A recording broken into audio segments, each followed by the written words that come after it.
O programa a seguir é livre para todos os públicos.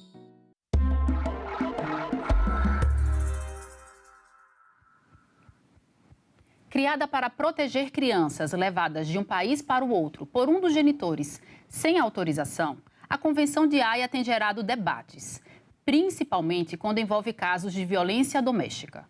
Segundo relatos analisados por uma subcomissão criada aqui no Senado em 2025, muitas brasileiras que voltam ao país com seus filhos para fugir de agressões acabam sendo acusadas de sequestro internacional e enfrentam longas disputas judiciais.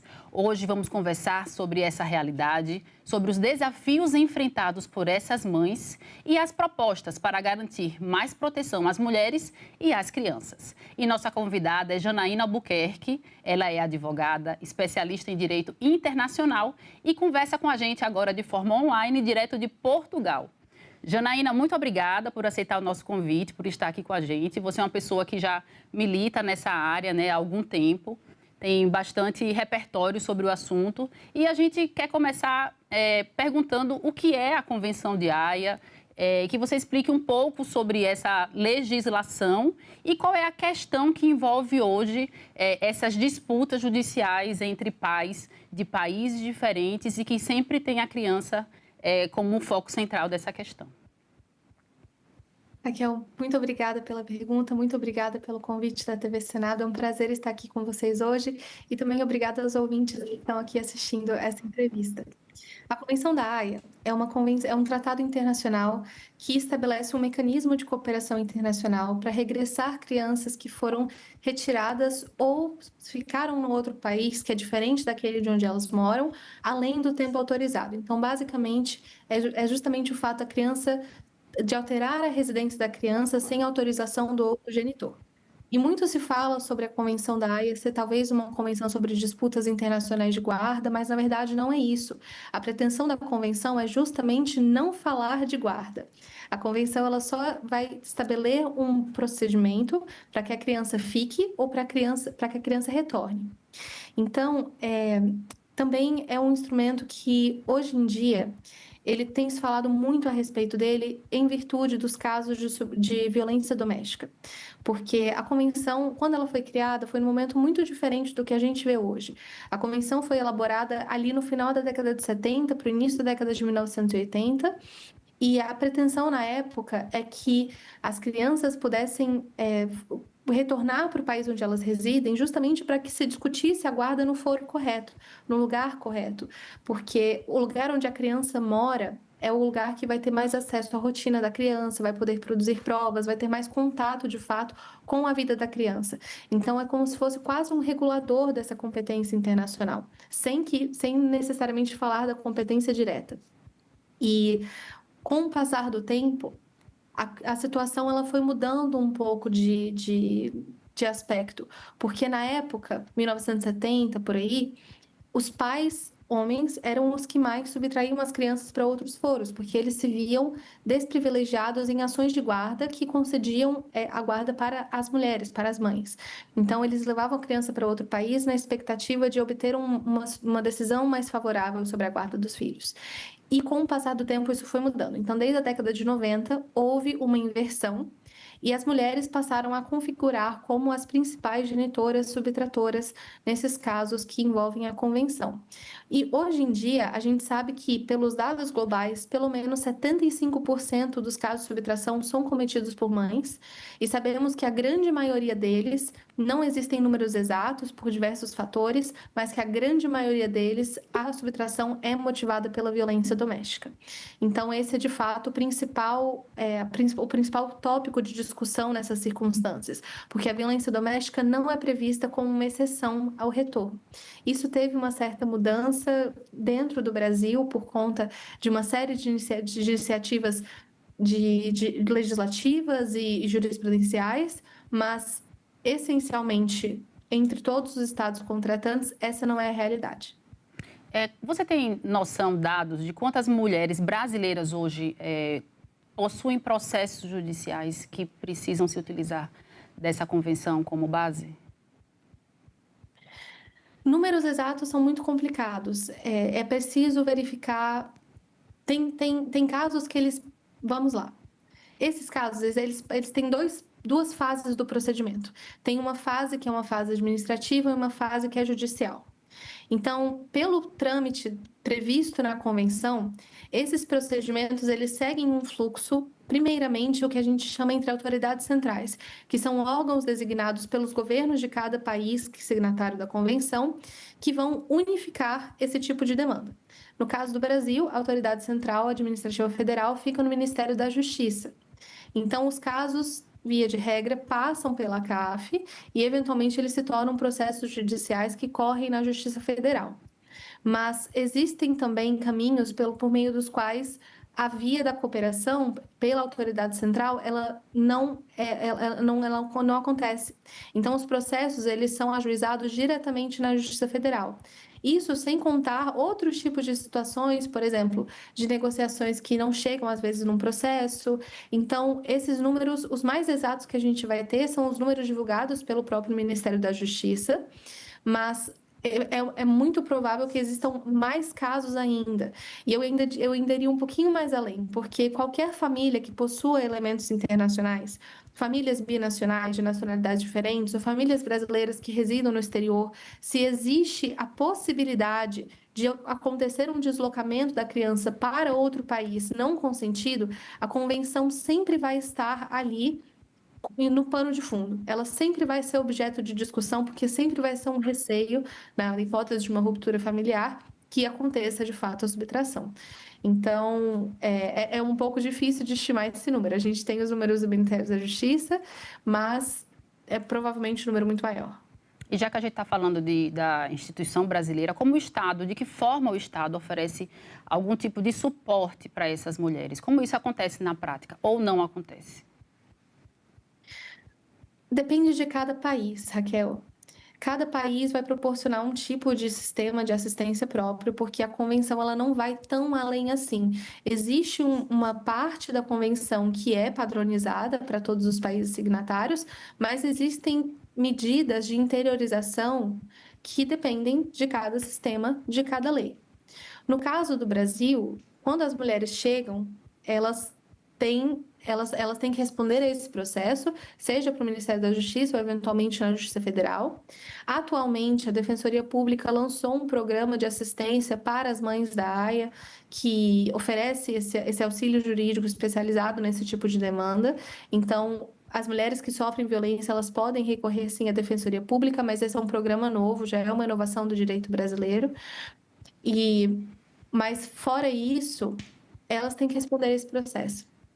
Então, esse tipo de assistência, na verdade, tem algum tipo de assistência dada ao genitor que demanda o retorno da criança, porque quando se inicia esse procedimento pela autoridade central, eventualmente esse processo é encaminhado para a Advocacia Geral da União, que é quem de fato entra com o processo. Mas a Advocacia Geral da União não representa o genitor abandonado. A Advocacia Geral da União representa o Estado brasileiro. Mas, de todo modo, os interesses do genitor abandonado acabam sendo tutelados pelo ajuizamento dessa ação. Então, foi uma ótima iniciativa da Defensoria Pública de lançar esse programa, porque consegue equilibrar um pouco mais ali o que acontecia em questão de disparidade de armas entre ambas as partes. Mas, fora isso, é muito complicado. Também porque essa assistência prestada pelo Estado brasileiro é muito limitada quando as mulheres estão fora do país. Muitas delas recorrem, sim, aos consulados, às embaixadas, mas ainda assim é muito limitado porque depende do acionamento dos mecanismos de proteção locais. E nem sempre esses mecanismos conseguem ou estão preparados para lidar com as mulheres migrantes. Então, acaba tendo uma certa dificuldade na hora de entender a situação jurídica delas mesmo, né, nessas circunstâncias. Então, a gente vê que essas mulheres migrantes, né, elas acabam tendo mais vulnerabilidade, são barreiras linguísticas, dependência financeira, muitas vezes, né, daquela pessoa, do companheiro ou do marido, enfim. Isolamento social, por exemplo, também. Então, de que forma isso impacta como é que eu posso falar? Isso impacta na forma como elas conseguem ou não comprovar, por exemplo, essa situação de agressão que ela vive dentro de casa? Esse, Raquel, é o ponto central de toda a questão, porque é justamente as múltiplas vulnerabilidades vivenciadas pelas mulheres migrantes que obstaculizam a obtenção de provas. Quando a gente pensa, já que é difícil no nosso próprio país, às vezes, conseguir uma medida protetiva, conseguir uma condenação, conseguir ali algum tipo de salvaguarda contra a violência, é muito mais difícil quando se está fora do país. Você mesmo falou a questão linguística, porque se não consegue falar a língua, como é que vai chamar as autoridades? Mas vai além disso, é uma dependência financeira, muitas vezes, é uma dependência do status migratório, é porque residem na casa do agressor, é porque elas são lidas pelos sistemas estrangeiros de uma forma discriminatória. As mulheres migrantes, principalmente as mulheres brasileiras, latinas, são racializadas, elas sofrem preconceito, elas são lidas pelo sistema de uma forma pejorativa, e isso tudo torna muito mais difícil. E também uma coisa que eu sempre bato na tecla, que é importante entender que o sistema brasileiro, ele é muito mais avançado do que diversos outros sistemas de países que a gente consideraria, entre muitas aspas, mais desenvolvidos que o Brasil, porque a gente não utiliza muito mais essa terminologia, mas os países, principalmente da Europa, Estados Unidos, Inglaterra, a gente pode até ter uma suposição de que tudo funciona melhor, mas essa não é necessariamente a realidade. A Lei Maria da Penha é única, e a Lei Maria da Penha, além de estipular a base legal para o reconhecimento de vários atos vistos como violência pelo direito brasileiro, violência psicológica, violência moral, violência vicária, violência digital, tudo isso que a gente já entende no direito brasileiro não necessariamente é assim lá fora. E fora também não existem necessariamente delegacias da mulher, não existem varas de violência doméstica, e os processos eles são fragmentados. A violência doméstica, ela não entra nas discussões familiares, ela não entra nos processos de divórcio, ela não entra nos processos de guarda, e tudo isso faz, essa fragmentação gera invisibilização desses problemas. Então, quando as mulheres elas tentam obter essas provas, elas têm extrema dificuldade por várias razões, é uma questão mesmo sistêmica. E quando elas retornam para o Brasil, essa é, na verdade, o X da questão. Porque a gente agora tem a decisão do Supremo nas ADIs 4245 e 7686, que fala sobre indícios concretos e objetivos de violência sofrida para constatação da exceção de grave risco. Eu acho que eu estou falando um pouco em termos técnicos, podemos nos aprofundar sobre essa base legal, mas o Supremo não definiu o que são indícios concretos e objetivos. Isso é bom e isso é ruim. Porque é ruim porque a gente fica sem um direcionamento específico, mas é bom também porque permite que outros tipos de provas sejam apresentados, que não estabeleçam um patamar inalcançável para essas vítimas. Mas é muito comum que elas tentem apresentar boletins de ocorrência, chamados para organizações da sociedade civil, como é o caso, por exemplo, da Revibra, que atende essas mulheres, tentativas de contato com o consulado, relatórios sociais, enfim, relatórios dos serviços do Conselho Tutelar, são vários tipos de provas que podem dar esses indícios, mas não necessariamente eles vão demonstrar irrefutavelmente que a violência aconteceu. Uma outra dúvida que eu tenho em relação a essas mães que saem desses países, voltam para o Brasil com seus filhos nessa condição. A legislação trata essa ação como subtração, como um sequestro, e de que forma também essas crianças são retiradas, né, desse convívio com a mãe e devolvidas para aquele país de origem, se existe algum protocolo sobre essa ação, porque a gente às vezes vê algumas cenas que são até chocantes. Aliás, a maioria dessas cenas é muito chocante. A gente vê aquela criança sendo retirada de forma muito brusca, né, de forma muito violenta daquela casa para ser devolvida ao pai, por exemplo, que está em outro país, por conta de uma decisão judicial. Então, já existe algum avanço em relação a isso, algum protocolo, quando de fato tem que haver esse retorno dessa criança? Vamos lá. São duas partes da sua pergunta. Primeiro, a diferença entre subtração e sequestro, depois essa questão da execução do retorno. Subtração e sequestro é a mesma coisa, na realidade, no contexto da convenção. É porque a gente tenta evitar usar a terminologia sequestro, apesar de ser o termo que é utilizado no decreto-lei que promulga a convenção no ordenamento jurídico brasileiro. Mas, na realidade, se a gente olha para os documentos de elaboração da convenção, aqueles ali das discussões entre os legisladores e idealizadores da convenção, eles deliberadamente se afastaram dos termos sequestro, porque isso dava a entender que alguma coisa, algum crime tinha ocorrido. E não necessariamente essa é a questão, porque a convenção trata dos aspectos civis da subtração internacional. E como a língua de trabalho dos legisladores é inglês, no caso inglês e francês, na tradução para o português, infelizmente, ficou ali consignado o sequestro. Mas sequestro não é a terminologia adequada, principalmente porque dá a entender que, além do crime ter sido cometido, é utilizado como uma forma de estigmatização dessas, principalmente das mulheres que subtraem. Né? Isso vem como um aspecto negativo, já dando a entender alguma constatação mais definitiva sobre o ato em si. Mas, então, alguns países também, só para complementar, eles criminalizam, de fato, a subtração. Então, em muitos países europeus, também Estados Unidos, Canadá, Austrália, a subtração é um tipo penal. E, portanto, além do processo da convenção, vai possivelmente dar ensejo a um procedimento criminal no país estrangeiro. Então, tem essa fragmentação que acho que é importante fazer essa distinção. Agora, sobre a execução das medidas de retorno em si, a convenção ela só trata da parte do processo de retorno, não da execução do retorno em si. Ou seja, a convenção ela só vai estabelecer até o momento que a decisão de retorno ou não vai ser tomada. Então, não existe nenhum tipo de protocolo específico que obrigue os países a adotarem determinadas salvaguardas na hora da execução. Muito tem sido feito no âmbito da Conferência da Haia, que é o organismo internacional que elaborou essa convenção, no esforço de tentar promover um retorno seguro, de promover um retorno que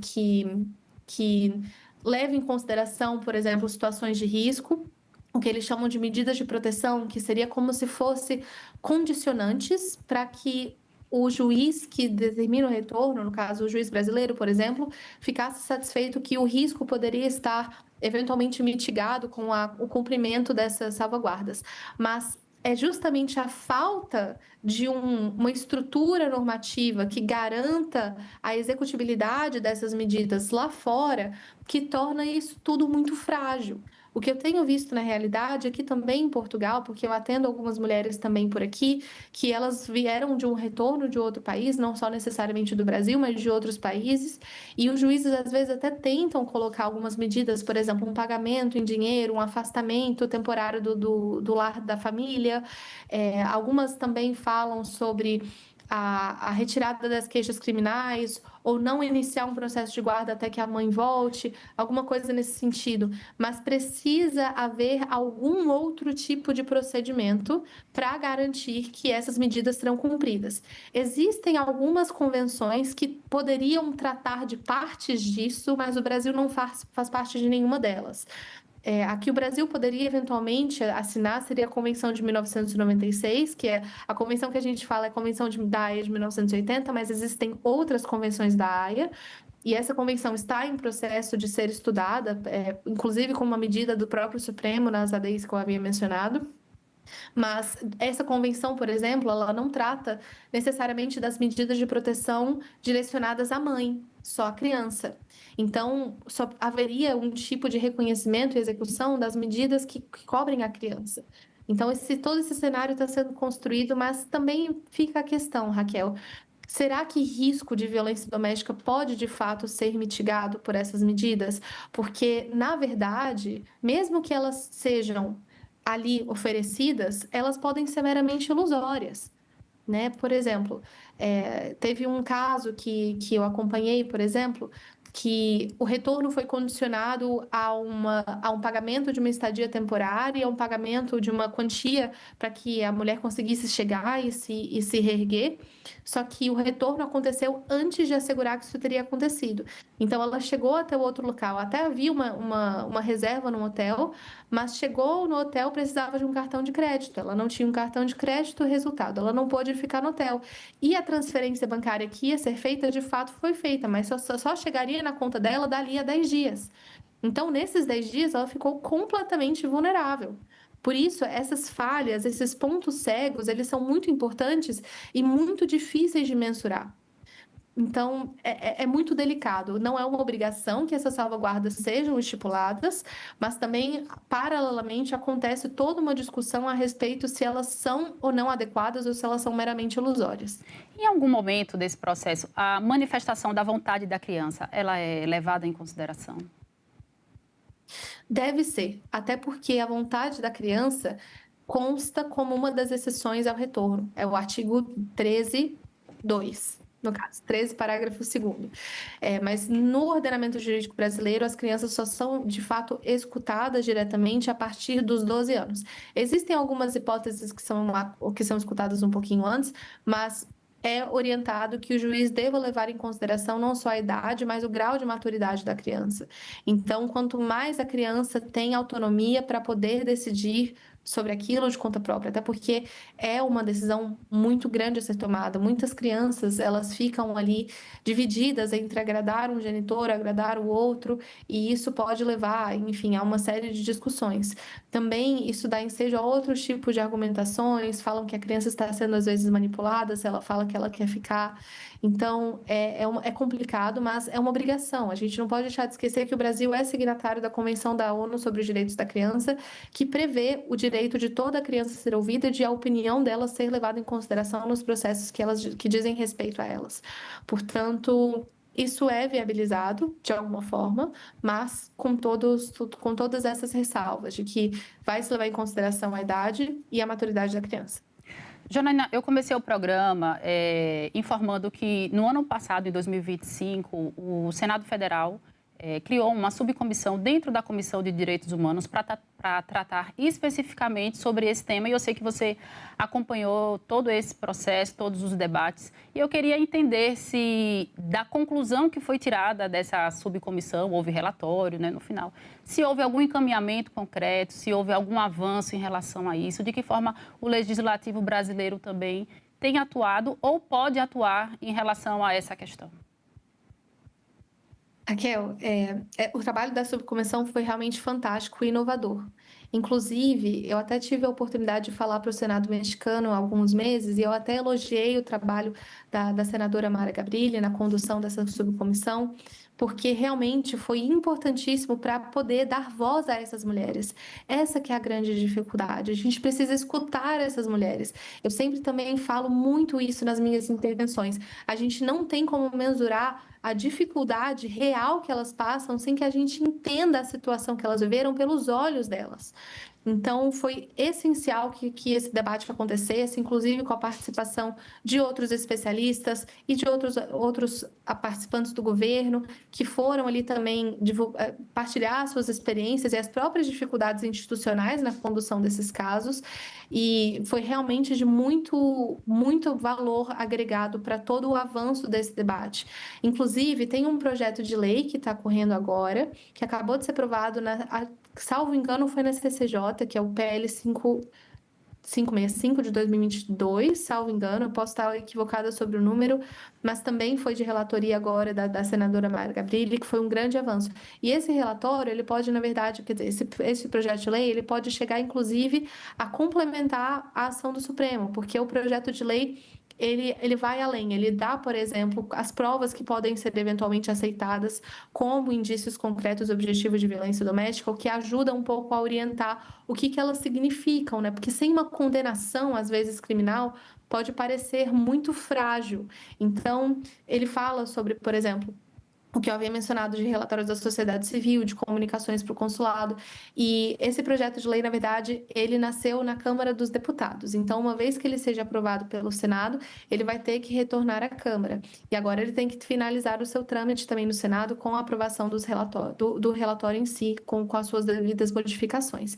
Então, é muito importante que os parlamentares se atentem a essa questão e que eles enxerguem esse relatório com muito cuidado, porque o Brasil, ele realmente se tornou o principal expoente na proteção das mulheres que sofrem violência e regressam para o seu país de origem. Então, o Brasil realmente está dando tom de várias discussões, não só com as decisões do Supremo, mas também com o avanço desse projeto de lei no Senado. Conheço, inclusive, outros outras organizações, outros parlamentares de outros países que estão prestando atenção no que está acontecendo e que estão muito interessados nos avanços que o Brasil conseguir com essas inovações. Janaína, de forma muito breve, se você puder me ajudar a condensar a informação, de que forma alguma mulher que esteja nos assistindo agora, que esteja passando por essa situação, ela pode buscar ajuda, suporte, qual o meio, canal, ou o passo a passo que ela tem que seguir, de forma bem resumida, por gentileza. Bom, as mulheres que estão passando por essa situação no exterior, elas sempre podem pedir ajuda de organizações que já trabalham com esse tipo de demanda. Por exemplo, a Revibra Europa, que é a organização que eu sou coordenadora jurídica, oferece esse tipo de assistência para poder organizar a situação e entender os próximos passos. É super importante não tomar nenhuma medida que seja irreparável, não tomar nenhuma medida de susto e voltar de qualquer jeito, sem planejamento. É importante entender que não é porque o seu filho é brasileiro que você vai estar resguardada, porque a nacionalidade é completamente irrelevante para esse tipo de situação. Então, ter contato com, de fato, o que é essa situação é muito importante. A Revibra também lançou uma cartilha com o Ministério das Relações Exteriores, que ela está bem didática, está numa linguagem muito fácil e está também acessível no site do Ministério das Relações Exteriores. E os próprios consulados também podem ajudar a direcionar essas mulheres para alguma organização de apoio local para que elas entendam essa situação jurídica. É uma situação muito complexa e, portanto, exige um cuidado muito maior. Janaína, muito obrigada. Foi muito bom ter você aqui, conversar com você, ter esses esclarecimentos. Obrigada pela sua disponibilidade. E eu agradeço também a você que nos acompanhou até aqui. Este programa já está disponível em senado.leg.br/TV e no canal da TV Senado no YouTube. Obrigada pela atenção e até o próximo Cidadania.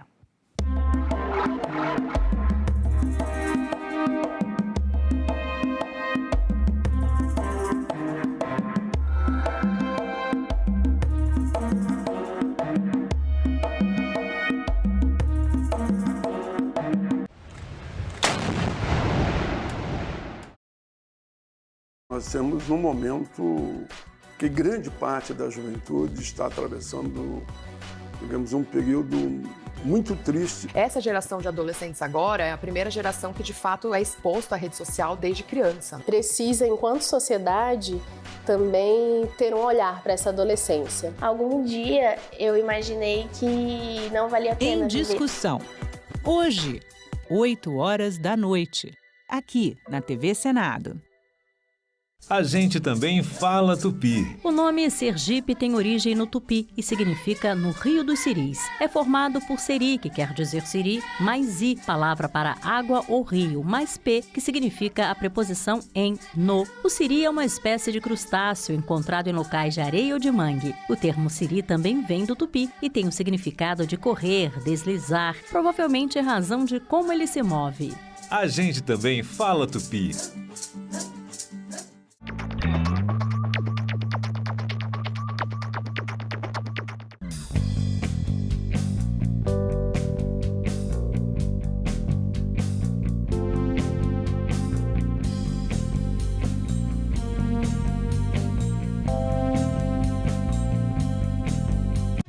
Você, mulher que quer entrar para a política, agora pode contar com o Guia da Candidata. Um manual prático, feito pela Procuradoria da Mulher do Senado para ajudar em cada passo da sua jornada. A publicação mostra o que você precisa para começar.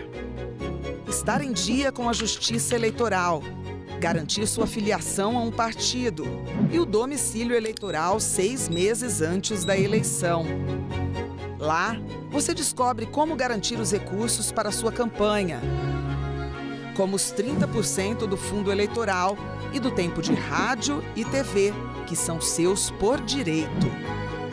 O material também ensina a organizar a campanha, cuidar da segurança na internet e o que fazer em casos de violência política.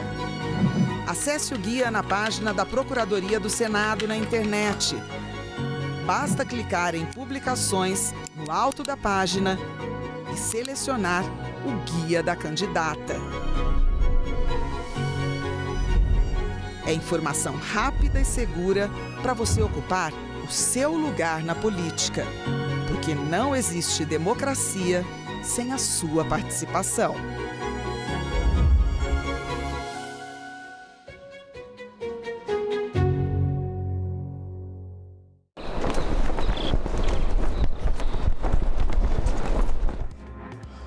Olá, bom dia. Quinta-feira, 25 de junho.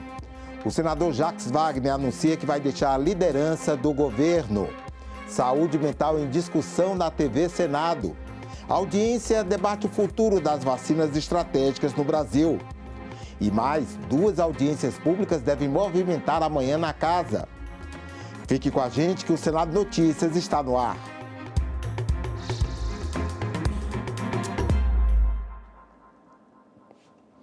O senador Jacques Wagner, do Partido dos Trabalhadores, anunciou que vai se afastar da liderança do governo do Senado. O senador baiano disse que a prioridade dele vai ser provar sua inocência em relação a denúncias de que teria sido favorecido no caso do Banco Master. O senador Jacques Wagner era líder do governo no Senado desde o início do 3º mandato do presidente Lula em 2023. Sobre a saída do cargo, o senador baiano escreveu na internet: "Acabei de ter uma ótima reunião com o presidente Lula, uma conversa entre amigos e decidimos em comum acordo que me afastarei da liderança do governo no Senado Federal. Neste momento, minha prioridade absoluta é provar minha inocência e me dedicar à reeleição do presidente Lula e do governador Jerônimo, além de minha reeleição junto com Rui Costa para o Senado. Juntos, com humildade e muito trabalho, renovaremos nosso compromisso com o projeto coletivo que vem mudando a Bahia e o Brasil." O presidente Lula ainda não oficializou quem vai ocupar o cargo de líder do governo no Senado. 2 audiências públicas estão previstas para amanhã desta quinta. Confira a agenda. Daqui a pouco, às 10 horas, a Comissão de Direitos Humanos tem reunião marcada. Uma audiência pública para debater projeto que propõe mudanças na lei que regula as instituições de longa permanência para pessoas idosas. Também às 10, outra audiência pública está prevista e é na Comissão de Assuntos Sociais. Em debate, as dificuldades enfrentadas por pacientes com hemofilia no acesso às terapias, medicamentos e demais cuidados indispensáveis ao tratamento da doença. A hemofilia é um distúrbio genético que impede ou dificulta a coagulação do sangue. A Comissão de Ciência e Tecnologia fez nesta quarta-feira uma audiência pública para debater os avanços, os desafios e o financiamento das vacinas pesquisadas e produzidas no Brasil. O Brasil é um dos maiores produtores públicos de vacinas do mundo. O Instituto Butantan e a Fiocruz são referências na produção de imunizantes, embora o país ainda dependa muito da importação dos bioinsumos.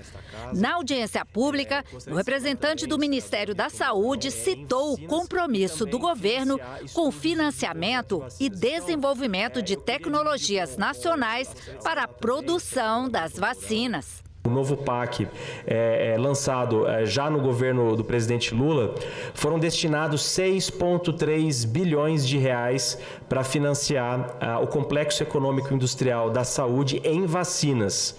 E só para Biomanguinhos já foi disponibilizado 2 bilhões de reais. Para o Instituto Butantan, recentemente, foi destinado um quantitativo de 1,4 bilhões de reais, e todos esses recursos são recursos para a construção de plantas fabris, para fazer a produção aqui no país. Atualmente, o Instituto Butantan fornece 10 tipos de vacinas diferentes para o SUS, Sistema Único de Saúde. E a equipe de pesquisadores trabalha no desenvolvimento de novos produtos. A gente também fornece 12 diferentes tipos de soro e estamos no processo de consolidação de elevar a quantidade de anticorpos monoclonais de 1 para 4, que são anticorpos monoclonais biosimilares, para fazer a base do tratamento de doenças autoimunes e doenças degenerativas neurológicas e vários tipos de câncer. O coordenador do CT Vacinas da Universidade Federal de Minas Gerais disse que, apesar do projeto aprovado em 2024 para facilitar a aprovação de novas vacinas, ainda existem dificuldades. As vacinas aprovadas no exterior, elas vão muito mais rápido, porque a Anvisa já aceita a avaliação dessas vacinas. Então, o que nós estamos vendo hoje é que a inovação que vem do exterior, ela é aprovada muito mais rápido, seja feito por uma companhia farmacêutica, seja feito por uma universidade. Nós estamos aqui hoje como humanidade com 7 bilhões graças às vacinas. Se não tivesse tido vacina lá atrás, certamente já tinha dizimado uma grande parte da população com doenças que tiveram um efeito gigante lá atrás. A Comissão de Direitos Humanos aprovou, nesta quarta-feira, um projeto de lei que reforça o combate à violência sexual contra crianças e adolescentes. A proposta segue agora para ser analisada no plenário do Senado. Dados recentes apontam um crescimento do uso de plataformas digitais para violência sexual e aliciamento de crianças e adolescentes. O quadro piora com o uso de inteligência artificial. A Polícia Federal, em 2022, realizou, 447 operações para investigar a produção, distribuição e armazenamento de materiais contendo violência sexual contra criança ou adolescente, resultando na prisão de 313 pessoas. Em 24, foram realizadas 1.003 operações em todo o país, resultando 367 prisões em flagrante, identificando 92 vítimas, o cumprimento de 1.124 mandados de busca e apreensão. Todos os anos estamos batendo recordes, prendendo abusadores de criança que estão usando o mundo online. Hoje, as crianças, elas entram nos seus quartos e ali elas ligam seus computadores e entram no mundo que muitas vezes nós não temos absolutamente acesso e elas têm aí contato com diferentes tipos humanos de mente degenerada que tem esse desvio de personalidade extremamente grave que tem que ser combatido com o rigor da lei. O projeto facilita a investigação de casos de violência sexual no ambiente digital e aumenta as penas. Com as mudanças, a polícia vai poder se infiltrar na internet e coletar dados digitais sem ordem judicial.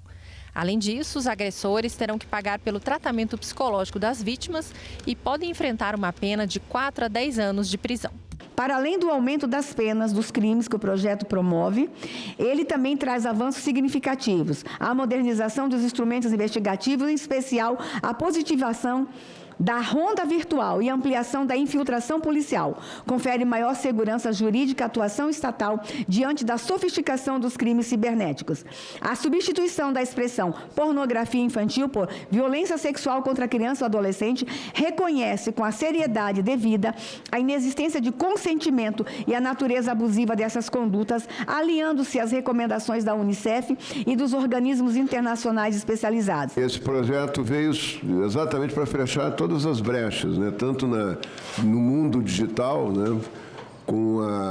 vai ter a ronda digital, para uma espécie de vigilância permanente dentro das redes, que não precisa mais ter autorização do juiz, para localizar e para punir os abusadores, pelo mundo digital.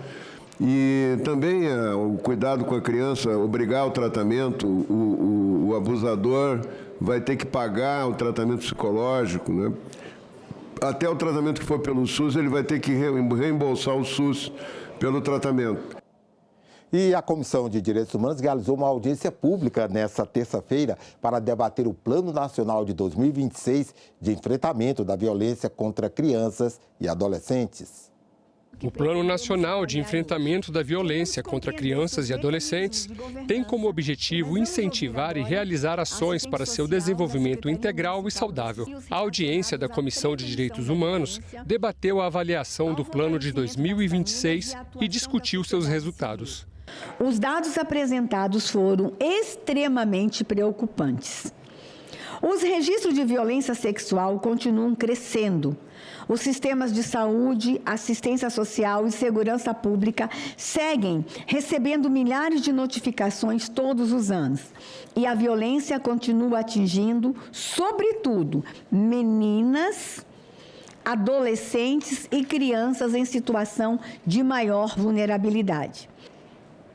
O enfrentamento da violência contra a criança e adolescente é, por natureza, uma ação transversal. Nenhum órgão, nenhuma secretaria e nenhum ente federativo é capaz de responder sozinho a um problema dessa magnitude. Uma criança e um adolescente que sofre abuso sexual, ela perde a sua principal capacidade, que é a capacidade de sonhar, que é a capacidade de construir o seu futuro, que é a capacidade de pensar até mesmo que ela pode chegar em algum lugar. A audiência demonstrou que, apesar da implementação de políticas públicas que combatem a violência contra crianças e adolescentes, o número de vítimas tem aumentado. E que, por isso, é preciso tornar as ações do Estado mais eficientes e aumentar o volume de recursos públicos destinados para as políticas que protegem a infância e a adolescência. Apenas nos quatro primeiros meses desse ano, nós já registramos mais de 115 mil denúncias de violações de direitos de criança e adolescente pela plataforma do Disque 100, né? Sim, a casa onde vive essa criança e onde vive o suspeito da vítima segue sendo o principal lugar de ocorrência da violência. O abuso sexual, ele representa 90% das violências que foram identificadas nos atendimentos. Então a gente tem aí abuso sexual, violência física, violência psicológica. Os principais agressores são os homens, né, os pais, no caso. Aí mais de 90% são os homens, seguido de outras pessoas da família, seguido da mãe e de outros familiares e padrastos. O governo publicou uma medida provisória que obriga a aprovação em exame do Ministério da Educação para que a pessoa formada em medicina possa exercer a profissão. A medida provisória tem trechos de um projeto já aprovado na Comissão de Assuntos Sociais do Senado. A medida provisória exige que estudantes de medicina sejam aprovados no Exame Nacional de Avaliação da Formação Médica, ENAMED, para o exercício da profissão. O objetivo é garantir mais qualidade na formação médica. O exame, aplicado pelo Ministério da Educação, será obrigatório em 2 etapas, no 4º ano e no final do curso. A aprovação vai ser requisito para o registro nos Conselhos Regionais de Medicina. A exigência vale apenas para quem começar a graduação a partir de agora. O senador Dr. Irã disse que a medida provisória precisa de aperfeiçoamentos. Porque eles não deixaram consignado no texto, por exemplo, o que um egresso de uma escola de medicina que não passa no Profmed pode fazer durante o período que ele já está se preparando para fazer uma outra prova.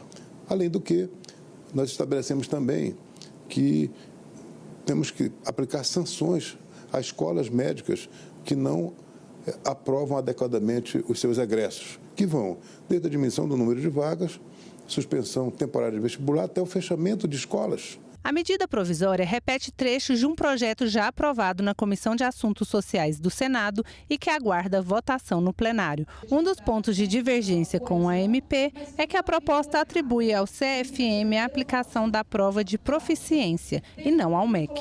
Não faz nenhum sentido que o MEC faça as provas de proficiência médica. O MEC faz as provas de formação médica. Proficiência médica tem que ser feita pelo Conselho Federal de Medicina. O MEC ele é responsável pela formação. Eles podem fazer quantas provas eles quiserem, necessitarem, acharem que precisa durante a formação. Aliás, deveriam olhar com muito mais carinho e muito mais critério a criação de escolas de medicina com baixa qualidade. Essa é a função do MEC. A função do Conselho Federal de Medicina é a avaliação dos profissionais. 2026 é ano de eleições gerais do Brasil. Mas antes que os mais de 150 milhões de brasileiros possam registrar seus votos nas urnas, muitas coisas acontecem. No dia 4 de outubro, os eleitores de todo o país vão escolher o presidente da República, governadores, senadores e deputados federais e estaduais. O segundo turno, se for necessário, acontece no dia 25 do mesmo mês. Mas o calendário eleitoral anota vários prazos preparatórios para o pleito. No dia 20 de julho, começa o período para a realização das convenções partidárias, que vai até 5 de agosto. Nas convenções, são definidos os candidatos e as possíveis coligações partidárias. 15 de agosto é o último dia para que os candidatos sejam registrados na Justiça Eleitoral. A campanha eleitoral começa oficialmente no dia seguinte. Em 28 de agosto, tem início o horário eleitoral no rádio e na televisão. A propaganda segue até 1º de outubro, antevéspera do pleito. A eleição será no dia 4 de outubro. Nos lugares onde houver a necessidade de segundo turno, a disputa vai acontecer no dia 25 de outubro. Os tribunais regionais eleitorais e o Tribunal Superior Eleitoral têm até o dia 19 de dezembro para fazerem a diplomação dos eleitos. A maioria das mulheres trans sofre violência, mas não denuncia e tem até dificuldade em identificar a agressão. É o que revela a pesquisa Data Senado. As mulheres trans também estão protegidas pela Lei Maria da Penha. A Pesquisa Nacional de Violência contra a Mulher do Data Senado tem um recorte específico sobre a experiência de mulheres trans e travestis no Brasil. A pesquisa qualitativa foi respondida por 43 mulheres e 24 delas passaram por situações de violência nos últimos 12 meses. 40% das entrevistadas relataram agressões verbais associadas diretamente ao fato de serem trans. Outras 17% disseram terem sido agredidas fisicamente e 12% sofreram violência sexual. Um dado que merece atenção na pesquisa é que, apesar de mais de 50% das entrevistadas terem sofrido violência nos últimos anos, apenas 9% reconheceram as agressões. Somente depois de perguntas específicas das entrevistadoras disseram ter sido vítimas, o que pode ser explicado pela normalização da violência no dia a dia delas, segundo a pesquisa. Alguém insultou você nos últimos 12 meses? Alguém fez piada com você por você ser uma pessoa trans nos últimos 12 meses? E aí a resposta foi sim. Então tem uma diferença entre o que a pessoa percebe como violência, que ela diz, não sofri violência, mas quando a gente mostra as situações de violência, ela diz que sim. Então, o que a gente entende, o que a gente levantou como hipótese para isso, é que a violência que elas sofrem são constantes, são em todos os lugares, e isso acaba sendo normalizado. A pesquisa mostrou ainda que as mulheres trans sofrem violência em diferentes ambientes, como hospitais, shoppings, em casa e em órgãos públicos. A maioria das mulheres, muito grande, que sofreram violência, não denunciaram. Por que não denunciaram? Isso já é uma pergunta que a gente deve fazer no próximo ano. Por que você não denunciou a política? E aí a gente tem duas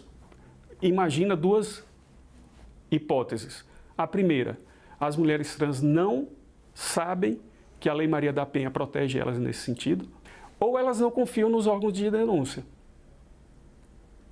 Porque, como a gente falou um pouquinho antes, elas já sofrem violência em todos os lugares. Em lugares públicos, shopping, hospital, órgãos públicos geral. Por que na delegacia vai ser diferente? A Scarlett é uma mulher trans que já foi vítima de violência. Hoje consegue identificar rapidamente situações de desrespeito. Cursando o ensino superior, Scarlett fura a bolha do preconceito e faz grandes conquistas. Há 3 anos, ela trabalha no Senado Federal e aconselha outras mulheres trans. Não desistir, é acreditar em si, é se aceitar e estudar. E parar um pouco de vitimismo, porque hoje em dia, graças a Deus, depois de muitas que batalharam e que já se foram, que muitas que morreram, que muitas que lutaram e levantaram realmente a bandeira de nós mulheres trans para ter trabalho, para poder ter espaço, para poder ter voz, para poder ter políticas públicas. A gente precisa sim agora arregaçar as mangas e estudar, porque existe sim muitas oportunidades e eu sou prova viva de que a oportunidade muda a gente. Nós ficamos por aqui. Você pode rever as reportagens desta edição na nossa página na internet, senado.leg.br/TV. Muito obrigado pela sua companhia. Continue sintonizado aqui na TV Senado.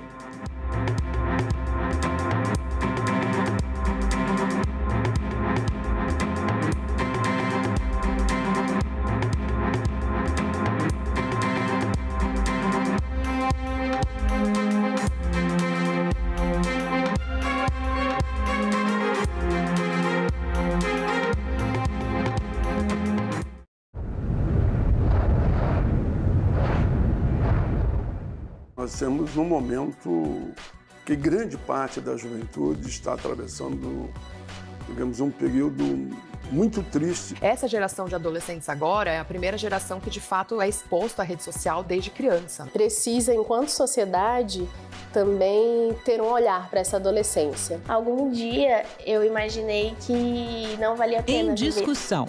Hoje, 20h, aqui na TV Senado. O nosso dia a dia parece distante da política, mas não é. É no Senado que projetos são debatidos, aperfeiçoados e transformados em lei. E quando essas leis são aprovadas, passam a fazer parte da vida de milhões de brasileiros e brasileiras. É assim que o país segue em frente e a democracia avança. O Senado aprovou, sua vida avançou.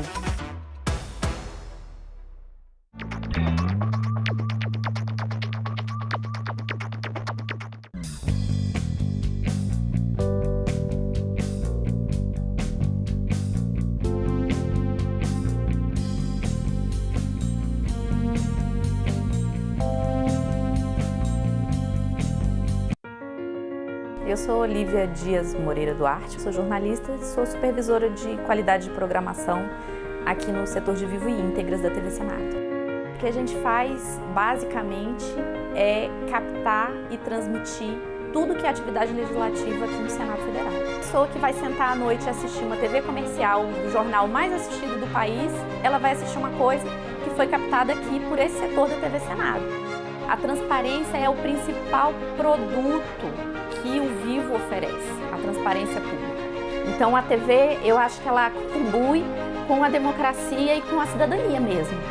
Você vê a diversidade desse país, a cultura desse país, em que você está valorizando a política, em que você está valorizando o diálogo, o debate. Então eu tenho orgulho de trabalhar nesse veículo e eu tenho orgulho de trabalhar com essa equipe.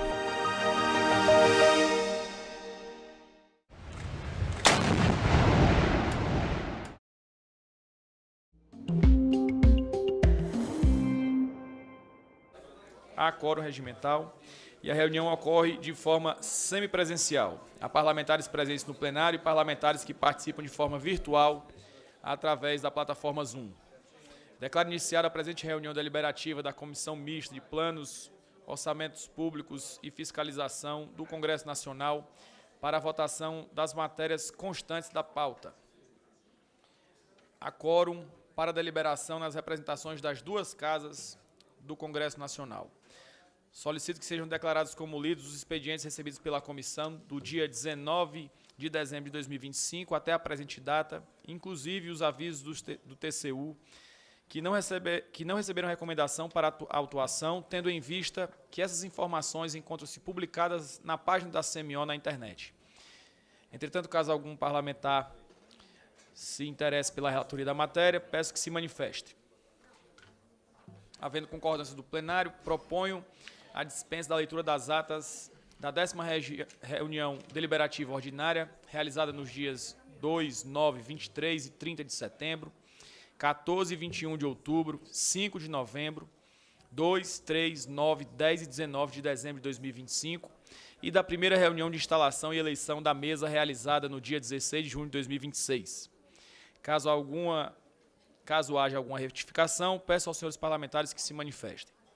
As atas estão em votação na representação da Câmara dos Deputados. Os deputados que o aprovam permaneçam como se encontram. Aprovado. Em votação na representação do Senado Federal. Os senhores senadores que aprovam permaneçam como se encontram. Aprovadas. informo que na reunião de instalação e eleição da mesa para 2026, realizada no último dia 16, foi aprovada a eleição do membro da mesa por aclamação. Sendo assim,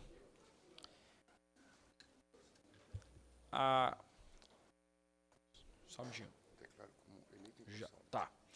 Sendo assim, já recebendo a indicação do líder do PL, Sóstenes, nós recebemos a indicação do deputado Marcelo Álvaro Antônio, do PL de Minas Gerais, para segundo vice-presidente da comissão, e sendo assim, declaro eleito e empossado o deputado Marcelo Álvaro Antônio, a quem convido a compor a mesa.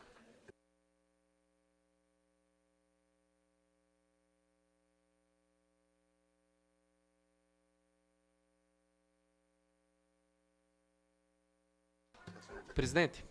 Deputado Lucas. Antes de continuar os trabalhos e adentrar a ordem do dia, eu queria propor a esta presidência que faça a consideração. Alguns parlamentares apresentaram requerimentos fora do prazo e essa matéria constaria em extra pauta.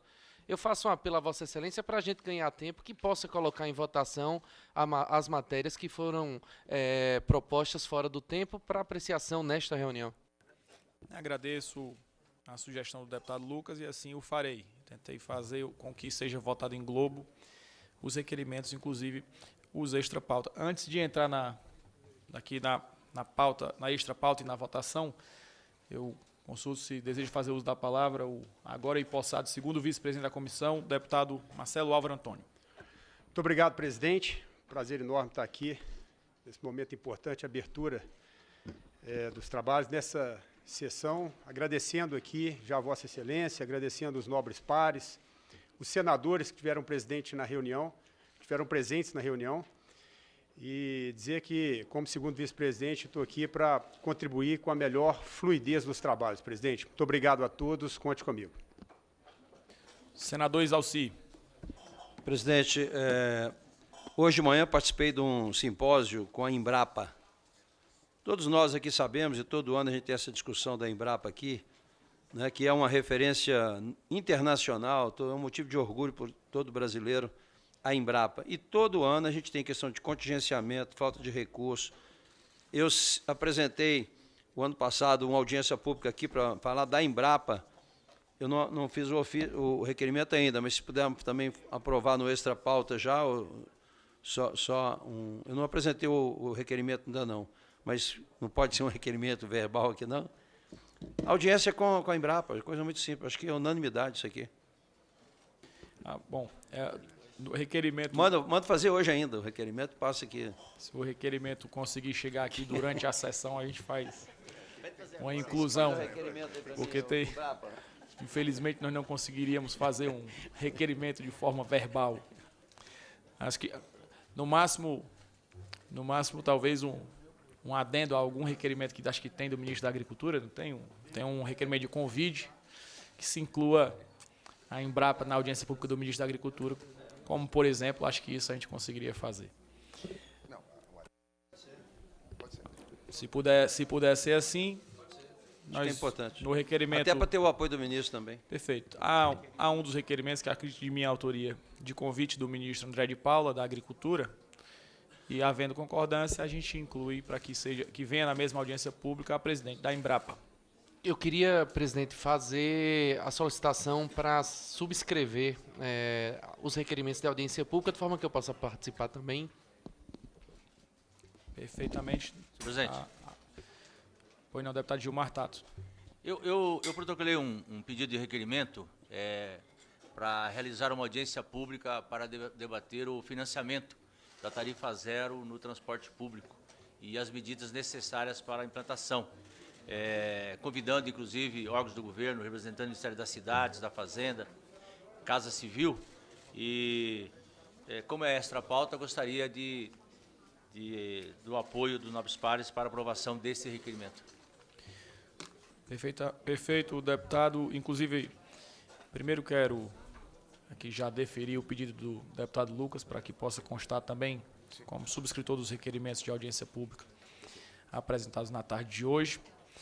E Comunico ao plenário que, tendo em vista o acordo firmado no Colégio de Líderes, propõe a inclusão na pauta dos requerimentos 21 e 22 de 2026 do Congresso Nacional, de autoria do deputado Inácio Arruda, e o requerimento número 23 de 2026 do Congresso Nacional, que é o que há pouco nos explanou o deputado Gilmar Tato, e a votação em globo dos requerimentos apresentados. Em deliberação, a inclusão na pauta dos requerimentos apresentados e a votação em globo dos requerimentos apresentados. Senhores deputados que aprovam, permaneçam como se encontram. Aprovados. Em votação na representação do Senado Federal, os senhores senadores que o aprovam, permaneçam como se encontram. Aprovados. Comunico ao plenário... Bom. Tá. Comunico ao plenário que, tendo em vista acordo firmado, nós teremos votação em globo dos requerimentos apresentados. Antes, eu ia passar a palavra para os autores dos respectivos requerimentos. Como aqui alguns já se pronunciaram, eu só quero perguntar se deseja se pronunciar novamente para explicar o requerimento, ou se já, na fala que já fez, já se sente contemplado. Deputado Gilmar Tato, senador Isalci. Só alterar, presidente, porque tem o requerimento número 2 do Domingos Sávio, que trata de audiência de política pública, né, voltado para o setor agropecuário brasileiro. Então, tem vários convidados aí. A gente escolheria, neste requerimento, a Embrapa.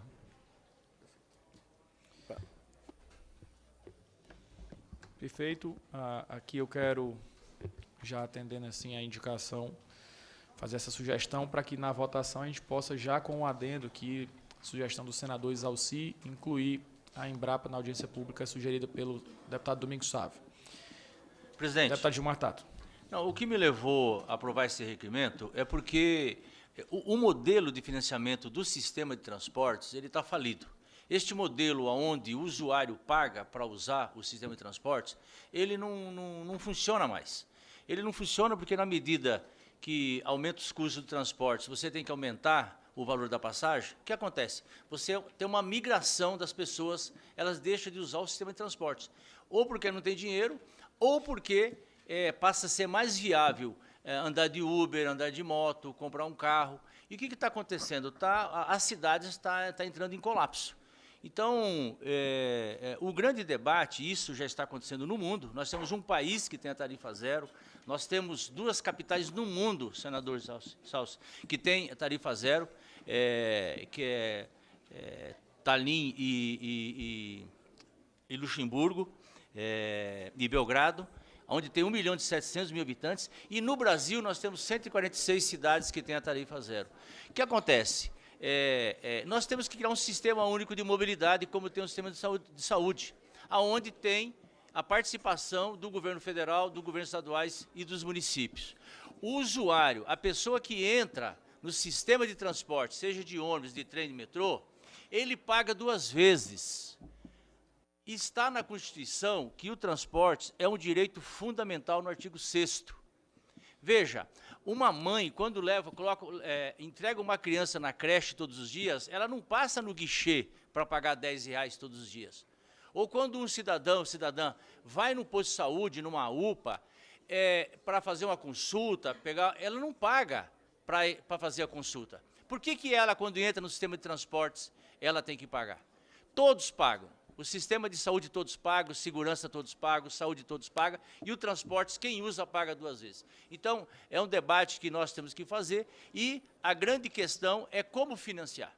Eu tenho várias propostas aqui em relação a isso. Eu coordeno a frente parlamentar da tarifa zero na Câmara Federal, e eu queria fazer este debate aqui na Comissão Mista de Orçamento, para a gente buscar fontes de financiamento em relação a essa temática. Não vou desenvolver essas fontes de financiamento aqui, porque ela vai ser objeto do dia da audiência pública. Por isso, eu agradeço muito aos senhores senadores, senhoras senadores, aos deputados e deputadas, por apoiar esta audiência pública, e com certeza nós vamos conseguir chegar num denominador comum para viabilizar a tarifa zero no Brasil. O SUS só foi possível, senador, porque teve um pacto de todas as forças políticas, um pacto do Congresso Nacional, um pacto de todo o povo brasileiro para implantar o Sistema Único de Saúde, que é um orgulho e é reconhecido no mundo afora. Por que nós não podemos criar um grande pacto no Brasil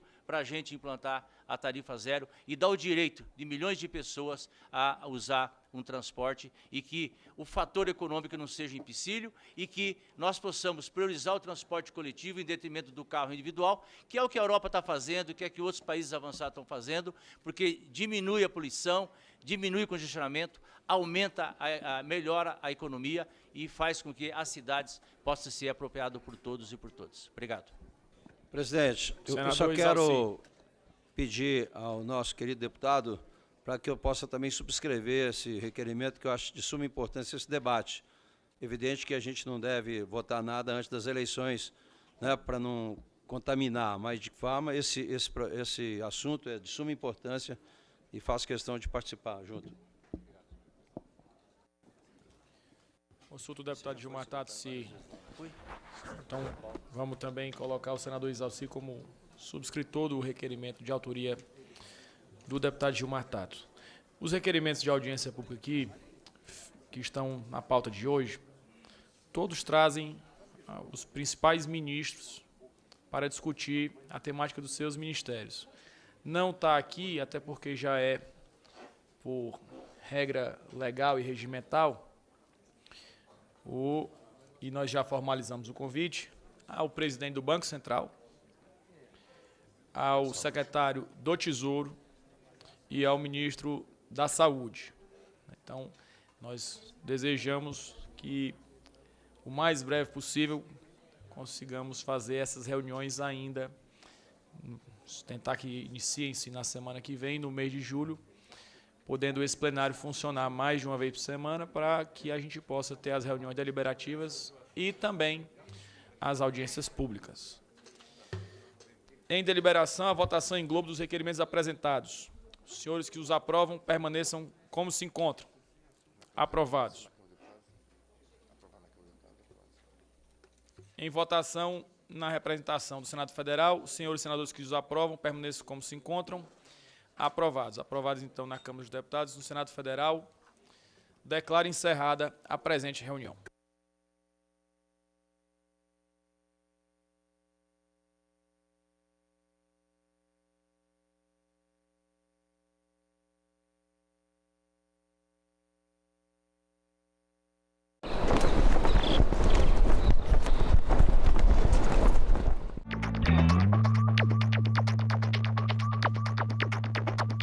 A violência política de gênero tenta silenciar as mulheres.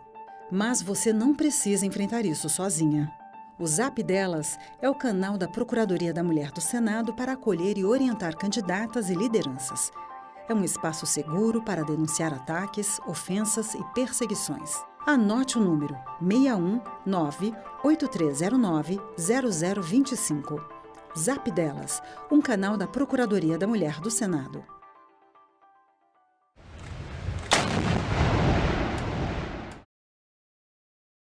O programa a seguir é livre para todos os públicos.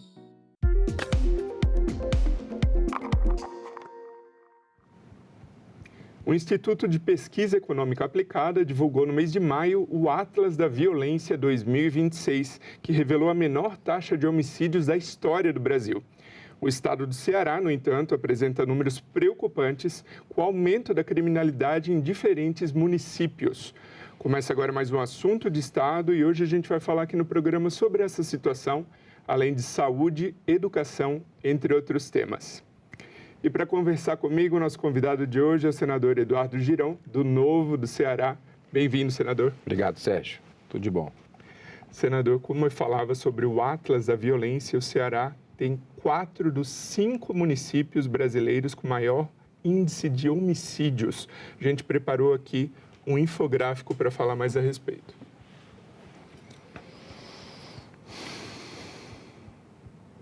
Então, esses 4 municípios são Maranguape, Maracanaú, Itapipoca e Caucaia, entre os municípios com mais de 100 mil habitantes. Ceará está em 5º lugar nacional, com o maior índice de homicídios por 100 mil habitantes, índice de 34,3, e como eu falei, a média nacional foi de 20 2,1 a cada 100 mil habitantes, a menor taxa em 11 anos, desde a série histórica ser iniciada, 42.590 homicídios em 2024. Como o senhor avalia as ações do governo estadual e do governo federal no combate à criminalidade? Olha, é vergonhoso esses números que a gente está vendo aqui e a gente tem procurado tomar medidas, mas não temos a caneta na mão, né? O cearense passa por uma humilhação sem precedentes na história. Uma das campanhas que eu fiz para vir para o Senado foi fazer uma CPI do crime organizado. Nós conseguimos implantar, depois de muito esforço, o presidente Davi Alcolumbre, depois o presidente Davi Pacheco e agora o presidente Davi Alcolumbre, fizemos 3 tentativas e conseguimos emplacar na última. E, infelizmente, nós tivemos aí algo que todo mundo viu, que foi uma sabotagem, um boicote no relatório final ali, em muitos momentos da discussão que a gente teve, que eu queria trazer, é um requerimento meu, o governador do Ceará, Elmano de Freitas, para explicar isso aqui, que medidas ele está tomando. Porque no Ceará, além desses dados que mostram que a segurança está em frangalhos, números de epidemia em relação ao OMS, do que a OMS considera, nós temos aí uma família sendo expulsa a cada 3 dias. Isso só acontece, basicamente, no Ceará e na Bahia. Curiosamente, os 2 estados onde você tem um índice de segurança extremamente precário, extremamente sofrível no Brasil, né? Então, e não é por acaso que são administrados pelo PT. Se você pegar o Fórum Brasileiro de Segurança Pública de 3 meses atrás, que fez também um raio-x na segurança, colocou que dos 12 municípios mais violentos do Brasil, você tinha 10 entre Ceará e Bahia. 5 no Ceará, 5 na Bahia. Isso não é por acaso, não existe coincidência, né? Um estado fraco, um estado que não se posiciona em relação a quem manda realmente, né? Um estado que parece fazer acordos com facções, e a gente vê esses números agora. O governador teve a audácia de ir para a televisão dizer que, não, caímos os números, agora na véspera da eleição, né? Passou os 4 anos de governo dele, lá em cima diminuiu um município em termos de... Nós tínhamos 5, né? Inclusive saiu Sobral, a terra do Renato Aragão, mas manteve a terra do Chico Anísio, dos municípios mais violentos, não é do Brasil, é do mundo. Então, lugares de humor, você tem um povo chorando, né? E eu vou nesses locais e vejo realmente as pessoas que costumavam colocar a cadeira nas ruas para conversar à noite, né, com a sua família. Não existe mais isso. Você tem, inclusive, em Morada Nova, que é a terra da nossa família, a origem, que veio de Portugal e se estabeleceu ali no município do Vale do Jaguaribe, perto do sertão central cearense. Você tem um distrito inteiro, o Iraporonga, que está completamente tomado. A igreja não existe mais padre para celebrar a missa, está fechado. Escola não tem mais criança, está fechado. Comércio não tem mais ninguém, fechou tudo. As pessoas foram embora por causa do crime organizado. Então, tudo isso que está acontecendo, a gente conseguiu fazer uma CPI do crime organizado. Eu fui bater na porta dos senadores, conseguimos. O senador Alessandro Vieira foi o relator, fez um grande relatório, inclusive chegando no andar de cima de ministro do Supremo, porque a gente vê a polícia fazendo o trabalho dela e o exemplo não vem de cima dos magistrados, soltam. É como se fosse enxugar gelo, precisa de uma força-tarefa, de um choque de gestão e vontade de fazer, né? Então, o que a gente realmente percebeu é que nós estamos perdendo para o crime organizado por falta de ação do governo estadual do estado do Ceará. Outro índice que chamou a atenção nesse Atlas 2026, divulgado em maio, que traz dados de 2024, vai também na contramão do índice nacional, que é o número de feminicídios. Sim. O Ceará teve um aumento de 9,6%, enquanto o Brasil um recuo de 5,6%.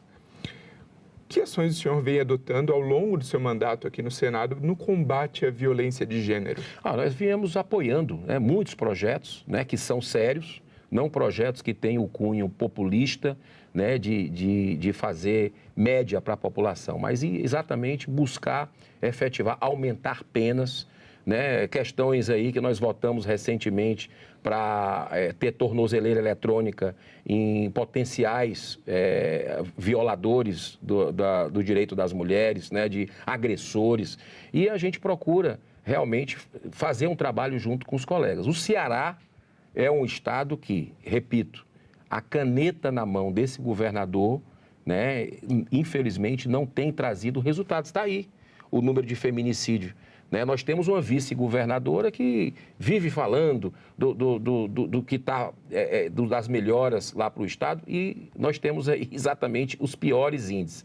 Então, o que eu vejo que está faltando, investimento em inteligência, né? Eu acho que precisa de valorização maior ainda da carreira das polícias, das forças policiais. Eu sou um defensor da integração delas, polícia municipal, que não deixe de ser guarda municipal e vire uma polícia, que a gente possa fazer um trabalho, por exemplo, emergencial.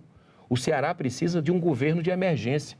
Eu fui atrás do Palácio do Planalto, já tive reuniões, inclusive, com o atual ministro de Relações Institucionais, né, que é do Ceará, inclusive, que está lá. E estou, mesmo sendo oposição ao governo Lula, eu não sou oposição ao Ceará e nem ao Brasil. Então, Mais Médicos, por exemplo, eu fui lá, eu sei que é outro tema que você vai chegar, fui lá e apoiei o projeto, melhoramos, nós do Partido Novo, e votamos a favor. Né? O que é a favor da população, a gente está junto. Agora, por exemplo, eu fui pedir ao presidente da República que fizesse uma intervenção na segurança pública em março do ano passado. Nós já estamos o quê? Há mais de um ano depois, 1 ano e 3 meses depois, e a gente não viu ação nenhuma, muito pelo contrário, jogaram na gaveta.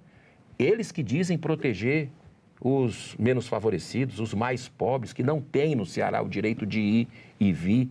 Eles que dizem que gostam do Nordeste, que o Nordeste é uma pérola e tudo. Cadê essa ação efetiva? Por quê? É para não dar o braço a torcer que o governo é incompetente em relação a esse tema? Por quê que ele não ajuda com as forças nacionais de segurança? Por exemplo, a nossa Força Nacional de Segurança, que em outros momentos que estavam explodindo pontes, que estavam lá queimando ônibus, agiu e deu uma tranquilidade para a população. Será que não merece, com esses índices absurdos que estão acontecendo no Ceará, uma intervenção na segurança pública? É claro que merece. Mas eles ignoraram o meu pedido de intervenção e não é à toa que nós chegamos nesses números que são realmente um descaso completo do governo do PT, do governo Almeno em relação aos cearenses. O senhor trouxe aqui o assunto do Mais Médicos. Em maio, o Ministério das Comunicações e o Ministério da Saúde divulgaram um investimento em telemedicina que vai atender até 46 municípios do estado do Ceará. O objetivo é reduzir fila de atendimentos. Como que o senhor avalia a saúde do Ceará e como que o senhor vem trabalhando para fortalecer essa área? Em primeiro lugar, o projeto que passou por nós aqui no Senado foi aprovado da telemedicina por unanimidade. A relatora lá na Câmara dos Deputados foi exatamente a Adriana Ventura, que é do nosso Partido Novo. Né? Então, foi um trabalho que eu acredito que a gente tem que avançar na tecnologia, né? E tem que saber usar, por exemplo, esse tema sensível da inteligência artificial.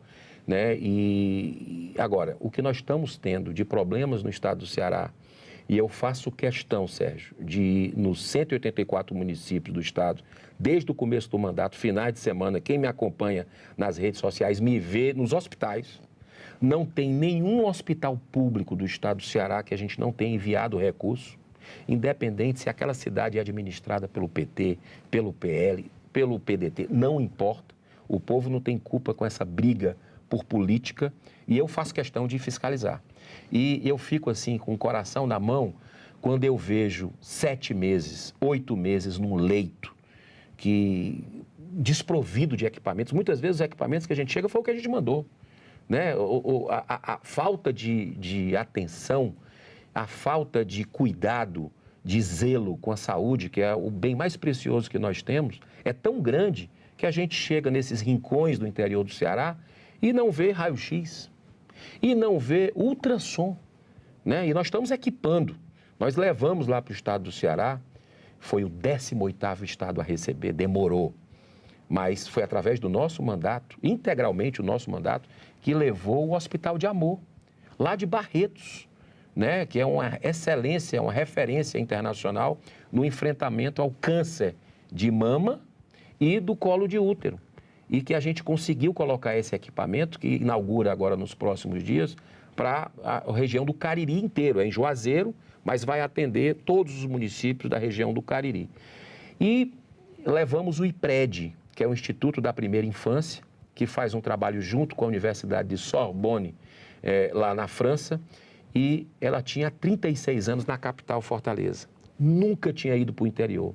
Nós viabilizamos uma sede para Quixadá, né? E vai atender toda a região do Sertão Central e do Vale do Jaguaribe para crianças com autismo, né? Uma referência lá. Eu me preocupo muito também com a hemodiálise. Nós temos no interior do Ceará macro-regiões que estão totalmente desguarnecidas, que as pessoas têm que viajar 150, 200 quilômetros para fazer 3 vezes, 2 por semana a filtragem, fazer o seu trabalho, senão ela morre. E nós conseguimos viabilizar para o litoral norte, região norte, para desafogar Sobral, que é uma região importante, que já estava sem condição de atender as pessoas do interior da região, nós viabilizamos um centro de hemodiálise lá para Camusim. Tudo isso são investimentos na ordem de 10, 20, 30 milhões de reais que o nosso mandato, sem orçamento secreto, porque eu voto contra orçamento secreto, denuncio o orçamento secreto, só recebo aquelas emendas constitucionais e de bancada, e nós fizemos esse investimento com muita cautela e transparência para todos os municípios do estado do Ceará. Então, o que eu acho que falta é realmente o cuidado com essas pessoas que estão nas filas por cirurgias simples, Sérgio. Cirurgias eletivas. A pessoa está lá parada no município dela, que não tem condição de fazer cirurgia, e ela tem que ir para a regulação. E você não tem transparência na regulação, né? Por exemplo, a pessoa fura a fila, porque é amigo de um político, de um vereador, de um deputado, do governador, sei lá, e ela fica esperando 6 meses, 7 meses. Eu converso com essas pessoas que estão ali com a família paralisada, porque tem que ficar ali do lado, ela sem produzir, por uma coisa simples, né?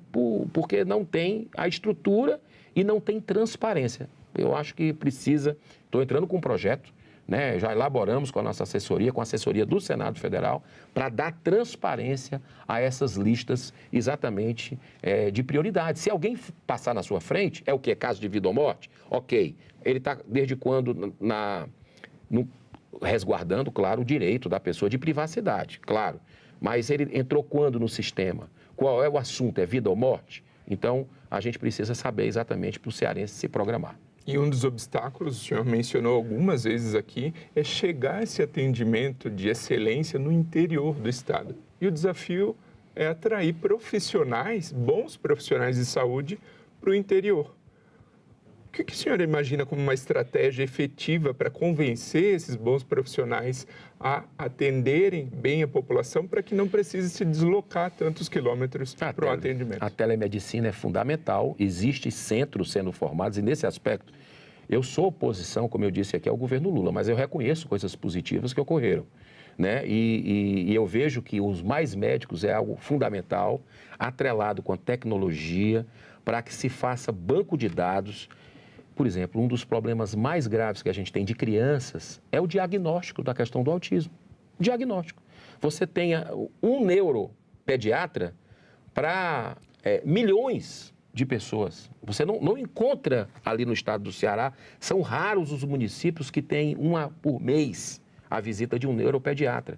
E a população crescendo.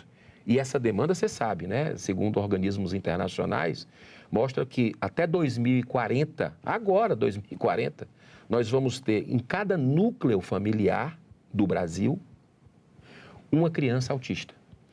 Como é que os governos estão se preparando para isso? As APAES, que são instituições que é uma bandeira nossa aqui, que a gente tem conseguido grandes vitórias. Lá no estado do Ceará não tem nenhum APAE, são 36 em todos os municípios, 184. Não tem um APAE que nós não ajudamos através do mandato. Associação Pestalozzi, da mesma forma, fazem um trabalho ali de assistência às mães atípicas, a pessoas que têm problemas com neurodivergentes, né? Crianças e adolescentes. Então, eu acredito que nós precisamos caminhar nesse sentido. Agora, uma coisa está atrelada à outra. Por exemplo, médicos para o interior. Você colocou um ponto importante. Como é que é? Os salários, o pessoal, eu vejo as prefeituras preocupadas aumentando, ok, tudo bem. Aí nós entramos na questão da capacitação desses médicos. Né? A preocupação, que é um debate que existe na sociedade. Tem faculdade em todo lugar hoje em dia. Virou uma coisa assim, e a qualidade desse atendimento? Como é que está sendo? Né? A gente precisa ter cuidado. E outra coisa também, que é uma bandeira da liberdade, aí entra a educação. Entra a educação. Muitos desses médicos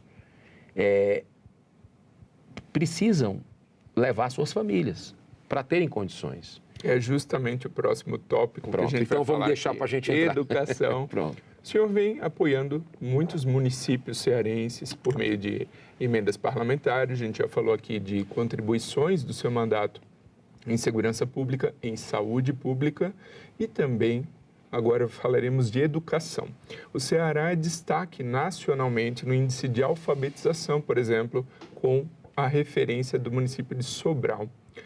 Quão importante tem sido investir em educação no estado? Em primeiro lugar, você viu que Sobral saiu da lista, mas Sobral estava na lista do Fórum Brasileiro de Segurança Pública, terra de muita gente, muitos políticos, né? Mas também de Renato Aragão.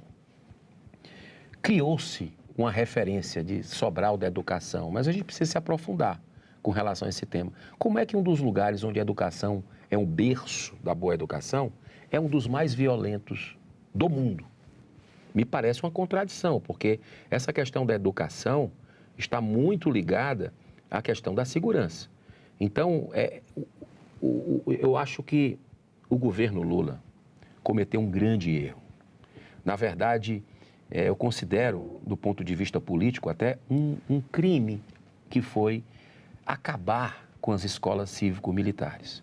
Né? Assim, você pode ter muitas divergências, mas os dados do MEC, e eu levei isso para a tribuna algumas vezes, os dados do MEC mostram que o ambiente escolar melhora, que a própria absorção, a aprendizagem melhora, que os professores se sentem mais seguros, que o nível de depredação de escola, de pichação, praticamente zera. Por quê? Tirar essa opção das famílias e dos alunos se existia fila de espera? Porque você mantém a escola tradicional, e eu defendo muito a escola de valores humanos. Eu trouxe, antes de sonhar em ser político, esse projeto para o Ceará, totalmente gratuito, né, com base em doações de empresas. E eu vi filas de espera lá no Eusébio, no município de Eusébio, uma escola que eu conheci na Índia, de valores humanos, com base em 5 princípios: paz, amor, não violência, verdade e retidão. As crianças aprendem todas as disciplinas com esse propósito aqui, entranhado nas matérias.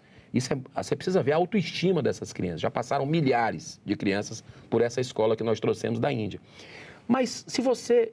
aqui a gente incentiva, é importante. Tem as tradicionais também, que são importantes.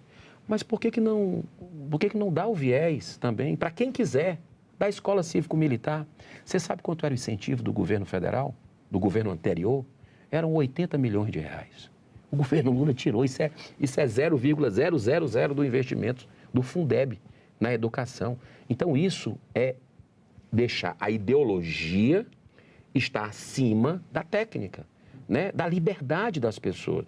Quando eu falo dos médicos que estão querendo ir para o interior, eles precisam ter opção de educação para os seus filhos, né? Então, por exemplo, o homeschooling, né, que está sendo debatido no Senado, inclusive com um relatório favorável da professora senadora Dorinha. Né? Nós estamos querendo levar urgente para o plenário isso, porque tem pais hoje que estão sendo ameaçados de prisão, de detenção, porque estão ensinando seus filhos várias línguas, né, violino, né, e as crianças, inclusive o juiz que deu nós até denunciamos ele no CNJ, deu uma decisão como um militante, mas eles não gostam de funk.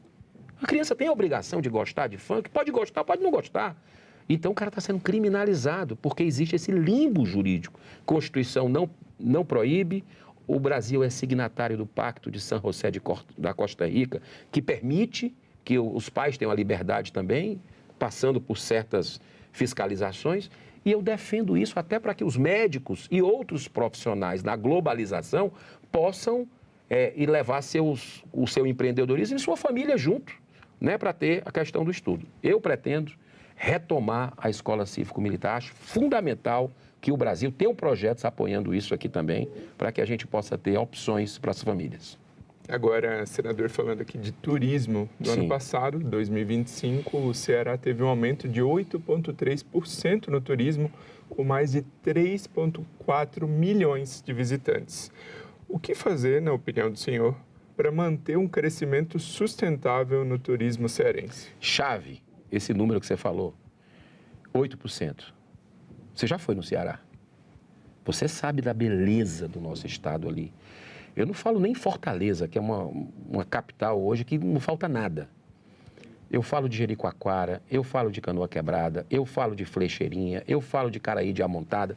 Você tem os points de kitesurf, inclusive tem projeto meu tornando capital nacional de kitesurf. Lá em Caucaia, infelizmente, uma das mais violentas do Brasil, do mundo. Então vem a segurança junto. Como é que você vai trazer...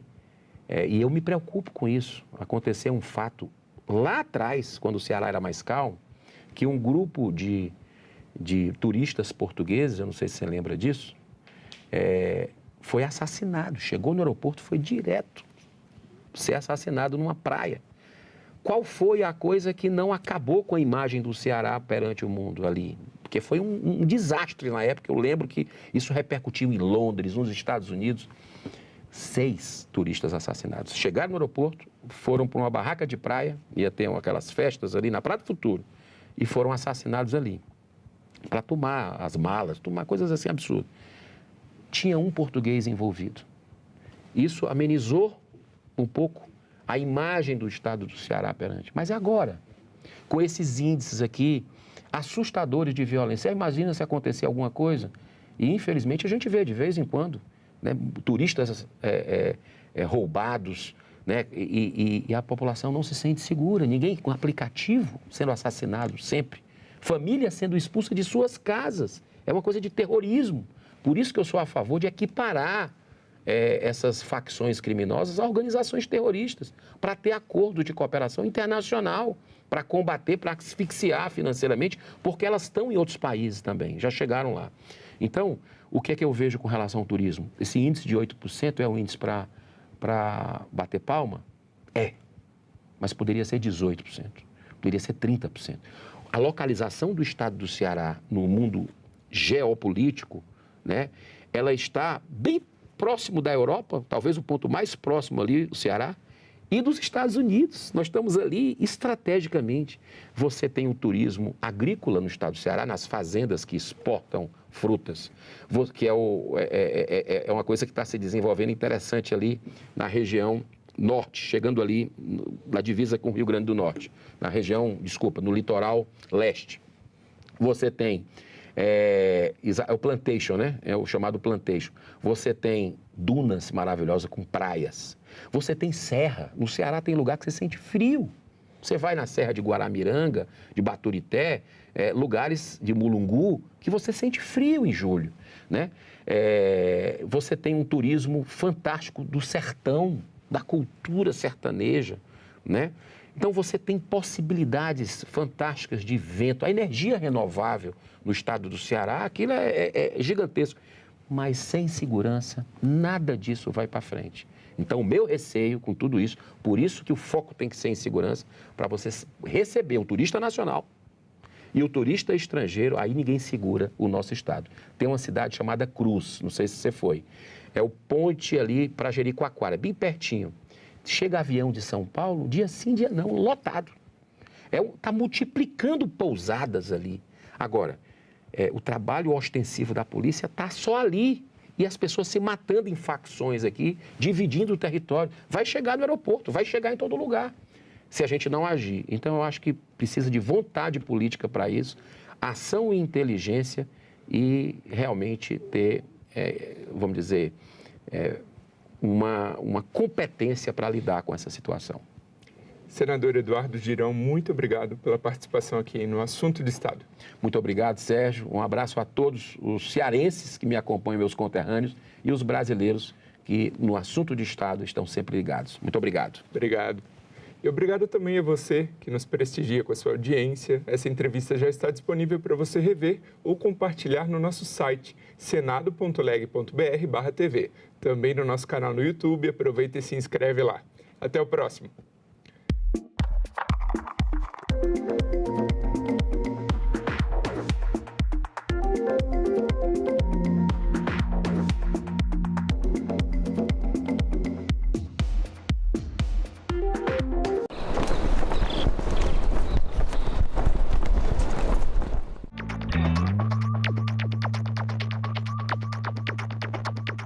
Declaro aberta a sessão solene. Se não existe parlamento, não existe democracia. O governo via todos como se fosse comunista. A fila não para de crescer para a passagem da revista lá na esplanada dos ministérios. Deve ser sempre lembrado o que foi dito por Ulisses Guimarães. Traidor da Constituição é traidor da pátria. O homem disse logo, quem fala? Eu disse, Ariano Suassuna.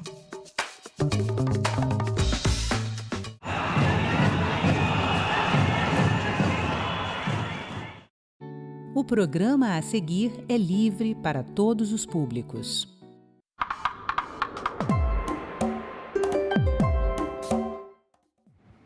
Olá, eu sou Antônia Márcia Vale e neste Agenda Econômica vamos falar de saúde mental no trabalho. Esse aspecto das condições de trabalho é pouco falado e em alguns lugares é quase um tabu, mas é fundamental para a qualidade de vida e a produtividade de todos os trabalhadores. Em maio de 2026, entrou em vigor uma atualização da norma regulamentadora número 1 do Ministério do Trabalho, que colocou a saúde mental na lista de riscos ocupacionais a serem gerenciados pela direção das empresas. Para falar sobre o impacto dessa medida, nós vamos conversar com o diretor do Departamento de Segurança da Saúde do Ministério do Trabalho, Alexandre Scarpelli. Alexandre, bem-vindo. Quase que eu tropecei no seu nome, né? Por gentileza, vamos conversar um pouquinho sobre essa questão de saúde mental no trabalho, que apesar de ser antiga, ela aparece agora quase como uma novidade em termos de regulamentação, né? O que aconteceu, porque alguns especialistas, outros com quem eu conversei, eles dizem que, na verdade, essa questão, a saúde mental, já deveria estar sendo cuidada pelas empresas, já é contemplada nessa norma, mas ela agora foi mais explicitada, é isso? Exato. Bem, muito obrigado pela oportunidade de falar um pouco sobre esse assunto. É exatamente isso. Desde 2022, a gente já trabalha dentro de uma lógica da norma regulamentadora número 1, que prevê o gerenciamento de riscos ocupacionais nos ambientes de trabalho, mas de todos os riscos ocupacionais. Então, a gente está falando de um gerenciamento mesmo, de a gente ter, num monitoramento constante das empresas, todos os riscos do ambiente de trabalho. Ao mesmo tempo, nós temos também a norma regulamentadora 17, que trata da ergonomia nos ambientes de trabalho.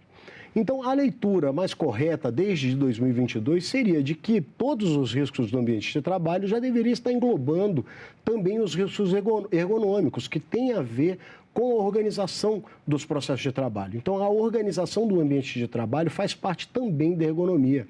Então, nessa lógica, os riscos psicossociais que são provenientes dessa organização do trabalho, eles já deveriam estar sendo enfrentados pelas empresas. Só para a gente esclarecer o conceito aqui, ergonomia é a adequação do ambiente de trabalho à pessoa. Ao trabalhador, exatamente. Então, a gente tem que sair também um pouco daquela lógica, quando a gente fala em ergonomia, né, de que são os movimentos repetitivos ou que tem a ver com o mobiliário do ambiente de trabalho ou com as posições que são colocadas e as cargas de trabalho dos trabalhadores. Isso também é ergonomia, mas a ergonomia tem a ver com a organização do ambiente de trabalho. E o entendimento é de que os riscos psicossociais, eles derivam de falhas na organização, na distribuição das tarefas, em como que o ambiente de trabalho é gerenciado e organizado. E é sobre isso que os riscos psicossociais estão falando nessa inovação de agora, de 2026, quando foi aprovada a inclusão explícita na norma regulamentadora número 1, a questão do risco psicossocial. Você vê ainda, já que existe essa certa dificuldade para implementar essa norma, você vê algum tipo de preconceito nas empresas, sejam pequenas ou grandes, para se falar nesse assunto? Porque as doenças mentais ou digamos assim, as questões de saúde, né, envolvendo a psique ainda sofrem um preconceito na sociedade de uma forma geral. Sim, a gente tem que saber que esses adoecimentos, esses sofrimentos dos trabalhadores, eles estão presentes ali no ambiente de trabalho, tá? As empresas precisam estar atentas aos sinais, por quê? Porque eu preciso fazer a adaptação do meu trabalho às características psicofisiológicas de cada um dos trabalhadores. É isso que é ergonomia. Então, eu tenho que levar em consideração como é que está o estado de saúde de cada um dos meus trabalhadores e perder o tabu.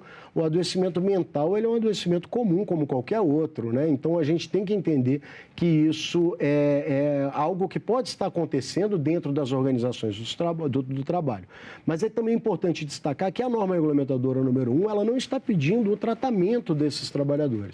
O que ela pede é que a organização do ambiente de trabalho não esteja provocando ou agravando os eventuais adoecimentos que podem já estar estabelecidos no ambiente de trabalho. E o mais importante, não provocar esses adoecimentos. Eu vou aproveitar essa sua deixa, então vou pedir para o nosso diretor Assis colocar na nossa tela aqui uma lista de alguns pontos que estão previstos lá na norma que podem ser riscos, né, psicossociais no trabalho. E aí, ritmo excessivo de trabalho, jornadas prolongadas, pressão excessiva, exigências cognitivas elevadas. Eu queria que você falasse um pouquinho sobre isso, ausência de clareza nas funções, assédio moral e ou sexual, falhas de comunicação, falta de apoio organizacional.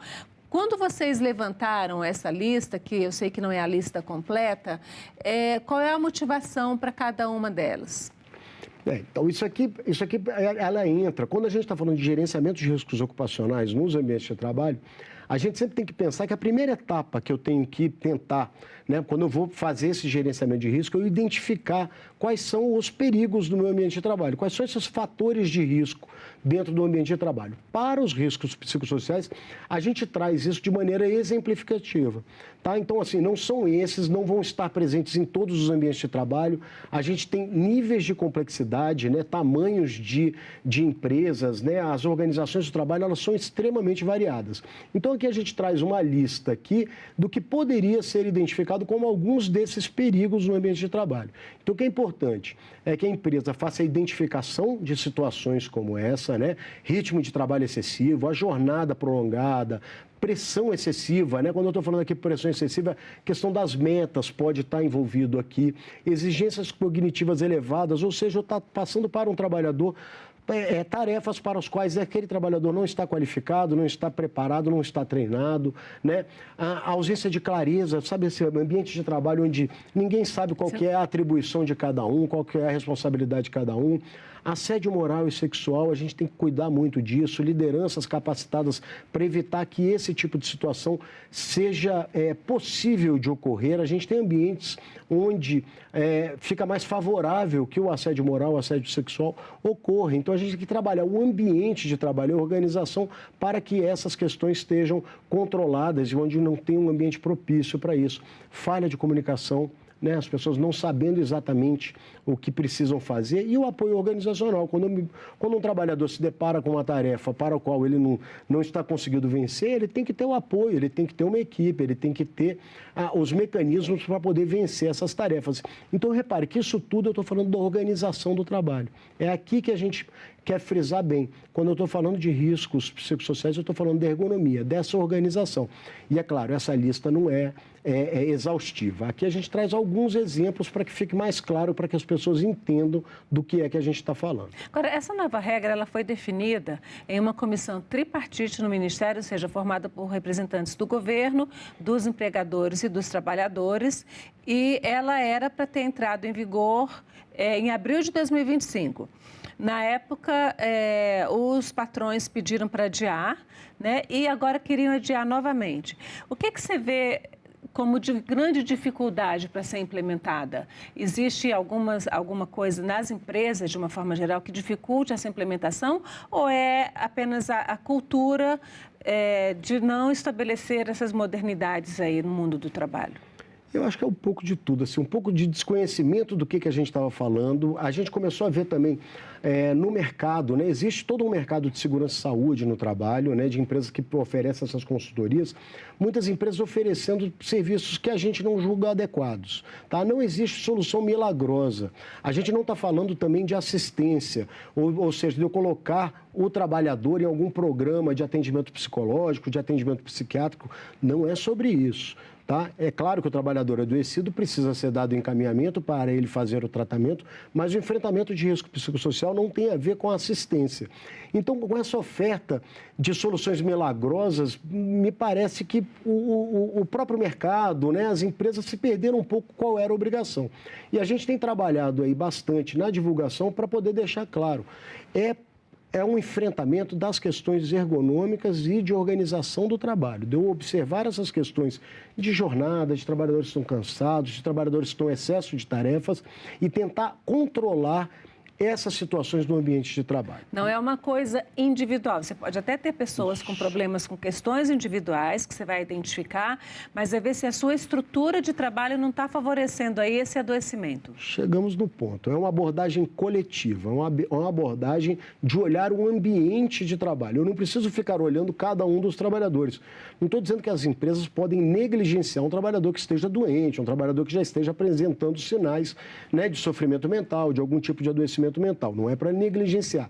Mas o enfrentamento do problema é no campo da prevenção, é no campo coletivo de organização do ambiente de trabalho, de olhar para as cargas de trabalho, para olhar como é que está a distribuição dos fluxos de trabalho, como que se dão os processos de comunicação entre os trabalhadores de mesma hierarquia, entre o trabalhador e a sua chefia, entre o trabalhador e os seus subordinados, né? Então, como é que se dá essa comunicação, a distribuição das tarefas, né? Então, a distribuição de metas, as metas são atingíveis, os trabalhadores entendem bem o sistema de metas.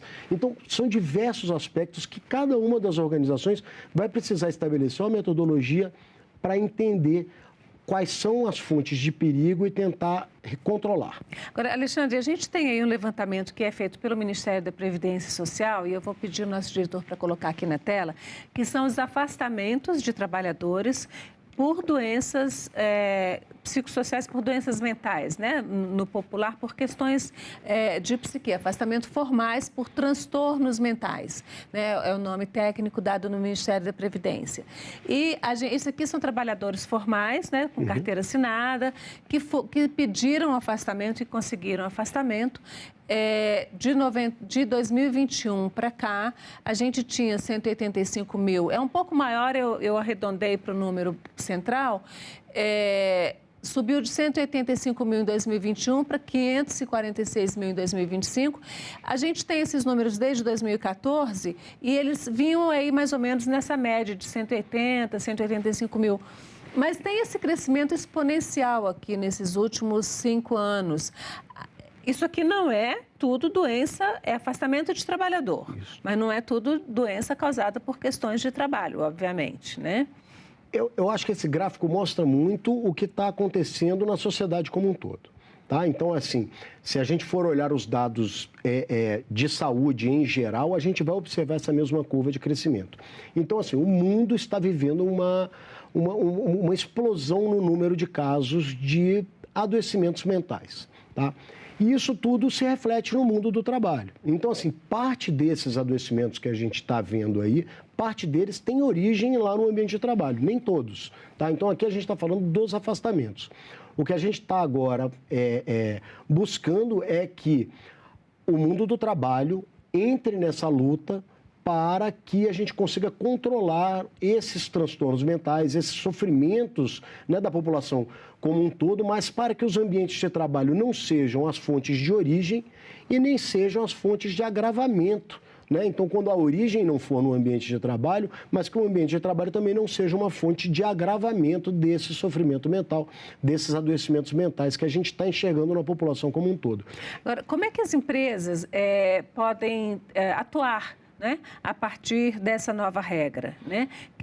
Porque a gente sabe que as empresas têm as famosas CIPAs, né? Que são as comissões Comissões internas de prevenção de acidentes e assédio. E assédio. Isso. Pois o assédio foi acrescentado depois. Antes era só prevenção de acidentes, né? Entrou o assédio também.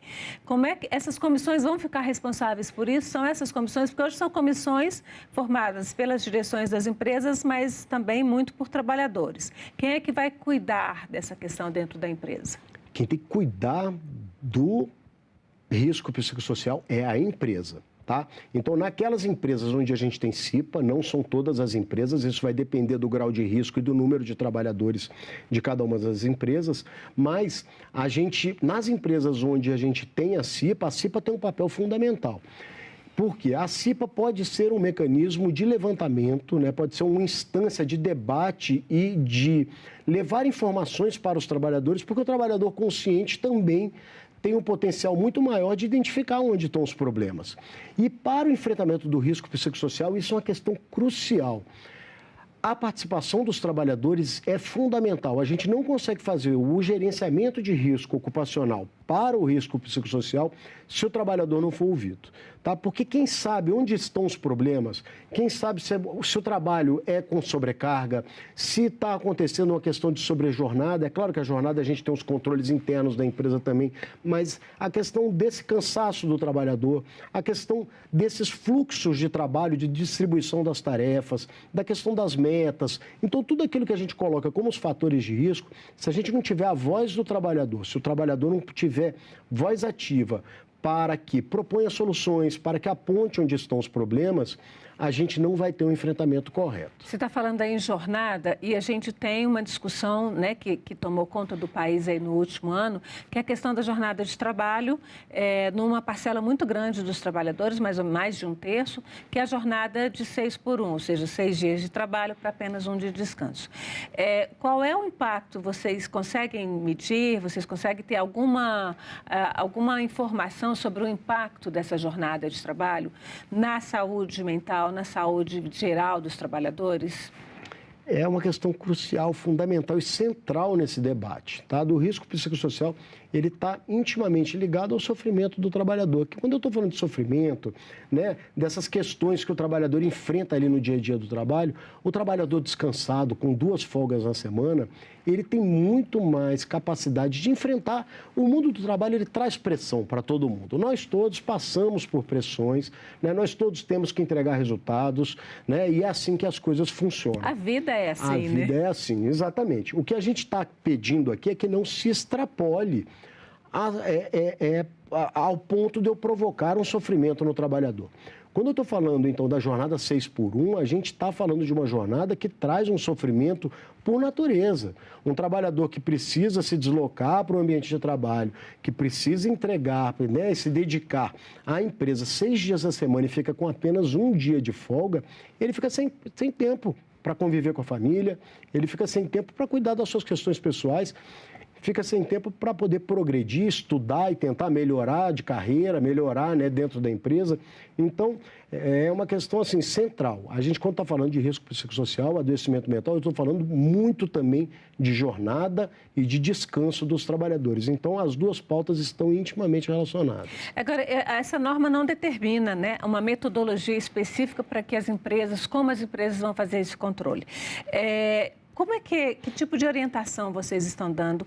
Nos primeiros 3 meses não haverá multa, né? A informação que a gente tem é que os fiscais do trabalho vão fiscalizar as empresas, vão avaliar, vão orientar, mas qual é o tipo de orientação? O que as empresas podem fazer?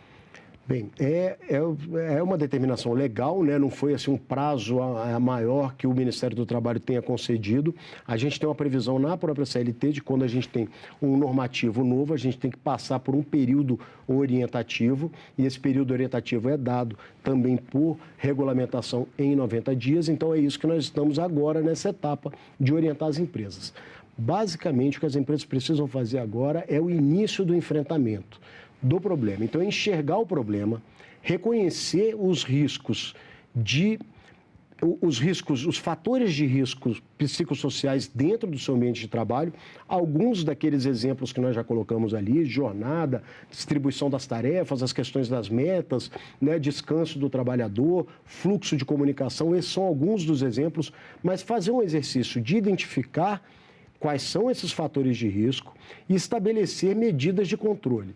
Quando eu estou falando de gerenciamento de risco ocupacional, eu estou falando de um processo de planejamento, né, que eu faço a identificação do problema, eu planejo medidas de controle, eu adoto medidas de controle e eu monitoro essas medidas de controle para poder saber se elas estão efetivamente funcionando ou não. E aquilo que não estiver funcionando, as empresas vão readaptando. Então, o que nós vamos pedir para as empresas agora? Iniciem o enfrentamento. Vai tudo ser resolvido? Não, no primeiro momento a gente tem consciência, é um processo de enfrentamento de um problema que é complexo, mas precisa ser iniciado.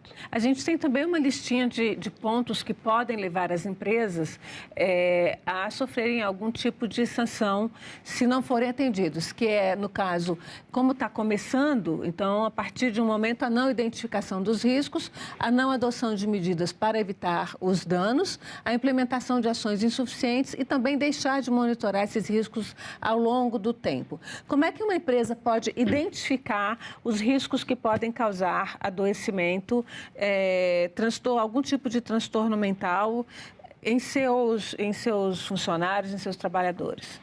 Olha, tudo vai depender do nível de complexidade dessa organização da empresa. Então, eu pergunto isso porque a gente sabe que desculpa eu te interromper, por exemplo, é famoso que restaurante, cozinha de restaurante é um lugar para fazer, é uma máquina de fazer doido. Redação de jornal também, né? Mas hospital também, são lugares onde o estresse natural, digamos assim, é muito grande. Como é que se lida numa situação dessa?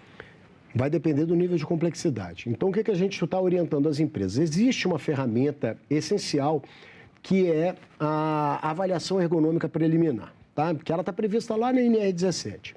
Para avaliação ergonômica preliminar, existem algumas metodologias de avaliação ergonômica preliminar reconhecidamente eficazes, tá? Comprovadamente, cientificamente eficazes para fazer isso. O que a gente está sugerindo e colocando para as empresas? Tudo vai depender do nível de complexidade. Então, quando eu estou falando de uma pequena loja, né, que está trabalhando ali com 5, 6 empregados, eu tenho a questão dos atendimentos ao público, isso pode estar expondo os trabalhadores a sofrimento, né? A gente nem sempre controla, né, como que o público vai lidar com os trabalhadores, né? Então, eu tenho... Mas entenda que, assim, uma empresa pequena, 5 trabalhadores, 10 trabalhadores... eu vou ter um nível de complexidade, de arranjo entre a distribuição das tarefas, entre as responsabilidades de cada um, muito menor. E coloquei aqui também que precisa ouvir os trabalhadores. Nesse caso, ouvir os trabalhadores é ouvir mesmo, é conversar com os trabalhadores, em uma entrevista, uma conversa, um bate-papo, para poder tentar entender e identificar, para que os próprios trabalhadores colaborem na identificação desses pontos que precisam ser controlados e melhorados dentro da empresa. Se eu estou falando de uma grande empresa, muito provavelmente a empresa já vai ter que lançar mão de questionários organizados, anônimos, para poder dar um pouco de liberdade para o trabalhador, estabelecer esses canais de comunicação. Então, tudo vai depender da complexidade de cada uma das empresas para que ela adote as medidas mais eficazes e mais adequadas para aquele nível de complexidade. Agora, essa fiscalização vai ser feita pelos fiscais do trabalho, né? Eles vão precisar de alguma autorização judicial para fazer essa fiscalização ou é de ofício? E aí, eu queria lhe perguntar um pouco sobre questões, por exemplo, a gente sabe que muitas empresas constrangem e algumas até, de fato, ameaçam fiscais do trabalho no exercício de sua função, né? Eu me lembro bem do assassinato de alguns fiscais do trabalho há alguns anos, né? Por conta de fiscalização, principalmente em áreas rurais, em fazendas. Como é que vai funcionar essa questão? Bem, assim, todas as empresas, isso é bom que fique claro, tá? O auditor fiscal do trabalho não precisa de autorização de ninguém para poder entrar na empresa, tá? Então, essa é uma autorização que vem da legislação, a gente já tem autorização uma natural, onde houver trabalhadores, né, desempenhando suas funções, o auditor fiscal do trabalho tem a permissão para entrar naquele ambiente. Como que a fiscalização vai ocorrer para isso daí? A gente vai entrar e entrevistar os trabalhadores, entrevistar os gestores da empresa, tentar entender os mecanismos, quais são as ferramentas que eles são utilizados, por exemplo, para estabelecer meta do trabalhador, ou para os controles que são colocados, né, os sistemas de software, ou mesmo as ferramentas, as máquinas de trabalho que estão por ali.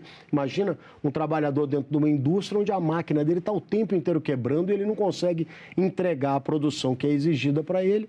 Isso pode constituir um risco, um fator de risco psicossocial, além dos riscos da máquina, né? Quando a gente vai nos ambientes, a gente está olhando todos os riscos de maneira geral. Então, deixem os auditores fiscais do trabalho entrarem nas empresas, conversarem com os trabalhadores, porque se houver qualquer tipo de embaraço, a primeira medida da inspeção do trabalho é um auto de infração por embaraço, por não deixar a gente desempenhar a nossa função. E isso faz com que o valor de todas as multas que poderiam ser aplicadas seja um valor elevado, ela fica multiplicada. A gente tem nas relações de trabalho no Brasil alguns fatores que são meio que estruturais, como vínculos de trabalho precários, né?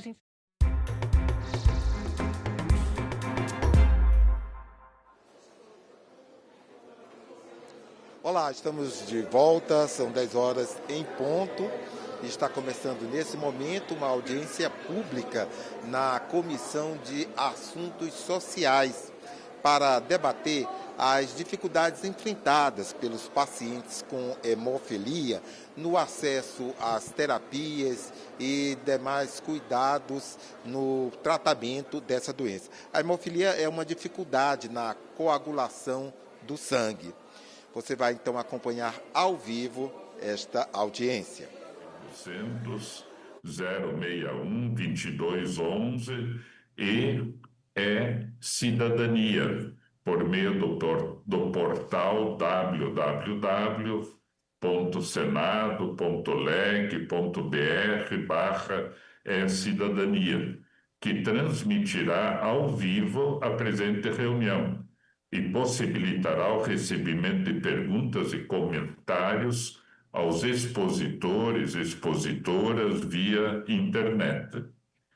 Eu quero, inclusive, destacar que já vieram algumas perguntas e um comentário, e pediria que a Secretaria também entregasse aos expositores e expositoras as perguntas e comentários, mas eu vou ler o material que já chegou. As perguntas, o Leonardo de Minas Gerais. Que medidas concretas vão ser adotadas para acabar com a absurda barreira no acesso a terapias e medicamentos? Denis, de São Paulo. Existe protocolo de profilaxia nas UBS, Unidades Básicas de Saúde do Brasil? Se não houver, como seria possível implementá-los na rede em nível nacional pelo SUS? A Natália, do Rio Grande do Sul. Por que pacientes com hemofilia ainda enfrentam falta de medicamentos e demora no atendimento? E um comentário que já veio do Victor, de Goiás. O tratamento profilático reduz internações e custos hospitalares a longo prazo, sendo eficiente tanto para o Estado quanto para o paciente. Então, são perguntas, mas essa interatividade continua à disposição de todas as pessoas que nos acompanham pelo Brasil. E, inclusive, após a audiência pública, todos e todas que nos acompanham podem enviar para o portal da Comissão, né, de Assuntos Sociais do Senado sugestões, comentários, que serão todos muito bem-vindos, né? Nós temos para esta audiência pública interativa a presença dos seguintes convidados e convidadas. Aliás, são todas convidadas, né? A Luciana Maria de Barros Carlos, que é coordenadora geral de sangue e hemoderivados do Ministério da Saúde. Seja muito bem-vinda, doutora Luciana. É um prazer tê-la participando dessa audiência. Indianara Ramos Galhardo, presidente executiva da Associação Brasileira de Pessoas com Hemofilia. Também seja muito bem-vindo, Indianara. Mariana Bataza, presidente de Relações Institucionais da Associação Brasileira de Pessoas com Hemofilia. Também muito bem-vinda. Cristiane Maria Silva Pinto, médica e membro da Associação Brasileira de Hematologia, Hemoterapia e Terapia Celular, ABHH. Também, doutora Cristiane, uma honra tê-la participando dessa audiência pública. E Andréa Garcia, que é diretora técnica do Hemocentro de São José do Rio Preto. O que motivou, como já foi mencionado, essa audiência pública foi um requerimento apresentado na Comissão de Assuntos Sociais, desculpe-me, e que tinha a seguinte justificativa. A hemofilia, desculpe-me de novo, é uma condição crônica, rara e potencialmente impactante, que exige diagnóstico precoce, acompanhamento especializado e oferta de terapias regulares adequadas, sob pena de agravamento do quadro clínico. A evolução científica e tecnológica na área tem produzido alternativas terapêuticas inovadoras, capazes de melhorar o controle clínico da doença, reduzir episódios hemorrágicos e ampliar a qualidade de vida dos pacientes. No entanto, o acesso a essas soluções ainda se mostra limitado, desigual ou insuficientemente debatido sob a ótica da política pública, do planejamento orçamentário e da organização da rede assistencial. Promover esse debate no âmbito do Senado e também reafirmar o compromisso desta Casa, Senado Federal, com a defesa do direito à saúde, com a redução das desigualdades no acesso ao tratamento e com a construção de respostas institucionais mais eficazes para uma população que ainda enfrenta barreiras relevantes para ter assegurado o cuidado de que necessita. Então, essa foi a justificativa, né, para a realização dessa audiência pública. E eu quero ressaltar para todo o público, né, e faço isso em outras audiências públicas também na área de doenças raras, de tratamento, né?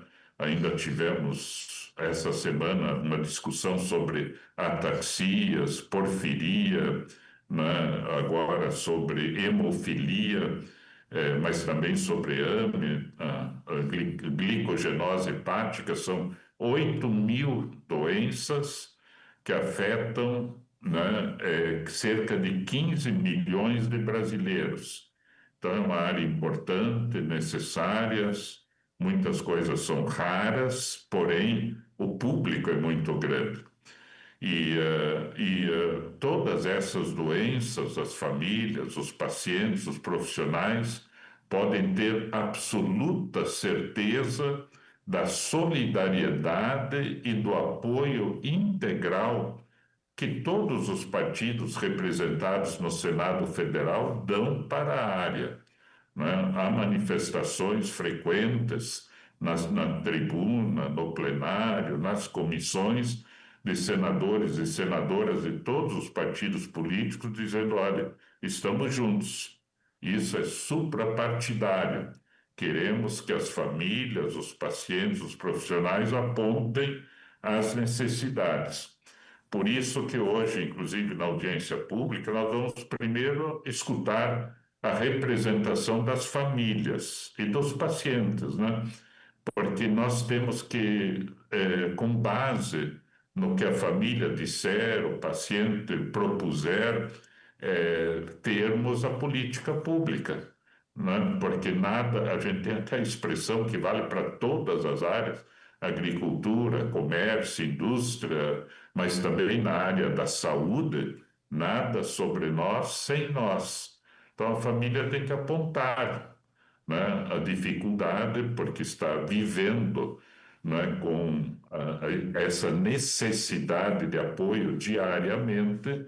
E aí, então, todos nós, Ministério da Saúde, médicos, Senado, Executivo, Judiciário, nos posicionarmos em relação a esse direito à saúde.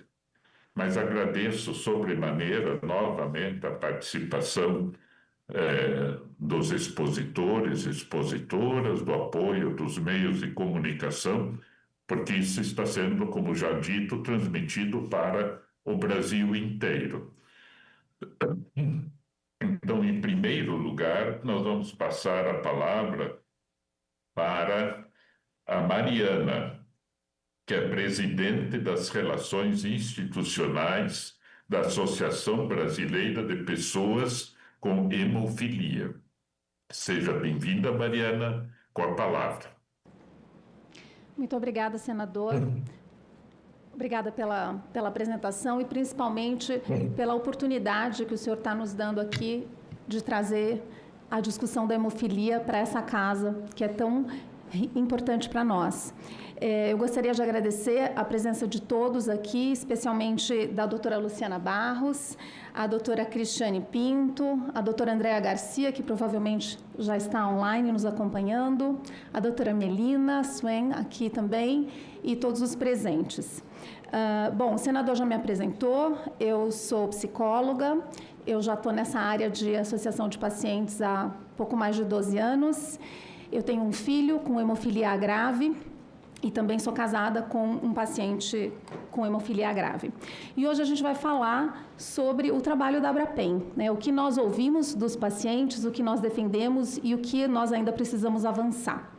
Vamos falar sobre a nossa visão sobre acesso, sobre cuidado e qualidade de vida de todas as pessoas com hemofilia no Brasil. Bom, ao longo desses últimos 8 anos, a Abrapem se tornou um espaço de escuta, de acolhimento, de orientação para todas as pessoas que convivem com hemofilia e também outras desordens hemorrágicas. Cada demanda que a gente recebe na Abrapem não é só uma demanda ou uma queixa, né? A gente está falando de uma história que revela uma necessidade e que também nos aponta uma oportunidade de aprimorar o cuidado em saúde e reduzir as desigualdades. A nossa população hoje de coagulopatias hereditárias é de pouco mais de 34 mil pacientes diagnosticados. Hemofilia A tem pouco mais de 11.800 pacientes, totalizando 35% do total das coagulopatias. Doença de von Willebrand, um pouquinho mais de 12 mil. Hemofilia B, cerca de 12.300 pacientes. Outras coagulopatias raras, 3.900. E as outras coagulopatias hereditárias e demais transtornos hemorrágicos, 3.800. Esses números, para nós, não são apenas números, né? Eles representam histórias de vida, eles representam sonhos, medos e famílias que estão aí. E por isso que é tão importante a gente pensar em políticas públicas que garantam o cuidado integral, equitativo e contínuo para todas essas pessoas. Aqui. Eu passei 2? Aqui. Bom, falando então um pouquinho sobre o que o Brasil já conquistou. A gente tem uma trajetória de avanços que transformou a vida de milhares de pacientes e famílias no Brasil. E a gente sabe que a gente ainda precisa avançar, mas a gente precisa reconhecer toda a trajetória até aqui, que posso dizer que é exemplar. Desde 1990, quando o Brasil começou a usar os concentrados com inativação viral. Depois, em 2011, nós tivemos a implantação da profilaxia primária. Em 2012, a profilaxia secundária. O contrato de transferência de tecnologia do fator recombinante. E em 2012... depois foi publicado o protocolo de profilaxia primária em 2014, o protocolo de imunotolerância em 2015. Em 2017, foi negada a incorporação do fator 9 recombinante. Em 2019, foi negada a incorporação de 2 produtos de meia-vida estendida, um fator 8 e um 9. Esse, infelizmente, foi uma grande perda de oportunidade para os pacientes, especialmente os pacientes com hemofilia B, porque esse produto de meia-vida estendida traz uma diferença muito significativa no peso do tratamento e na qualidade de vida desses pacientes. Depois, em 2021, foi incorporado o emicizumab para os pacientes com inibidor que tiveram falha na imunotolerância. Na sequência... Não, está certo. Houve a incorporação dos fatores recombinantes de meia-vida estendida, fator 8. Na verdade, essa incorporação ela aconteceu, mas ela nunca se efetivou na prática, né? Esses 2 produtos foram incorporados e, por algum problema dessa incorporação, depois isso foi enviado para uma desincorporação e isso essa compra nunca foi efetivada de nenhum desses 2 produtos de meia-vida estendida. Em 2023, foi negada a incorporação de um outro fator 8 de meia-vida prolongada. Em 2023, foi incorporado o emicizumab para todos os pacientes com hemofilia A com inibidor, que foi uma grande conquista. Claro, em 2021 também, mas em 2023 já para um rol maior de pacientes. Na mesma ocasião, foi tentada a incorporação do emicizumab para os pacientes sem inibidor até 18 anos e foi negado. Em 2024, nós tivemos a inauguração da fábrica de recombinantes da Hemobras. No mesmo ano, a Anvisa aprovou a terapia gênica para a hemofilia A, que infelizmente saiu do mercado. Nós não temos mais no mercado mundial terapia gênica para a hemofilia A, mas existem outros estudos em andamento. E o ano passado, nós tivemos uma enorme conquista que foi muito comemorada, que foi a incorporação do emicizumab para a hemofilia A para os pacientes sem inibidor até 6 anos. E, muito recentemente, a semana passada, a aprovação, né, na verdade, a recomendação positiva da Conitec para a incorporação do concizumab para os pacientes com hemofilia B com inibidor e a negativa da incorporação do marstacimab, que foi proposto para os pacientes com hemofilia B sem inibidor. É uma jornada longa, como a gente pode ver, porque, graças a Deus, a hemofilia é um campo com muita pesquisa científica e com muitos novos produtos.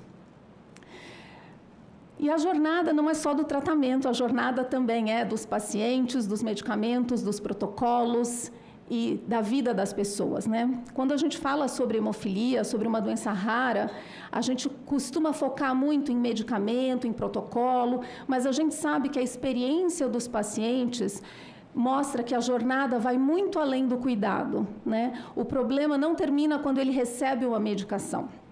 No nosso estudo do ano passado, que a gente fez um mapeamento da jornada das pessoas com hemofilia, nós vimos que os pacientes ainda percorrem distâncias bem longas para receber o atendimento e a medicação. Eles dedicam cerca de 5 horas e 26 minutos, para ser mais precisa, para cada visita, né? É a média do tempo estimado para cada visita ao serviço de saúde. Eles convivem com limitações físicas permanentes e a grande maioria não tem acesso ao suporte psicológico necessário. Então, esses dados nos mostram que a gente precisa fortalecer o cuidado integral, porque o tratamento não se baseia em a distribuição de medicamento, né? A qualidade de vida depende de medicamentos eficazes e seguros e do acesso ao cuidado integral, né? A reabilitação, o apoio psicossocial e uma rede que possa responder às reais necessidades dos pacientes. Aqui eu estou trazendo alguns dados, né, sobre os cuidadores que a gente captou. Essa pesquisa foi aprovada pelo CEP, ela envolveu 312 respondedores. E aqui, entre os cuidadores, 70% dos cuidadores das crianças pequenas relatam uma interferência significativa na vida profissional, sendo que 35% interromperam as atividades laborais. E a gente precisa lembrar que isso é a vida das pessoas, né? Isso tem um impacto financeiro e um impacto pessoal, psicológico muito grande, né? Uma mãe que precisa deixar a carreira, deixar o trabalho para cuidar do filho. E 67% relatam impacto em toda a dinâmica familiar, porque a hemofilia, como muitas outras doenças, ela não impacta só o paciente, ela transforma toda a rotina da família, ela transforma a rotina de estudos, de trabalho, social, financeira e tudo mais. Então, esses impactos, né, que vão além do tratamento, eles acontecem principalmente em relação aos sangramentos. Infelizmente, esse foi o dado que mais nos surpreendeu na pesquisa, surpreendeu negativamente, né? A gente vê que mesmo com todos os avanços, mesmo com as incorporações que têm sido feitas, passo a passo, né, para esse público, para aquele público e tudo mais, de maneira geral, no cômputo geral, a gente vê que os pacientes ainda convivem com episódios de sangramento que impactam toda a rotina. Aqui eu trouxe os dados mais específicos. De 12 a 17 anos, 29% dos pacientes relataram ter tido 10 sangramentos ou mais no último 1 ano, de acordo com essa pesquisa. Já na faixa etária de 18 a 24 anos, esse percentual sobe para 31%. E de 25 a 34 anos, 40% relatou ter tido 10 sangramentos em 1 ano, o que é um número realmente bastante alto. Em relação à limitação funcional e artropatia, 69% dos jovens de 18 a 24 anos já têm pelo menos uma artropatia instalada. E acima de 25 anos, o percentual sobe para 83%. Lembrando que 25 anos é uma idade ainda muito jovem, né? A idade que a gente está começando a vida, que os pacientes estão saindo da faculdade, começando uma carreira, um primeiro emprego. Então, 83% é um número muito elevado. E 71% deles, dos que têm acima de 18 anos, dizem que tem alguma limitação na mobilidade. Então, esses números mostram, né, que as limitações articulares, as dores crônicas, que também foram pesquisadas, elas são uma realidade para uma parte muito significativa dessa população. E isso impacta a família inteira, né? Além dos deslocamentos frequentes, né, que também impactam na jornada de trabalho, e a perda da renda e necessidade de suporte contínuo. Estou terminando. O peso invisível da hemofilia, então, a gente também observou que 71% dos cuidadores não têm acesso a suporte psicológico, 62% relataram irritabilidade frequente, aqui no caso do paciente, tá? Esses daqui foram as respostas dos cuidadores, e aí, em relação aos pacientes, 62% disseram que os pacientes relatam irritabilidade frequente, e 56% insônia, 49% isolamento social. E aí, quando a gente perguntou o que eles desejam para o futuro, a resposta foi bem clara, né? Eles desejam mais qualidade de vida, mais autonomia e menor impacto da doença e do tratamento no dia a dia. 82% querem tratamentos menos invasivos, 75% tratamentos mais avançados e 55% querem reduzir as dores e as limitações físicas. Então, falando, acho que foram 2... sobre os avanços e os desafios. Como eu disse lá no início, a gente já avançou bastante, a gente tem tido uma ampliação constante do acesso a terapias e novas terapias procoagulantes. A gente tem centros de tratamento de hemofilia em todo o país. O Brasil está fazendo gradativamente a incorporação de novas tecnologias. O Brasil teve um reconhecimento internacional do programa de hemofilia há pouco mais de 10 anos atrás, mas a gente precisa lembrar que a gente quer manter esse status, então a gente precisa continuar com os avanços para continuar sendo reconhecido como um bom programa. E o último grande avanço foi a participação das organizações sociais nas reuniões da Conitec, o que, de fato, trouxe um diferencial enorme para a nossa representatividade e para a voz dos pacientes. A Abrapem já participou de 6 dessas reuniões e nós estamos muito felizes com essa conquista. Mas a gente também ainda tem muitos desafios. A gente ainda não tem uma linha de cuidado estruturada, uma rede de urgência e emergência, acesso à ortopedia especializada, e quando eu digo isso, eu estou dizendo para todos os pacientes, em todos os locais do Brasil, né? A gente sabe que alguns pacientes, em algumas capitais, ligados a alguns centros de tratamento, têm esse acesso, mas a gente não tem a equidade regional, né? E o cuidado multiprofissional ao longo da vida, incluindo orientação genética e envelhecimento com qualidade de vida. Então, a gente sabe que, apesar dos avanços, né, o nosso compromisso é seguir avançando para garantir, de fato, o cuidado integral, equitativo e contínuo para todos. E um dos caminhos que a gente acredita que precisa ser seguido é a inclusão da hemofilia dentro da política de doenças, a política nacional de atenção integral às pessoas com doenças raras, né? Por estranho que pareça, as doenças hematológicas raras, elas não estão incluídas dentro dessa política, e isso é algo que a Abrapem está lutando para conseguir essa inserção, porque os pacientes ainda enfrentam desafios relacionados a toda a organização da rede de cuidado, acesso multiprofissional, reabilitação... 60 segundos! E tudo o que eu falei antes. E além da inclusão das doenças hematológicas raras, a gente também entende que é muito importante a construção de uma política nacional para as doenças hematológicas, para que a gente possa estabelecer as diretrizes assistenciais e as linhas de cuidado. E, na nossa visão, a sustentabilidade não é apenas equilibrar custos. A gente precisa preservar a saúde, a autonomia e a dignidade das pessoas ao longo da vida para que a gente tenha, de fato, sustentabilidade e inovação. A gente precisa de decisões baseadas em evidências, né? Cuidado integral, como eu já coloquei, inovação com valor, o impacto, que é o que vai trazer impacto social e autonomia na vida dessas pessoas, com menor dependência dos benefícios essenciais, maior participação social, inclusão educacional e profissional. A gente precisa de uma rede de cuidado estabelecida, com hospitais de referência, fluxos organizados, e a sustentabilidade do SUS como um todo, né? Que diz respeito a um planejamento de longo prazo, uso responsável dos recursos e a garantia de acesso para as futuras gerações. Como a gente vê, está tudo interligado e a gente entende que esse é o caminho da real sustentabilidade. Ela não é só a sustentabilidade financeira, é a sustentabilidade do tratamento e de todo o sistema.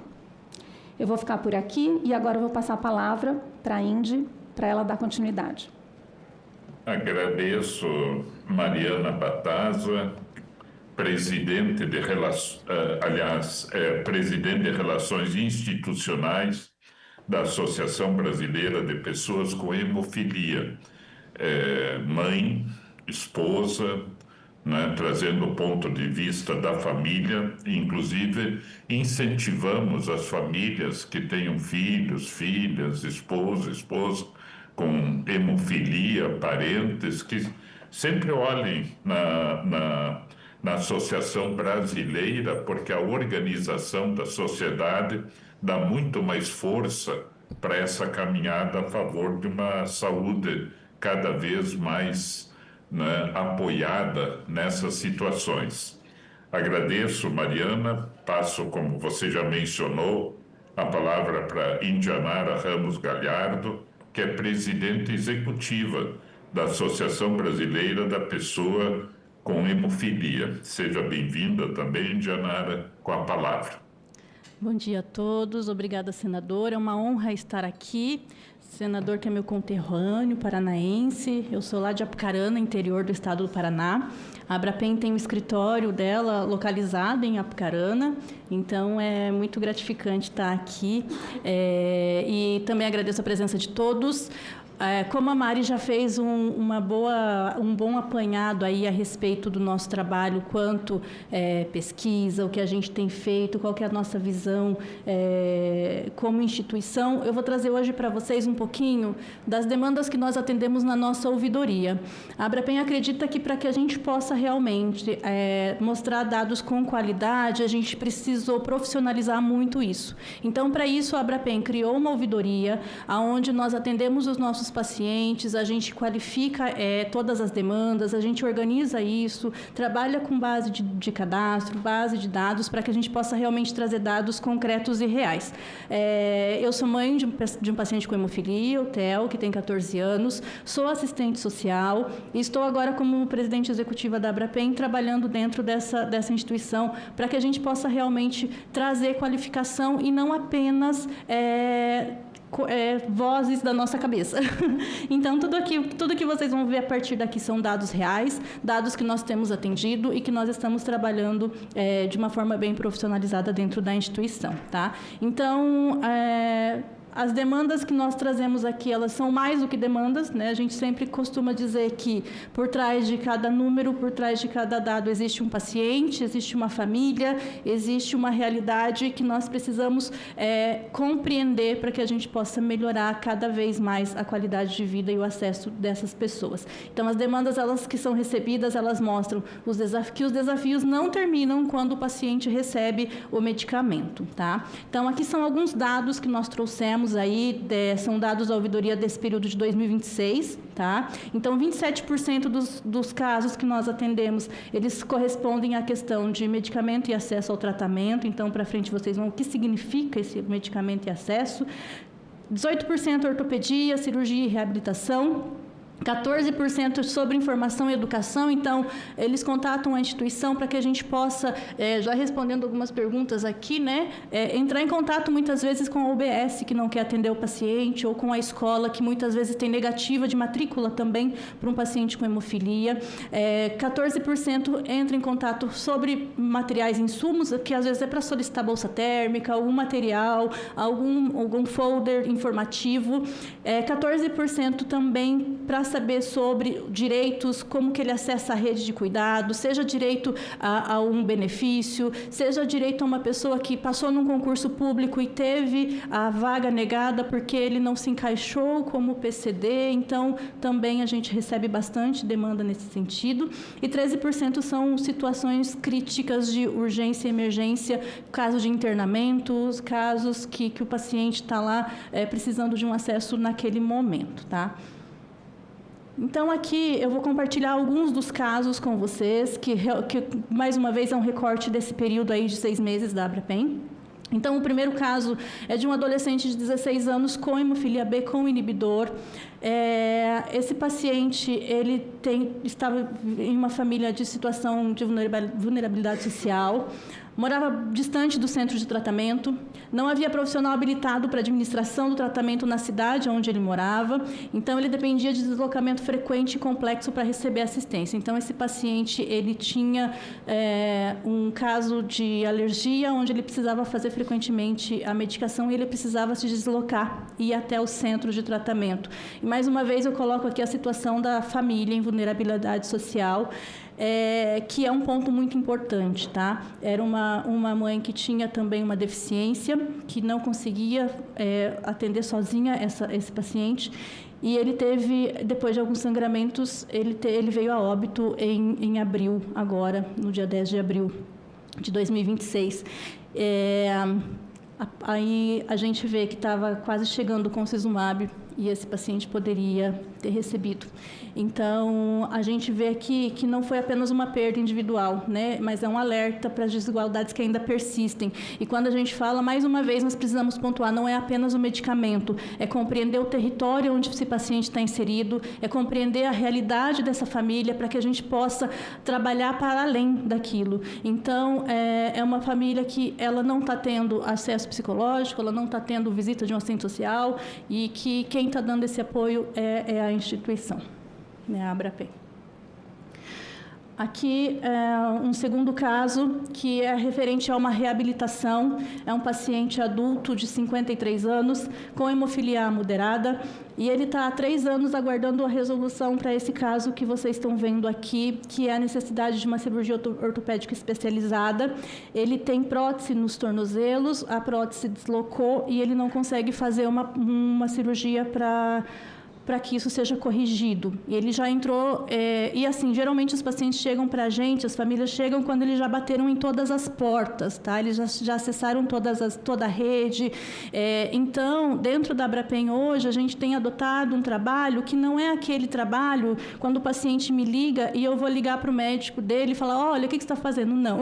A gente vai atender, a gente vai fazer escuta qualificada, a gente vai fazer relatório, a gente vai fazer estudo social e a gente vai referir referenciar isso para a rede. Então, esse caso ele foi referenciado para o Estado, a gente está acompanhando, mas até a data de hoje dessa audiência ainda não tivemos resolução e nem retorno a respeito desse caso, tá? Então, não é apenas uma demanda, né? A gente sempre vai colocar isso, não é apenas uma demanda, é o retrato das dificuldades enfrentadas pelos pacientes que precisam de acesso e reabilitação também especializada. Então, a gente tem ouvido falar muito sobre incorporação de novos medicamentos, a gente tem ouvido falar muito sobre novas terapias, novas tecnologias, mas nós precisamos olhar para os nossos pacientes adultos que não têm acesso às novas terapias e que não têm acesso a questões ortopédicas que eles tiveram problemas por conta de tratamento que eles não tiveram quando crianças, quando sua adolescência. Então, esses pacientes, a gente precisa sim olhar para eles, a gente precisa sim fazer a defesa e a gente precisa trazer para que isso seja debatido e seja discutido, tá?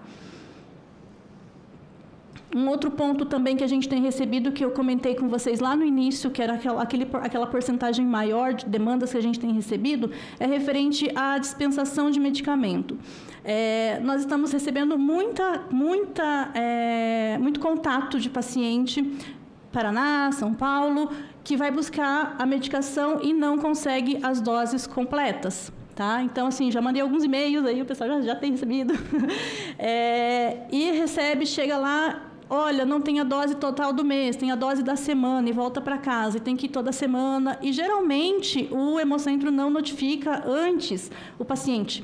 Então, as pessoas precisam se deslocar. E eu falo aqui por experiência própria, tá? Porque isso acontece comigo rotineiramente.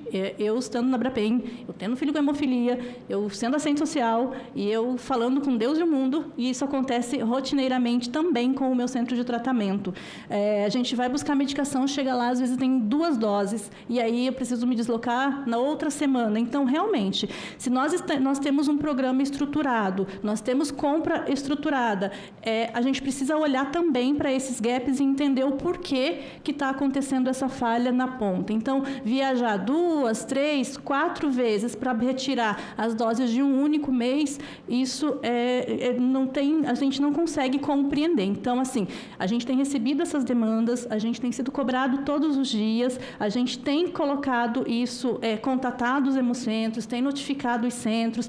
Geralmente, tem algo, e sempre a resposta é a questão do transporte, é a questão do sistema. Então, assim, a gente sempre fica nessas dúvidas. Então, por isso que a gente precisa trazer para vocês essa demanda também, que ela é grande, que ela tem acontecido com recorrência. Então, Paraná, Pará, São Paulo, Minas, são estados que têm geralmente nos contatado quanto a essa situação.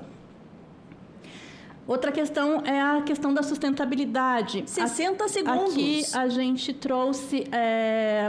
muitos pacientes também têm nos mandado fotos a respeito dessa questão das doses que chegam, né? Então, por exemplo, um paciente que faz lá 3.000 unidades de fator, e ele recebe as doses do mês, ele recebeu tudo dose de 500 unidades.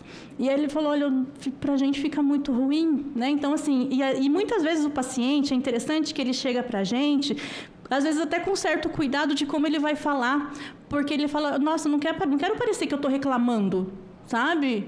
Não estou reclamando, tem medicamento, ok, mas a gente precisa olhar para além disso, né? Então, a gente fala tanto em sustentabilidade, aí a gente vê essa montoeira de coisas que está sendo jogado fora, são kits que muitas vezes ficam lá parado, então... Alguns pacientes levam para o UBS, outros devolvem para o Hemocentro. Então, também a gente tem recebido bastante demanda a respeito disso. Do grande volume, da necessidade de espaço, da questão da carga para fazer retirada dessa medicação. Então, também é um ponto que a gente tem acompanhado dentro da instituição. Indianara, eu só vou interromper 2 segundos para dizer para você que apareceu o sinal... Mas desconsidere o sinal, pode terminar aí senador. Tranquilamente. Tá ok, que esse sinal ele assusta a gente, tá? Vocês, pelo amor de Deus. dá até palpitação. Então, vamos lá. E aí, agora, assim, e outra coisa também, gente, eu costumo dizer que às vezes as pessoas falam, lá vem as meninas reclamar. Mas a gente não reclama só também, não. A gente também traz coisas boas para compartilhar com todo mundo, né, Mari? A gente também traz alguns desfechos e algumas coisas que realmente merecem ser compartilhadas e comemoradas. Por exemplo, agora a gente vai falar de quando o acesso chega. Então, esse caso aqui é um caso que nós acompanhamos de um paciente que isso foi antes do início do tratamento dele com o emicizumab. Esse paciente mora a 500 quilômetros do centro de tratamento mais próximo, do centro regional, tá? E 900 quilômetros do hemocentro coordenador. E a gente começou a acompanhar esse paciente porque ele estava com um estado crítico e ele estava precisando se deslocar e ele demorou 12 horas para chegar até o hemocentro, então a gente foi acompanhando e foi contratando a rede. Em uma semana, essa criança, na época ele estava com 2 aninhos, ele teve mais de 40 tentativas de punção venosa. Tá? Então, ele foi feito o internamento dele, ele estava com sangramento na época que a gente começou a fazer esse atendimento, e logo depois não, alguns bons meses depois, foi aprovada a incorporação do emicizumab para inibidor, e ele entrou dentro do programa, e hoje a vida deles realmente mudou. Assim, a gente tem acompanhado, ele tem crescido, ele tem jogado bola, a mãe dele deixava ele dentro do cercadinho com capacete, segurava no colo, e hoje você vê a criança jogando bola, saracoteando para cima e para baixo, sendo criança, sabe? Então, isso é um desfecho que a gente fica super feliz de poder compartilhar também, tá? Aqui também são crianças que estão tendo acesso ao emicizumab, crianças que estão fazendo os seus tratamentos, que estão tendo autonomia, que estão tendo mais perspectiva, que estão tendo acesso a diagnóstico. Então, assim, elas estão tendo liberdade, estão tendo um futuro melhor, né? A gente não vai ver essas crianças como aquele paciente lá, né? Desenvolvendo todas aquelas artropatias, aquelas situações. Então, isso aqui que a gente precisa colocar, que também faz parte da nossa história, esses avanços, mas a gente não pode somente olhar para essas imagens, a gente precisa olhar para um todo, tá? E agora também, acabando aqui, queremos trazer para vocês mais um caso, que esse é o Rafa, ali pescando com o pai dele. O Rafa é um paciente que ele tem uma alergia grave ao fator 9, então ele tem um histórico de inibidor, com reações alérgicas graves. Ultimamente, agora ele faz o tratamento com o fator 7, que é o que ele tem acesso, né, que tem inclusive uma proteção limitada. Ele já tem artropatia de cotovelo e tornozelo. E aqui uma citação que a mãe dele trouxe, né, que a vida do Rafa não passa nem perto do normal para uma criança. Eles têm uma vida bastante limitada em virtude da condição dele, embora vocês vejam ele ali pescando, catando peixe, mas é uma foto, uma cena, não é a vida toda dele, né? Então a gente precisa entender que esse é o futuro que a gente quer para o Rafa, que ele possa ter acesso a novas terapias e que ele possa sair e ser livre realmente. Então, o que a gente traz é que ele está torcendo ali para que a família torcendo para que o protocolo do concizumab também coloque pacientes como o caso dele, que tem essas alergias graves dentro do protocolo. Então,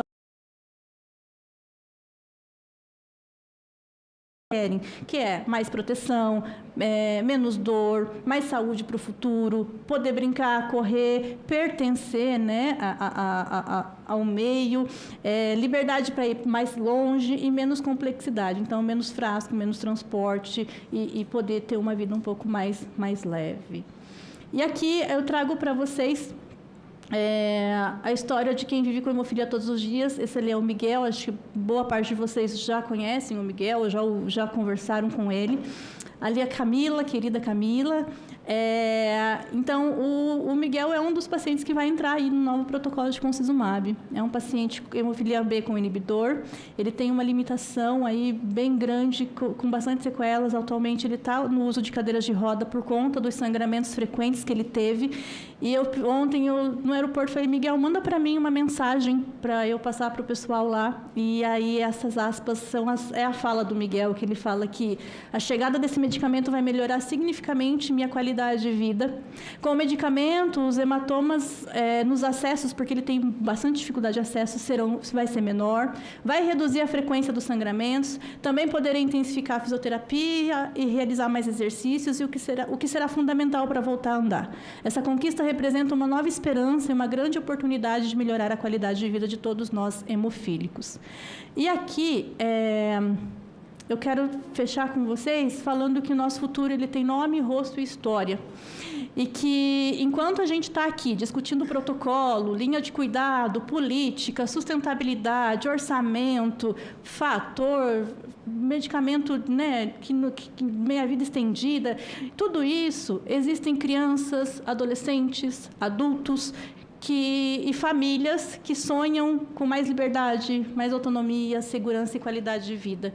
E que para essas pessoas, tudo que nós discutimos aqui, o nosso trabalho como associação, o trabalho do senador, do Ministério da Saúde, da coordenação de sangue, o nosso trabalho é dele que essas pessoas buscam, é neles que essas pessoas buscam esperança, né? Então, eu quero compartilhar com vocês um vídeo agora que a gente vai colocar, que é do Liam, que na nossa última participação na Câmara, né, nossa audiência que nós estivemos na Câmara, estava em processo a incorporação do emicizumab, ele estava na audiência e agora ele está fazendo uso do emicizumab, ele tem um recado para vocês.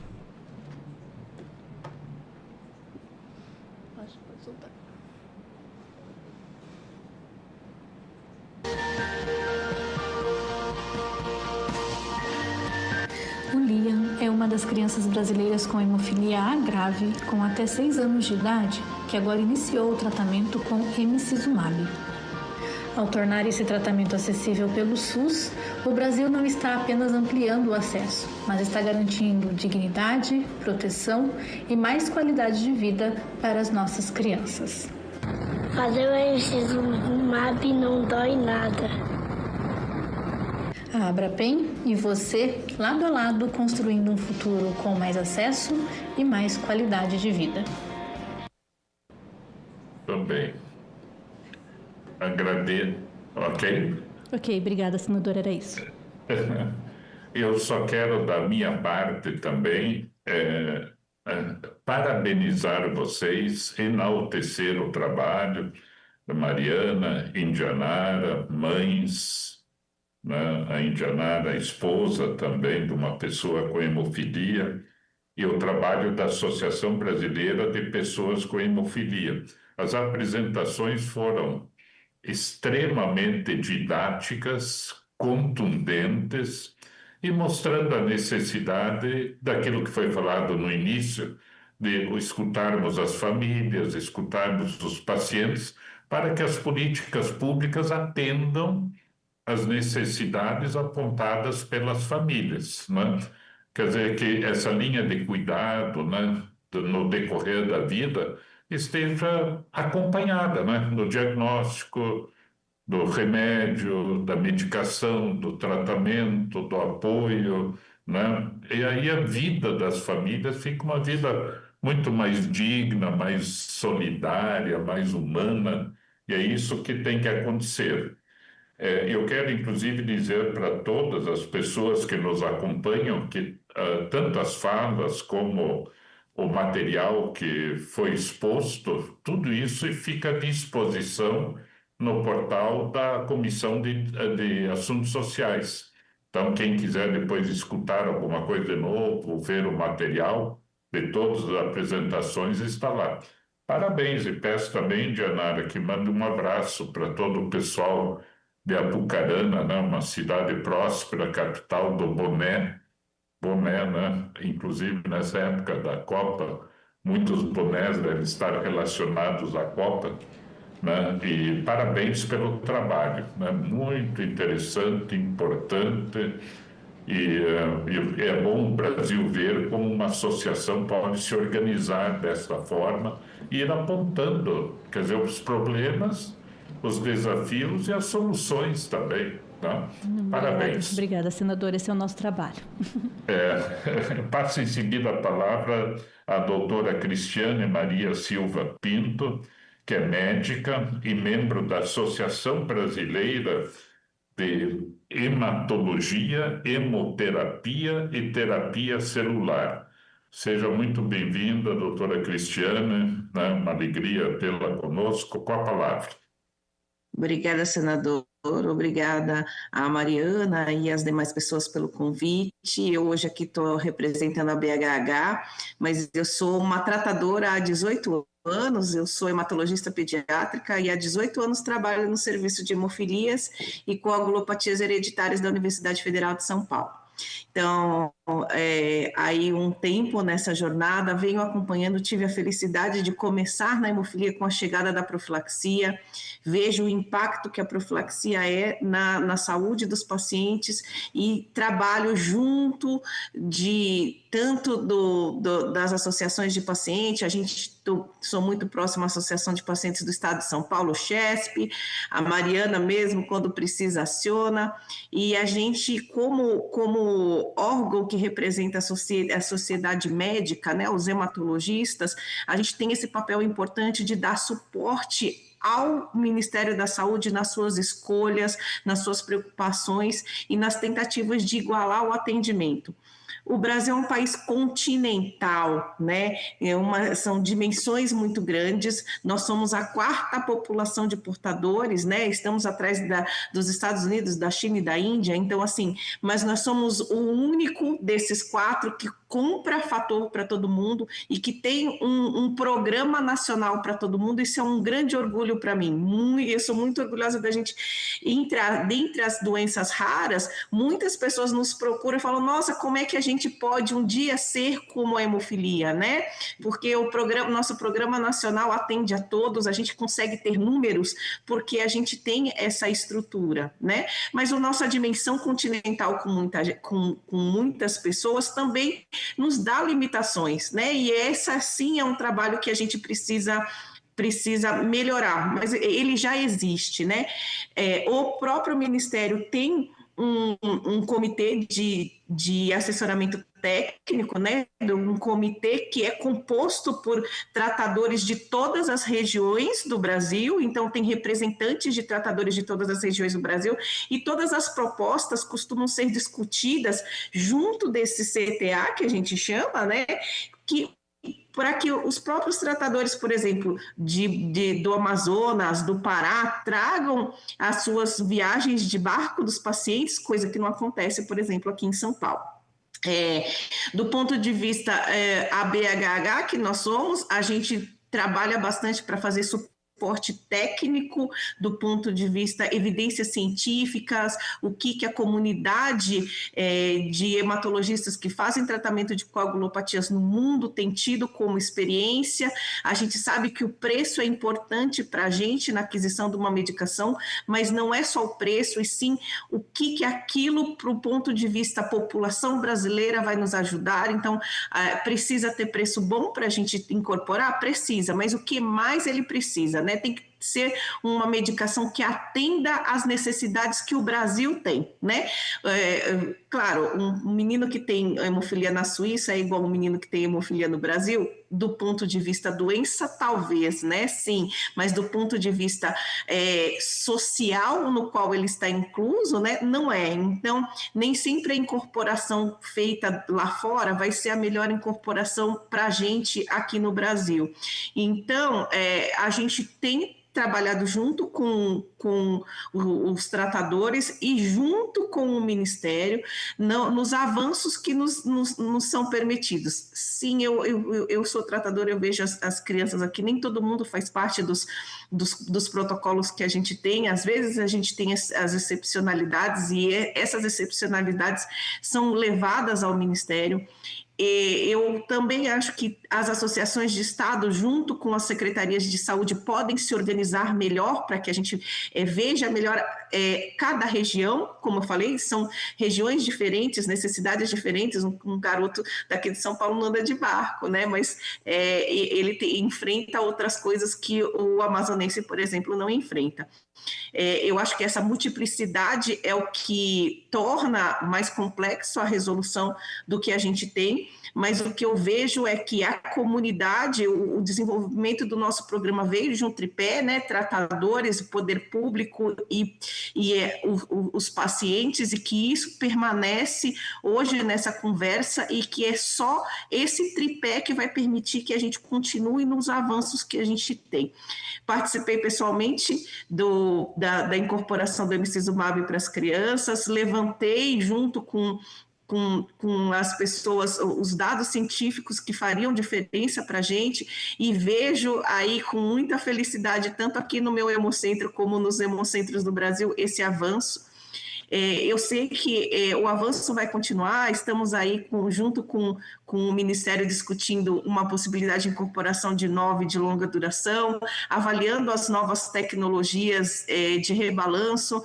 A recomendação do concizumab aconteceu, mas a gente ainda tem outras etapas a serem seguidas. A BHH está sempre disposta a participar, trazendo, sim, que essa medicina baseada em evidências seja robusta para que a gente possa ajudar no desenvolvimento aí do nosso programa. Fico à disposição. Agradeço a você, me permita chamar assim, com todo o respeito, né, doutora Cristiane Maria Silvia Pinto, que também é da Universidade Federal de São Paulo, né? Que bom. É importante as universidades, inclusive nos cursos de formação de profissionais de saúde, abordarem a questão de doenças raras e também da hemofilia. E, sabe, eu estava pensando, doutora Cristiane, que todos nós podíamos nos empenhar no caso concreto apontado antes do problema articular, do deslocamento da prótese, para que esse caso tenha solução imediata, né? A gente pode identificar, eu peço para a Mariana e para a Indianara enviarem, né, particularmente assim a situação também, para que nós possamos entrar em contato como Congresso Nacional, mas também como médica, membro da associação, para dizer, olha, 3 anos é um absurdo absoluto, né? Ter um deslocamento de prótese e estar há 3 anos esperando.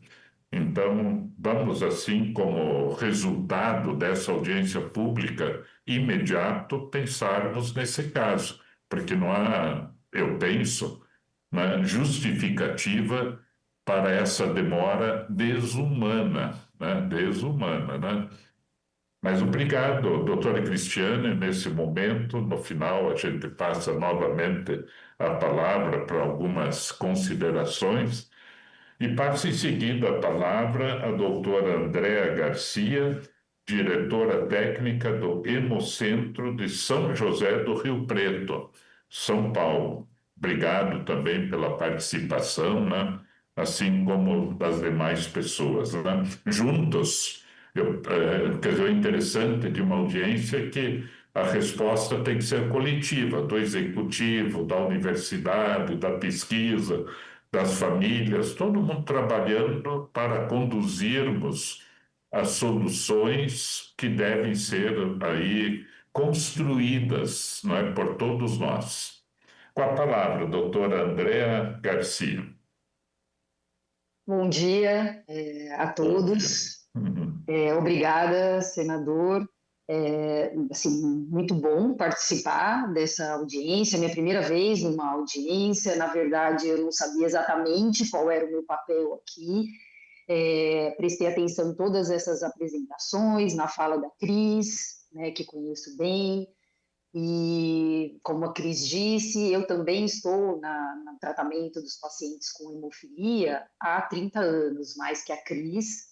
Então, vi bem todo o progresso que aconteceu até hoje e todo o sucesso que a gente vem tendo com o Programa Nacional. Concordo muito com o que ela disse, né? Para não ser repetitiva, eu fiquei pensando aqui o que eu poderia fazer, talvez um resumo, né? Um pouco do que eu consigo resumir do que a gente falou até agora. Então, eu imagino que existam, então, as necessidades dos pacientes, são necessidades relacionadas a falhas ou não execução do total do programa que já existe. São necessidades relacionadas ao que a gente já tem. E essas necessidades relacionadas com o que a gente já tem muito de responsabilidade da parte pública disso, né, do setor público, da parte dos pacientes também. São pacientes com doenças crônicas que, às vezes, se desanimam ao longo do tratamento, que falta essa adesão.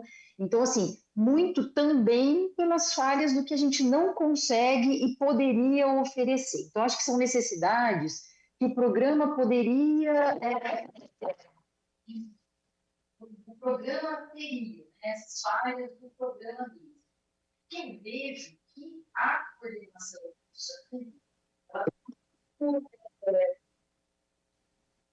Doutor André, só eu estou interrompendo, me desculpe, que pelo menos para mim o som diminuiu. Eu acho que talvez tenha... Eu acho que agora está melhor.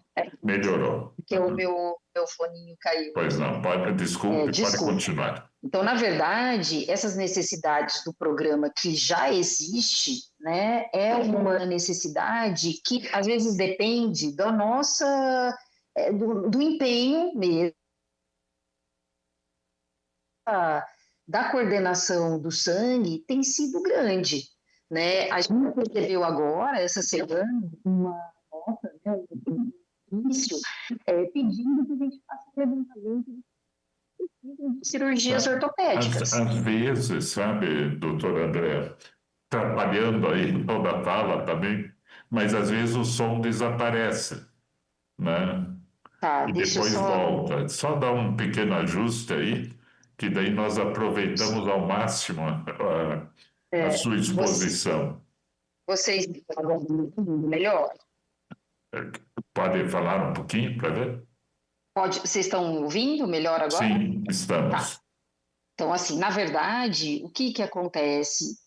Eu acho que, então, falando dessas necessidades do próprio programa que já existe, né? Que tem uma responsabilidade do paciente para esse programa progredir, ou desse programa ser feito na melhor, que possa acontecer, né, da melhor forma.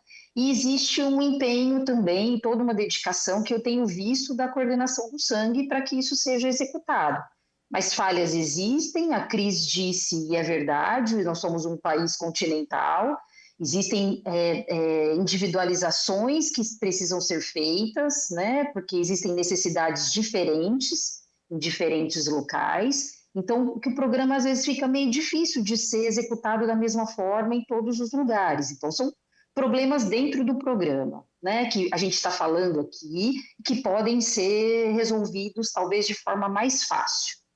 E uma outra necessidade são de necessidades que não são atendidas por esse programa, né, que a gente tem que avaliar como elas podem ser executadas, como elas podem ser incorporadas para todos ao longo do tempo agora, né, desse futuro aí.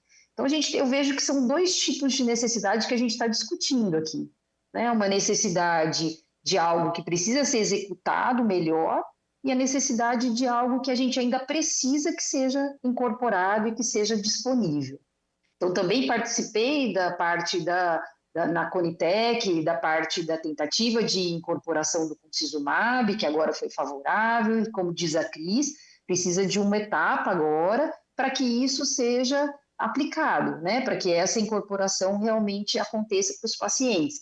Então, são necessidades que estão sendo vistas e que estão sendo analisadas, e que a gente vai caminhar para um futuro melhor, para uma qualidade de vida melhor para esses pacientes. Então, acho que é isso, assim, e fico à disposição para, na verdade, eu achei que meu papel aqui fosse até tentar determinar, dentro da parte médica, se tinha alguma dúvida, algo que eu pudesse contribuir, né, e que se eu puder contribuir, puder ajudar no entendimento de alguma coisa, eu fico aqui à disposição. Muito obrigada. agradeço a você, me permita também com todo respeito, a doutora Andréa Garcia, que é diretora técnica do Hemocentro de São José do Rio Preto. Nas considerações finais, depois, se pudesse também haver alguma abordagem sobre os avanços da terapia gênica no Brasil, né? E como a gente já teve para AME, por exemplo, atrofia muscular espinhal, tipos 1 e 2, né? E tanto quanto eu saiba, né, a Unicamp estava num processo de desenvolvimento interessante nessa área e que representaria a solução, né, também para, não sei se para todas as situações, mas pelo menos para algumas situações. Então, a terapia seria, assim, importante. E nós temos nas universidades, nos hemocentros, né, assim, uma capacidade de pesquisa instalada, de conhecimento, né, de procura de soluções muito grande. Então, nas doenças raras, esse é um desafio, né? E às vezes falta esse financiamento, porque no outro dia eu conversava com os pesquisadores da Universidade Federal de Goiás. Eles têm uma linha de pesquisa muito interessante na ELA, que é a esclerose lateral amiotrófica. Só que eles dizem, olha, o problema é que a gente não tem o financiamento regular para que isso aconteça, né? Quer dizer, financiamento regular, não fique de sobressalto, não, esse ano tem, ano que vem não tem. Ou, por exemplo, o Hospital de Clínicas, lá de Porto Alegre, que tem uma linha de pesquisa também, ela já participou de audiência pública de glicogenose hepática, então já seria uma outra coisa. Mas a hemofilia, que é o objeto de hoje, a gente tinha, assim, notícias bem interessantes, né? Eu, pelo menos, achava assim, em relação a uma das universidades de maior prestígio no Brasil, mas pode ser que tenha lá na Federal de São Paulo, Escola Paulista, tantas, USP, né? Não sei se tem, mas, em todo caso, eu acho que é um caminho que nós temos que perseguir, porque o Brasil tem toda a condição de oferecer, desde que assim, com financiamento adequado, das nossas instituições oferecerem soluções. Mas obrigado, por enquanto a gente vai escutar a doutora Luciana Maria de Barros Carlos, também dar as boas-vindas, doutora Luciana, Obrigada. Que é a coordenadora geral de sangue e hemoderivados do Ministério da Saúde. Né? Seja muito bem-vinda. Obrigada, senador. Bom dia a todos. Bom dia, Mariana. Bom dia, Indianara. Bom dia aos colegas que estão online. É um prazer estar aqui nesse momento discutindo a melhoria do acesso e a melhoria do cuidado desses pacientes, principalmente estando no mês de junho, que é o mês dedicado ao doador voluntário, altruísta e anônimo, comemorado no mundo inteiro, né, a partir do dia 14 de junho, que é o Dia Mundial do Doador Voluntário de Sangue, e que o Brasil tem dado muita visibilidade. E também em um momento em que a gente está comemorando, né, se a gente puder dizer assim, a autorização para a incorporação do Concizumab para os pacientes com hemofilia B com inibidor. Então, é um momento muito interessante, né, da gente estar discutindo, ampliando essa oportunidade de estar escutando de forma organizada, estruturada, com o apoio do Senado. Isso é extremamente importante, né, que a gente possa estar discutindo com os pacientes, com os colegas, com os tratadores, com os gestores, a melhoria do acesso e a melhoria do tratamento para essa população. Nós temos um trabalho muito forte do Ministério da Saúde com relação a implementação, a estruturação e implementação do Programa Nacional de Tratamento das Coagulopatias Hereditárias. Esse programa ele não é uma coisa recente, a gente vem conquistando a melhoria na construção desse tratamento adequado para essa população, desde a implementação do Sistema Nacional do Sangue, que também estamos no momento de comemoração dos 25 anos de implementação desse sistema, e que, a partir da implementação do sistema formado pela Hemorrede Nacional, pelos hemocentros que já foram tão citados aqui, e pela Hemobras, que foi criada em 2004 com o objetivo de tornar o Brasil autossuficiente na produção de hemoderivados. Com a coordenação do Ministério da Saúde, a gente tem nesse sistema essa estrutura que seria responsável, o que é responsável pelo fortalecimento e pela melhoria do cuidado, não só dos pacientes com coagulopatia hereditária, mas também dos pacientes com hemoglobinopatia e de todos os pacientes que precisam de transfusão segura e adequada no país. Então, eu queria deixar clara a felicidade da gente de estar aqui hoje, podendo compartilhar, né, os avanços que tivemos nos últimos anos, e principalmente em 2025 e 2026, e trazer também um pouco da forma como o Ministério da Saúde tem encarado, né, esses desafios que foram colocados aqui e também colocados anteriormente. Queria também deixar muito clara a disponibilidade e a sensibilidade do Ministério da Saúde em todos os níveis, desde o nível maior, do gabinete do ministro, ao nível das secretarias, e dentro da nossa Política Nacional do Sangue, nós temos a Secretaria de Atenção Especializada, o secretário Mozart Salles, a Diretoria de Atenção Especializada, o Dr. Arthur Melo, que é o diretor responsável, onde a coordenação do sangue se encontra. Toda essa estrutura tem dialogado de forma muito aberta, consistente e regular com os pacientes, né, a partir do diálogo com a Federação Mundial de Hemofilia, com a Federação Brasileira de Hemofilia, que infelizmente não está aqui representada, mas que tem proporcionado momentos de diálogo muito interessantes, e com a Mariana e com a Indianara, que também estão representadas aqui, que podem testemunhar o interesse, a disponibilidade e a sensibilidade do Ministério da Saúde em estar participando desses momentos de discussão. Então, nós temos hoje 35.852 pacientes identificados e cadastrados no Programa Nacional de Coagulopatia Hereditária. Esses pacientes, eles são cadastrados pelos serviços tratadores, pelos serviços que identificam o diagnóstico, que são responsáveis pelo tratamento de suas condições. 34% desses pacientes são pacientes com hemofilia A, 12% são pacientes com doenças, com outras coagulopatias, também com alguns com coagulopatias raras, 6% são pacientes com hemofilia B e 35% são pacientes com doença de von Willebrand. Então, são pacientes que são identificados, que a gente sabe onde estão, qual a sua condição de tratamento, onde eles moram, onde e como são tratados.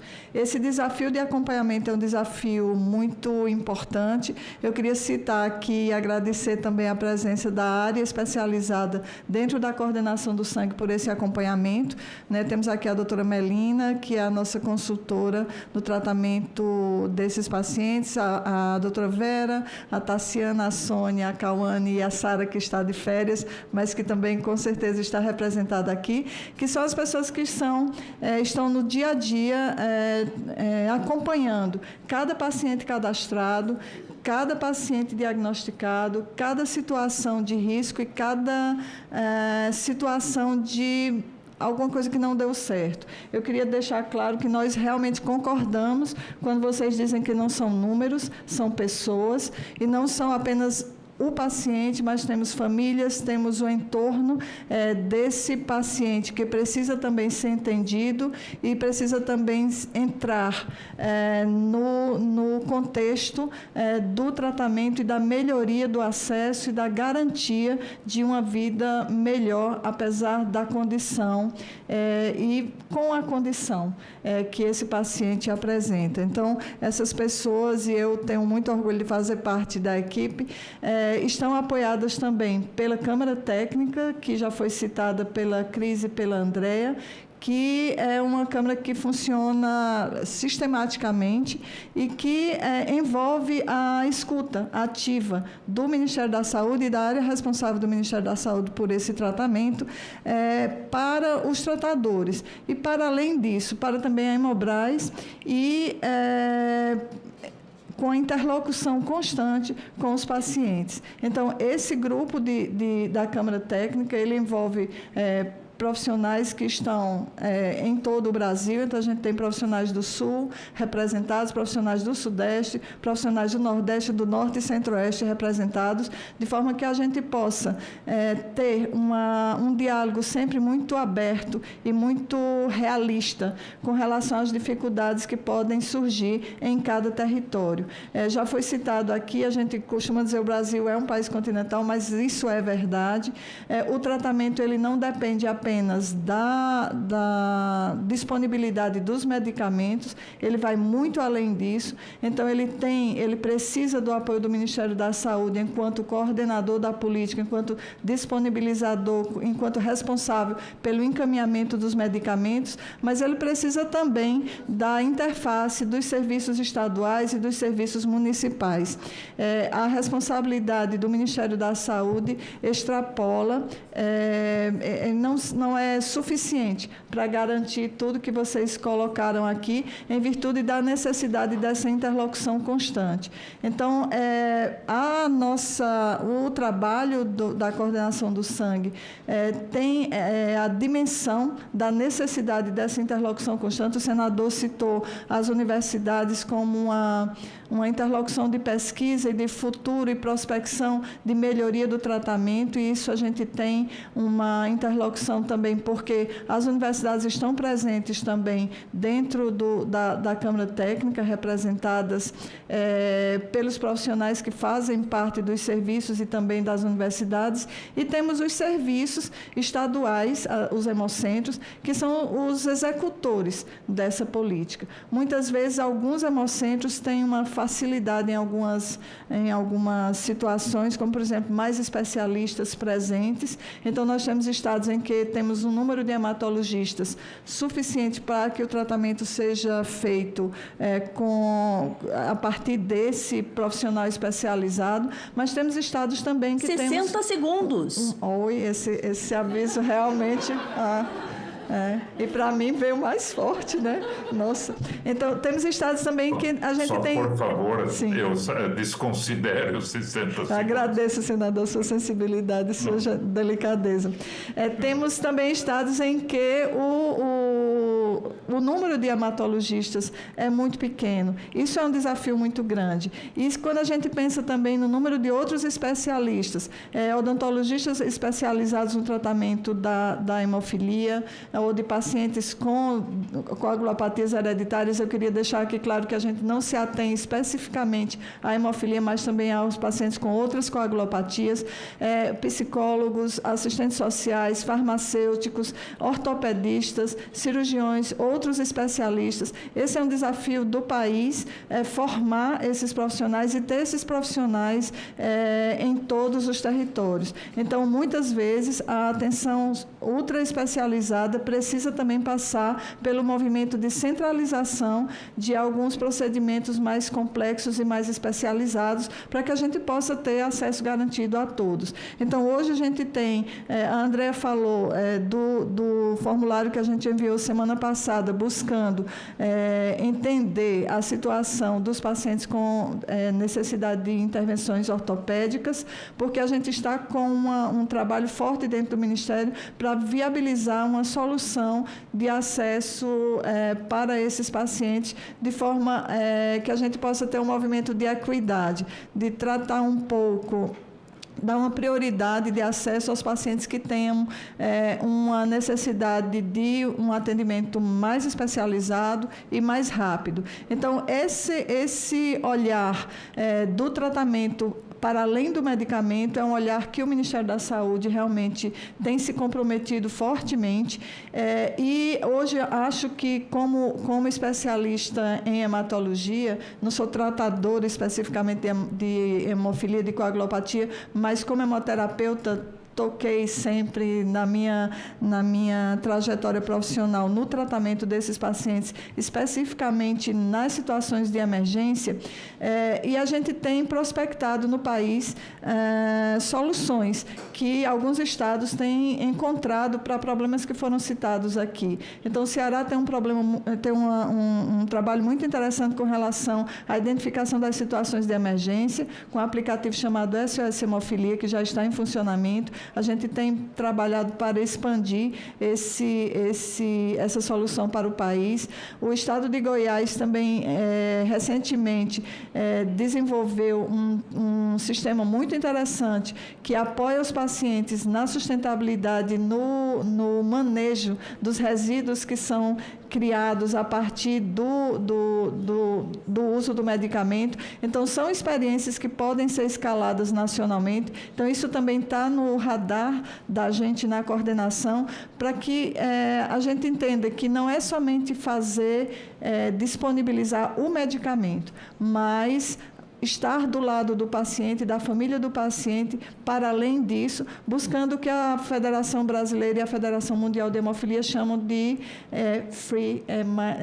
hemofilia free mind, né? Então, você viver sem ter a doença como a condição, como o centro da sua vida, mas ter no centro da sua vida o que você precisa fazer como pessoa, como cidadão, vivendo e aproveitando todas as oportunidades que existem e todos os desafios que existem no cotidiano de cada um. E ter o tratamento e ter o cuidado da hemofilia garantido para que essa qualidade de vida plena possa ser adquirida. Então, a gente tem trabalhado muito fortemente com isso. Queria também deixar claro que a incorporação de novas tecnologias é uma realidade, então a gente tem uma sensibilidade muito grande e essa incorporação ela não leva em consideração apenas as questões orçamentárias, muito além disso,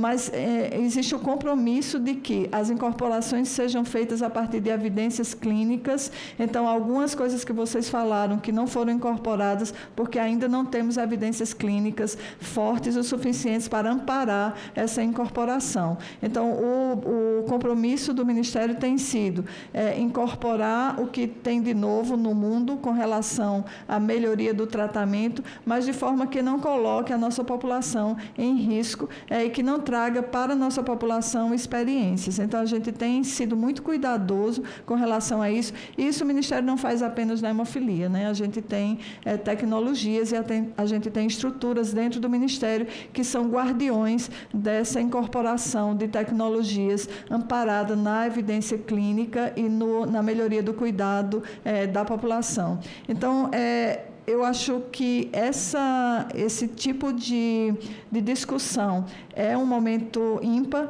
muito forte e muito qualificado, e gostaria de deixar claro que a coordenação do sangue, a diretoria do DAET, a Secretaria de Atenção Especializada e o próprio Ministério da Saúde estão sempre disponíveis para participar desse tipo de eventos, esse tipo de discussão, e os eventos que promovem uma discussão mais detalhada. Então, no último ano, a gente participou de vários momentos de discussão, porque nós entendemos que ouvir o paciente, ouvir a família, ouvir os amigos do paciente, ouvir os tratadores, não apenas o médico, mas a equipe multidisciplinar, e aqui eu queria colocar todos os profissionais que eu já citei, os odontólogos, os fisioterapeutas, que eu não tinha citado, os farmacêuticos, os assistentes sociais, os psicólogos e os profissionais médicos, não apenas da especialidade de hematologia,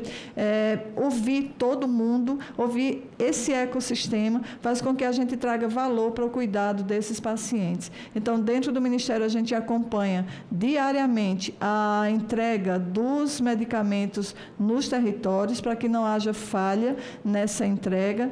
Nós recebemos essas situações que vocês pontuaram do Pará, do Paraná e de São Paulo. Nós já enviamos uma comunicação para os hemocentros responsáveis. O Pará e o Paraná não tinham conhecimento desse problema. Em São Paulo, nós fizemos uma reunião com a Secretaria Estadual de Saúde, que aconteceu há um mês e meio, que a gente detectou que lá, em alguns momentos, há problema de logística interna, então isso está sendo tratado, mas o que eu queria deixar claro é que o compromisso da Coordenação Geral do Sangue e das outras instâncias que já foram citadas por mim aqui, é realmente que cada paciente possa receber o cuidado, e eu não queria falar mais de só tratamento, mas o cuidado para que essa sua condição não seja um limitador da sua própria vida e que essa condição não seja um peso no desenvolvimento social dessa pessoa e dessa família. Então, esse é um desafio, não é um desafio apenas para o Brasil, como já foi citado, é um desafio grande para o Brasil, porque nós somos a 4ª população de hemofilia do mundo, mas nós somos o único país que trazemos para o poder público a responsabilidade de garantir o acesso aos medicamentos para todos os pacientes. Então, isso é um desafio forte, é um desafio muito interessante, do qual eu acho que nós, como cidadãos brasileiros, devemos nos orgulhar e que só conseguiremos se tivermos realmente essa interlocução e esse diálogo constante com um compromisso e uma disponibilidade de estarmos sempre entendendo quais as dificuldades para corrigir os problemas dentro do que seja possível.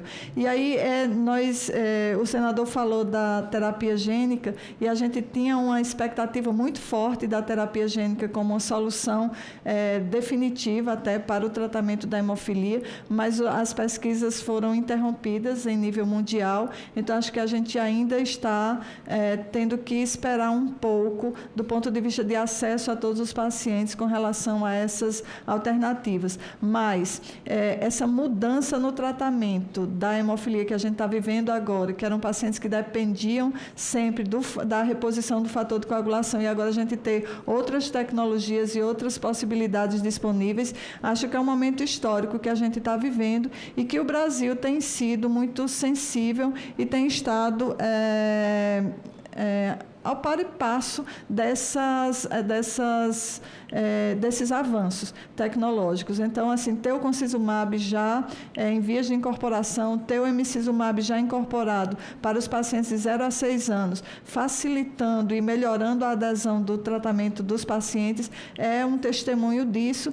E a coordenação do sangue, o próprio Ministério tem o compromisso de estarem sempre avançando, ouvindo, obviamente, os tratadores, tendo muito cuidado da incorporação estar pautada em benefícios, em evidências bem estabelecidas, e ouvindo também os pacientes, suas famílias e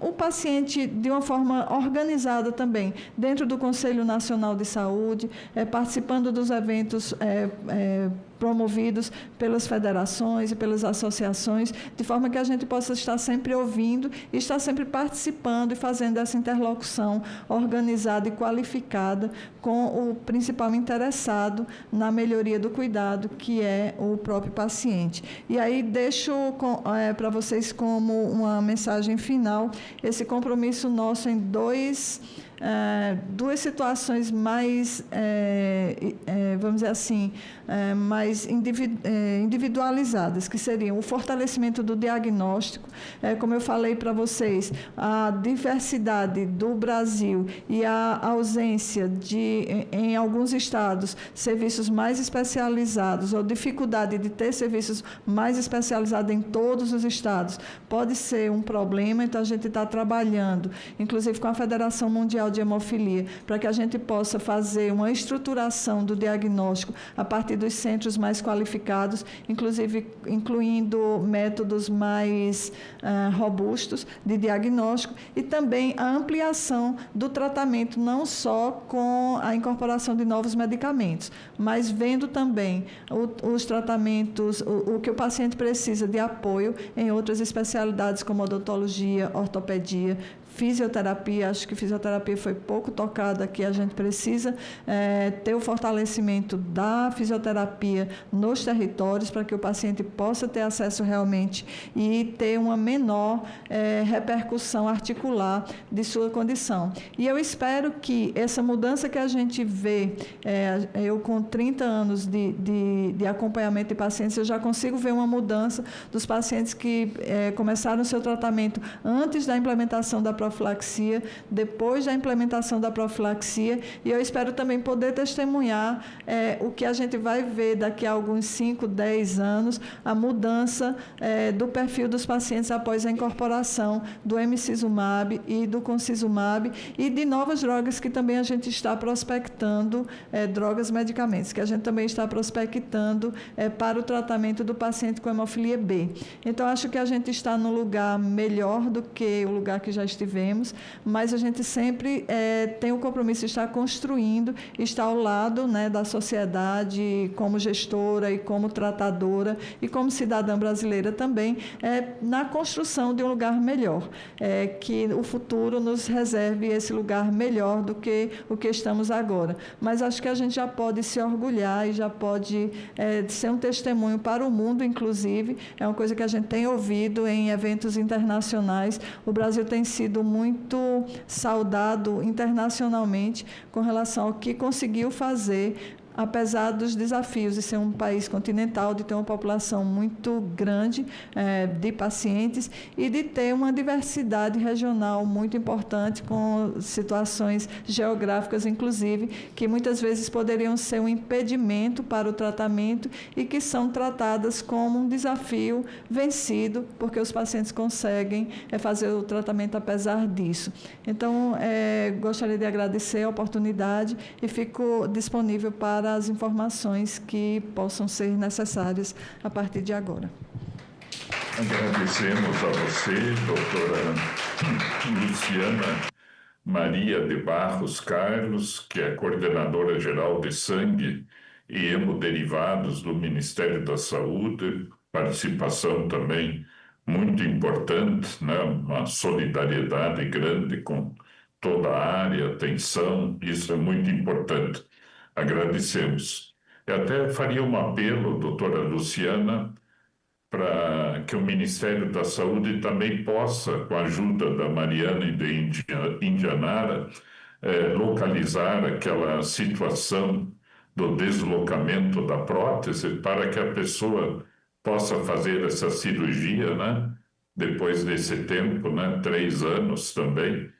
E eu penso assim, é uma cirurgia, deslocamento de prótese, teoricamente, né, não deveria ser algo tão difícil, mas podemos ajudar. E faria esse apelo, né, à senhora, né, para que o Ministério da Saúde pegue os dados e veja onde que está essa situação e fazermos uma coisa assim importante. Sim, senador. Semana passada nós enviamos para todos os estados uma solicitação de informações sobre as situações de necessidade de cirurgias ortopédicas, né, para esses pacientes. Certamente esse paciente virá nesse levantamento que estamos fazendo, mas estamos à disposição para fazer interlocução com o estado onde o paciente se encontrar, para que a gente possa agilizar alguma coisa na medida do possível e na medida da disponibilidade dessa solução no estado, mas até fazer uma interlocução para que esse paciente possa ser levado para outro local. Eu acho que isso é uma coisa que podemos interagir junto ao CONAS, com os secretários estaduais de saúde, para que isso possa ser viabilizado. Obrigado, né? Isso é importante, né?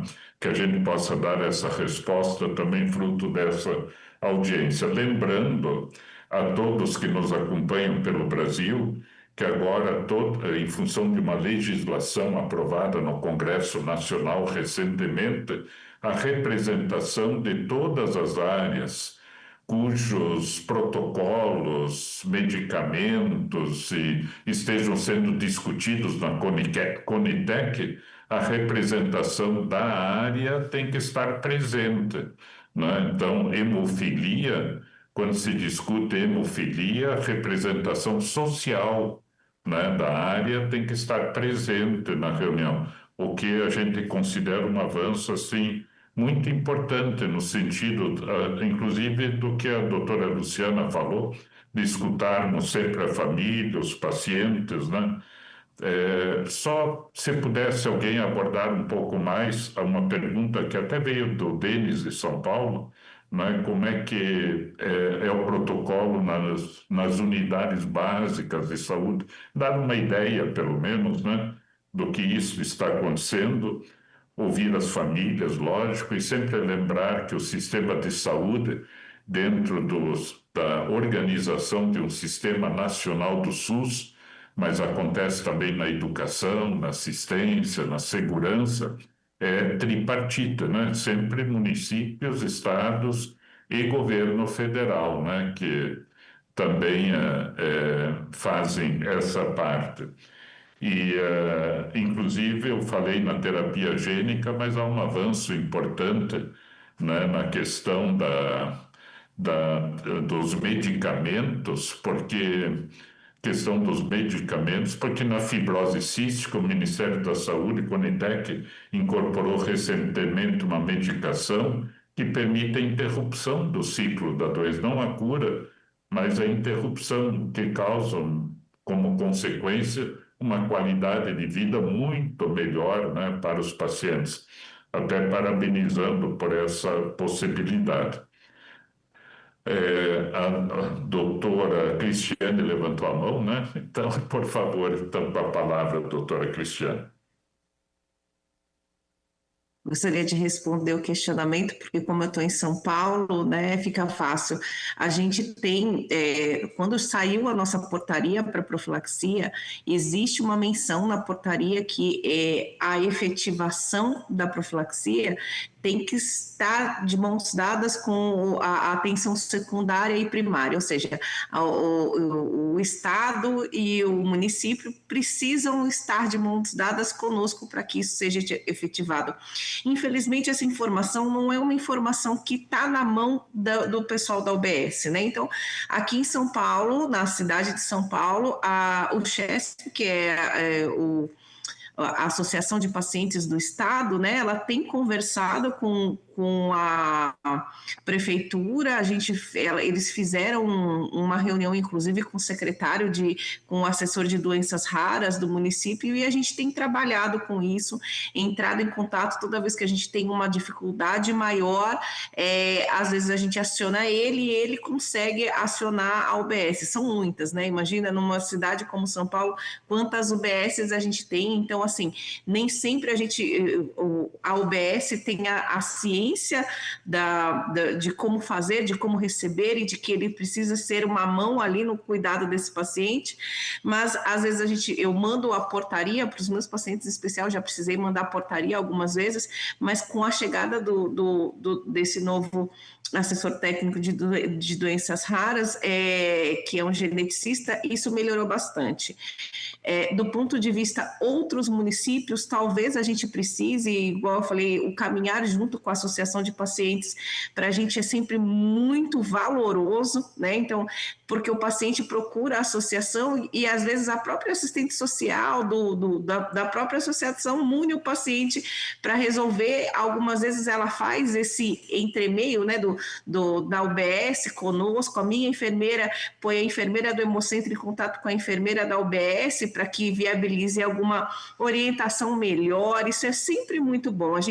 Os hemocentros normalmente estão de portas abertas para capacitar qualquer outro profissional que tenha dúvida em relação à medicação. Isso é bem importante, né? Então, eu acho que as associações locais de pacientes, né, as estaduais, podem nos ajudar muito nisso.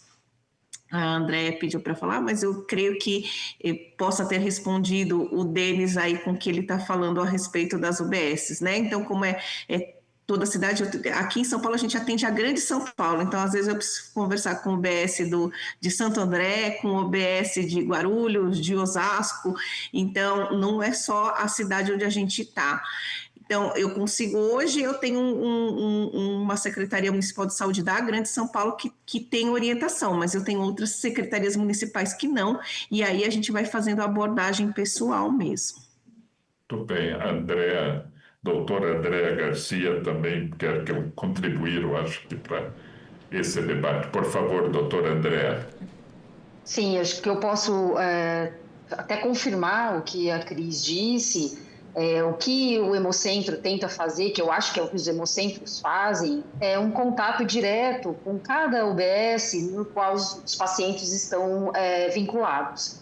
Então, o que a gente faz aqui? Em São José do Rio Preto está responsável o Hemocentro para mais de 100 cidades ao redor de São José do Rio Preto.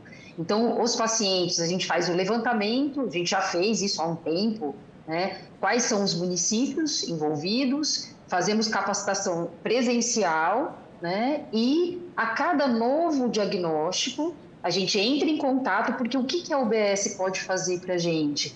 Pode assessorar no momento da infusão do fator, né? E ter acesso à família, né? À casa, através dos agentes de saúde, que vão fazer um levantamento como está a casa desse paciente. Se ele precisa de alguma coisa ou se a gente precisa entrar em contato com o paciente. Então, assim, a assistente social nos ajuda também nesse contato e a enfermagem tem ligação direta com essas UBSs. Então, a ajuda que a gente recebe é para executar o protocolo.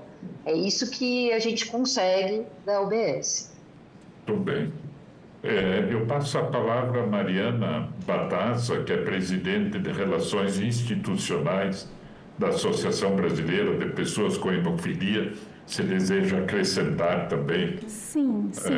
Obrigada, senador. E mais uma vez agradeço pela oportunidade dessa discussão aqui tão rica.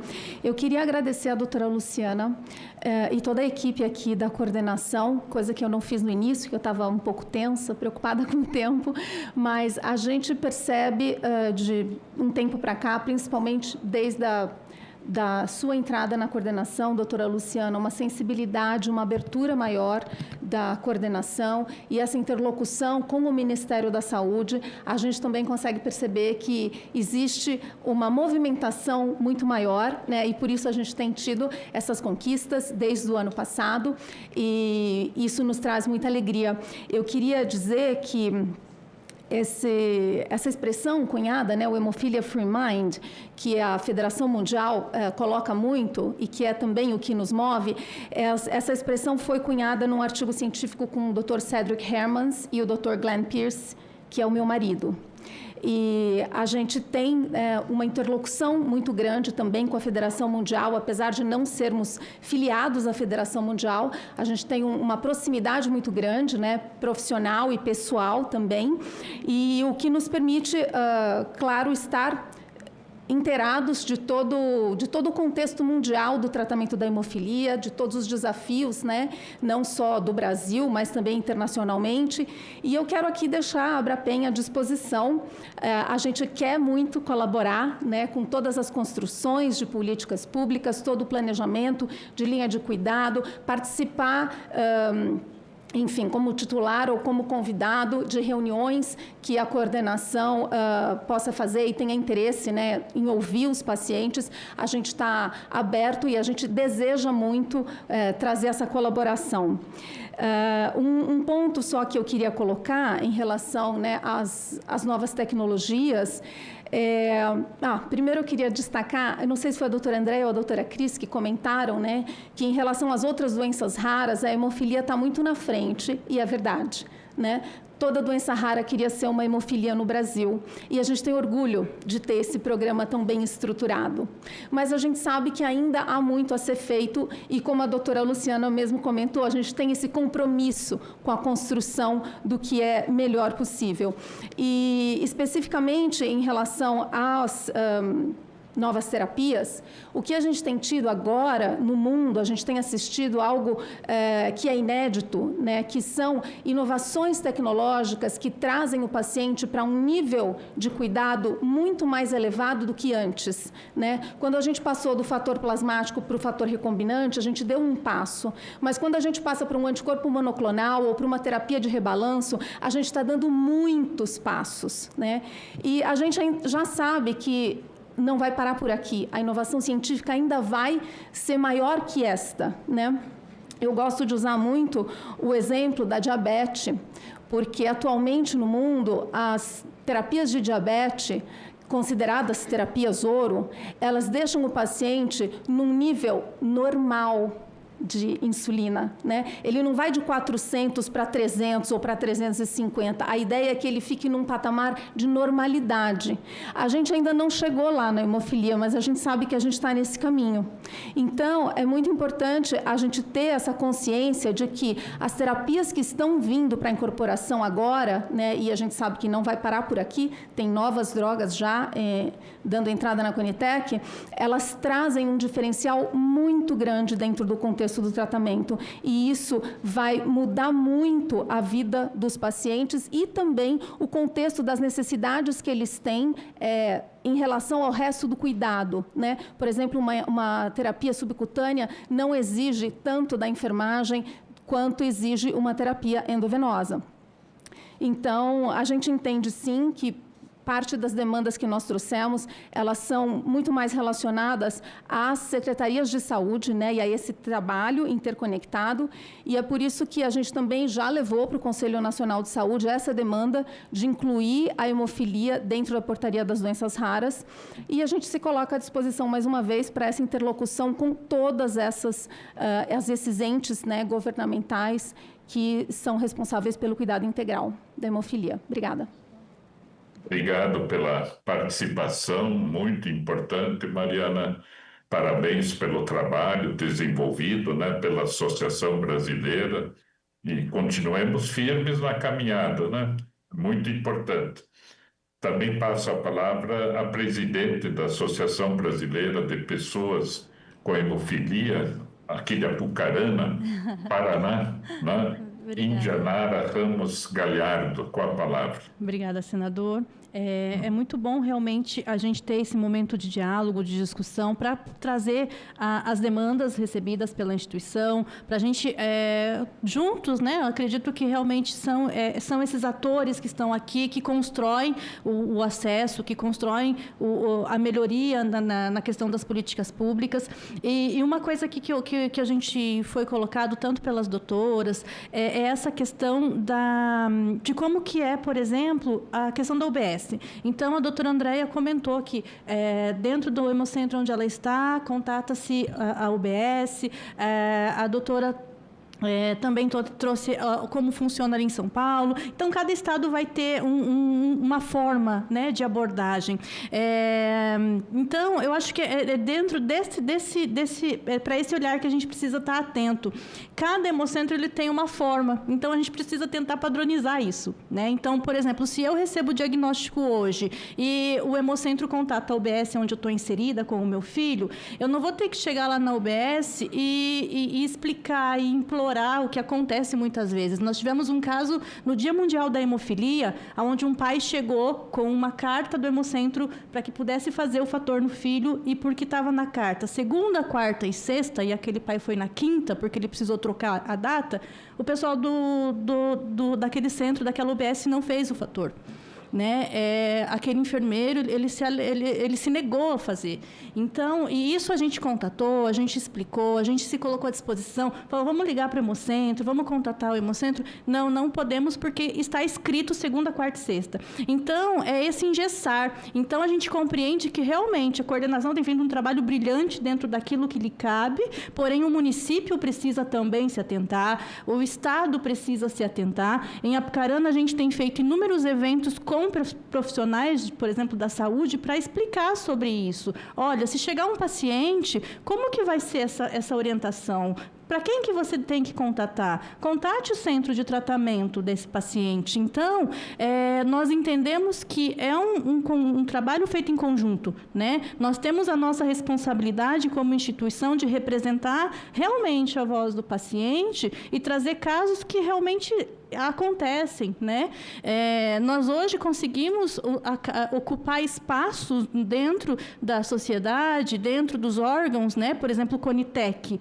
Quando houve essa questão de trazer a representação para dentro da Conitec, a Abrapem se cadastrou com toda a documentação, está apta para participar dessas reuniões, e todas as reuniões referentes à hemofilia que aconteceu desde a primeira reunião da Conitec, aonde tem a participação de organização da sociedade civil, a Abrapem está fazendo essa representação. Nós estamos em 3 cadeiras de comitês do Conselho Nacional de Saúde, porque realmente o nosso trabalho ele é muito pautado na seriedade, no compromisso e olhando para tudo isso. Então, todos esses casos que a gente traz, mais uma vez eu digo, às vezes a pessoa fala, nossa, essas meninas só reclamam, mas eu preciso falar, porque não vai ser esse paciente, às vezes ele não foi ouvido, esse paciente da ortopedia, né? Esse paciente da prótese. A gente notificou o Estado ainda não me respondeu, né? Nós notificamos também o próprio Hemocentro. O Hemocentro pediu para que a gente agradeceu também, foi muito bacana, porque a gente levou essa questão para o Hemocentro, a gente está reportando ao Estado. Então, dentro da Abrapem, esse é o nosso papel. O meu papel sendo representante de uma associação, sendo mãe de um paciente, eu escuto dores todos os dias. E sabe, senador, eu sou uma dessas mães que, quando recebi o diagnóstico do meu filho, eu pausei a minha vida. Eu parei a minha vida, eu parei de estudar, eu parei tudo para eu aprender. Eu retornei para a universidade e eu acabei de me formar como assistente social há 3 meses atrás. Eu parei o meu curso quando eu recebi o diagnóstico do meu filho de hemofilia. E dentro da Abrapem, eu entendi que eu não podia ser apenas uma mãe. Eu precisava realmente ser uma profissional qualificada, que vai estudar sobre a política, que vai estudar sobre o acesso, que vai estudar e se debruçar para que eu traga dados reais, dados factíveis e que a gente construa a política juntos. O nosso papel é construir um Brasil com maior acesso, com maior autonomia, com maior qualidade de vida. E a Abrapem está aqui para isso, para trazer e representar a voz dos pacientes com toda essa qualificação. Obrigado, viu, Indianara? Muito importante a participação. E a gente percebe que, de fato, vocês, como família, como mães, como profissionais, defendem a dignidade, o atendimento, a linha de cuidado, né, direitos humanos no decorrer da vida. Mas eu peço que vocês, inclusive, nos auxiliem, porque nós vamos elaborar no Senado, como desdobramento dessa audiência pública, e com a participação tão importante, né, tão boa, tão elogiada da doutora Luciana, que é a coordenadora também, e da doutora Andréia e Cristiane, também do ponto de vista, né, de Hemocentro, de pesquisas, também um documento da linha de cuidados, ciclo da vida. Ciclo da vida é o acompanhamento de políticas públicas, e dentro desse ponto de vista, né, tranquilo, de dizer, olha, avançamos, aonde que avançamos? Como foi dito antes, precisa melhorar. Precisa, a gente sabe que vai precisar melhorar a vida toda, né? Então vamos colocar isso no papel. E precisamos avançar para coisas novas. E isso vai acontecer a vida toda também. Não é agora, mas daqui a 5 anos, 10 anos, como foi mencionado, haverá uma outra realidade histórica também, né, para ser abordada. Muito bem, a doutora Luciana, também a gente agradece de novo, né, a presença. Passa a palavra para me permite chamar você para alguma consideração. É para você, por favor, senador.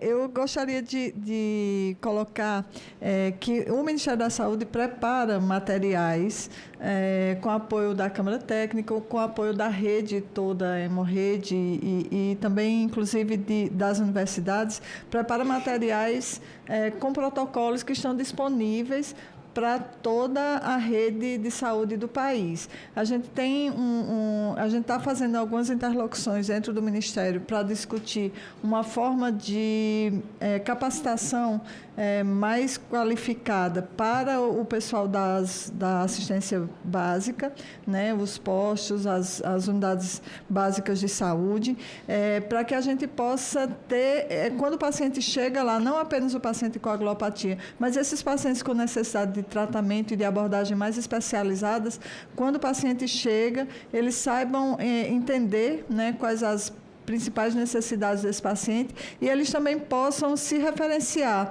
naquele estado, naquele município, quem é o responsável por fazer o acompanhamento e por fazer as orientações. Essa experiência que foi citada do Hemocentro entrar em contato com a UBS é uma experiência, não é pontual, é uma experiência que acontece na maior parte dos estados do país. Os hemocentros têm equipes preparadas e disponíveis para fazer essa interlocução, essa interconsulta do especialista com o colega que está na ponta recebendo esse paciente. E eu queria fazer uma reparação na minha fala, que eu citei vários especialistas e não citei a enfermagem.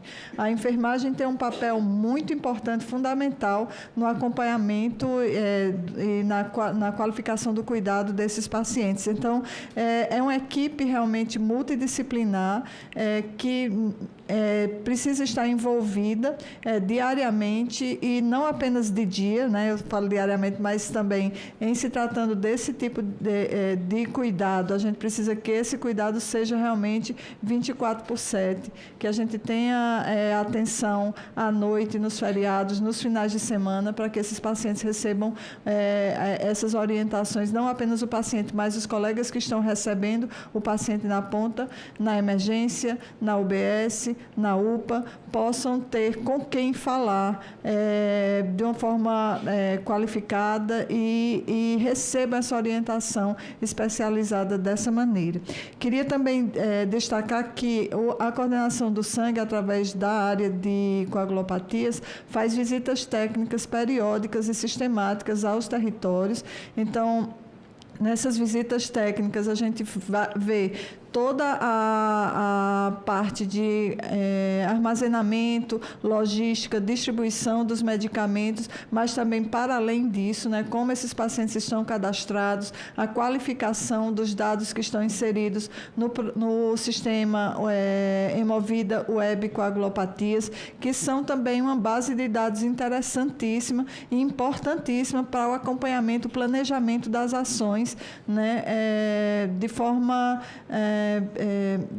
bem feita, porque se a gente não tem dados, a gente não consegue planejar e executar a contento. Então, essas visitas são muito importantes, eu queria deixar claro que elas acontecem e que elas envolvem não apenas o coordenador estadual responsável pelo tratamento, mas muitas vezes também avançam para as secretarias estaduais e municipais de saúde. Então, é um programa que está bem estruturado, que tem ferramentas capazes de identificar problemas e corrigir esses problemas, de prevenir a ocorrência dos problemas também, que isso talvez seja o mais importante, e que está à disposição realmente da população brasileira como um todo e dessa população de pacientes voltado para a melhoria do cuidado. Então, o ano passado nós tivemos duas experiências muito interessantes que envolveram todos os hemocentros do país. Os hemocentros têm um movimento chamado Hemocentros Unidos, e nós tivemos em julho, aqui em Brasília,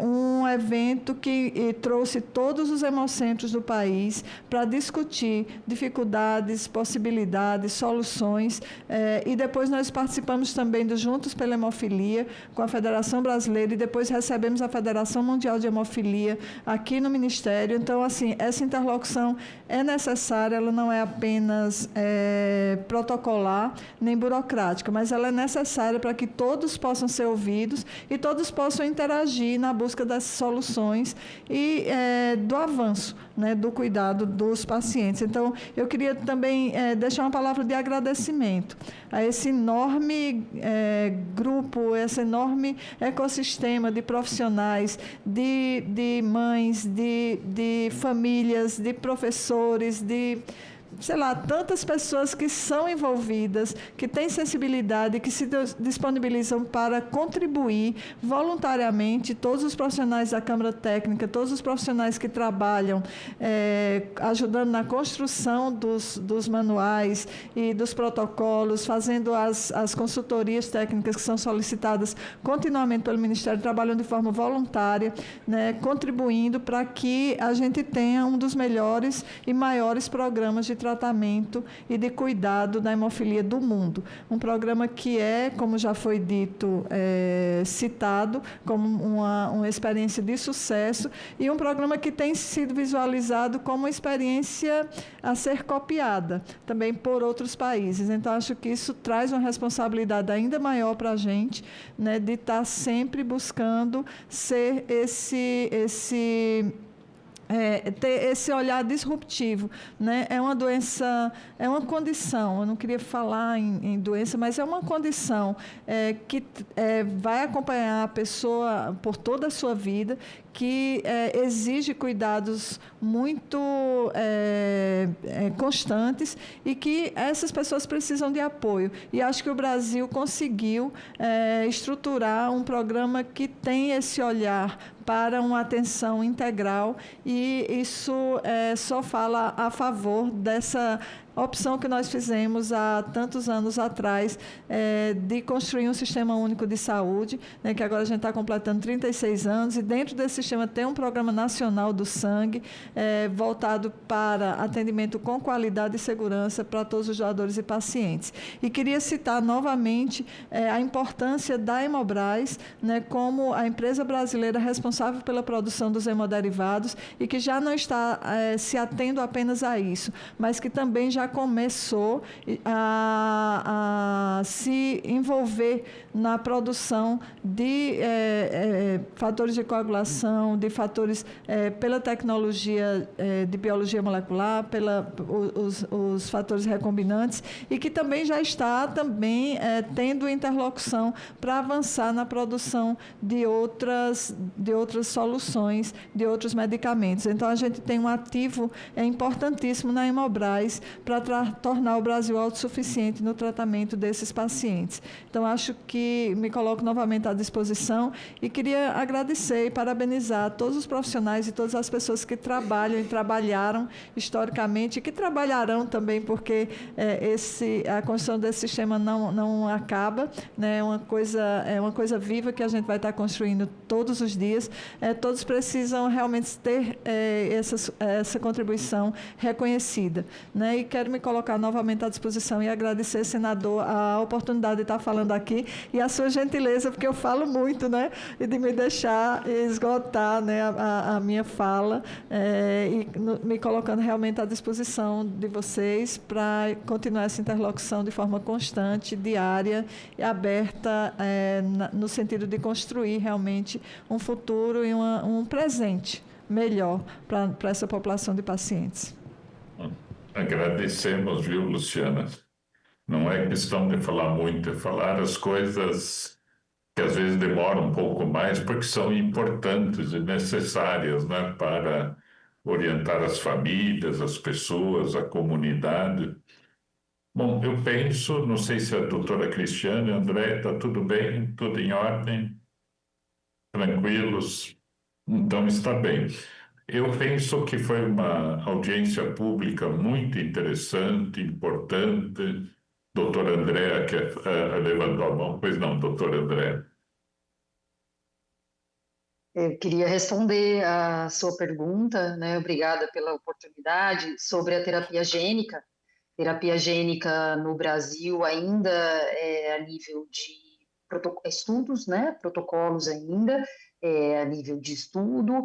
Existe já a possibilidade de se fazer isso em outros países, mas aqui no Brasil ainda é possibilidade através de um estudo. A Unicamp tem estudos de terapia gênica, a doutora Margarete entra em contato com alguns centros para recrutar pacientes, então pacientes que não só de Campinas, mas de outros locais, poderiam fazer esse tratamento. Mas é a nível de estudo. E eu penso assim, com as novas terapias, né, talvez a terapia gênica, eu não sei qual vai ser o futuro dela. Existem outras alternativas que, para executar, são mais simples, né, não são mais baratas, mas são mais simples, que talvez entre aí como uma possibilidade para ser tentada antes de se chegar a uma terapia gênica. Então, não sei qual vai ser o futuro da terapia gênica com essas novas drogas, novas possibilidades, né, com o sucesso da efetividade de tratamento, Emicizumab, com terapias de rebalanço. Então, existe essa outra visão aí, né? Mas é isso, só queria agradecer a oportunidade de discutir isso com vocês. Agradeço, doutora Andréa, doutora Cristiana, Mariana, Indianara, né, da Associação Brasileira, ressaltar a importância, doutora Luciana. Quero enaltecer a presença, né, dos profissionais todos, consultores também, no plenário da Comissão de Assuntos Sociais. Dizer novamente, reforçar que o Senado Federal, independentemente de partido político, de posição ideológica, todos estão juntos, né? Juntos ao lado, caminhando juntos com toda a questão de doenças raras e, no caso da hemofilia também. Então, há um apoio geral e restrito para a área da presidência do Senado também, do senador Davi Alcolumbre, que sempre ressalta esses aspectos também da nossa comissão, né, de assuntos sociais, e do presidente Marcelo Castro, que inclusive é médico também, né, médico, não dessa área, mas médico psiquiatra, e agradecer os meios de comunicação do Senado, todos eles que transmitiram e transmitem ao vivo. Isso é muito importante para ajudar a sensibilizar, conscientizar as pessoas a terem acesso à informação. Dizer de novo que todo o material ficará disponível no portal da Comissão de Assuntos Sociais, tanto as falas como o que foi visualmente apresentado, e agradecer, né, todas as expositoras, hoje é feminino, agradecer às expositoras, não tem os expositores, e desejar que continuem firmes, com coragem, com esperança, com diálogo, né, e que a gente possa avançar.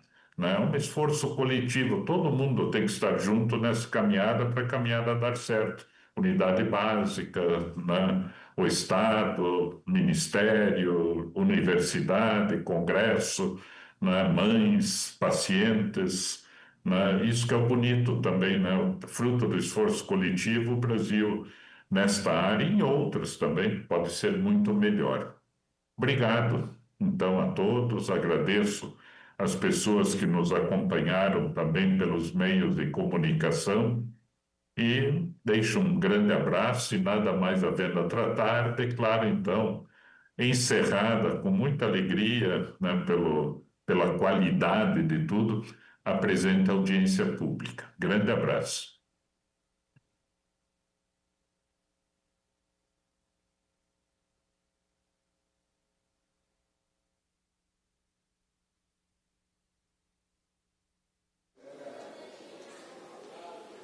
Olá, estamos de volta. Você acompanhou a audiência pública na Comissão de Assuntos Sociais sobre as dificuldades enfrentadas por pacientes com hemofilia. E passa a acompanhar, a partir de agora, a audiência pública que está acontecendo na Comissão de Direitos Humanos. Lá, o assunto são as mudanças que estão sendo propostas no projeto para as instituições de longa permanência para idosos, a lei que regula essas instituições. Acompanhe.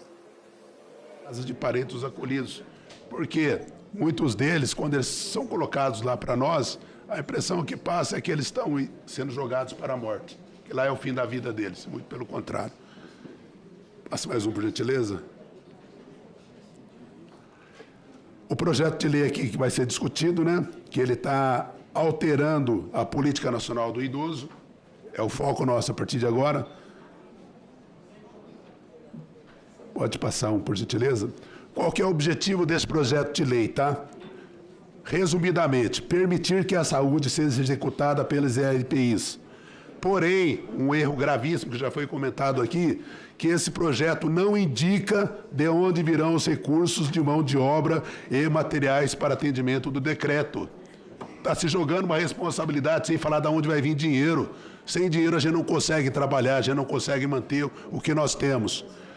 E a Janaína falou com muita propriedade aqui, a saúde é dever do Estado, através de políticas públicas e não das entidades privadas.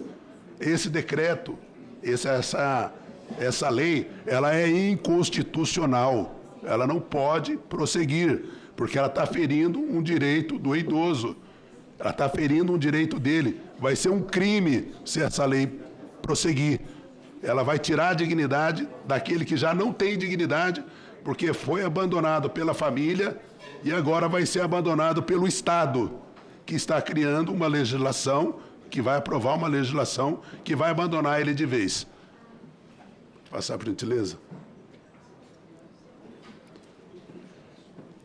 O artigo 15, parágrafo 8. As instituições de longo-prazo para idosos poderão, eu grifei, adquirir equipamentos e medicamentos para promover a saúde e qualidade de vida de seus residentes. Quando está escrito ali que ela vai poder adquirir equipamentos, ao se permitir a compra de equipamentos e medicamentos, o projeto visa aparelhar a instituição para atendimento de saúde e, consequentemente, contratação de profissionais especializados. A gente mal consegue contratar os cuidadores. Aí eu vou ter que contratar enfermeiro, técnico, fonoaudiólogo, psicólogo. Como é que eu vou fazer isso? Não indica, de novo, de onde virão os recursos financeiros. Por gentileza, mais um. Artigo 50, item 3. Fornecer vestuário adequado se for pública. Então, se não for pública, eu não tenho que dar vestuário adequado para ele? Olha que aberração no texto da legislação. Suficiente e adequado às necessidades nutricionais e às condições físicas de cada um. Tem um pequeno detalhe que ninguém percebeu, é adequadas às necessidades nutricionais. 60 segundos. Isso significa o quê? Que dentro da instituição eu vou poder ter idoso que receba dieta nasointeral. Só que na contramão eu tenho a RDC 503 que não permite esse tipo de idoso lá dentro. Por quê? Ele vai ter que ter um médico, uma enfermeira, uma nutricionista e um farmacêutico. A RDC 503 estabelece isso. Como é que eu vou fazer se eu não tenho dinheiro para ter esses profissionais? Está na contramão, ela tá indo em confronto com outra legislação existente e em vigor no país. Por isso ela não pode prosperar. Mais um, por gentileza. Artigo 50. Dispor de pelo menos um funcionário ou empregado capacitado para o uso e interpretação de língua brasileira de sinais. Vamos lá. Não sou contra, a Sociedade São Vicente de Paulo não é contra, mas é mais um profissional que eu vou ter que ter dentro da minha estrutura. Eu mal consigo ter os profissionais para cuidar dos idosos hoje. E eu não vi até hoje, tá? Eu sou especialista em LPI, me considero um especialista. Eu nunca vi nenhum idoso dentro dos nossos lares que precisassem ter uma pessoa com essa formação. Isso já foi dito aqui. E hoje, complementando, me veio aqui agora, nós estamos representando 41% das LPIs do país. Então eu falo para vocês muito com o pé no chão, com muita tranquilidade. A gente vive isso o dia inteiro. Mais um, por gentileza. Instalar câmeras de vigilância com gravação de imagens em áreas de uso comum e dessocialização dos existentes. Não somos contra as câmeras, não. Elas são bem-vindas. Porém, de novo, da onde vai vir o recurso? O ano passado, nós pegamos uma uma idosa sendo abusada dentro de um lar nosso, com muita tristeza. Nós pegamos por quê? Porque ela estava dentro do quarto dela e uma outra cuidadora chegou e pegou na hora. Essa pessoa fugiu e depois foi presa, está cumprindo pena já. Ela foi pega. Tem que passar o resto da vida na cadeia, é pouco. Mas foi pega porque uma cuidadora pegou. Se tivéssemos a câmera, talvez coibisse, talvez a pessoa não fizesse, alguma coisa desse sentido. Mas a pergunta é, de onde vai vir os recursos? Quem vai dar o recurso para a gente? É bom. Eu entendo que todos que estão aqui para lutar e defender o direito dos idosos. Mas a gente tem que ter condição. Nós temos boa vontade, mas nós não temos a ajuda do poder público. A gente não consegue. Mais um, por gentileza.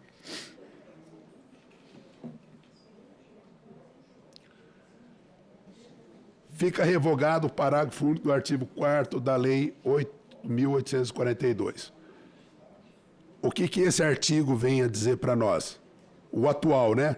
Constitui diretrizes da Política Nacional do Idoso. É vedado, é proibido a permanência de portadores de doenças que necessitem de assistência médica ou enfermagem permanente em instituições de caráter asilar. O projeto prevê que esse artigo seja revogado. Nós estamos sofrendo ação, tá? Federal do Corém contra a gente. Por quê? Muitas das vezes nós tentamos até manter essas pessoas lá dentro. Aí o Corém vem e fala, não, você tem que ter enfermeiro também, defendendo a classe deles. Eles estão certos, estão defendendo os profissionais. Porém, nós não temos condições de ficar com eles. Não temos estrutura.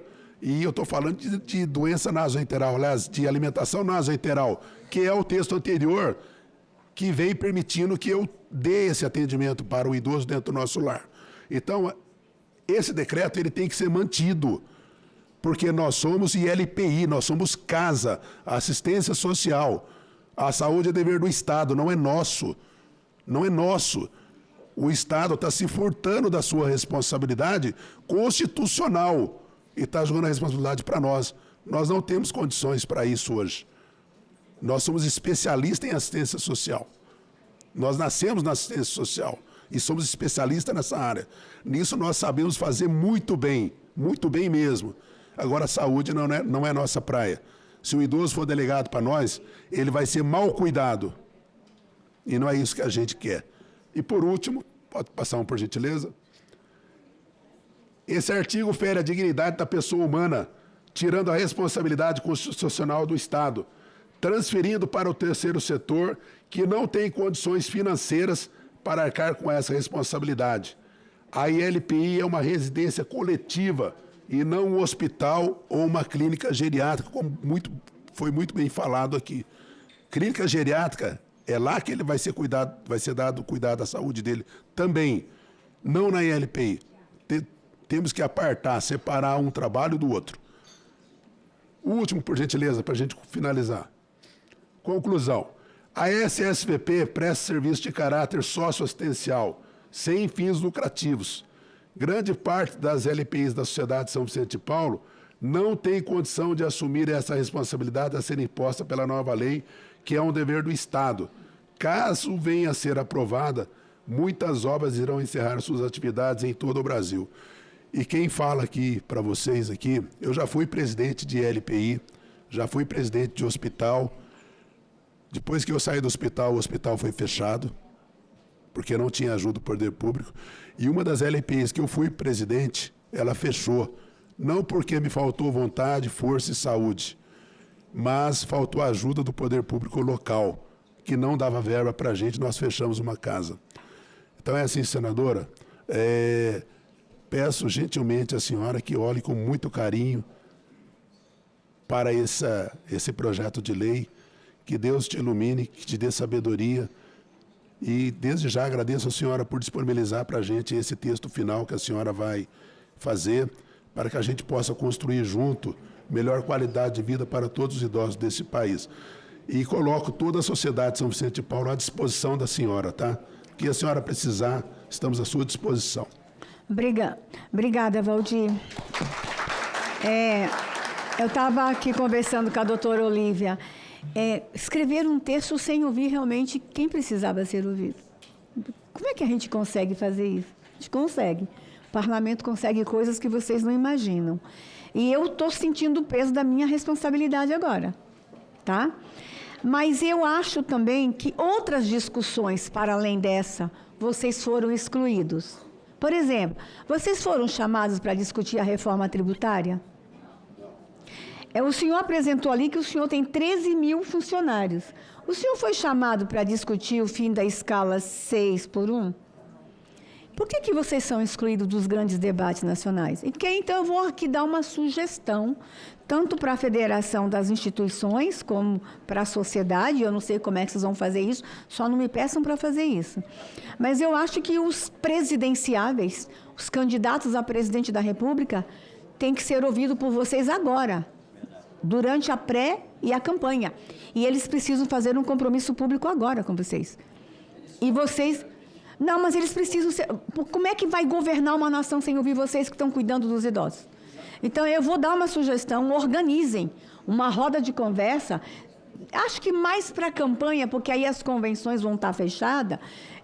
Eu tenho certeza. Se o presidente Lula mandou 3 ministérios para sentar nessa mesa aqui hoje, ele não vai ter problema de sentar com vocês para conversar. Qual é a pauta dele para o próximo governo dele para o segmento? Como os outros presidenciáveis. Então, fica aí uma sugestão, se organize, não me chame, eu não posso ir lá, que aí eu vou fazer confusão, mas eu acho que vocês precisam estar no plano de governo dos presidenciáveis, dos próximos candidatos a presidente da República. Nós já estamos indo para o final da audiência. Eu vou fazer uma inversão aqui. Como ele foi incluído na mesa rapidinho, ele tem que sair, a fala dele vai ser muito curta. Nós vamos ouvir o doutor Marco Lima, advogado e presidente da Comissão de Defesa do Idoso da OAB, e, na sequência, o Quênio, para a gente encerrar a audiência. Doutor Marco. Senadora Damares, a mesa aqui composta, é um prazer enorme estar aqui com vocês nesse grande debate. Parabenizo a nossa senadora da República por essa iniciativa. Parabenizo, as lideranças dos idosos que estão aqui, as várias associações, representações dos idosos.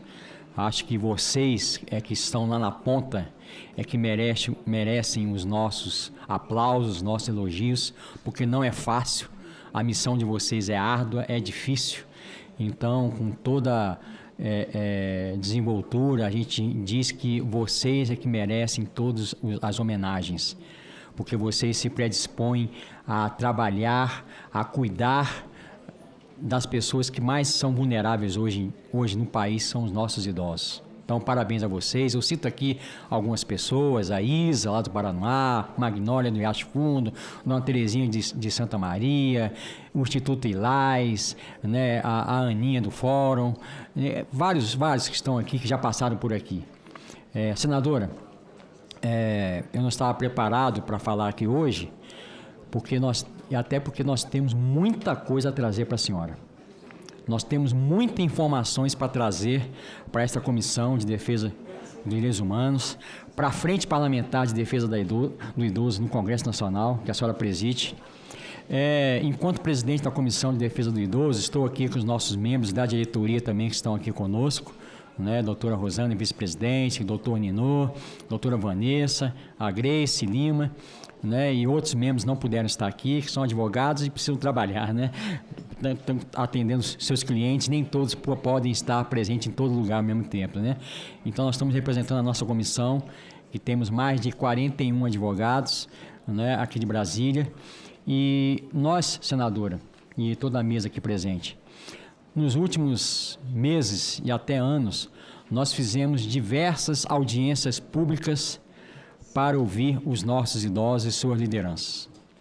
Essas audiências públicas tiveram apoio das associações dos idosos, do Fórum Permanente, de vários institutos, organizações da sociedade civil. E nós realizamos essas audiências públicas em várias cidades do DF. E, pasmem, senhores, nessas audiências públicas, nós tivemos, inclusive, algumas salas reservadas, senadora, para ouvir os nossos idosos, os nossos advogados da comissão. E o que foi dito ali é de chocar. Em plena capital federal. Sei que aqui o debate é a nível nacional, mas eu trago o problema para a nossa capital federal.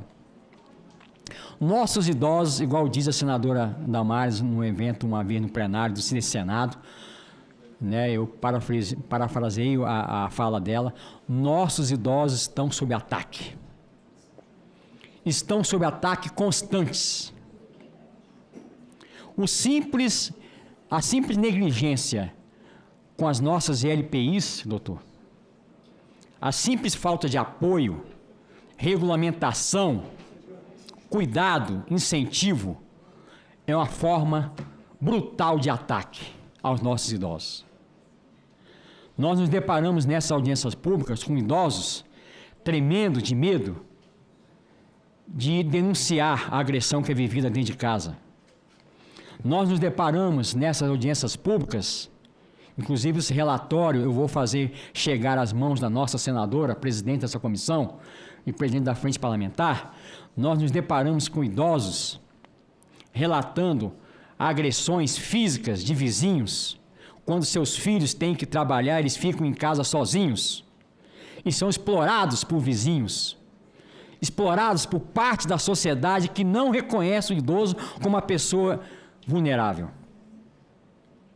Nós temos que ir mais a fundo, comissão. Nós temos que ir mais a fundo. As LPIs, nesse grande debate aqui hoje, é o centro desse debate, precisa avançar algo a mais.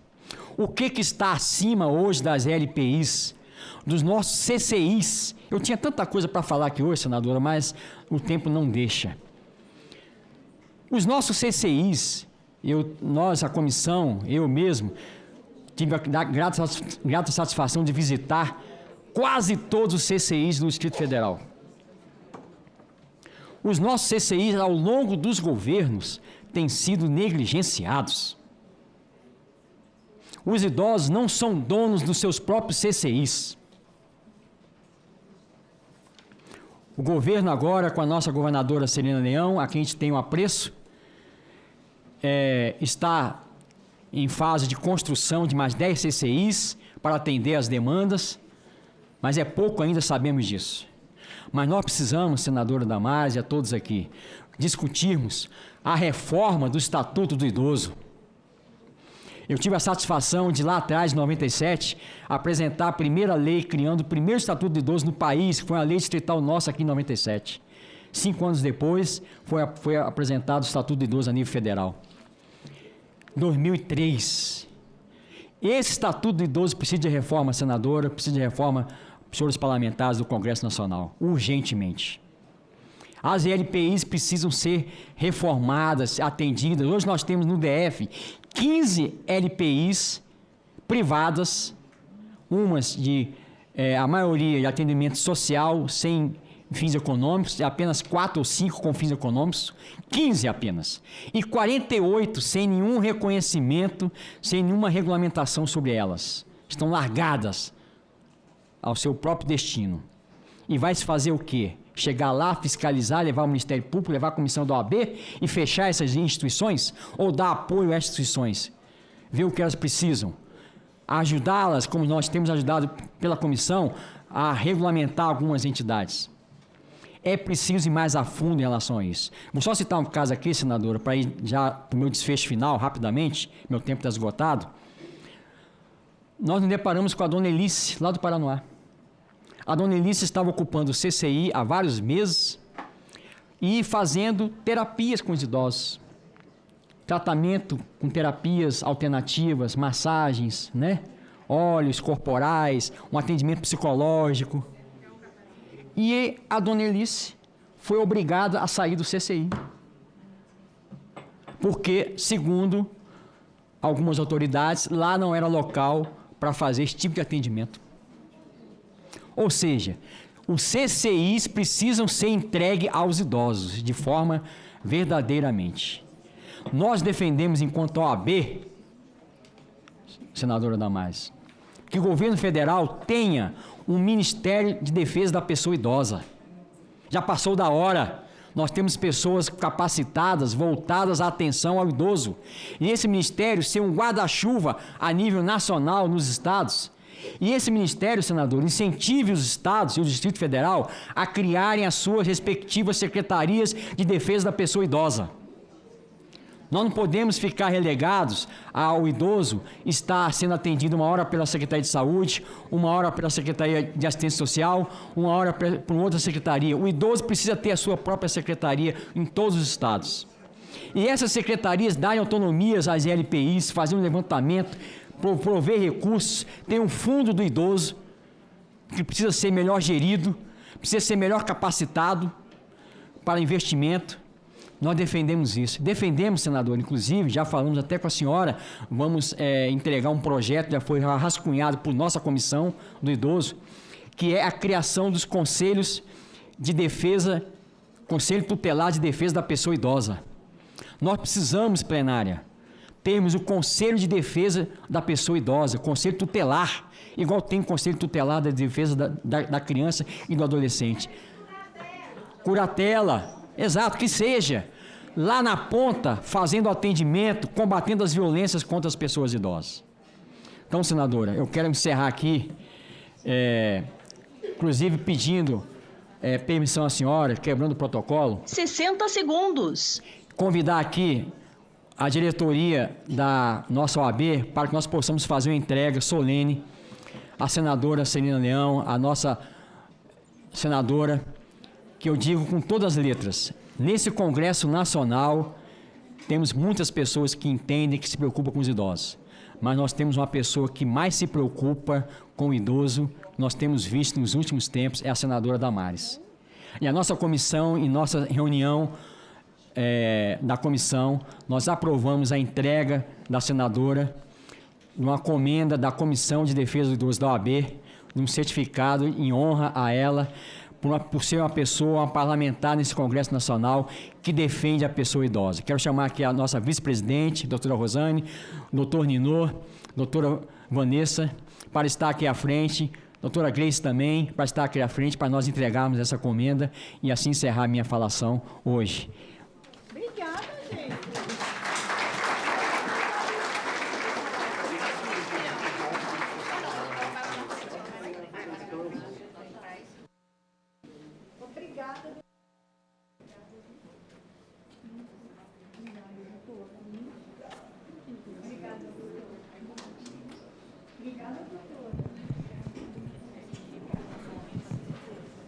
Para quem não sabe, eu sou advogada também, viu? Comissão de Defesa do Idoso da OAB, subseção Riacho Fundo e Recanto das Emas, condecora a senadora Damares Alves pelo mérito na defesa da pessoa idosa. A Comissão de Defesa do Idoso da OAB condecora a advogada e senadora da República Damares Alves pelo seu compromisso na defesa da pessoa idosa de todo o Distrito Federal.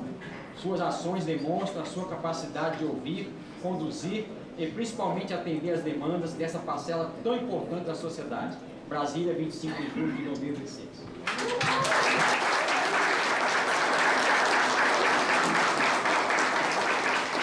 Obrigada, doutor. Olha aqui, senador, uma foto, senador, olha aqui, senhores. Obrigada, doutor. Se eu soubesse que ia fazer isso, não tinha te dado palavra. Obrigada.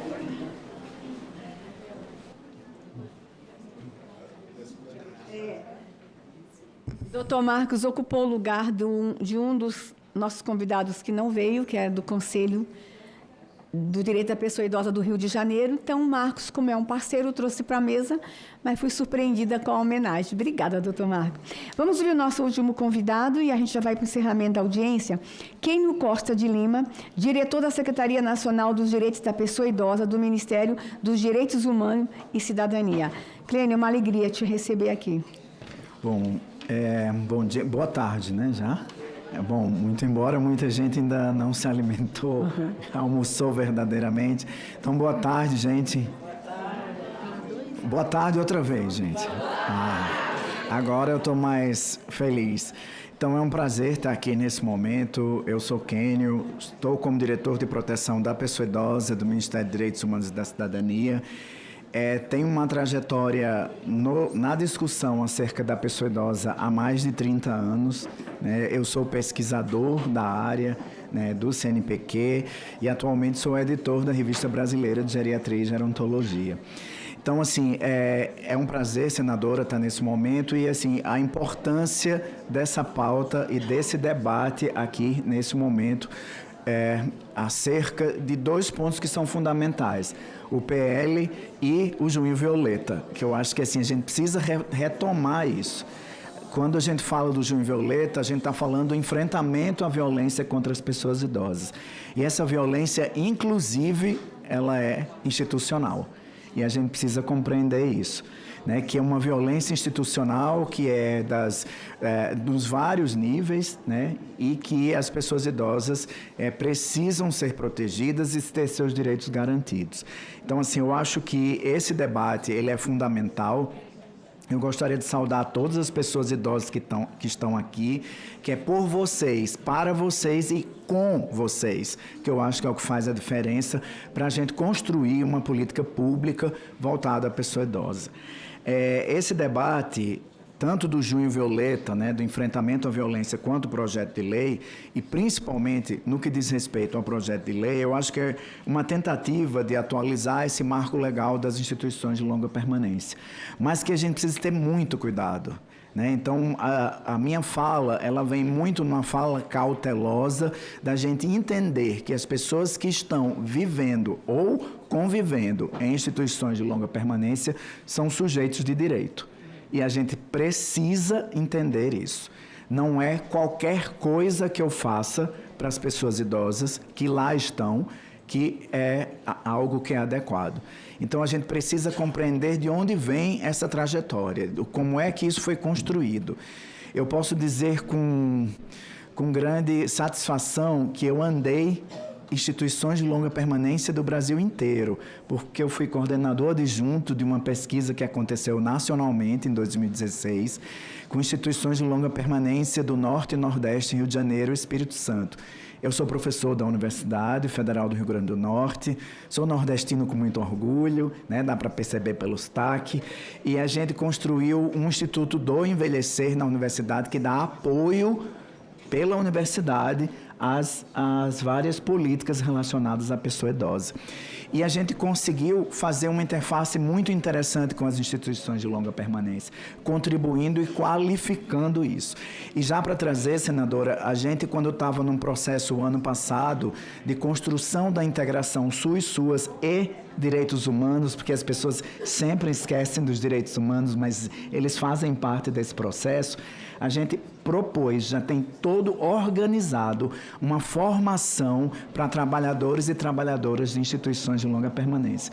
E a senhora vai me perguntar, e por que não foi adiante? A gente não tem recurso. Então, assim, a gente tem muitas ideias, e são ideias importantes e baseadas todas em evidências científicas, mas a gente não consegue executar porque a gente não tem orçamento.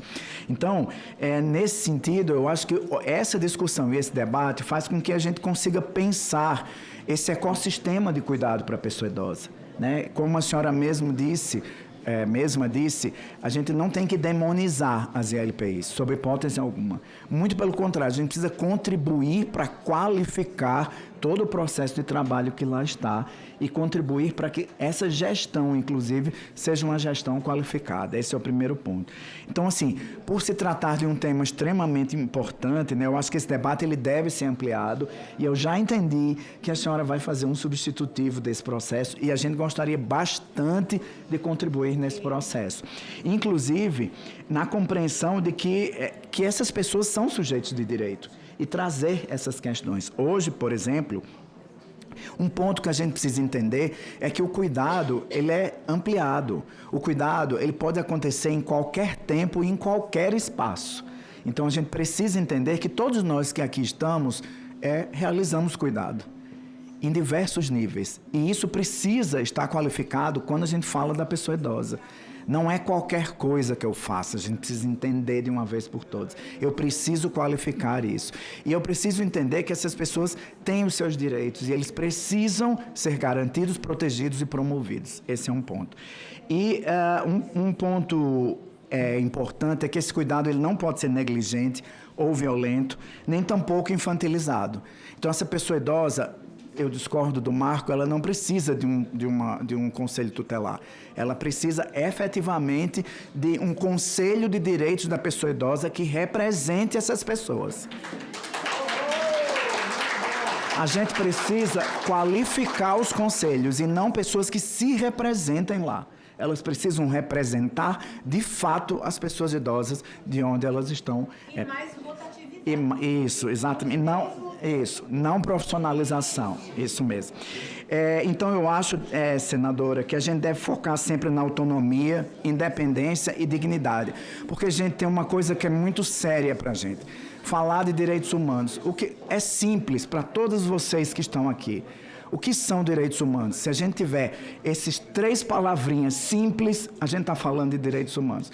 Cuidado, respeito e dignidade.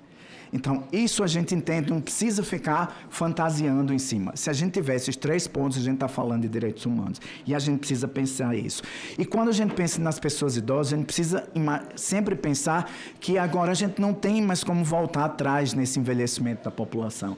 Nós somos um país envelhecido. E, senadora, o dado atual, não é mais o de 22, nós somos ao final, e nós porque eu estou para me tornar uma pessoa idosa. E assim, ao final desse ano, nós vamos ter 37 milhões de pessoas idosas no Brasil. Essa população predominantemente feminina, mais de 50% são mulheres. Então, a gente precisa também falar do envelhecimento feminino, e não só o envelhecimento enquanto as mulheres estão na sua fase reprodutiva. Isso não é digno, não é justo. Então, a gente precisa pensar nisso. Uma outra questão que a gente precisa pensar é que o Brasil hoje tem uma longevidade considerável. Hoje, o nosso índice de longevidade do Brasil beira os 15%. Ou seja, eu tenho 15% das pessoas com 60 a mais que têm 80 a mais. Então, são pessoas que vão precisar de mais cuidado. E a gente precisa pensar para ontem, porque senão a gente vai colapsar no ecossistema do cuidado. Não é a saúde sozinho, não é a assistência social, não são os direitos humanos, não é a educação.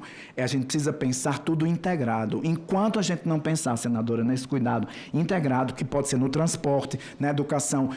A minha região, gente, o Nordeste, tem 38% de pessoas idosas não alfabetizadas. Tem município do Amazonas que chega a 70%. Isso é criminoso. A gente não pode deixar isso acontecer. Entende? Então, isso é cuidado.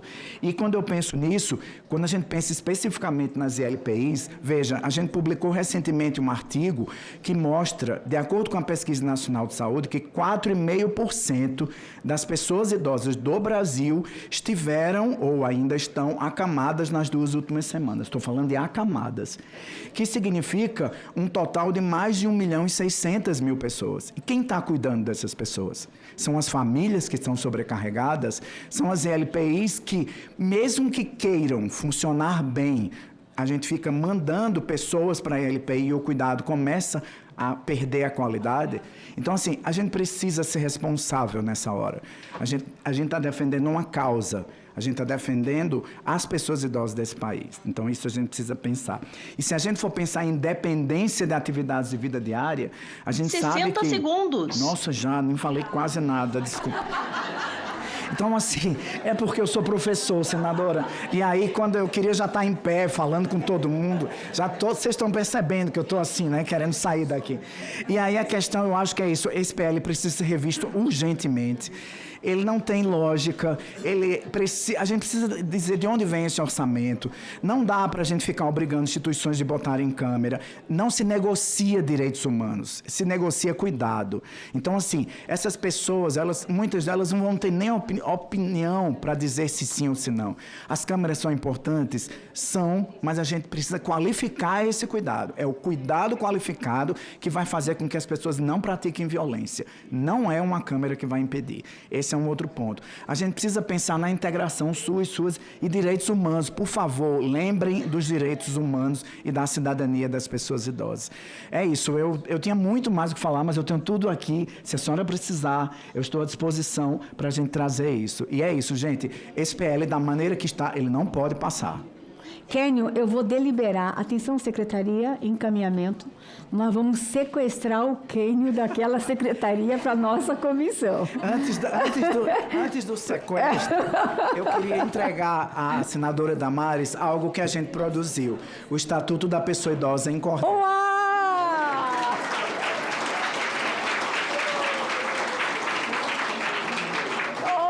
Só para vocês entenderem. Ô, Kênio, tinha que ser um nordestino naquela secretaria. Só para a gente entender. O cordel é a única forma de literatura estritamente brasileira. Isso, aqui, olha.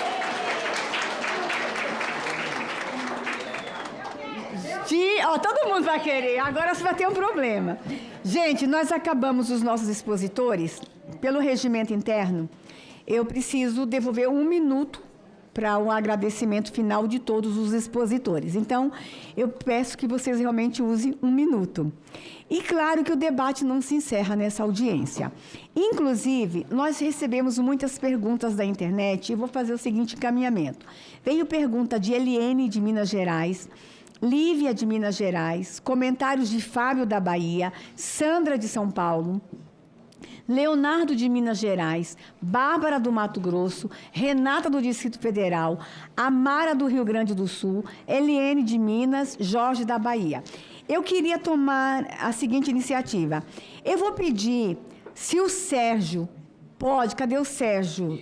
Sérgio, eu vou entregar essas perguntas para você. Dentro da possibilidade, você vai responder por e-mail para a Vanessa, da Secretaria, e nós vamos encaminhar para as pessoas do Brasil inteiro que fizeram as suas perguntas. Pode ser? Nesse sentido, eu já te encaminho e já te dou 1 minuto para você fazer um agradecimento e considerações finais. Senadora, vou dar 2 desafios para a senhora. O primeiro desafio é que a senhora nos ajude a ter uma lei federal para a ILPI. Porque é inconcebível, é incabível a gente ter que judicializar tudo. Tudo nesse país a gente tem que judicializar. Vou dar um exemplo da cidade de São Paulo. Estamos entrando com uma ação quanto o prefeito da cidade de São Paulo, que ele está proibindo as ILPIs estarem em áreas residenciais. Está caçando os alvarás das ILPIs, que estão em área residencial. O segundo desafio, senadora, é que a senhora nos ajude, tá? Que as lavanderias que lavam as roupas dos hospitais, lavam as roupas das casas de repouso, lavam as roupas de hotéis, são fundamentais para higienizar e para cuidar da saúde da nossa população. Elas não foram incluídas no rol de desconto do IBS e CBS. A nossa conta vai aumentar em mais 23% para as ILPIs, para os hospitais, em relação à lavanderia. Isso é um absurdo. Nós já corremos aqui, já corremos vários gabinetes, ministérios e ninguém resolve.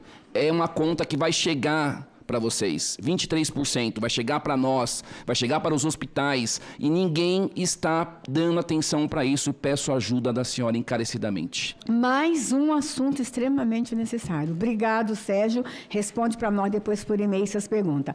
Janaína, 1 minuto para agradecimentos e considerações finais. Quero agradecer a senadora por ter me ouvido. Eu fiquei mandando WhatsApp lá para ela sobre esse projeto. Na verdade, quem me mandou achou que era algo legal e quando eu vi, eu me assustei, né? Achei abominável diante do trabalho que a gente faz dentro de uma LPI e, graças a Deus, eu fui ouvida e ela me deu a oportunidade de estar aqui. Eu quero deixar aqui e proponho também uma reforma nas legislações de LPI que é necessário, nas RDCs e, principalmente, no Estatuto da Pessoa Idosa. Eu sei que estava aqui a pessoa que contribuiu com o conteúdo, mas a gente vê que em todas essas leis são pessoas técnicas, nunca são pessoas que vivem a realidade desses locais e a realidade do cuidado direto com a pessoa idosa. Então, eu quero deixar aqui, e quero propor essa reforma, já que nós estamos falando de um projeto, que a gente possa fazer uma reforma de forma responsável sobre a pessoa idosa no nosso país, que eu acredito que em poucos meses nós vamos ter aí uma preocupação maior, porque há uma procura muito grande hoje da pessoa idosa estar institucionalizada, e nós não temos essas vagas possíveis para fazer esse acolhimento. No Brasil hoje, acredito que há mais de 17 mil instituições que falta de acolhimento, e o que a gente precisa fazer é criar mecanismos para facilitar, para fazer que uma pessoa queira cuidar. Hoje, a mão de obra numa indústria está super difícil. Vocês imaginam para cuidar de um idoso, pegar o peso de uma fralda, trocar, cuidar, alimentar. Então, nós temos diversas dificuldades. Eu quero deixar aqui a minha colaboração para isso e deixar aqui essa proposta, para a gente poder fazer uma reforma geral, para a gente poder cuidar com dignidade de verdade da pessoa idosa no nosso país. Obrigada a todos. Janaína, o Estatuto do Idoso ele é de 2003. Nós estamos em 2026. O mundo mudou. A realidade é outra. Nós não tínhamos em 2003 as fraudes bancárias na internet contra idosos. Nós não tínhamos crimes de internet. Eu acho que a gente precisa, quem sabe, dentro dessa comissão, criar um grupo de trabalho, viu, Késio, para uma avaliação e uma nova proposta para o Estatuto do Idoso. E tu vai ser sequestrado, tá sabendo? Acho que agora não é possível, por ser um ano eleitoral, a casa está esvaziada hoje, viram que não tem ninguém na casa hoje. Mas tão logo passando o período eleitoral, a gente trabalhar, um grupo de trabalho, criar. Eu ainda tenho mais 4 anos de mandato, se não me prenderem. Eu vou estar aqui, eu não sou candidata a nada, e a gente dar continuidade e rever também o Estatuto da Pessoa Idosa. Obrigada, Janaína. Daniela Cristina, para 1 minuto, Daniela, para agradecimentos e considerações finais. Então, em primeiro lugar, queria agradecer o convite. Eu acho que foi um debate muito rico, muito importante. Eu acho que tanto o governo quanto a sociedade civil estão na mesma direção. A gente quer qualificar o serviço, a gente quer proteger as pessoas idosas, então a gente agora tem que arregaçar as mangas e trabalhar, né? Obrigada. Então, muito obrigada novamente e o MDS está à disposição. Obrigada, doutora Daniela. Secretário, doutor Antônio Costa, 1 minuto de agradecimento, sem puxar minha orelha. Agradecer a oportunidade de ter participado desse debate e, acima de tudo, colocar à disposição, a senhora sabe que eu estou sempre à disposição quando sou chamado, e dizer que alguma coisa nesta tarde a gente conseguiu, que é derrubar essa proposta tão escrota, tão difícil e tão complicada que é esse PL. E vamos começar de novo, há tempo de construir, há tempo de recomeçar, mas ouvindo aqueles que realmente participam e trabalham na mão de obra da pessoa idosa. Muito obrigado pela oportunidade. Doutora Olívia Lucena, 1 minuto. Também quero agradecer, afirmar novamente o compromisso do Ministério da Saúde da gente estar juntos nesse debate de qualificação e de que toda a rede SUS que já existe e que pode ser qualificada atue de forma muito integrada no desafio das ILPIs. Muito obrigada, senadora. Obrigada, Olívia. Valdir Aparecido, 1 minuto. Senadora Damares, em nome da Sociedade São Vicente e Paulo, agradeço a senhora de coração por ter nos chamado para nos ouvir. Nós que estamos com a mão na massa, trabalhando com os idosos aí pelo Brasil inteiro. E o mais importante, a senhora falou que vai refazer esse projeto e vai passar para nós darmos uma olhada e a gente discutir junto. Precisamos de ajuda, precisamos estar juntos. Pelo que eu pude ver aqui hoje, todo mundo convergiu para a mesma direção. Todo mundo tem a mesma visão, a mesma ideia, que é a garantia dos direitos fundamentais dos idosos que estão institucionalizados. Só que nós estamos abandonados, não temos quem nos ajude, não temos recursos, e todos aqui puderam ver e se sensibilizar dessa nossa necessidade. Como disse o professor, se pudesse, a gente ficava o dia inteiro aqui conversando e tratando sobre isso. 10 minutos, 1 minuto é muito pouco tempo. Mas nada acontece por acaso, senadora. Tudo tem um porquê e para quê. E Deus coloca as pessoas no lugar certo. Não é por acaso que a senhora é a relatora desse processo, desse projeto de lei. Tá? Que responsabilidade. A gente está junto. Sim. A Sociedade São Vicente e Paulo está junto com a senhora, tá? Obrigada. Conte com a gente, o que a gente puder ajudar, assim como a sociedade como um todo, né? A gente está à disposição. Conte com a gente. Obrigada. Professor Kenny, 1 minuto. Então, muito obrigado pela oportunidade, senadora. Obrigado a cada um e cada uma de vocês que estiveram aqui para nos ouvir e ver o que a gente pode conjuntamente construir nessa perspectiva.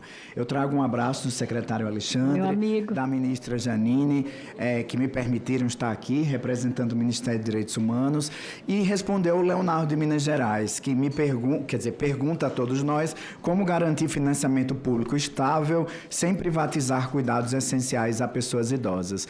Para a gente fazer isso, eu acho que, Leonardo, o primeiro ponto é a gente garantir que o envelhecimento, de fato, entre na agenda pública e política desse país. Enquanto isso não acontecer, a gente não vai ter financiamento específico e estável. Segundo, PPA, LOA e LDO. Isso precisa estar lá, porque senão a gente vai viver com um orçamento minguado. E as pessoas idosas não precisam disso, e elas construíram esse país e precisam de um orçamento digno. Obrigada, professor. Olha, em nome do plenário, são tantos pedidos, mas eu não vou poder atender. Eu vou dar 1 minuto para Simone Neves, presidente da Associação Estadual das Instituições de Longa Permanência do Rio de Janeiro. Ela queria falar, mas ela tem até uma apresentação, mas eu não consigo dar mais que 1, 2 minutos, Simone. Mas esse debate não vai encerrar aqui. Eu já percebi que eu vou ter que chamar vocês para ler o meu relatório junto com vocês aqui. Então, Simone, em nome do plenário que ficou aqui até agora, 1 minuto. Senadora, agradeço a concessão, demais autoridades, pessoas idosas, os demais presentes. Eu sou Simone Neves, profissional de saúde com 3 graduações. Estou como atual presidente da IUPRJ, que é a Associação Estadual de LPIs, diretora científica da FEDILPES e gestor responsável técnico de um grupo de LPIs no Rio de Janeiro há mais de 20 anos. Quero iniciar com uma pergunta, senadora, dura, mas necessária. Será que é melhor morrer antes de envelhecer no Brasil? Essa pergunta não nasce do exagero, nasce da realidade de quem lida diariamente dessas instituições, famílias, pessoas idosas que precisam de cuidado permanente. O Brasil envelheceu, mas ainda não estruturou uma política pública sustentável para cuidar de longa duração. Hoje, no Rio de Janeiro, é um ótimo exemplo, e pena que eu não vou poder explanar os meus slides para expor aqui.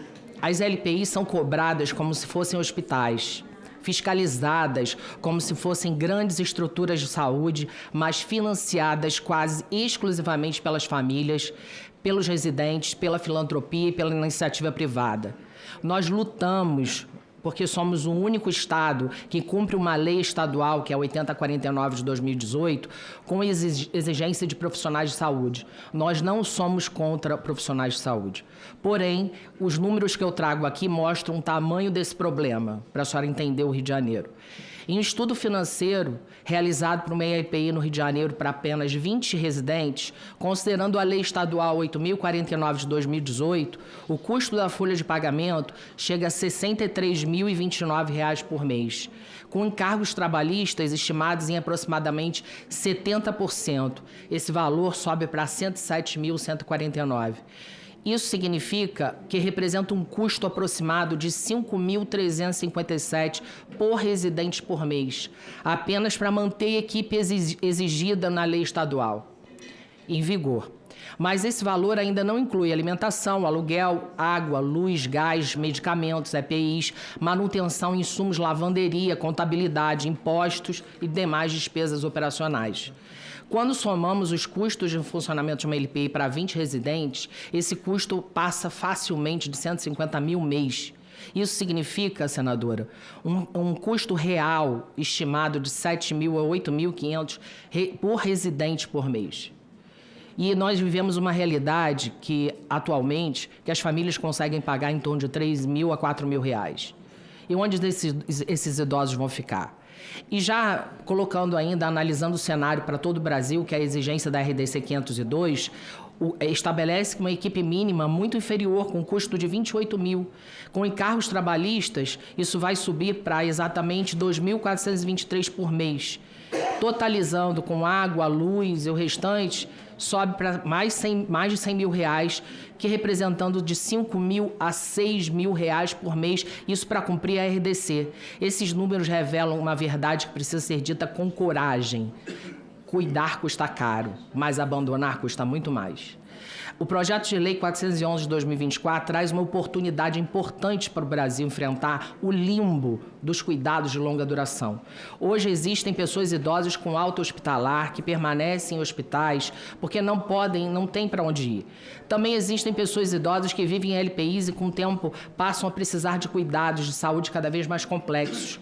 Não somos contra enfrentar essa realidade. O que não podemos aceitar é que a lei simplesmente amplie responsabilidades das LPIs sem garantir o financiamento, equipe, retaguarda do SUS, integração do SUAS, porque isso, se acontecer, estaremos legalizando a precariedade. Então, senadora, para finalizar, nós precisamos rever essa PL com urgência. Eu tenho os números aqui para lhe passar detalhadamente. Eu gostaria muito que essa sua fala fosse encaminhada por escrito, inclusive para mim usar como base no meu relatório. Sim, obrigada, Simone. Que bom que você participou. Sim.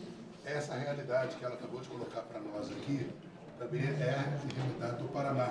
Tem um projeto de lei estadual que obriga a gente a ter pessoal de saúde dentro das LPIs. A mesma situação do Rio de Janeiro. São os 2 estados da federação que obriga a ter projeto estadual.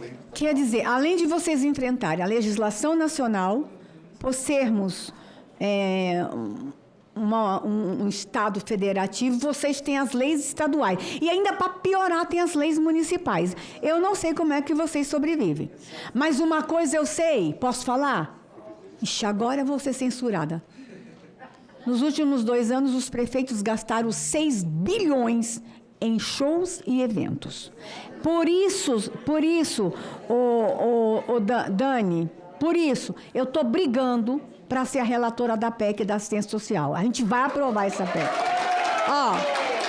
Para encerrar, Raquel Machado, vice-presidente do Fórum 60+, e presidente do Instituto Latino-Americano para a Segurança. Raquel, não pode ser mais de 1 minuto, porque eu tenho idosos aqui que já estão há mais de 3 horas sentados. 1 minuto, por favor, e a gente vai ter outro debate, você vem com calma.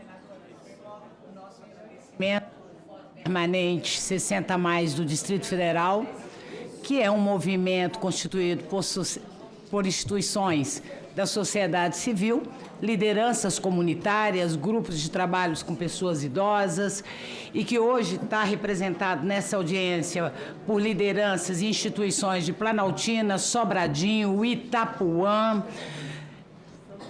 Santa Maria, Plano Piloto, temos mais algum? Só gente boa.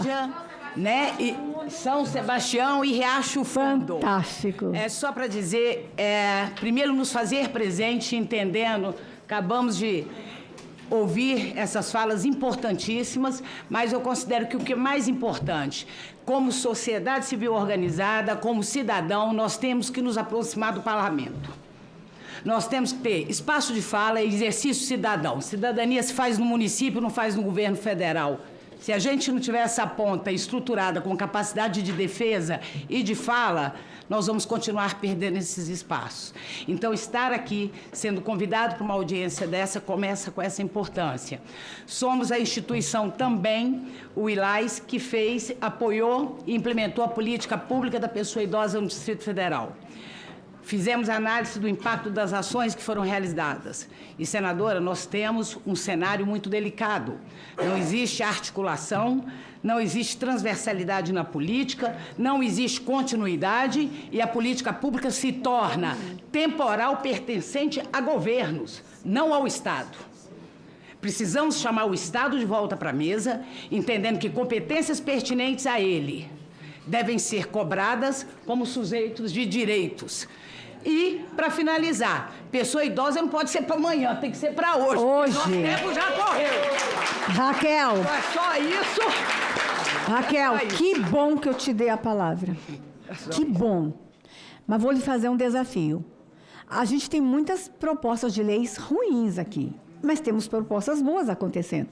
Mas trazer um grupo de idosos do Amazonas é muito difícil. Trazer um grupo de idosos lá de São Paulo, de Bitinga, do Rio. Então, eu quero vocês grudados comigo a gente vai ocupar esses corredores aqui. Nós vamos bater na porta dos gabinetes dos senadores e deputados. Eu acho que a sociedade civil tem que ser ouvida, porque chega de técnicos. Graças a Deus, hoje, os técnicos do governo federal que vieram aqui, vocês viram que são técnicos que têm uma história antes e que foram escolhidos para estar nesses lugares. Mas eu estou cansada de ver gente de dentro de gabinete decidir o que é melhor para vocês. Hoje a gente viu aqui quem está com o pé no chão. Muito obrigada pela sua fala. E eu encerro dizendo que está presente conosco o projeto Esperançar. E eu gostaria de agradecer a presença do Projeto Esperançar da Igreja Batista Luz do Mundo de Braslândia. E nós vamos ver um vídeo de 1 minuto do Projeto Esperançar para vocês entenderem. E depois dele, vai vir aqui para frente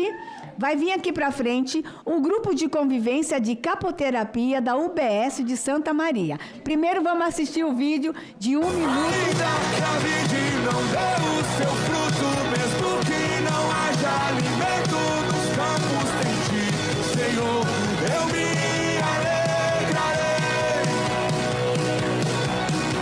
Tu tens minha força e o meu coração, todos os meus dias estão em tuas mãos e em ti, Senhor, eu me alegrarei. Ainda que a vida não dê o seu fruto, mesmo que não haja alimento nos campos tem ti, Senhor, eu me alegrarei. Tu tens minha força e o meu coração, todos os meus dias estão em tuas mãos e em ti, Senhor, eu me alegrarei. Pastor Wellington está aqui. Parabéns, pastor. Que todas as igrejas façam isso. Nós não vamos ter centro-dia. O governo federal, nem municipal, nem estadual vai ter dinheiro para construir centro-dia em todos os lugares. Mas as igrejas podiam usar os seus espaços como o senhor está usando. Que experiência maravilhosa. Vamos bater palma para o pastor Wellington.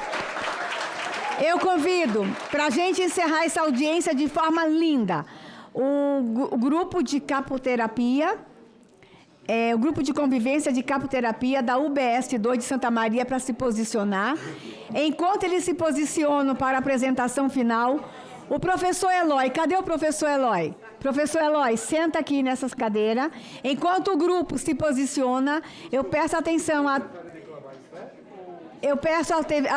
TV Senado, que o professor Eloy vai declamar uma poesia e o grupo de capoterapia vai vindo em silêncio aqui para frente, enquanto o professor Eloy vai fazer a declamação de uma poesia. Silêncio. Vinícius de Moraes, sentido da vida. Vai entrando e eu vou falando. Vai entrando, em silêncio e ele vai falando. Entra em silêncio que eu vou falando. Eu vou falar o soneto da felicidade. Vinícius de Moraes, o soneto da felicidade. Eu sou o Eloy, Brasília, da capoterapia, tenho 80 anos. Então, essa declamação não é tanto pela beleza. Quem quer ver beleza vai na Globo. Mas aqui é ver superação. Uma pessoa de 80 anos saber decorar. Não sei se... aí o começo da poesia... De tudo ao meu amor serei atento antes, e com tal gosto, vai entrando gente, e com tal gosto e tanto e sempre, que mesmo em face do maior encanto, dele se encante mais meu pensamento. Quero vivê-lo em cada vão momento, e em seu louvor hei de espalhar meu canto. Rir meu riso, derramar meu pranto, ao seu pesar, ao seu contentamento. E quando mais tarde me procures, quem sabe a morte, angústia de quem vive, quem sabe a solidão e o fim de quem ama, eu posso lhe dizer do amor que tive, que não seja imortal, visto que é chama, mas que seja infinito enquanto dure. Professor Eloy, que espetacular. Mas a internet está perguntando se o senhor é solteiro, professor Eloy. não. Eu quero... 80 anos, 50 anos. Casado com a mesma mulher. Eu quero agradecer a Dagmar Marcelina, coordenadora nacional do Programa Nacional de Capoterapia. E nós agora encerramos esse debate, que foi duro, necessário, e no mês que estamos falando de violência, mas é um mês para a gente falar da alegria também, da esperança. E nós vamos trabalhar muito, buscando alegria, esperança, cuidado, proteção e defesa das pessoas idosas. Professora, a sua apresentação. Gente, boa tarde, né? Eu gostaria de agradecer primeiramente a Deus, toda a honra e toda a glória dele, né? Se estamos aqui, foi permissão do Senhor. Gostaria de agradecer a mesa em especial, a nossa senadora mais linda do Brasil. E por esse debate, gente, que tem contribuído muito, né, pra gente que faz um trabalho com a terceira idade. E a capoterapia é isso, gente. A gente trabalha não só com o idoso, a gente trabalha com os PCDs, trabalha com os portadores de câncer na Abrapec. Nós trabalhamos dentro das UBS de Brasília, onde está tendo um resultado muito bom. Tá? Vale a pena a senadora um dia marcar uma visita, né, nas UBS para conhecer nosso trabalho de perto. E eu gostaria, gente, que todos aqui ficassem de pé, porque idoso participativo é idoso o quê? Saudável, né? Então, bora levantar, bora todo mundo participar. Vamos chamar nossos capoterapeutas, Isa, Eloy, a Mônica, Terezinha. Esqueci mais alguém não, né? E eu gostaria de chamar a nossa senadora. Tô lá. Né? Que ela vai fazer atividade junto com a gente, junto com todos da mesa. Peraí, vamos ficar assim. A senadora vai ficar aqui na frente. Bora, vocês vêm pra cá. Vocês vêm pra cá. Vem pra cá, gente. Ó, aqui. Cadê nossos capoterapeutas? Tá aqui. Eu tô aqui. A senadora, bora lá. E a gente vai cantar assim, ó. Eu vou levando a vida com muita alegria. Eu vou batendo palmas pra capoterapia. Eu vou levando a vida com muita alegria. Eu vou batendo palmas pra capoterapia. Coloco a mão pra cima, a outra vai também. Bota as duas na cintura e vai fazer o xenhenhen. Xenhenhen, xenhenhen. Bota as duas na cintura, vai fazer o xenhenhen. Eu vou levando a vida com muita alegria. Eu vou batendo palmas pra capoterapia. Eu vou levando a vida com muita alegria. Eu vou batendo palmas pra capoterapia. Coloco a mão na frente, a outra vai também. Bota as duas na cintura, vai fazer o xenhenhen. Bora lá! Xenhenhen, xenhenhen. Bota as duas na cintura, vai fazer o xenhenhen. Xenhenhen, xenhenhen. Bota as duas na cintura, vai fazer o xenhenhen. E a gente vai fazer mais uma aqui. Mais uma? Bora lá, senadora? Bora. A cobra não tem pé, a cobra não tem mão. Bora. Como é que a cobra sobe no pezinho de limão? A cobra não tem pé, a cobra não tem mão. Olha lá. Como é que a cobra sobe no pezinho de limão? Estica, encolhe, seu corpo é todo mole. Estica, encolhe, seu corpo é todo mole. Pra frente, pra trás, doença nunca mais. De um lado pro outro, meu corpo agora é outro. A cobra não tem pé, a cobra não tem mão. Como é que a cobra sobe no pezinho de limão? A cobra não tem pé, a cobra não tem mão. Como é que a cobra sobe no pezinho de limão? Estica, encolhe, seu corpo é todo mole. Estica, encolhe, seu corpo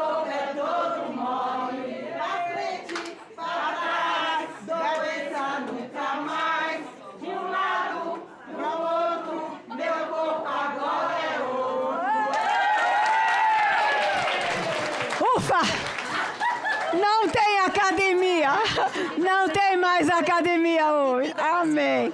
Assim, com alegria, cumprimentando todas as LPIs do país, todas as casas de repouso, todo o terceiro setor que está cuidando dos idosos, todos os programas, o governo federal que veio aqui e mostrou o que está fazendo. Obrigado a todos vocês. Dessa forma, cumprida a missão da audiência pública, eu declaro encerrada a nossa reunião.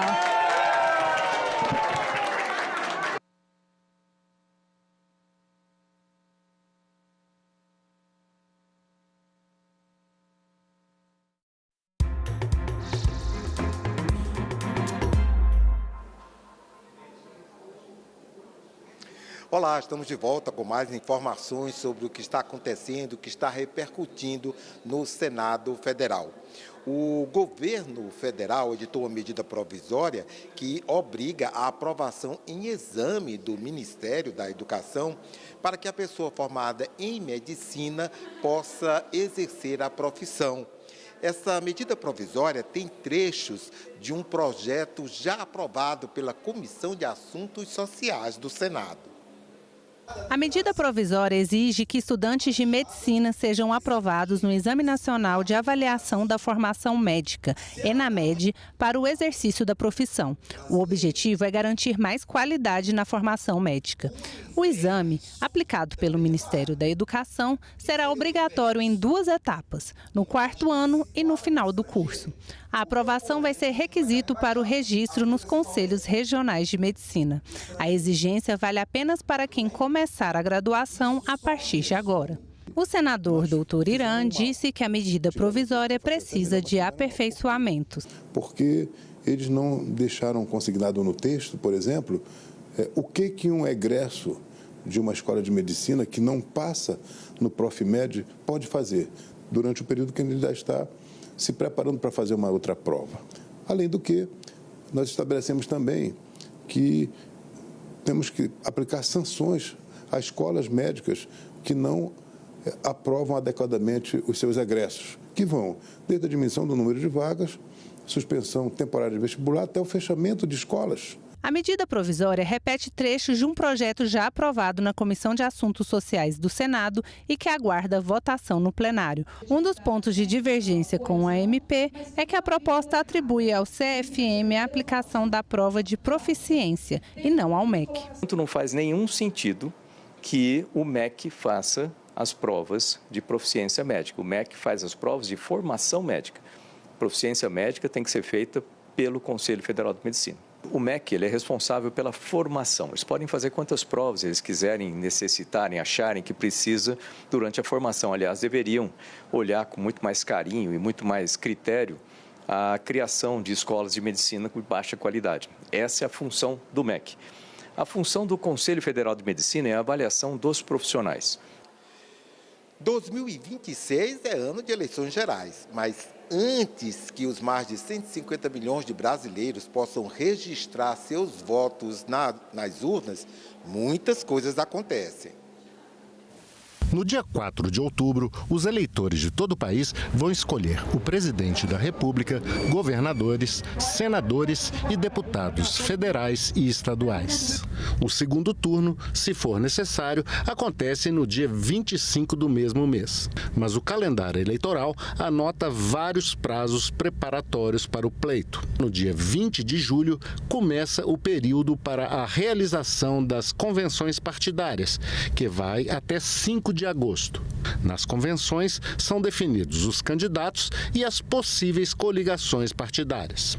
15 de agosto é o último dia para que os candidatos sejam registrados na Justiça Eleitoral. A campanha eleitoral começa oficialmente no dia seguinte. Em 28 de agosto, tem início o horário eleitoral no rádio e na televisão. A propaganda segue até 1º de outubro, antevéspera do pleito. A eleição será no dia 4 de outubro. Nos lugares onde houver a necessidade de segundo turno, a disputa vai acontecer no dia 25 de outubro. Os tribunais regionais eleitorais e o Tribunal Superior Eleitoral têm até o dia 19 de dezembro para fazerem a diplomação dos eleitos. E daqui a pouco, às 1h30 da tarde, nós voltamos ao vivo com o Senado Notícias, trazendo as informações da manhã no Senado e outras notícias que estão acontecendo e repercutindo no Senado Federal. Até já!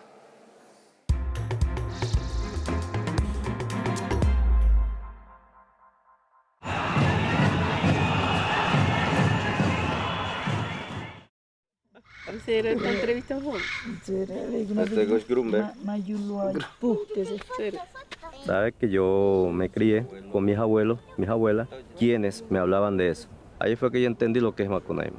Por eso es que siento que yo creo que soy nieto de Macunaíma.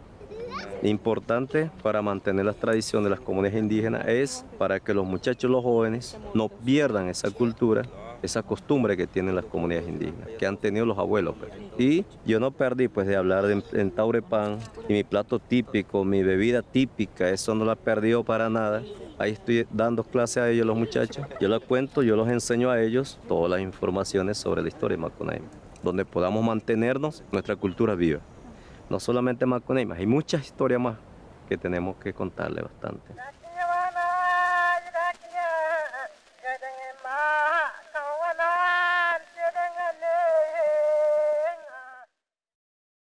Como a nova convenção da OIT promove o trabalho decente na economia das plataformas? Quais os impactos para empresas e trabalhadores? O assessor jurídico da CUT, Felipe Vasconcelos, a assessora especial de assuntos internacionais do Ministério do Trabalho e Emprego, Maíra Lacerda e Silva, e a advogada especialista da CNC, Luciana Diniz, respondem a essas e a outras perguntas ao vivo. TV Senado Live nesta sexta, 9h da manhã.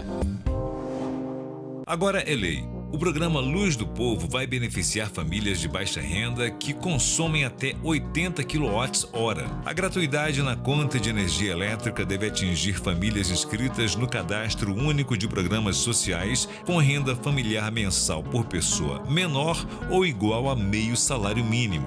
O programa também alcança lares de idosos que recebem o benefício da prestação continuada, indígenas e quilombolas. O Senado votou, agora é lei. Brasil acolhe imigrantes de mais de 200 países. Santa Catarina é um dos destinos preferidos.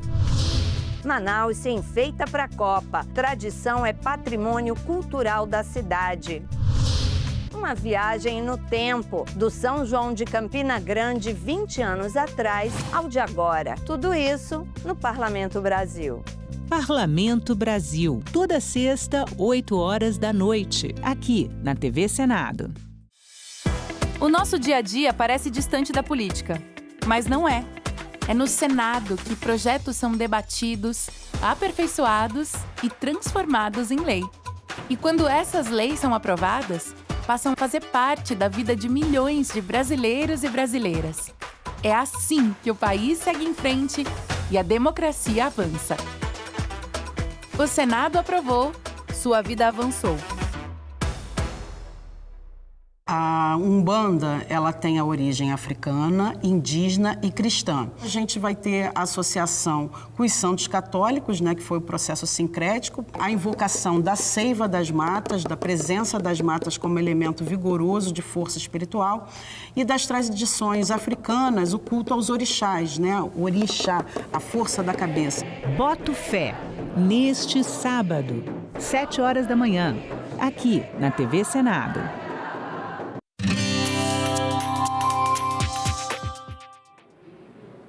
Olá, eu sou a Carla Benevides e está começando mais um programa Argumento.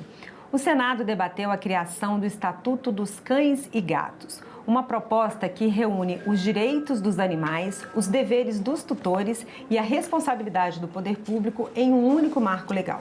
Aqui comigo no estúdio está o senador Paulo Paim, do PT do Rio Grande do Sul, que foi o relator dessa proposta na Comissão de Direitos Humanos. Senador, muito obrigada pela sua presença. Eu agradeço estar aqui com você, Carla Benevides, para falar de um tema que, para mim, ele é de interesse de todo o povo brasileiro. Falar da vida dos animais.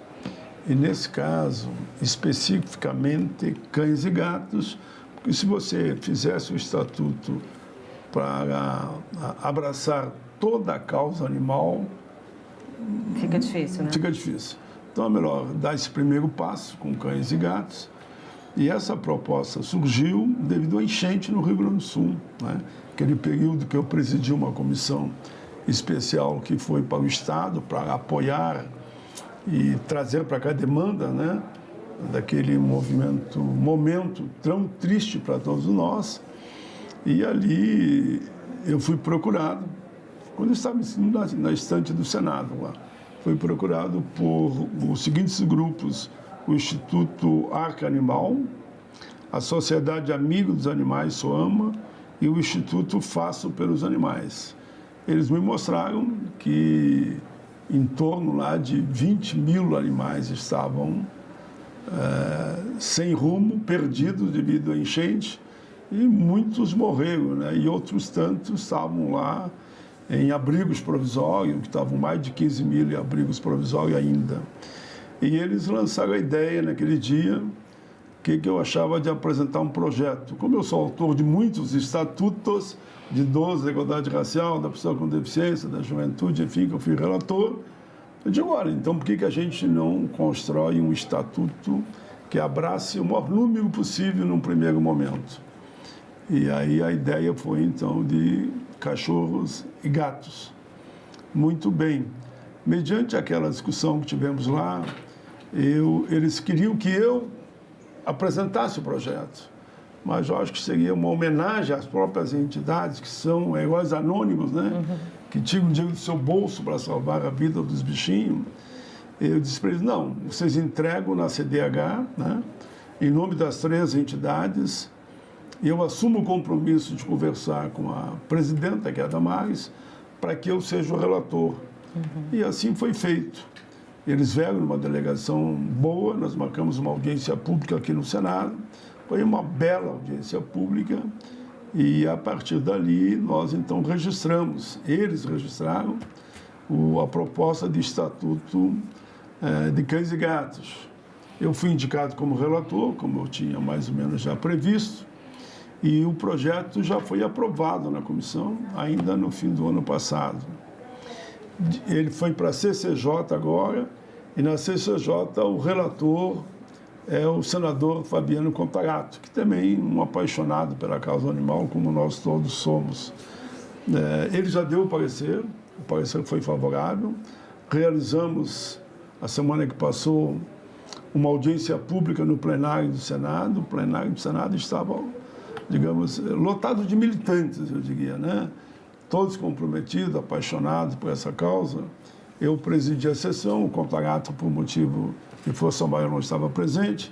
Fiz uma fala em nome da presidência, mas fiz uma fala também em nome do relator, né? Uma homenagem a ele que está também fazendo esse trabalho. Eu diria para você que foi um momento, para mim, muito bonito, né?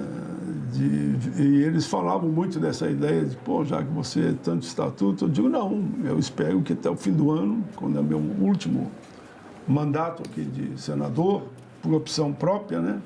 Eu espero ter aprovado o estatuto, oxalá, nas 2 casas. Claro que eu quero também o fim da escala 6x1, né? Estou nessas 2 batalhas agora, centrando fogo. Fala pra gente, senador, quais os principais direitos que são reconhecidos para os cães e gatos nesse marco legal? Olha, esse marco legal, ele quer avançar, né? E para mim, um dos capítulos mais importantes, ele tem 12 capítulos. É o 11º, porque eu não vou poder falar dos 12, eu pego toda a televisão do Senado aqui hoje. O crime contra cães e gatos dispõe sobre infrações penais específicas contra esses animais, classificando-os em grupo de condutas, e define que todos os crimes são de ação penal pública incondicionada, aplicando-se às normas do Código Penal e do Código do Processo Penal também. O que me pergunto sempre, não, tudo isso é bonitinho, mas e daí? O que vai acontecer? Quem tortura, quem mata? Quem abandona? Quem deixa eles passar fomes? No Estatuto a gente especifica penalidades. Matar cão e gato, reclusão de 2 a 6 anos. Se a morte não é intencional, aí pega 6 meses a 2 anos, se não foi a intenção. Ofensa à integridade física e psicológica do animal. Pode chegar à reclusão de 2 a 4 anos e multa. Outros crimes também são previstos, como usar o animal como cobaia, né, por exemplo, para fins... também vai ter uma penalidade alta, porque não pode usar um animal como cobaia, que muitos usam gato e cachorro como cobaia. É uma tortura, né? E, no fim, nós caminhamos ainda para penalizar as condutas criminosas. No Estatuto estão organizados em blocos de natureza distinta. O primeiro grupo abrange os crimes contra a vida do animal. O segundo grupo trata dos crimes de crueldade e exploração. O terceiro bloco compreende os crimes sexuais e de conteúdo ilícito envolvendo abuso dos animais. Ainda um outro ao conjunto de crimes de omissão e obstrução. No capítulo 12, que termina, nós colocamos as disposições finais. Determina que a Agência Nacional de Aviação Civil, ANAC, deverá editar no prazo de 180 dias regulamento específico sobre transporte aéreo de animais domésticos nas cabines das aeronaves, garantindo a segurança e o bem-estar. Ou seja, inclusive a preocupação de quando o animal é deslocado de uma cidade para outra, de um estado para o outro, que ele tenha um tratamento decente e não simplesmente jogado no porão do avião lá. E muitos morrem, inclusive, nesse espaço. Senador, o projeto também prevê um papel do poder público nesse estatuto. Qual seria esse papel? O papel do poder público, que nós entendemos de mais importância, primeiro, combater a alta tributação. Hoje em dia, uma alimentação para um animal, como a tributação é muito alta, às vezes dobra o valor daquilo que pessoas voluntárias fazem para manter o animal com qualidade de vida, né? Então, uma das primeiras coisas é isso. A segunda é participar da fiscalização, do controle. Veja esse caso aqui do cão orelha, né? Aqui em Santa Catarina. Recentemente teve um outro no Rio Grande do Sul que o animal foi matado na base da picareta, né? São crimes hediondos que o poder público, além de fiscalizar, tentar acompanhar dentro do possível, naturalmente, porque, segundo o último dado que eu recebi, existe mais de 30 milhões entre gatos e cachorros pelas ruas do nosso país, abandonados, né? 20 milhões de cachorros, 10 milhões de gatos. Então, o poder público tem que ter esse papel fundamental, que é salvar a vida dos bichinhos, né? Então, nesse aspecto, você não permitir que eles fiquem abandonados e, ao mesmo tempo, toda denúncia que chegar, o poder público tem que se apresentar para recolher os animais e punir os culpados, inclusive com aquilo que eu coloquei aqui na lei, que a punição pode ser de 2 a 6 anos. Senador, o senhor falou que tem 2 prioridades, a escala 6x1 e o Estatuto de Cães e Gatos. Qual a possibilidade do avanço dessa proposta nos próximos meses e até o fim do ano? Olha, eu entendo que essa vai ser, inclusive, mais rápida, porque quem vai ser contra os animais, né? Eu duvido que aqui no Congresso não passe com rapidez. Então, eu entendo que essa poderá ser aprovada rapidamente. Tá certo, senador. Obrigada mais uma vez pela sua presença e pelos seus esclarecimentos. E eu agradeço a você também que nos assistiu. Se você quiser rever essa entrevista, é só acessar o nosso site senado.leg.br/tv ou o nosso canal no YouTube. Obrigada pela sua companhia e até o próximo argumento.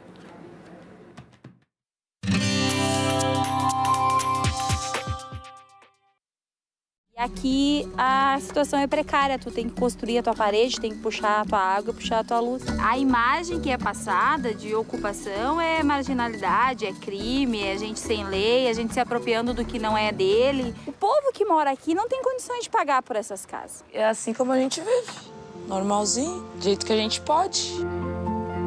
Habitar, Habitat. Neste sábado, 16h, aqui na TV Senado. Aquele post na rede social, aquela mensagem no grupo da família, é verdade ou mentira? Se você receber uma informação duvidosa sobre o Senado, mande para o Senado Verifica, um serviço de checagem que analisa notícias e responde se a informação é falsa, verdadeira ou imprecisa. Ficou na dúvida? Senado Verifica.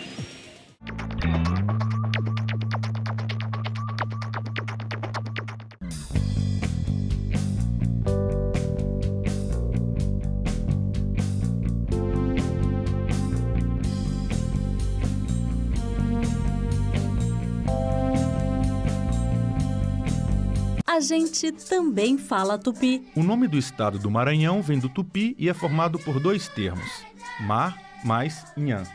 Mar é uma variação de embará, bará, que vem de Pará e significa mar ou Rio Grande. A outra parte da palavra é inhã, que quer dizer correnteza. Então Maranhão virou Maranhão, que tem na origem o significado de mar grande ou mar que corre. A gente também fala tupi.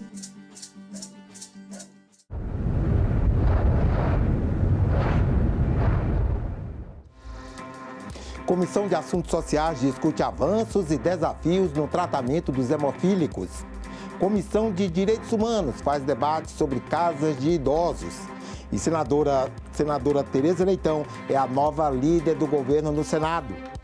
Veja também, medida provisória obriga aprovação em exame para exercício da medicina.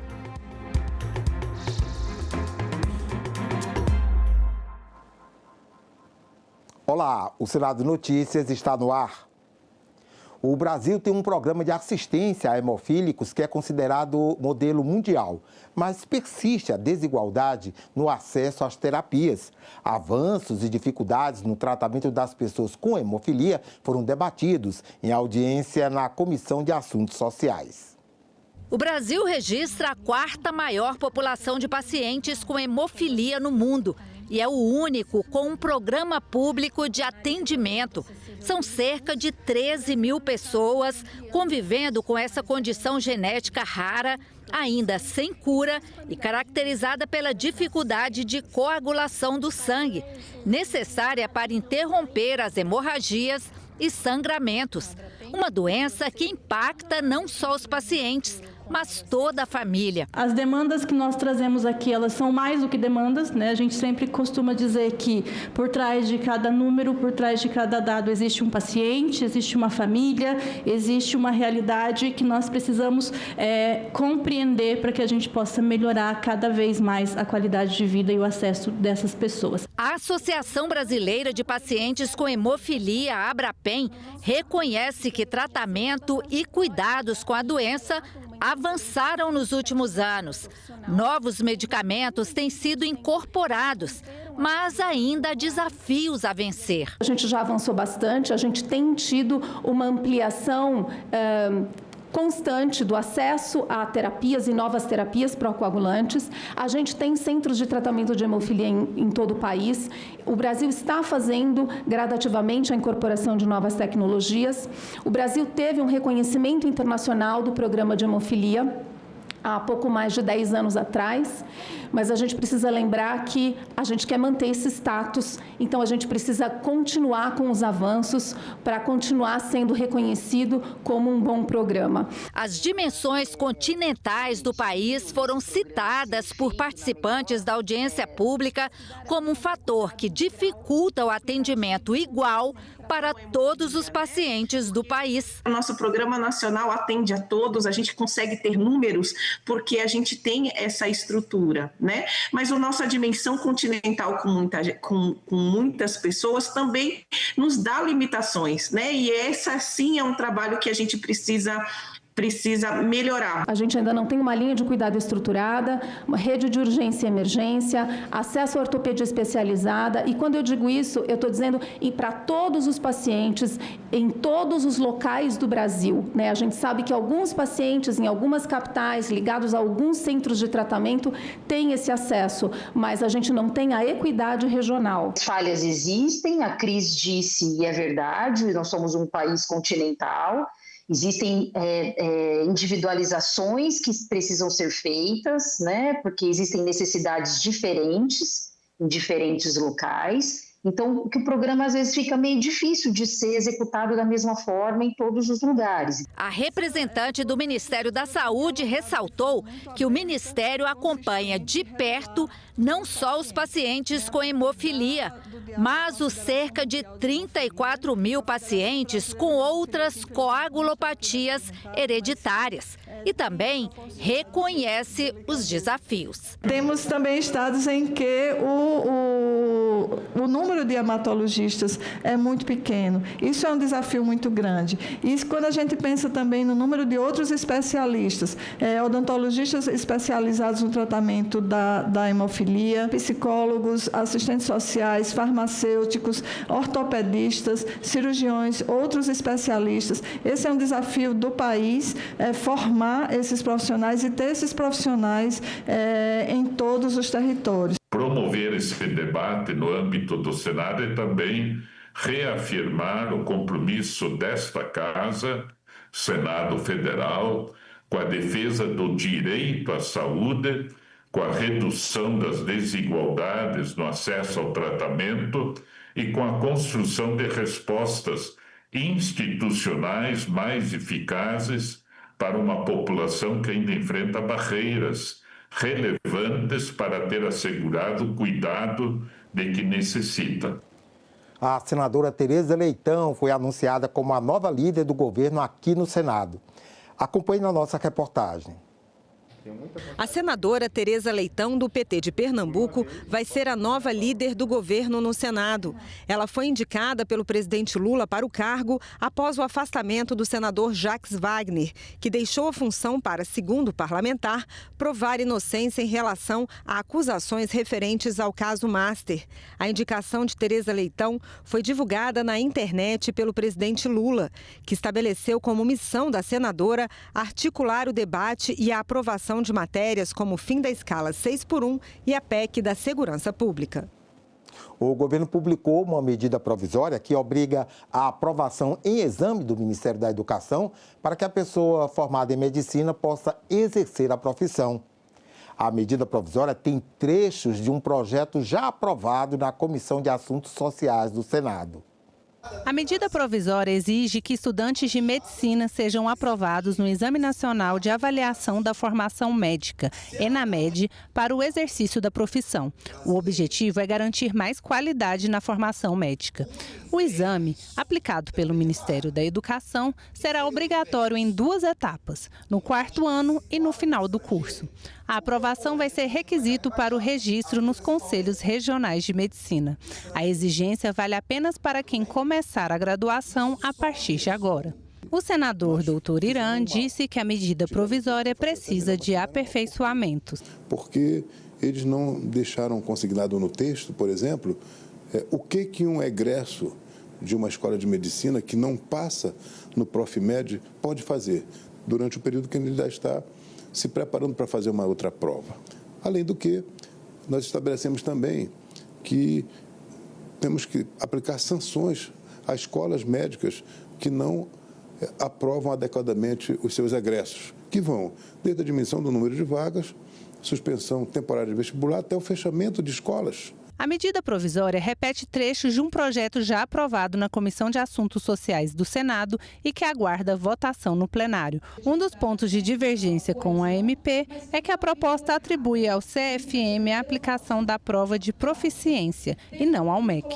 Não faz nenhum sentido que o MEC faça as provas de proficiência médica. O MEC faz as provas de formação médica. Proficiência médica tem que ser feita pelo Conselho Federal de Medicina. O MEC ele é responsável pela formação. Eles podem fazer quantas provas eles quiserem, necessitarem, acharem que precisa durante a formação. Aliás, deveriam olhar com muito mais carinho e muito mais critério a criação de escolas de medicina com baixa qualidade. Essa é a função do MEC. A função do Conselho Federal de Medicina é a avaliação dos profissionais. Uma cota criada pelo Senado nas contratações de terceirizados beneficia vítimas de violência doméstica que são dependentes financeiramente. Dos 6 anos de casamento, 5 foram com violência.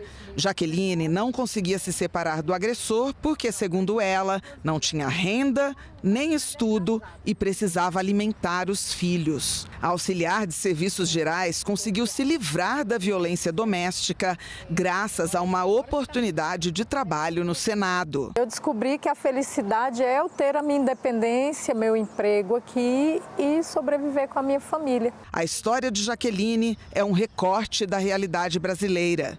Segundo o Fórum Brasileiro de Segurança Pública, 21 milhões de brasileiras sofreram violência nos últimos 12 meses.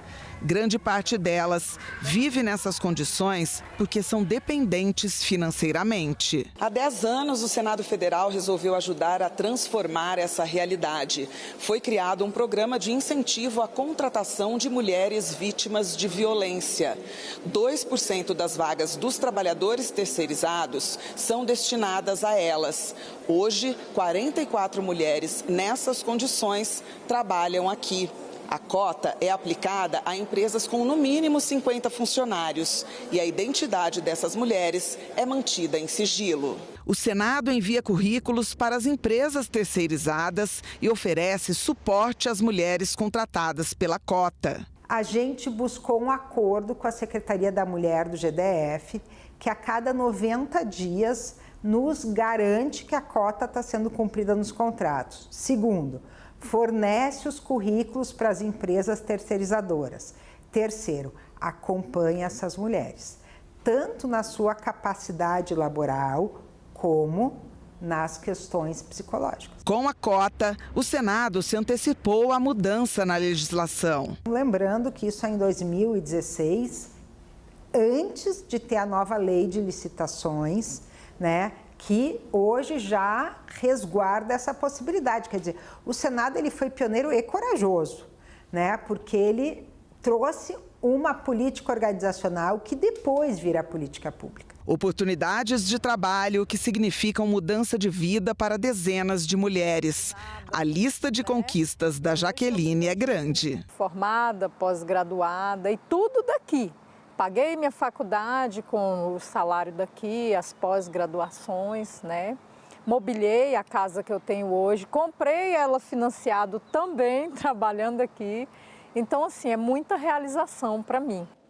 A Comissão de Ciência e Tecnologia fez nesta quarta-feira uma audiência pública para debater os avanços, os desafios e o financiamento das vacinas pesquisadas e produzidas no Brasil.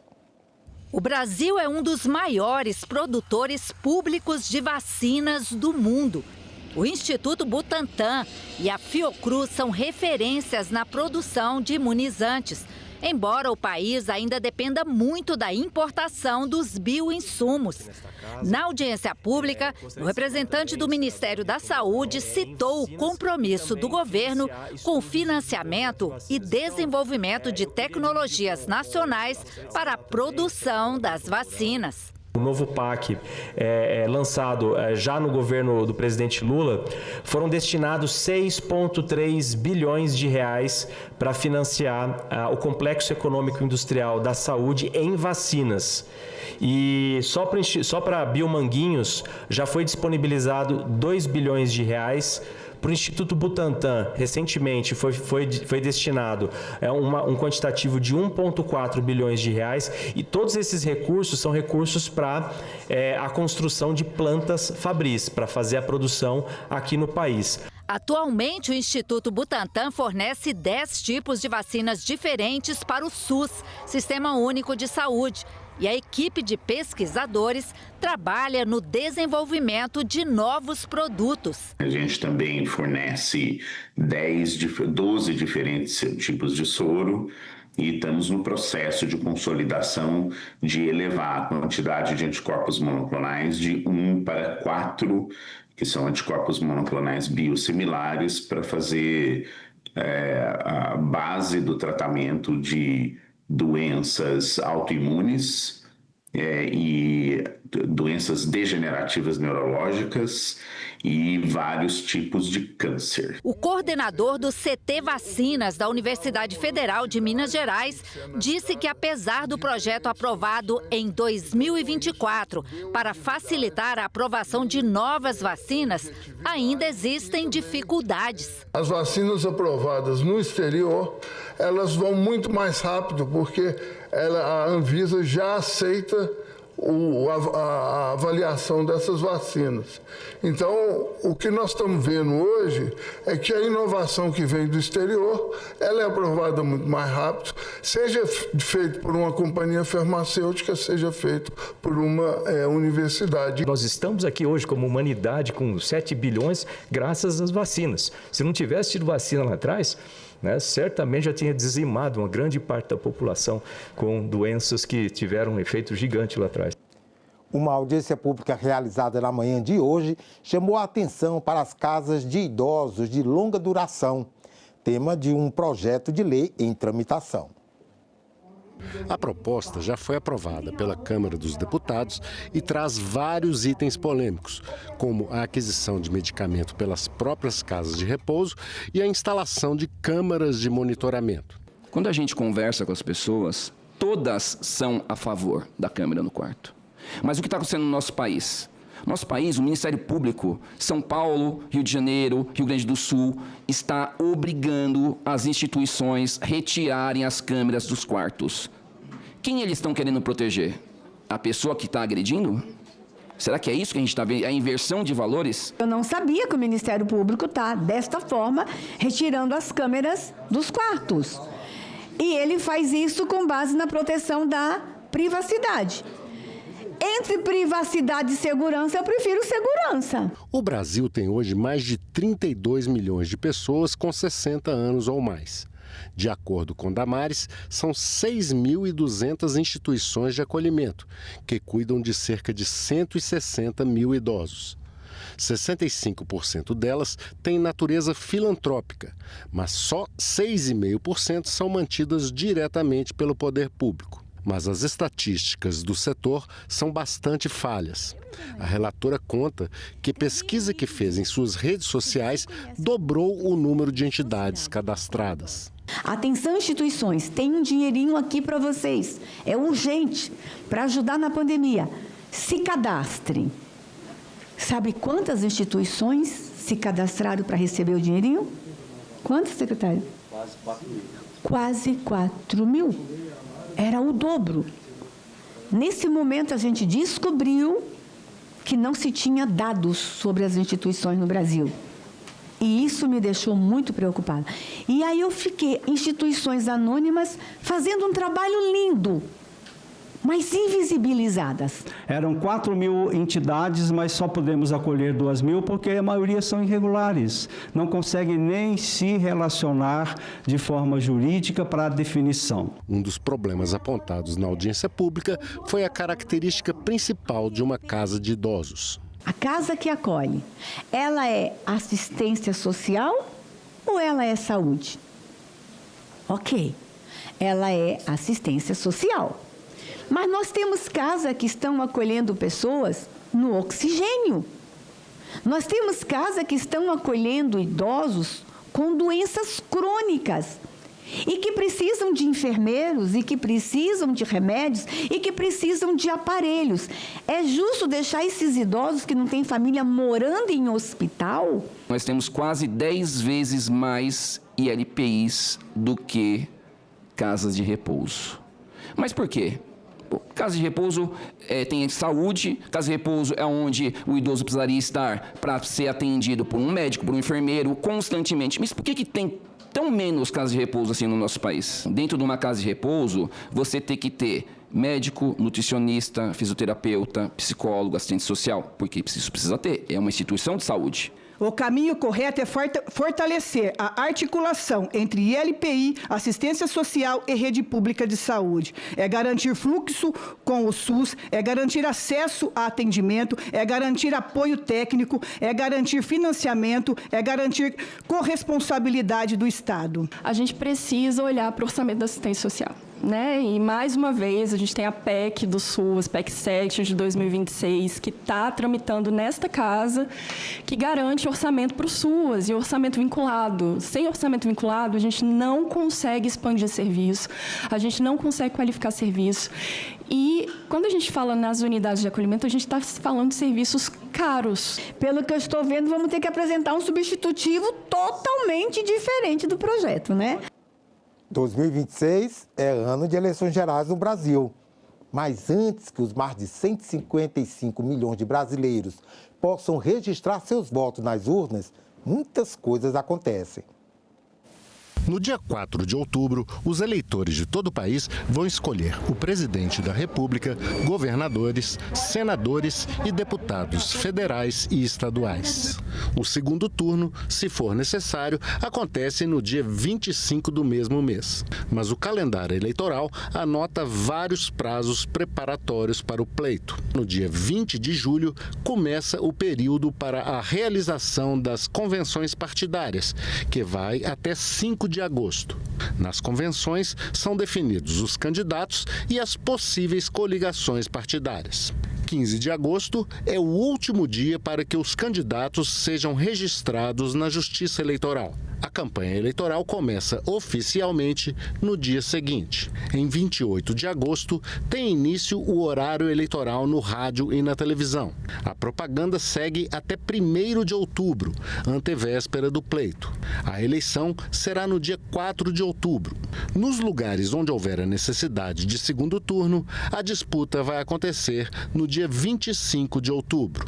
Os tribunais regionais eleitorais e o Tribunal Superior Eleitoral têm até o dia 19 de dezembro para fazerem a diplomação dos eleitos. A proposta de emenda à Constituição que concede aposentadoria especial aos agentes comunitários de saúde e agentes de combate a endemias já foi aprovada na Comissão de Constituição e Justiça. Ela pode entrar na pauta do plenário em breve. O presidente do Senado anunciou que vai consultar os senadores antes de colocar em pauta a proposta que prevê aposentadoria especial para os agentes comunitários de saúde e de combate a endemias. É impossível, vou repetir, uma só pessoa atrapalhar a vida de 400 mil trabalhadores do Brasil que prestam um belo serviço à sociedade brasileira. Eu vou ligar de um por um e conforme for a conversa de um por um, esta matéria estará na pauta da deliberação da próxima semana. O presidente do Senado Federal não pode impedir que esta matéria tramite e que possa fazer justiça a essas pessoas. Alguém tem que falar que isso aqui é certo. Alguém tem que falar que isso aqui é importante. E não pode uma só pessoa ficar contra o Senado todo ou o Brasil. A proposta já passou pela Câmara dos Deputados, foi aprovada pela Comissão de Constituição e Justiça do Senado no dia 10 de junho e agora precisa passar por 2 turnos de votação aqui no plenário do Senado. O texto estabelece regras e critérios para a aposentadoria especial das categorias. A proposta de aposentadoria integral inclui os agentes comunitários de saúde e os agentes de combate a endemias. Eles vão ter que comprovar 25 anos de contribuição e de efetivo exercício na atividade profissional. A idade mínima será de 57 anos para as mulheres e 60 anos para os homens, mas uma regra de transição vai permitir idades menores para quem já está na atividade. A regra vai valer tanto para quem já é funcionário público, quanto para quem for vinculado ao regime geral de previdência social. E os reajustes vão ter paridade com os funcionários da ativa. A PEC prevê ainda que a União vai ter que ajudar estados, municípios e o Distrito Federal para compensar o aumento de despesas nos regimes próprios de previdência. A proposta é considerada uma pauta de alto impacto fiscal pelo governo. O presidente Davi Alcolumbre citou as estimativas dos custos que envolvem a medida. Eu recebi um documento da Confederação Nacional dos Municípios informando a presidência do Senado Federal que o impacto desta matéria pode ser 69 bilhões de reais. O Ministério da Previdência Social do nosso país, do Brasil, disse que o déficit no regime geral próprio e nos regimes próprios será de cerca de 28 bilhões de reais, além de aumento dos seus gastos em 24 bilhões nos próximos 10 anos. Assim como existe a aposentadoria especial dos nossos valorosos professores, assim como já foi também instituída a aposentadoria especial para os policiais, é merecida também a essa categoria, como Vossa Excelência destacou bem, que foram bravos soldados no combate à pandemia do coronavírus, que nós vivemos uma grande tragédia no Brasil, onde perdemos mais de 700 mil vidas naquela pandemia. Se não fosse a atuação dos nossos agentes de saúde, nós teríamos ultrapassado a casa de milhões de brasileiros que teriam morrido naquela tragédia. E de repente, ele ou ela fica triste, isolado, em sofrimento.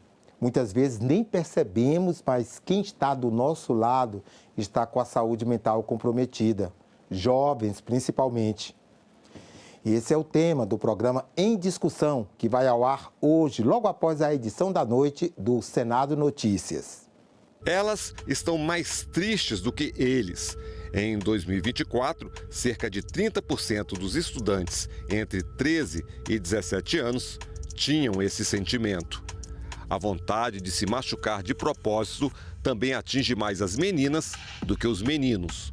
Mais de 40% dos adolescentes de 13 a 17 anos afirmaram a insatisfação com o próprio corpo. A gente tem aí um aumento muito importante de casos de transtornos de saúde mental nos últimos anos. Que não é só olhar para o transtorno, né, mas olhar para ela dentro de um espectro, que você pode ter uma saúde mental ótima e do outro lado está o transtorno e você transita dentro desses eixos. Grande parte da juventude brasileira está desanimado, está triste.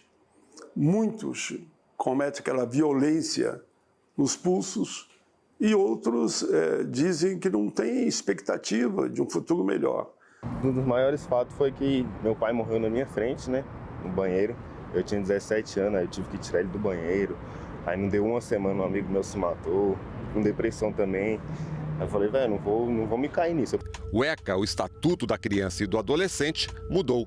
Agora fica assegurado o acesso a programas de saúde mental promovidos pelo SUS, com formação específica e permanente para os profissionais que atuam na prevenção e tratamento. Para buscar o psicólogo, né, que foi lá o primeiro passo, já é muito difícil público, não tem.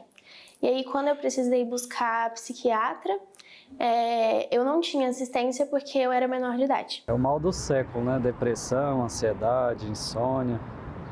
Mas eu creio que tem as ferramentas que dão para ser utilizadas. Nós voltamos a qualquer momento com mais informações ao vivo sobre as notícias do Senado.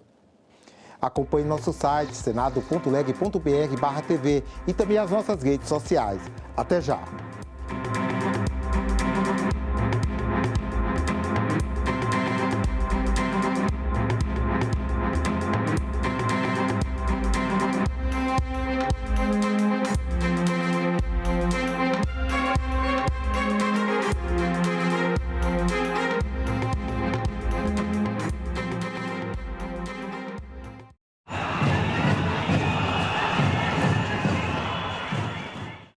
Como a nova convenção da OIT promove o trabalho decente na economia das plataformas? Quais os impactos para empresas e trabalhadores? O assessor jurídico da CUT, Felipe Vasconcelos, a assessora especial de assuntos internacionais do Ministério do Trabalho e Emprego, Maíra Lacerda e Silva, e a advogada especialista da CNC, Luciana Diniz, respondem a essas e a outras perguntas ao vivo. TV Senado Live nesta sexta, 9 horas da manhã.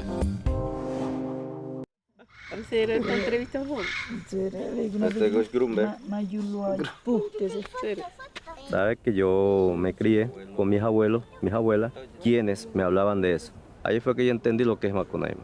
Por eso es que siento que yo creo que soy nieto de Macunaíma.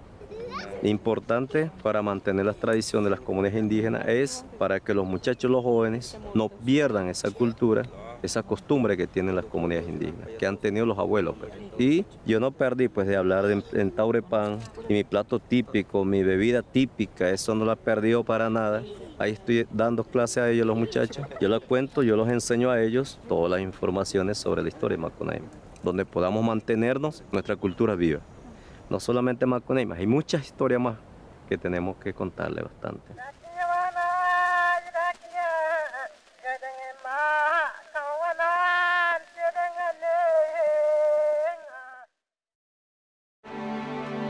A Copa do Mundo. A Copa do Mundo de 2014 será disputada no Brasil e nós estamos muito contentes com essa grande festa. Estamos todos nos preparando com construções e reformas de estádios e melhoria nas ruas. Minha mãe me disse, muita gente está contra a Copa. Por isso, está tendo protesto, pois ao invés de colocarem o dinheiro nas escolas, na saúde, nas moradias e nos transportes, estão gastando dinheiro com os estádios. Mas temos que aproveitar que vai ter turista e gente, e temos que aproveitar que vai ter celebridades e ver o Brasil ser campeão mais uma vez. E eu vou ir no jogo. E no caminho, vai se eu encontro o Neymar, eu ia pedir um autógrafo a ele.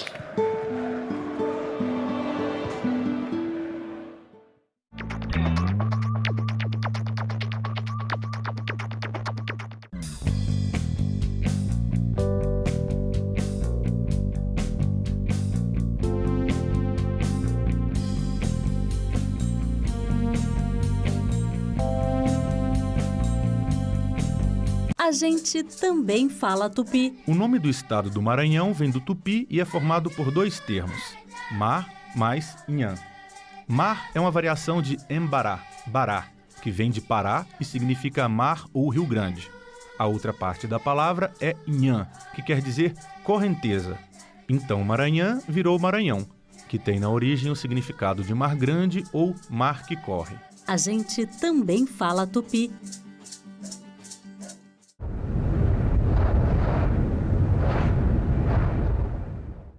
O programa a seguir é livre para todos os públicos.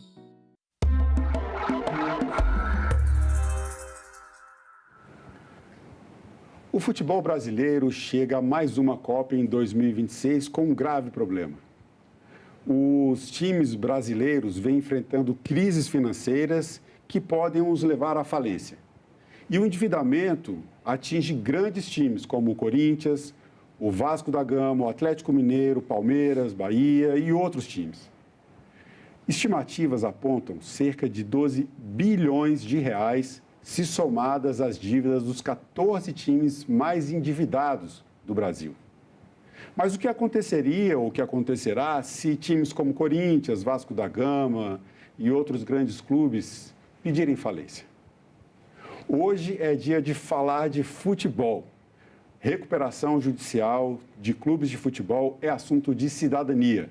E é sobre isso que eu converso agora com o advogado e professor de Direito Luciano Ramos. Luciano, bem-vindo aos estúdios da TV Senado. Muito obrigado, amigo. É uma alegria estar aqui na TV Senado, né? Um abraço aos telespectadores que acompanham o programa Cidadania. E vamos bater papo sobre futebol. Vamos lá, você escreveu um livro, eu estou com ele aqui, que fala justamente sobre a recuperação judicial do Clube Empresa no Brasil. O livro está aqui comigo. E o Luciano Ramos, que é um corintiano, o time mais endividado do país. Os valores realmente impressionam. 1,9 bilhões, perto de 2 bilhões de dívidas. Luciano, você começa esse estudo que você fez no seu livro, uma tese de doutorado, falando justamente sobre esse processo de recuperação de empresas. Né? Os times de futebol, em regra, são associações. Conta para a gente primeiro, né? O que mudou nesse processo de estudo, né? da legislação em termos de recuperação de empresas, no caso, clubes de futebol, que estão enfrentando crises financeiras, como é o caso desses times que eu citei aqui. São 14 clubes os mais endividados, não dá para colocar toda essa lista aqui agora. Mas por que esses clubes não falem com dívidas tão elevadas? Não, perfeito. A nossa legislação, Marcelo, é até interessante de comentar. A Lei 11.101 é uma lei de 2005. Antes disso, nós tínhamos a Lei da Concordata, né? Que era uma lei que tinha uma lógica de pagar credor. Ela não tinha uma lógica de recuperar empresas, né? E aí, importante que a Lei 11.101, ela trouxe um mecanismo de não só tem a quebra, mas também temos a recuperação da atividade. E aí é bom de até falar para o telespectador que quando a gente fala de empresa, isso é um sinônimo de atividade. A lei não protege o devedor, ela protege a atividade. Então, é muito comum você ver empresas que estão em recuperação judicial transferindo as suas operações para outros grupos empresariais executarem o mesmo objeto. Porque o que a lei quer? Proteger a atividade, porque é ela que mantém empregos, mantém pagamento de tributos, circula a economia na localidade no Brasil ou em regiões. Então, a Lei 11.101 ela trouxe essa lógica de recuperação. O que acontece? Os clubes de futebol eles não são empresas na sua origem. Então, aqui no Brasil, nós temos a origem histórica de associações desportivas, que são associações civis. E a Lei 11.101 fala que lá é lei de recuperação judicial e falência de empresas e sociedades empresárias. Ou seja, os próprios empresários também estão submetidos à legislação. Associações não são empresas e não são empresários. Portanto, eles não estão sujeitos à nova lei de 2005 e, portanto, não estão sujeitos o quê? À falência. O que a gente pode fazer? Seria só o caso de liquidação da associação ou pelo rito que é da lei antiga, do antigo Código de Processo Civil de 73, que é a insolvência civil, que não tem a lógica de recuperação, só a lógica de pagamento de credores. Então, hoje o cenário é esse. Bom, para chegar a dívidas tão elevadas, nós conversávamos aqui um pouco antes de começar a entrevista, as dívidas já foram até maiores, caso do seu time, o Corinthians, e de outros clubes. Isso aponta uma gestão ruim, para dizer o mínimo. Né? É difícil imaginar uma empresa, uma instituição, uma ONG qualquer, que chegue a dívidas tão elevadas sem pedido de falência, sem uma intervenção judicial ou coisa do tipo.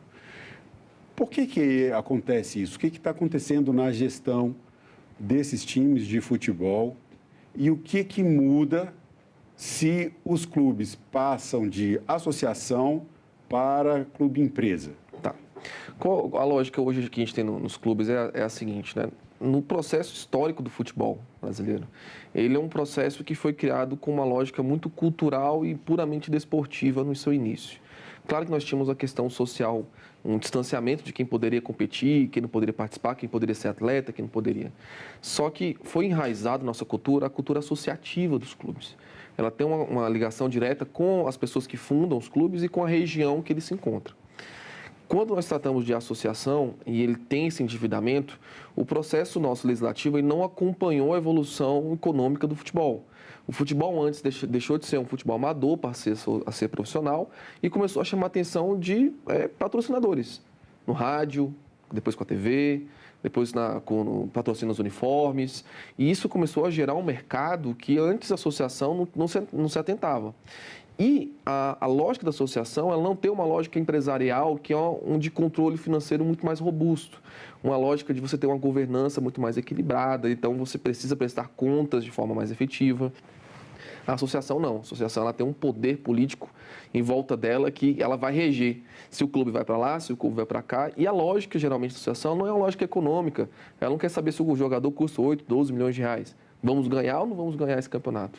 Nós vamos ter um grande plantel ou não vamos ter nesse campeonato? Então, a lógica é desportiva e, às vezes, não econômica. Por isso que os clubes, ao longo dos anos, foram preocupados apenas com o desempenho esportivo e deixado de lado um pouco a questão econômica, tendo em vista que não existia nenhuma sanção expressa sobre quebras e intervenções, né?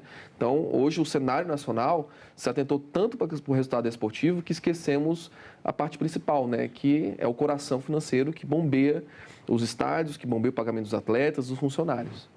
Agora, esse formato de associação, então, ele acaba protegendo a má gestão, aquilo que a gente chamava de cartolas, né? O cartolismo, que era essa forma de esses grandes dirigentes de clubes, principalmente ali da década de 70, mais do século passado. Talvez a geração mais nova não esteja acostumada com essa expressão, né? Os cartolas do futebol, que são esses dirigentes das associações. Esse formato de associação, então, acaba protegendo a má gestão? Ela não protege a má gestão. A má gestão, ela está situada em qualquer formato. Sim. Não, veja, então, o que é... Aí eu faço um comparativo nos meus estudos que é bem interessante. Lá na Espanha, nós tínhamos os clubes associativos. E tínhamos os clubes deficitários e os não deficitários. Mais ou menos em 1990, veio uma lei, na lei de Espanha, que falou o seguinte: todos aqueles que têm os últimos 3 anos em déficit financeiro deverão se transformar automaticamente em sociedade empresária. Virar uma sociedade empresária igual a SAF que nós temos aqui, muito próximo. A SAF é a Sociedade Anônima de Futebol. Isso, exatamente. Então, era uma obrigatoriedade na Espanha. Somente 2 clubes permaneceram como associação, que é o Barcelona e o Real Madrid. E são clubes altamente superavitários. É um dos clubes que mais tem receita e tem um controle financeiro muito robusto também. Então, veja, o modelo em si, ele não garante nem a proteção e nem a má gestão. E aí nós temos exemplos na Itália, quando já tivemos a transformação de sociedades empresárias, que também não funcionou. Tivemos várias quebras. O Fiorentina, por exemplo, foi à falência mesmo sendo uma sociedade empresária. Em Portugal, nós temos a Sociedade Anônima Desportiva. Os principais clubes estão deficitários. Então, a má gestão ela habita tanto no formato empresarial como no associativo. O que aqui no Brasil nós temos é que a associação ela tem uma série de benefícios que a sociedade empresária não tem. Imunidades tributárias, ela tem uma questão de controle de governança e prestação de contas não tão mais eficiente que a sociedade empresária. Então, ela tem uma liberdade de gestão um pouco maior do que se fosse um empresário. Porque o empresário, os seus acionistas, por exemplo, na SAF, ou se for uma sociedade limitada, os seus cotistas, eles têm interesse econômico naquela atividade. Então, ele vai fiscalizar muito mais de perto se aquela gestão está indo para um rumo financeiro saudável ou se ela está tomando muito risco pelo resultado desportivo. Então, a associação ela tem a sua liberdade de não ter esses agentes que fazem a fiscalização muito mais de perto, entendeu? Agora, a gente tem uma situação de grandes clubes endividados, citei alguns aqui, não falei do Botafogo, não falei do Fluminense, são dívidas muito altas, impressionam, 900 milhões, 630 milhões, o caso do Corinthians, perto de 2 bilhões. A transformação deles em sociedade anônima, isso como aconteceu no caso que você citou aqui da Espanha. A nossa legislação dá poderes para algum órgão fiscalizador, ou investidores, credores, ou até os torcedores, que são os grandes interessados, e imporem, de alguma forma, essa mudança do clube de associação para a sociedade anônima, de modo que essa transparência passe a ser passe a ser uma obrigação, a questão da compliance, tomada de contas e, enfim, demonstração de balanço, tudo que uma empresa, a sociedade anônima que movimenta valores altos acaba tendo que, por obrigação legal, que responder? Sim, nesse caso, quando a gente trata de sociedade anônima, ela tem um controle muito mais próximo. Temos a transparência muito maior do que na associação.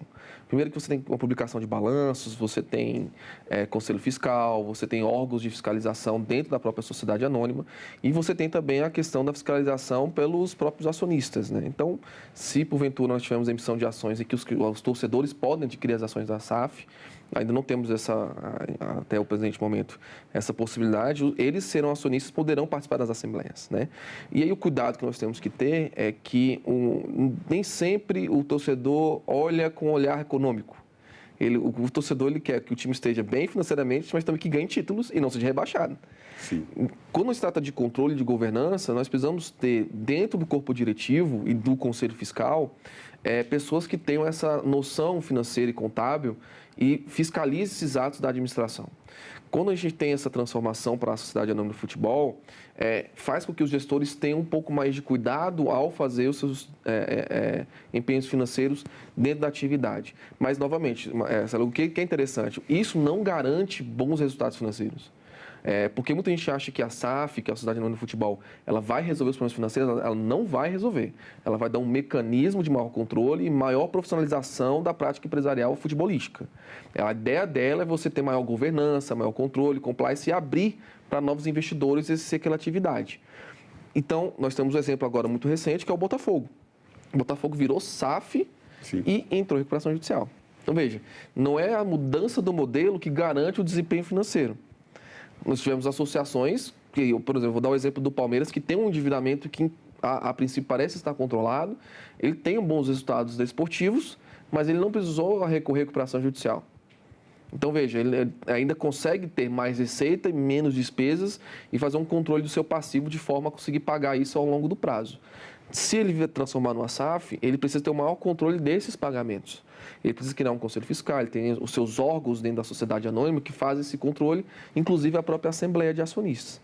Então, a transformação não é uma garantia de resultados financeiros. Os torcedores eles não podem impor que isso aconteça, porque também existe no consciente social de que a transformação em uma sociedade anônima é vender o clube para alguém, uma pessoa, para uma empresa. A lógica é muito essa, o torcedor ele fala, mas vai vender, a gente vai perder a titularidade do clube, né? Vai ser um empresário agora que vai ser dono do clube. Não, e a lógica não é essa. A lógica é você ter o departamento desportivo gerido pela lógica empresarial e você manter as entidades dos clubes ainda na associação. Que a lei permite ter essa possibilidade. A associação, ela monta a sociedade anônima, ela joga o departamento esportivo para dentro da sociedade anônima e mantém consigo os símbolos, o estádio, a identidade do clube na associação. Então, ela não faz parte da sociedade anônima de futebol. O que faz lá é só o departamento de gestão desportiva. E aí sim, o financeiro, a aquisição de atletas, tomadas de decisão, ficam todos na sociedade anônima de futebol, onde a própria associação é uma das acionistas. Então, ela vai deliberar se vai para lá ou vai para cá, a depender da sua estratégia empresarial. Agora, a gente fala de credores, investidores, existe, né, toda uma cadeia que se envolve nesse processo de manutenção dos times, né, da existência dos times de futebol, participação em torneios, contratação de jogadores, manutenção de estrutura, de campo de treinamento. Tudo isso envolve uma série de empregos que são gerados, pessoas que são ligadas a todo esse funcionamento do futebol. Existe a questão cultural também, que aí a gente entra principalmente na parte dos torcedores, cores, torcida, a paixão nacional. Exatamente. Os torcedores, eles são parte dessa, de alguma forma, eles têm como pressionar ou cobrar ou impor uma gestão melhor para o time. Como é que fica isso, né? Vamos falar, respondendo essa pergunta aqui. Um time que vai à falência, ele pode simplesmente deixar de existir. Exatamente. Hoje nós temos esse mecanismo, e é muito importante que a sociedade tenha noção, porque a gente tratar de recuperação judicial parece uma questão muito técnica, muito longe da gente, mas não é longe. E aí me permita dar exemplos além do futebol. Claro. Né? Então nós temos aqui, quando a pessoa vai ao cinema, ela vai comprar um chocolate antes do cinema, ela ia, por exemplo, às lojas americanas fazer compra de chocolate para entrar no cinema. As americanas entram em recuperação judicial. Quando você vai ao aeroporto, a operadora da rede Starbucks, que vende o café, entrou em recuperação judicial. Quando você vai, por exemplo, na energia elétrica, de consumo de energia elétrica, Light no Rio de Janeiro entrou em recuperação judicial. Aviação, Latam, Gol, todas as outras que estão em recuperação judicial. Aviação, telefonia, como a Oi. Então, a recuperação judicial, ela afeta todo o ecossistema social de todas as partes. Pessoas que compraram uma passagem, temos empresas que entram em recuperação judicial e não sabem como requerer isso de volta. Então, entender a recuperação judicial é entender dos seus próprios direitos. Como que eu vou ter isso de volta, como que isso acontece. Então, no futebol, a lógica é justamente a mesma. Só que o futebol tem uma questão social muito mais forte. Uma questão identitária muito mais forte. Às vezes a sociedade não se identifica com uma empresa, mas só com o seu serviço. O futebol não. Eu me identifico com o futebol, eu me identifico com a torcida, eu me identifico com o hino, com a presença no estádio, com aquele futebol esperado de domingo. Então você tem dentro da sociedade um valor social muito maior. E quando você tem uma quebra de um clube, você tem uma perda de empregos, você tem a perda de patrocínios, atletas, afeta todos os contratos desportivos. Então, por exemplo, um atleta, se ele ficar mais de 3 meses sem receber o seu salário, ele pode transferir para qualquer clube sem nenhuma sanção. Ou, às vezes, quando você não paga a remuneração do atleta, a FIFA impõe uma sanção que é o transfer ban, né? Bane a transferência de atletas. Então, você não pode transferir atletas nem para o clube, nem para outro clube, uma atletação, enquanto não pagar esses valores. E aí isso entra, inclusive, na recuperação judicial. Uma recuperação judicial poderia afastar essa sanção da FIFA? A resposta primeira é não. A FIFA não se submete ao direito interno brasileiro. Então, a FIFA hoje ela dialoga com o nosso Poder Judiciário, como o exemplo do Vasco, que teve um transfer ban, proibiu a transferência, e a FIFA falou, como ele está em recuperação judicial, e a lógica é justamente para recuperar financeiramente, eu vou liberar as transferências. Mas veja, se a sociedade não compreender esse fenômeno da recuperação judicial, ela não vai entender por que o atleta ainda não vai jogar. porque a FIFA impôs uma sanção e aí a recuperação judicial ainda não conseguiu dialogar com a FIFA para retirar essa restrição para que ele possa ir em campo. Ou, se porventura você tem uma quebra, o seu time pode ser rebaixado e sair de ligas, porque ele não tem um plantel mínimo para desempenhar aquele campeonato. Então, afeta de todas as formas. Quando você deu bem um exemplo aqui, se um time vai à quebra, falência, ele desaparece, ele pode desaparecer. Por que ele pode desaparecer? Eu vou dar um exemplo aqui, não vou dar o exemplo do meu Corinthians, porque ainda tem uma paixão fora da questão do direito, um pouco irracional também. Isso é parte da identidade que você estava falando. Exatamente. Esse ponto é muito importante, porque quando a gente fala de futebol, a gente está falando da paixão nacional. Da paixão nacional. Quando nós falamos dos times de futebol, isso é uma tradição que nós trazemos ali de pequeno, aquela coisa de você nasce corintiano, ou nasce tricolor paulista, ou tricolor carioca, flamenguista, botafoguense, palmeirense, Bahia. Tem até aquela história, né? Olha, você pode mudar muita coisa na sua vida, mas time de futebol você não manda. Isso realmente faz parte da identidade brasileira. Exatamente. Né? Então, tem toda essa preocupação quando a gente fala da saúde financeira dos times de futebol e desse risco que elas correm. Mas, por favor, continue. E isso afeta na sua relação com os amigos e com a família. Sim, a gente briga por causa exatamente. de futebol. A gente tem, aos domingos, eu vou dar um exemplo dentro de casa, meu pai é tricolor fluminense, meu irmão vascaíno, eu sou corintiano. Então, veja, e aí cada jogo é uma emoção, um bate-papo, né? Graças a Deus a gente não tem nenhuma rivalidade expressa, né? Mas às vezes se encontra em final de campeonato e é aquele movimento da família todo para assistir o jogo. Claro. E aí eu falo, por exemplo, do Corinthians, que é uma questão irracional sobre torcedor. Mas eu tenho uma questão também que eu preciso me atentar sobre a questão do que pode acontecer realmente.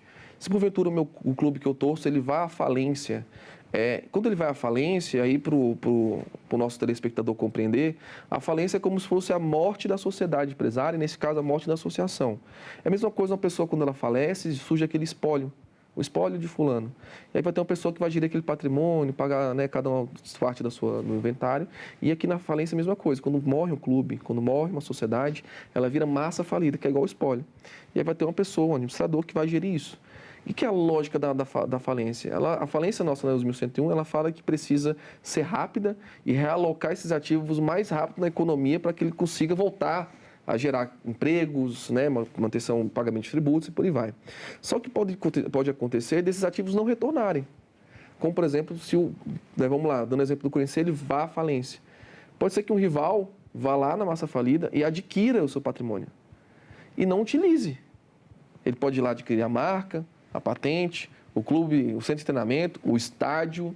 E fala, não, o estádio aqui eu vou colocar outro clube, vou montar outro clube, vou utilizar esse estádio e não vou utilizar mais essas marcas. E acaba com o time. E acaba o time. Bota na geladeira.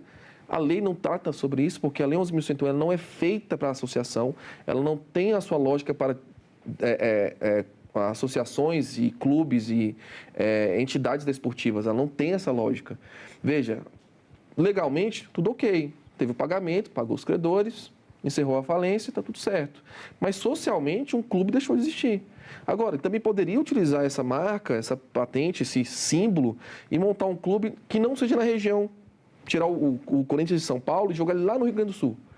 Muda as cores, muda o símbolo, o nome é o mesmo, mas é outro clube. Só de pensar, eu que nem sou corintiano, fico com frio na barriga. Não, dá aflição. Pela torcida do Corinthians. Você imagina, né? Uma torcida de milhões de pessoas. Exatamente. Agora, você falou da FIFA, dessa possibilidade de como a FIFA interfere nessas questões, essas transferências de jogadores, observando a saúde financeira dos times de futebol. E eu me lembro que durante a gestão de João Avelange, né, que foi um brasileiro que geriu a FIFA, foi num momento justamente de crescimento do futebol, enquanto negócio, enquanto atividade econômica também, que a FIFA ela movimentava valores superiores às maiores empresas do mundo. Dentro do seu estudo, dessa análise profunda que você fez das recuperações judiciais de clube-empresa, das questões da legislação que favorecem as lacunas que ainda existem, o caminho para melhorar essa situação seria transformar todos os clubes brasileiros em sociedade anônima de futebol? Ou é possível manter as duas formas de natureza jurídica, mantendo a saúde financeira. E, mais uma vez, para os torcedores, ainda que eles não tenham o poder de voto, quando não são associados diretamente, devem fazer, de alguma forma, exercer o que eles podem fazer, que é a pressão política. Exatamente. Que a torcida, né, pode fazer para exigir dos times uma melhor gestão, já que a gente está falando de uma atividade econômica, cultural, identitária tão importante para o nosso país? Sim. O importante é que a torcida, a sociedade faça essa pressão social, exigindo uma boa gestão. Isso aí é super natural. O que nós temos que ter cuidado é que nos clubes de futebol, e aí eu sempre dou esse exemplo, inclusive quando eu dou aula, né? O agente que tem má fé, o agente maldoso, ele habita em qualquer lugar, né? E aí não vai ser lei, não vai ser contrato que vai te proteger. Ela vai acontecer e depois você tem que recuperar o que? O dano. Você vai, né? Então, vou ressarcir meu dano. Então, mas é um assunto pós. O que a gente tem que fazer? É antes. É a prevenção. A prevenção aí pode ser por vias legislativas, pode ser por vias de maior sanção àquelas gestões fraudulentas, né? Então, se porventura é uma gestão hoje... Porque nós podemos ter uma gestão deficitária que não é fraudulenta. É pelo baixo desempenho desportivo, é por uma crise externa que aconteceu, por exemplo, pandemia. Então, não é porque está em deficitário que existe uma má-fé na gestão, não é isso. Não é uma consequência lógica. Mas aquela gestão temerária, aquela gestão de má-fé, essa precisa ter um pouco mais... Eu acho que a legislação tem que acompanhar isso mais de perto, porque ao longo dos anos, desde quando o futebol surgiu aqui no Brasil, lá nos anos 1900, a evolução legislativa pouco avançou, ela não teve tantos avanços, porque existia no Congresso uma forte influência daquilo que a gente chama dos cartolas, que fazia essas intervenções legislativas. Uma curiosidade, a Lei Pelé, ela tentou transformar automaticamente em sociedades empresárias. Durou muito pouco tempo, veio uma lei seguida e tirou a obrigatoriedade. Falou, é facultativo, você pode virar ou não. Então, veja, nós temos uma resistência muito grande aí de transformar em sociedades empresárias porque tem esse controle financeiro muito maior. Mas, novamente, na minha tese, eu chego à conclusão de que adotar um modelo empresarial não é a solução que garante resultados financeiros positivos. O que a gente tem que ter cuidado é com a gestão financeira de boa-fé, proba, cuidadosa, ter zelo da gestão financeira do clube, como se fosse a sua gestão financeira pessoal. Então, veja, se a gente não mudar essa questão cultural e também ter um conjunto de leis que faça com que essas pessoas tenham o comportamento que a gente quer, dificilmente a gente vai mudar. Os clubes, com seus torcedores, podem ter a pressão social para ter mudanças. Isso realmente é bastante positivo. A gente já viu clubes mudando o rumo de estratégia porque a torcida realmente fez pressão para que isso aconteça, né? A pressão social ela é muito relevante. Eu acho que também caminha para uma questão mais legislativa, né? A gente ter leis que tratam dessas questões, seja para o aspecto penal, seja para o aspecto de responsabilidade civil, mas também ter uma lei que trata da insolvência dos clubes de acordo com a sua realidade.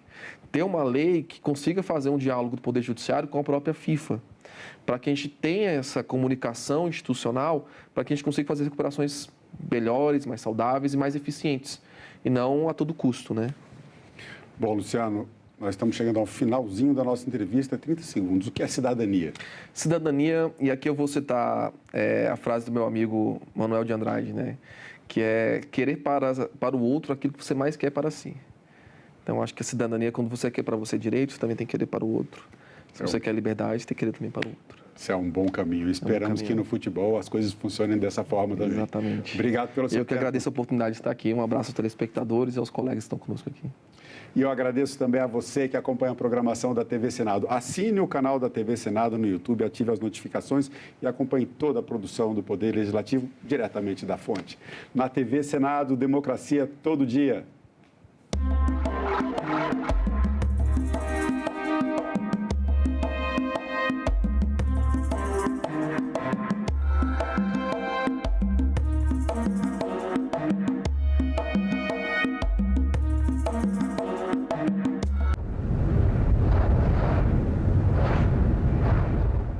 Nós temos um momento que grande parte da juventude está atravessando, digamos, um período muito triste. Essa geração de adolescentes agora é a primeira geração que, de fato, é exposta à rede social desde criança. Precisa, enquanto sociedade, também ter um olhar para essa adolescência. Algum dia eu imaginei que não valia a pena Em Discussão. Hoje, 8 horas da noite, aqui na TV Senado. A gente trabalha jornadas duplas e triplas e as pessoas trabalham no palco, às vezes tem que dormir embaixo do palco para cuidar de equipamento, não tem horário para comer, não tem... Então, sabe, está na hora das pessoas olharem para esse trabalho, que ele também precisa de dignidade, precisa de uma carga horária justa, né? Porque quando você está dentro de um evento, você não tem como sair para comprar comida. Uma água, às vezes, custa R$15. Então, se você não cuida desses trabalhadores, quem vai cuidar? Imagina que coisa absurda que um artista de cidades, um artista urbano, quando ele vai procurar uma CNAE, que é a Classificação Nacional das Atividades Econômicas, para ele ser pago, ele entra como pintor de parede. São tantos os desafios que a gente precisa correr. Se a gente se mantiver com uma mentalidade do século XX, a gente vai pensar que trabalho é trabalho, cultura é cultura. Não, não. É tudo junto. Tem coisas que passam pela nossa vida e fazem a diferença. Quando sobra mais dinheiro no fim do mês. Quando a burocracia diminui. Quando a comida quentinha chega à mesa. Quando a vida segue mais segura. Quando a proteção alcança quem mais precisa. Tudo isso parece distante da política, mas não é. É no Senado que projetos são debatidos, aperfeiçoados e transformados em lei. E quando essas leis são aprovadas, passam a fazer parte da vida de milhões de brasileiros e brasileiras. É assim que o país segue em frente e a democracia avança. O Senado aprovou, a sua vida avançou. Como a nova convenção da OIT promove o trabalho decente na economia das plataformas? Quais os impactos para empresas e trabalhadores? O assessor jurídico da CUT, Felipe Vasconcelos, a assessora especial de assuntos internacionais do Ministério do Trabalho e Emprego, Maíra Lacerda e Silva, e a advogada especialista da CNC, Luciana Diniz, respondem a essas e a outras perguntas ao vivo. TV Senado Live nesta sexta, 9h da manhã.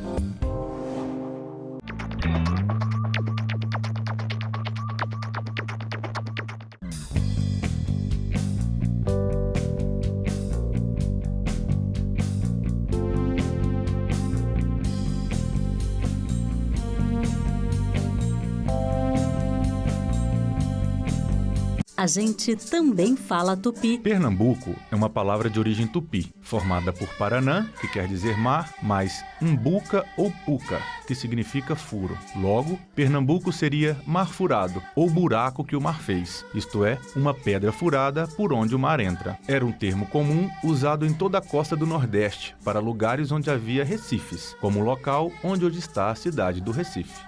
A gente também fala tupi.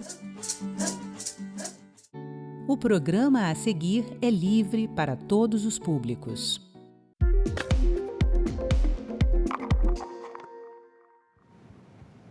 O Instituto de Pesquisa Econômica Aplicada divulgou no mês de maio o Atlas da Violência 2026, que revelou a menor taxa de homicídios da história do Brasil. O estado do Ceará, no entanto, apresenta números preocupantes com o aumento da criminalidade em diferentes municípios. Começa agora mais um assunto de Estado e hoje a gente vai falar aqui no programa sobre essa situação, além de saúde, educação, entre outros temas. E para conversar comigo, o nosso convidado de hoje é o senador Eduardo Girão, do Novo do Ceará. Bem-vindo, senador. Obrigado, Sérgio. Tudo de bom. Senador, como eu falava sobre o Atlas da Violência, o Ceará tem 4 dos 5 municípios brasileiros com maior índice de homicídios. A gente preparou aqui um infográfico para falar mais a respeito.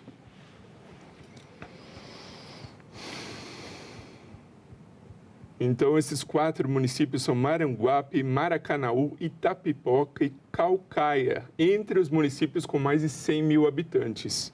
Ceará está em 5º lugar nacional com o maior índice de homicídios por 100 mil habitantes, índice de 34,3, e como eu falei, a média nacional foi de 20,1 a cada 100 mil habitantes, a menor taxa em 11 anos, desde a série histórica ser iniciada, 42.590 homicídios em 2024.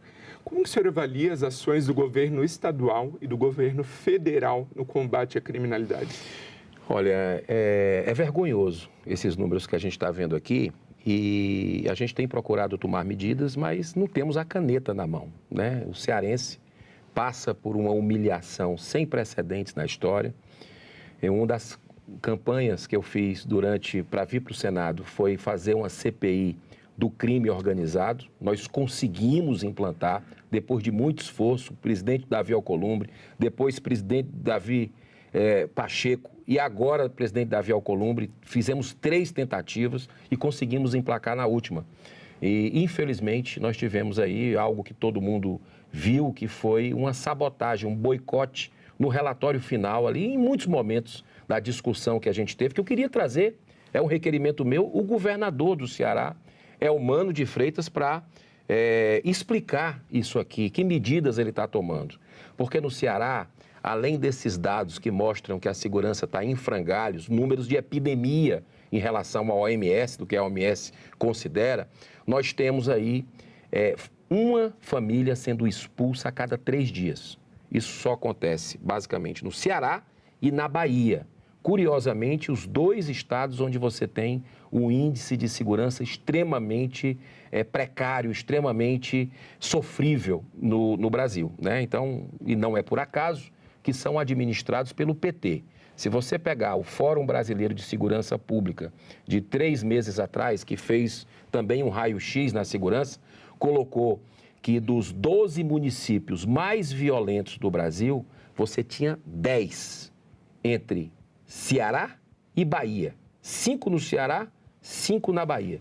Isso não é por acaso, não existe coincidência, né? Um Estado fraco, um Estado que não se posiciona em relação a quem manda realmente, né? Um Estado que parece fazer acordos com facções, e a gente vê esses números agora. O governador teve a audácia de ir para a televisão dizer que, não, caímos os números, agora na véspera da eleição, né? Passou os 4 anos de governo dele, lá em cima diminuiu um município em termos de... Nós tínhamos 5, né? Inclusive saiu Sobral, a terra do Renato Aragão, mas manteve a terra do Chico Anísio, dos municípios mais violentos, não é do Brasil, é do mundo. Então, lugares de humor, você tem um povo chorando, né? E eu vou nesses locais e vejo realmente as pessoas que costumavam colocar a cadeira nas ruas para conversar à noite, né, com a sua família. Não existe mais isso. Você tem, inclusive, em Morada Nova, que é a terra da nossa família, a origem, que veio de Portugal e se estabeleceu ali no município do Vale do Jaguaribe, perto do sertão central cearense. Você tem um distrito inteiro, o Iraporonga, que está completamente tomado. A igreja não existe mais padre para celebrar a missa, está fechado. Escola não tem mais criança, está fechado. Comércio não tem mais ninguém, fechou tudo. As pessoas foram embora por causa do crime organizado. Então, tudo isso que está acontecendo, a gente conseguiu fazer uma CPI do crime organizado. Eu fui bater na porta dos senadores, conseguimos. O senador Alessandro Vieira foi o relator, fez um grande relatório, inclusive chegando no andar de cima de ministro do Supremo, porque a gente vê a polícia fazendo o trabalho dela e o exemplo não vem de cima dos magistrados, soltam. É como se fosse enxugar gelo, precisa de uma força-tarefa, de um choque de gestão e vontade de fazer, né? Então, o que a gente realmente percebeu é que nós estamos perdendo para o crime organizado por falta de ação do governo estadual do estado do Ceará. Outro índice que chamou a atenção nesse Atlas 2026, divulgado em maio, que traz dados de 2024, vai também na contramão do índice nacional, que é o número de feminicídios. Sim. O Ceará teve um aumento de 9,6%, enquanto o Brasil um recuo de 5,6%. Que ações o senhor vem adotando ao longo do seu mandato aqui no Senado no combate à violência de gênero? Nós viemos apoiando, né, muitos projetos, né, que são sérios, não projetos que têm o cunho populista, né, de fazer média para a população, mas exatamente buscar efetivar, aumentar penas, né, questões aí que nós votamos recentemente para ter tornozeleira eletrônica em potenciais violadores do direito das mulheres, né, de agressores, e a gente procura realmente fazer um trabalho junto com os colegas. O Ceará é um estado que, repito, a caneta na mão desse governador, né, infelizmente, não tem trazido resultados. Está aí o número de feminicídio. Né? Nós temos uma vice-governadora que vive falando do que está, das melhoras lá para o estado, e nós temos exatamente os piores índices. Então, o que eu vejo que está faltando, investimento em inteligência, né? Eu acho que precisa de valorização maior ainda da carreira das polícias, das forças policiais. Eu sou um defensor da integração delas, polícia municipal, que deixe de ser guarda municipal e vire uma polícia, que a gente possa fazer um trabalho, por exemplo, emergencial. O Ceará precisa de um governo de emergência. Eu fui atrás do Palácio do Planalto, já tive reuniões, inclusive, com o atual ministro de Relações Institucionais, né, que é do Ceará, inclusive, que está lá. E estou, mesmo sendo oposição ao governo Lula, eu não sou oposição ao Ceará e nem ao Brasil. Então, Mais Médicos, por exemplo, eu fui lá, eu sei que é outro tema que você vai chegar, fui lá e apoiei o projeto, melhoramos, nós do Partido Novo, e votamos a favor. Né? O que é a favor da população, a gente está junto. Agora, por exemplo, eu fui pedir ao presidente da República que fizesse uma intervenção na segurança pública em março do ano passado.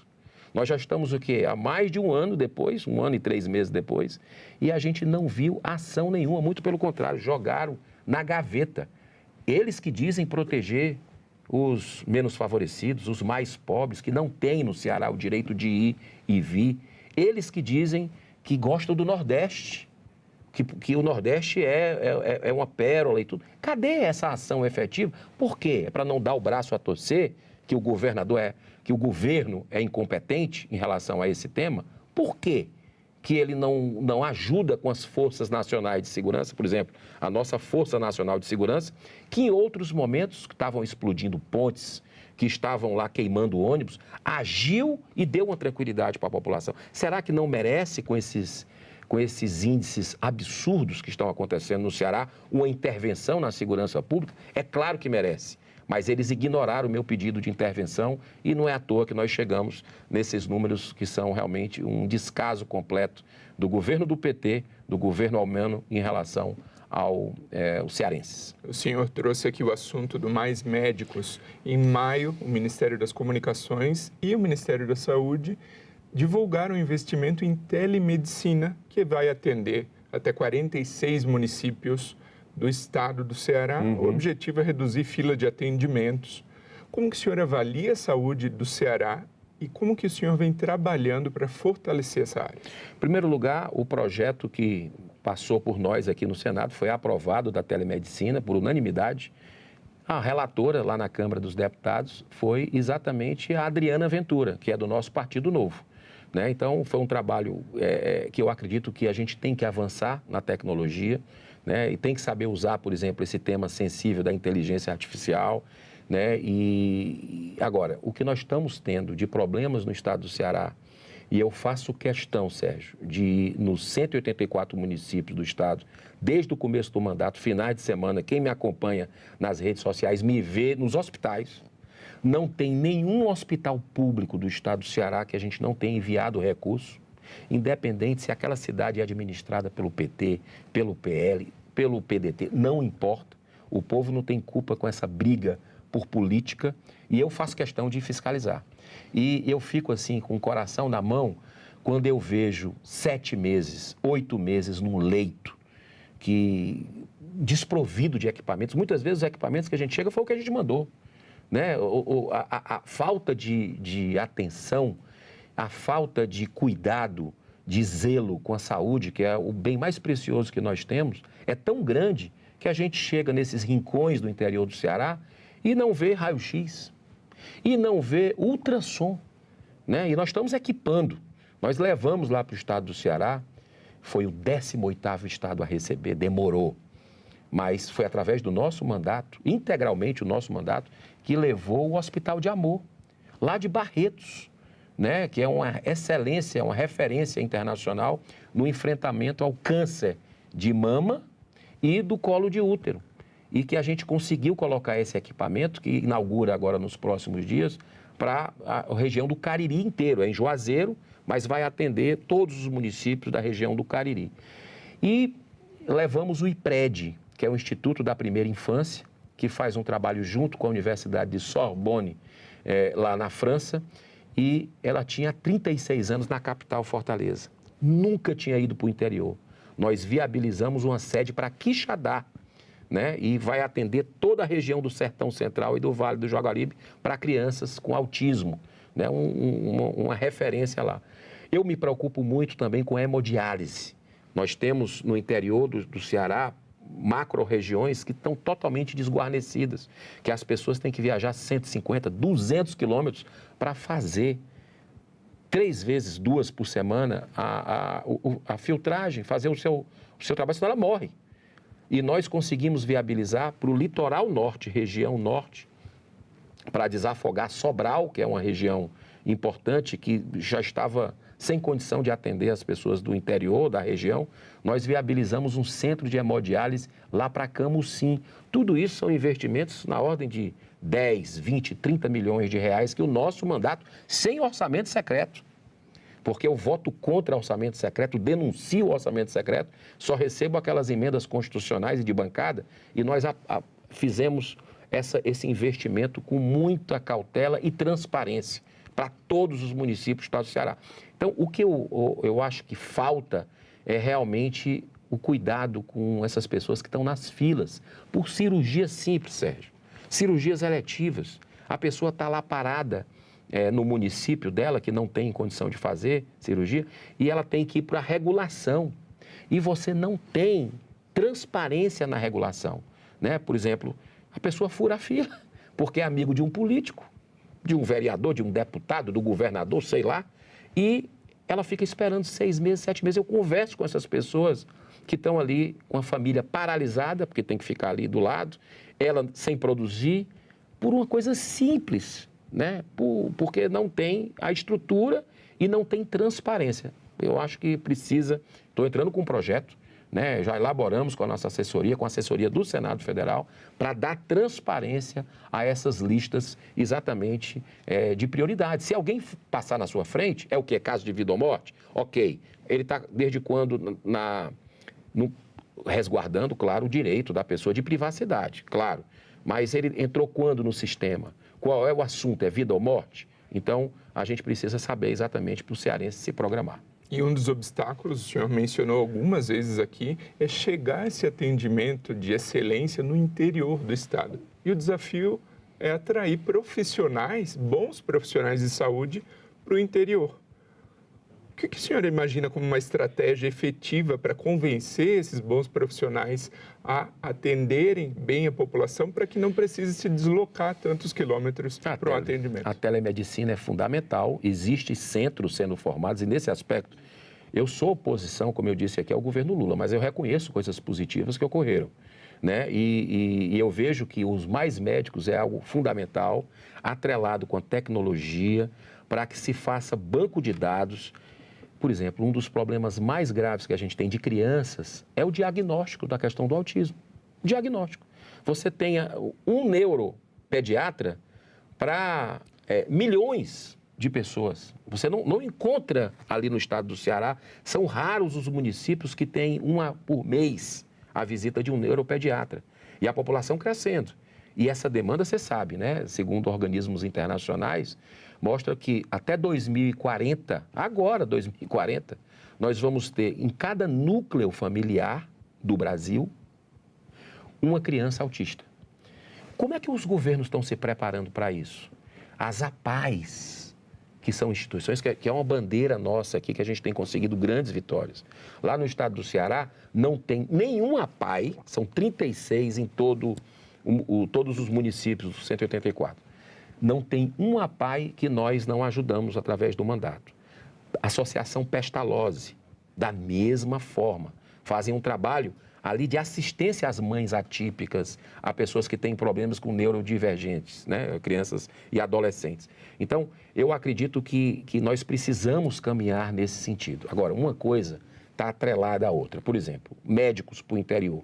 Você colocou um ponto importante. Como é que é? Os salários, o pessoal, eu vejo as prefeituras preocupadas aumentando, ok. Tudo bem. Aí nós entramos na questão da capacitação desses médicos. Né? A preocupação, que é um debate que existe na sociedade. Tem faculdade em todo lugar hoje em dia.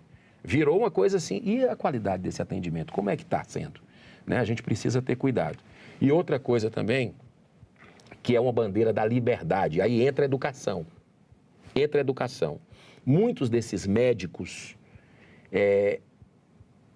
precisam levar suas famílias para terem condições. É justamente o próximo tópico. Pronto, que a gente então vai vamos falar deixar aqui. para a gente entrar. Educação. Pronto. O senhor vem apoiando muitos municípios cearenses por meio de emendas parlamentares. A gente já falou aqui de contribuições do seu mandato em segurança pública, em saúde pública e também, agora falaremos de educação. O Ceará é destaque nacionalmente no índice de alfabetização, por exemplo, com a referência do município de Sobral. Quão importante tem sido investir em educação no estado? Em primeiro lugar, você viu que Sobral saiu da lista, mas Sobral estava na lista do Fórum Brasileiro de Segurança Pública, terra de muita gente, muitos políticos, né? Mas também de Renato Aragão.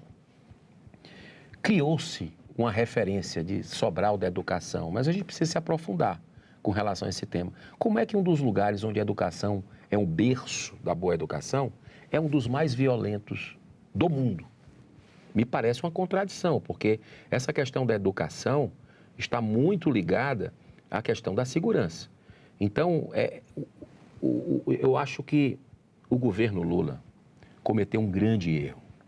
Na verdade, eu considero, do ponto de vista político, até um crime que foi acabar com as escolas cívico-militares.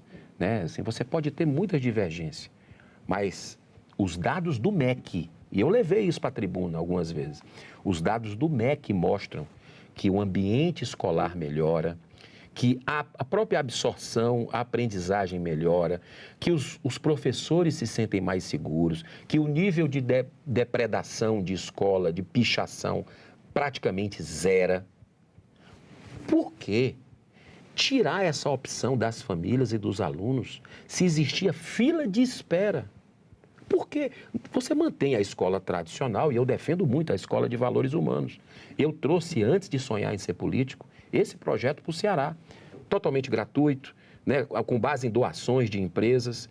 E eu vi filas de espera lá no Eusébio, no município de Eusébio, uma escola que eu conheci na Índia, de valores humanos, com base em 5 princípios: paz, amor, não violência, verdade e retidão. As crianças aprendem todas as disciplinas com esse propósito aqui, entranhado nas matérias. Você precisa ver a autoestima dessas crianças. Já passaram milhares de crianças por essa escola que nós trouxemos da Índia. Mas se você... aqui a gente incentiva, é importante. Tem as tradicionais também que são importantes. Mas por que não dá o viés também, para quem quiser, da escola cívico-militar? Você sabe quanto era o incentivo do governo federal, do governo anterior? Eram 80 milhões de reais. O governo Lula tirou, isso é 0,000 do investimento do Fundeb na educação. Então, isso é deixar a ideologia estar acima da técnica, né? Da liberdade das pessoas.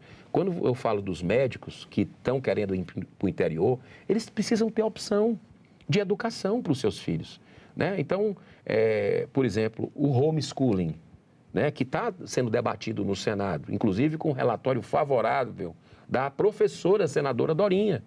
Né? Nós estamos querendo levar urgente para o plenário isso, porque tem pais hoje que estão sendo ameaçados de prisão, de detenção, porque estão ensinando seus filhos várias línguas, né, violino, né? E as crianças, inclusive o juiz que deu nós até denunciamos ele no CNJ, deu uma decisão como militante, mas eles não gostam de funk. A criança tem a obrigação de gostar de funk? Pode gostar, pode não gostar. Então o cara está sendo criminalizado, porque existe esse limbo jurídico. Constituição não proíbe, o Brasil é signatário do Pacto de San José da Costa Rica, que permite que os pais tenham a liberdade também, passando por certas fiscalizações, e eu defendo isso até para que os médicos e outros profissionais na globalização possam ir levar o seu empreendedorismo e sua família junto, né, para ter a questão do estudo. Eu pretendo retomar a escola cívico-militar. Acho fundamental que o Brasil tenha projetos apoiando isso aqui também, para que a gente possa ter opções para as famílias. Agora, senador, falando aqui de turismo, no ano passado, 2025, o Ceará teve um aumento de 8,3% no turismo, com mais de 3,4 milhões de visitantes. O que fazer, na opinião do senhor, para manter um crescimento sustentável no turismo cearense? Chave, esse número que você falou, 8%. Você já foi no Ceará? Você sabe da beleza do nosso estado ali. Eu não falo nem em Fortaleza, que é uma capital hoje que não falta nada. Eu falo de Jericoacoara, eu falo de Canoa Quebrada, eu falo de Flecheirinha, eu falo de Caraí de Amontada. Você tem os points de kitesurf, inclusive tem projeto meu tornando capital nacional de kitesurf. Lá em Caucaia, infelizmente, uma das mais violentas do Brasil, do mundo. Então vem a segurança junto. Como é que você vai trazer... e eu me preocupo com isso. Aconteceu um fato lá atrás, quando o Ceará era mais calmo, que um grupo de turistas portugueses, eu não sei se você lembra disso, foi assassinado. Chegou no aeroporto, foi direto ser assassinado numa praia. Qual foi a coisa que não acabou com a imagem do Ceará perante o mundo ali? Porque foi um desastre na época. Eu lembro que isso repercutiu em Londres, nos Estados Unidos. 6 turistas assassinados. Chegaram no aeroporto, foram para uma barraca de praia, ia ter aquelas festas ali na Praia do Futuro, e foram assassinados ali, para tomar as malas, tomar coisas assim absurdas. Tinha um português envolvido.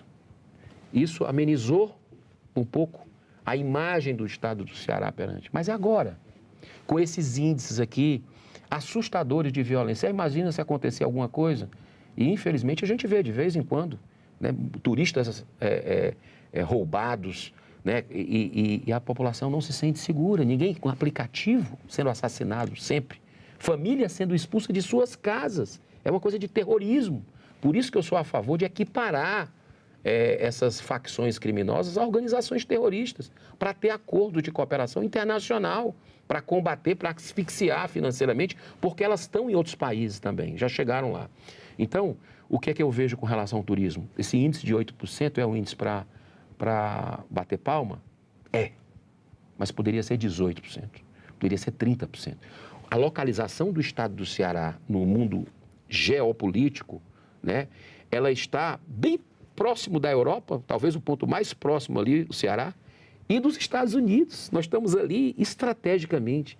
Você tem o turismo agrícola no estado do Ceará, nas fazendas que exportam frutas, que é uma coisa que está se desenvolvendo interessante ali na região norte, chegando ali na divisa com o Rio Grande do Norte, no litoral leste. Você tem o plantation, né? É o chamado plantation. Você tem dunas maravilhosas com praias. Você tem serra. No Ceará tem lugar que você sente frio. Você vai na serra de Guaramiranga, de Baturité, lugares de Mulungu, que você sente frio em julho, né? Você tem um turismo fantástico do sertão, da cultura sertaneja, né? Então você tem possibilidades fantásticas de vento, a energia renovável no estado do Ceará, aquilo é gigantesco. Mas sem segurança, nada disso vai para frente. Então, o meu receio com tudo isso, por isso que o foco tem que ser em segurança, para você receber o turista nacional e o turista estrangeiro, aí ninguém segura o nosso estado. Tem uma cidade chamada Cruz, não sei se você foi, é o ponte ali para Jericoacoara, bem pertinho. Chega avião de São Paulo, dia sim, dia não, lotado. Está multiplicando pousadas ali. Agora, o trabalho ostensivo da polícia está só ali. E as pessoas se matando em facções aqui, dividindo o território. Vai chegar no aeroporto, vai chegar em todo lugar, se a gente não agir. Então, eu acho que precisa de vontade política para isso, ação e inteligência e realmente ter, vamos dizer, uma competência para lidar com essa situação. Senador Eduardo Girão, muito obrigado pela participação aqui no Assunto de Estado. Muito obrigado, Sérgio. Um abraço a todos os cearenses que me acompanham, meus conterrâneos, e os brasileiros que no Assunto de Estado estão sempre ligados. Muito obrigado. Obrigado. E obrigado também a você que nos prestigia com a sua audiência. Essa entrevista já está disponível para você rever ou compartilhar no nosso site senado.leg.br/TV. Também no nosso canal no YouTube. Aproveita e se inscreve lá. Até o próximo.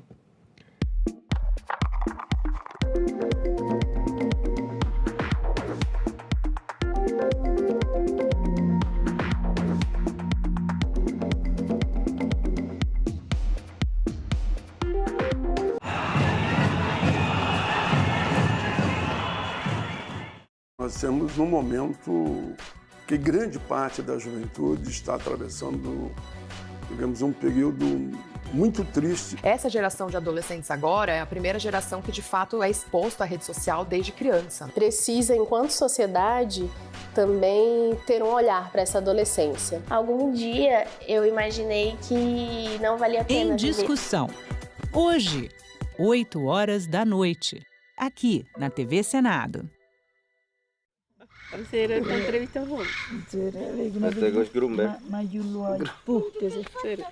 Sabes que yo me crié con mis abuelos, mis abuelas, quienes me hablaban de eso.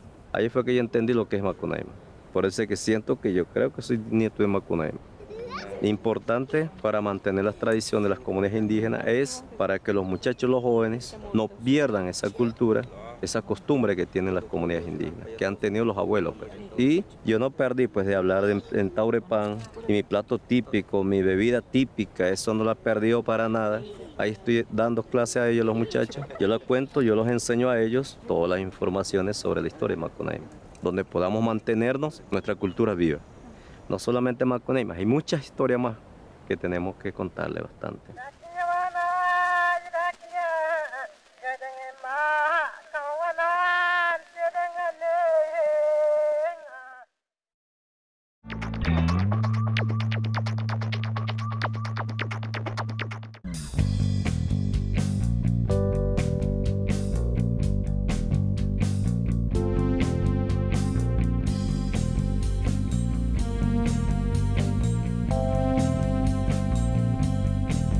A gente também fala tupi. O nome Sergipe tem origem no tupi e significa no Rio dos Siris. É formado por seri, que quer dizer siri, mais i, palavra para água ou rio, mais p, que significa a preposição em, no. O siri é uma espécie de crustáceo encontrado em locais de areia ou de mangue. O termo siri também vem do tupi e tem o significado de correr, deslizar, provavelmente em razão de como ele se move.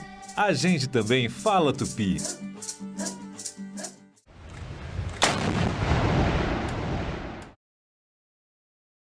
O programa a seguir é livre para todos os públicos.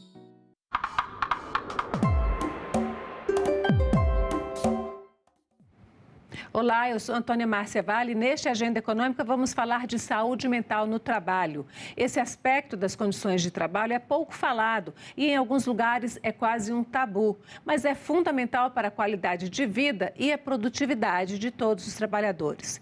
Em maio de 2026, entrou em vigor uma atualização da norma regulamentadora número 1 do Ministério do Trabalho, que colocou a saúde mental na lista de riscos ocupacionais a serem gerenciados pela direção das empresas.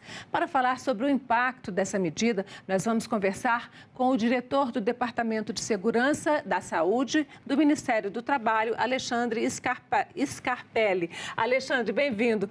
Quase que eu tropecei no seu nome, né? Por gentileza, vamos conversar um pouquinho sobre essa questão de saúde mental no trabalho, que apesar de ser antiga, ela aparece agora quase como uma novidade em termos de regulamentação, né? O que aconteceu, porque alguns especialistas, outros com quem eu conversei, eles dizem que, na verdade, essa questão, a saúde mental, já deveria estar sendo cuidada pelas empresas, já é contemplada nessa norma, mas ela agora foi mais explicitada, é isso? Exato. Bem, muito obrigado pela oportunidade de falar um pouco sobre esse assunto. É exatamente isso. Desde 2022, a gente já trabalha dentro de uma lógica da norma regulamentadora número 1, que prevê o gerenciamento de riscos ocupacionais nos ambientes de trabalho, mas de todos os riscos ocupacionais. Então, a gente está falando de um gerenciamento mesmo, de a gente ter, num monitoramento constante das empresas, todos os riscos do ambiente de trabalho. Ao mesmo tempo, nós temos também a norma regulamentadora 17, que trata da ergonomia nos ambientes de trabalho. Então, a leitura mais correta desde 2022 seria de que todos os riscos do ambiente de trabalho já deveriam estar englobando também os riscos ergonômicos, que têm a ver com a organização dos processos de trabalho. Então, a organização do ambiente de trabalho faz parte também da ergonomia.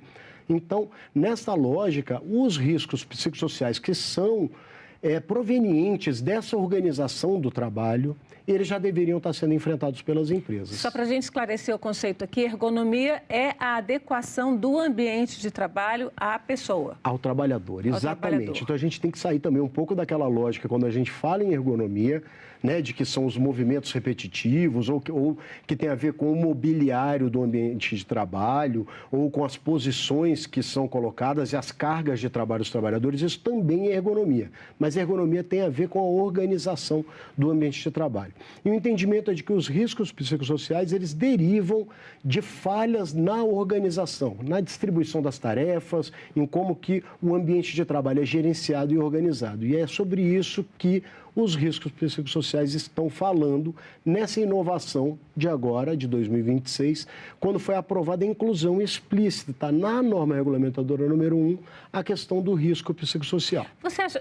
Você vê ainda, já que existe essa certa dificuldade para implementar essa norma, você vê algum tipo de preconceito nas empresas, sejam pequenas ou grandes, para se falar nesse assunto? Porque as doenças mentais ou digamos assim, as questões de saúde, né, envolvendo a psique ainda sofrem um preconceito na sociedade de uma forma geral. Sim, a gente tem que saber que esses adoecimentos, esses sofrimentos dos trabalhadores, eles estão presentes ali no ambiente de trabalho. Tá? As empresas precisam estar atentas aos sinais. Por quê? Porque eu preciso fazer a adaptação do meu trabalho às características psicofisiológicas de cada um dos trabalhadores. É isso que é ergonomia. Então, eu tenho que levar em consideração como é que está o estado de saúde de cada um dos meus trabalhadores e perder o tabu. O adoecimento mental, ele é um adoecimento comum, como qualquer outro, né? Então, a gente tem que entender que isso é algo que pode estar acontecendo dentro das organizações do trabalho. Mas é também importante destacar que a norma regulamentadora número 1, ela não está pedindo o tratamento desses trabalhadores. O que ela pede é que a organização do ambiente de trabalho não esteja provocando ou agravando os eventuais adoecimentos que podem já estar estabelecidos no ambiente de trabalho. E o mais importante, não provocar esses adoecimentos. Eu vou aproveitar essa sua deixa, então vou pedir para o nosso diretor Assis colocar na nossa tela aqui uma lista de alguns pontos que estão previstos lá na norma que podem ser riscos, né, psicossociais no trabalho. E aí, ritmo excessivo de trabalho, jornadas prolongadas, pressão excessiva, exigências cognitivas elevadas. Eu queria que você falasse um pouquinho sobre isso, ausência de clareza nas funções, assédio moral e ou sexual, falhas de comunicação, falta de apoio organizacional. Quando vocês levantaram essa lista, que eu sei que não é a lista completa, qual é a motivação para cada uma delas? Então, isso aqui, ela entra. Quando a gente está falando de gerenciamento de riscos ocupacionais nos ambientes de trabalho, a gente sempre tem que pensar que a primeira etapa que eu tenho que tentar, né, quando eu vou fazer esse gerenciamento de risco, eu identificar quais são os perigos do meu ambiente de trabalho, quais são esses fatores de risco dentro do ambiente de trabalho. Para os riscos psicossociais, a gente traz isso de maneira exemplificativa. Tá? Então, assim, não são esses, não vão estar presentes em todos os ambientes de trabalho. A gente tem níveis de complexidade, né, tamanhos de empresas, né, as organizações de trabalho, elas são extremamente variadas. Então, aqui a gente traz uma lista aqui do que poderia ser identificado como alguns desses perigos no ambiente de trabalho. Então, o que é importante é que a empresa faça a identificação de situações como essa, né? Ritmo de trabalho excessivo, a jornada prolongada, pressão excessiva, né? Quando eu estou falando aqui de pressão excessiva, a questão das metas pode estar envolvido aqui, exigências cognitivas elevadas, ou seja, eu estou passando para um trabalhador tarefas para as quais aquele trabalhador não está qualificado, não está preparado, não está treinado, né? A ausência de clareza, sabe, esse ambiente de trabalho onde ninguém sabe qual que é a atribuição de cada um, qual que é a responsabilidade de cada um, Assédio moral e sexual, a gente tem que cuidar muito disso, lideranças capacitadas para evitar que esse tipo de situação seja possível de ocorrer. A gente tem ambientes onde fica mais favorável que o assédio moral, o assédio sexual ocorra. Então, a gente tem que trabalhar o ambiente de trabalho, a organização, para que essas questões estejam controladas e onde não tem um ambiente propício para isso. Falha de comunicação, né? As pessoas não sabendo exatamente o que precisam fazer, e o apoio organizacional. Quando um trabalhador se depara com uma tarefa para a qual ele não está conseguindo vencer, ele tem que ter o apoio, ele tem que ter uma equipe, ele tem que ter os mecanismos para poder vencer essas tarefas. Então, repare que isso tudo eu estou falando da organização do trabalho. É aqui que a gente quer frisar bem. Quando eu estou falando de riscos psicossociais, eu estou falando da ergonomia, dessa organização. E, é claro, essa lista não é exaustiva. Aqui a gente traz alguns exemplos para que fique mais claro, para que as pessoas entendam do que é que a gente está falando. Agora, essa nova regra ela foi definida em uma comissão tripartite no Ministério, ou seja, formada por representantes do governo, dos empregadores e dos trabalhadores, e ela era para ter entrado em vigor em abril de 2025.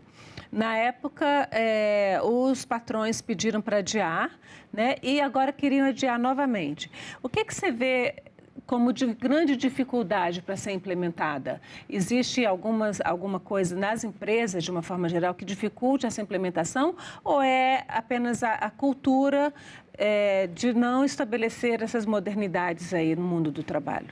Eu acho que é um pouco de tudo, assim, um pouco de desconhecimento do que a gente estava falando. A gente começou a ver também no mercado, né? Existe todo um mercado de segurança e saúde no trabalho, né? De empresas que oferecem essas consultorias. Muitas empresas oferecendo serviços que a gente não julga adequados, tá? Não existe solução milagrosa. A gente não está falando também de assistência, ou seja, de eu colocar o trabalhador em algum programa de atendimento psicológico, de atendimento psiquiátrico. Não é sobre isso. Tá? É claro que o trabalhador adoecido precisa ser dado encaminhamento para ele fazer o tratamento, mas o enfrentamento de risco psicossocial não tem a ver com assistência. Então, com essa oferta de soluções milagrosas, me parece que o próprio mercado, né, as empresas se perderam um pouco qual era a obrigação. E a gente tem trabalhado aí bastante na divulgação para poder deixar claro.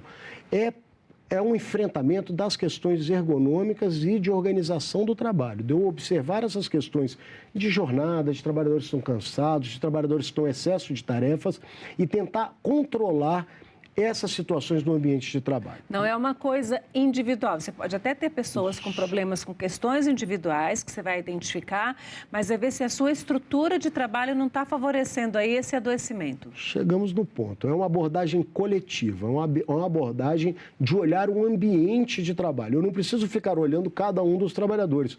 Não estou dizendo que as empresas podem negligenciar um trabalhador que esteja doente, um trabalhador que já esteja apresentando sinais, né, de sofrimento mental, de algum tipo de adoecimento mental, não é para negligenciar. Mas o enfrentamento do problema é no campo da prevenção, é no campo coletivo de organização do ambiente de trabalho, de olhar para as cargas de trabalho, para olhar como é que está a distribuição dos fluxos de trabalho, como que se dão os processos de comunicação entre os trabalhadores de mesma hierarquia, entre o trabalhador e a sua chefia, entre o trabalhador e os seus subordinados, né? Então, como é que se dá essa comunicação, a distribuição das tarefas, né? Então, a distribuição de metas, as metas são atingíveis, os trabalhadores entendem bem o sistema de metas. Então, são diversos aspectos que cada uma das organizações vai precisar estabelecer uma metodologia para entender quais são as fontes de perigo e tentar controlar. Agora, Alexandre, a gente tem aí um levantamento que é feito pelo Ministério da Previdência Social, e eu vou pedir ao nosso diretor para colocar aqui na tela, que são os afastamentos de trabalhadores por doenças psicossociais, por doenças mentais, né? No popular, por questões de psique, afastamento formais por transtornos mentais, né? É o nome técnico dado no Ministério da Previdência. E isso aqui são trabalhadores formais, né? Com carteira assinada, que pediram afastamento e conseguiram afastamento. De 2021 para cá, a gente tinha 185 mil. É um pouco maior, eu arredondei para o número central. Subiu de 185 mil em 2021 para 546 mil em 2025.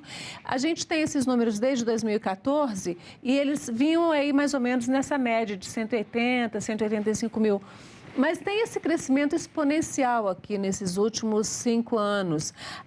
Isso aqui não é tudo doença, é afastamento de trabalhador. Isso. Mas não é tudo doença causada por questões de trabalho, obviamente, né?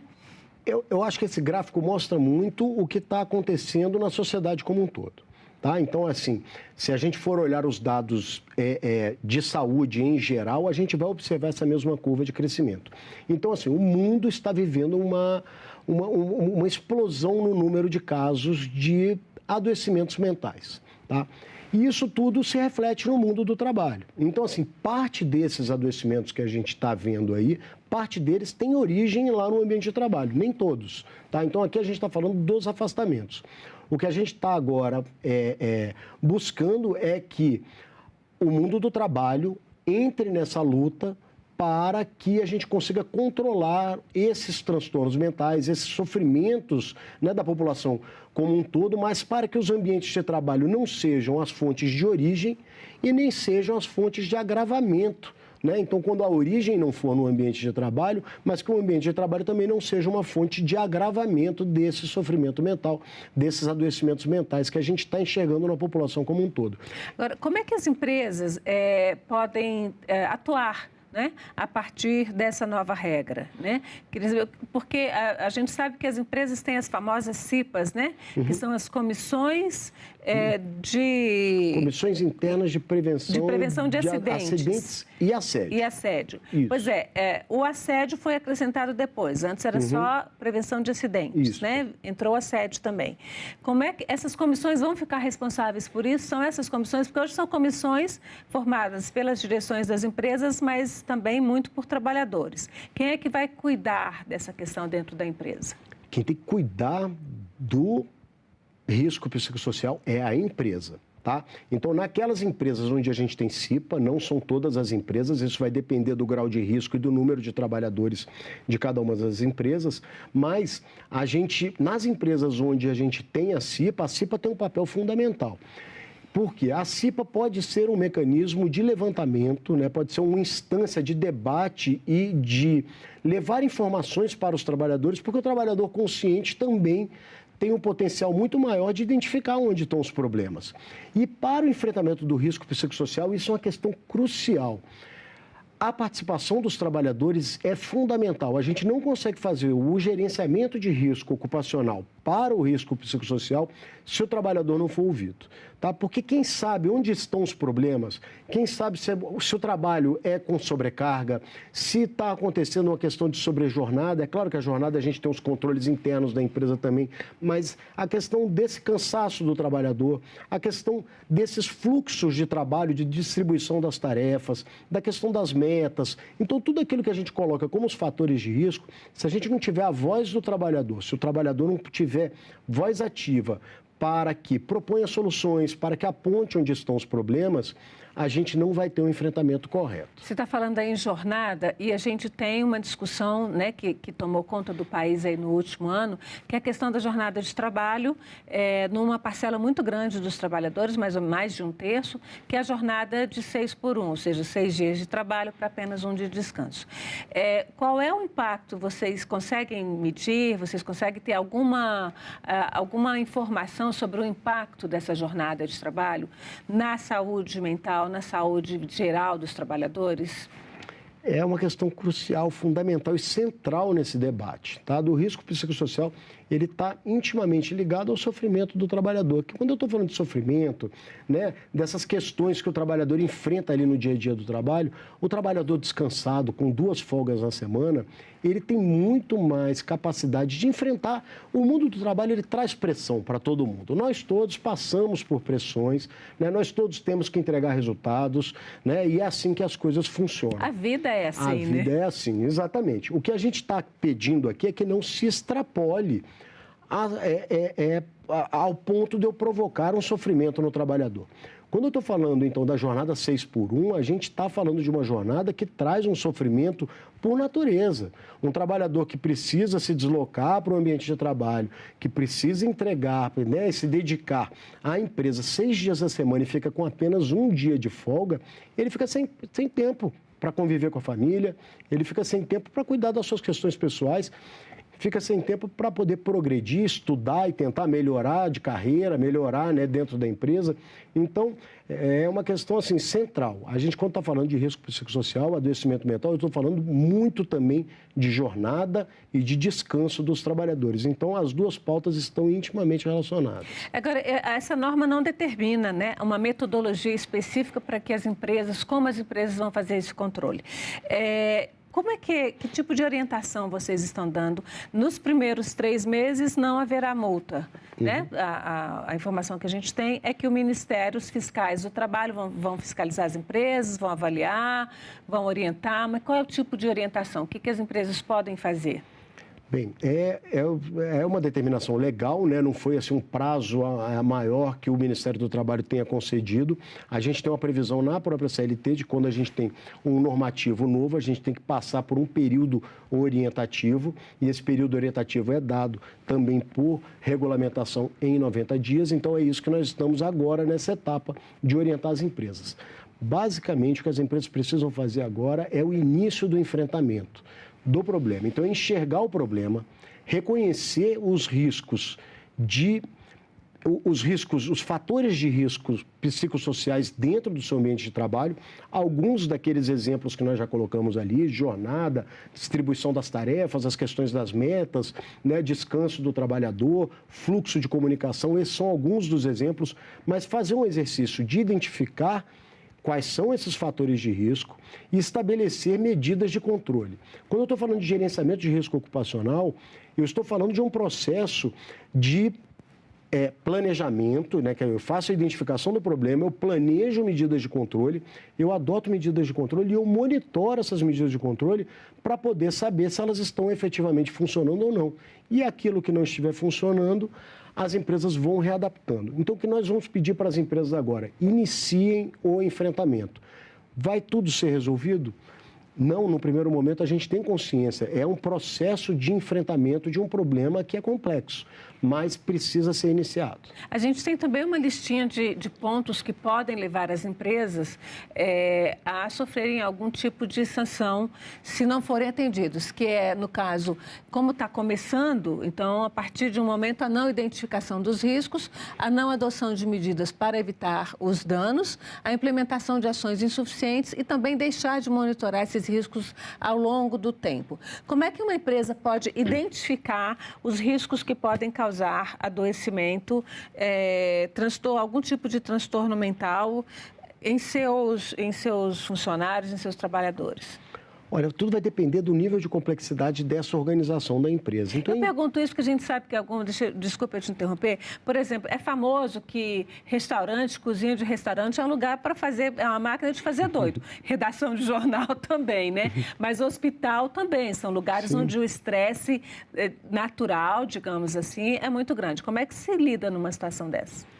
Vai depender do nível de complexidade. Então, o que a gente está orientando as empresas? Existe uma ferramenta essencial que é a avaliação ergonômica preliminar, tá? Que ela está prevista lá na NR17. Para avaliação ergonômica preliminar, existem algumas metodologias de avaliação ergonômica preliminar reconhecidamente eficazes, tá? Comprovadamente, cientificamente eficazes para fazer isso. O que a gente está sugerindo e colocando para as empresas? Tudo vai depender do nível de complexidade. Então, quando eu estou falando de uma pequena loja, né, que está trabalhando ali com 5, 6 empregados, eu tenho a questão dos atendimentos ao público, isso pode estar expondo os trabalhadores a sofrimento, né? A gente nem sempre controla, né, como que o público vai lidar com os trabalhadores, né? Então, eu tenho... Mas entenda que, assim, uma empresa pequena, 5 trabalhadores, 10 trabalhadores... eu vou ter um nível de complexidade, de arranjo entre a distribuição das tarefas, entre as responsabilidades de cada um, muito menor.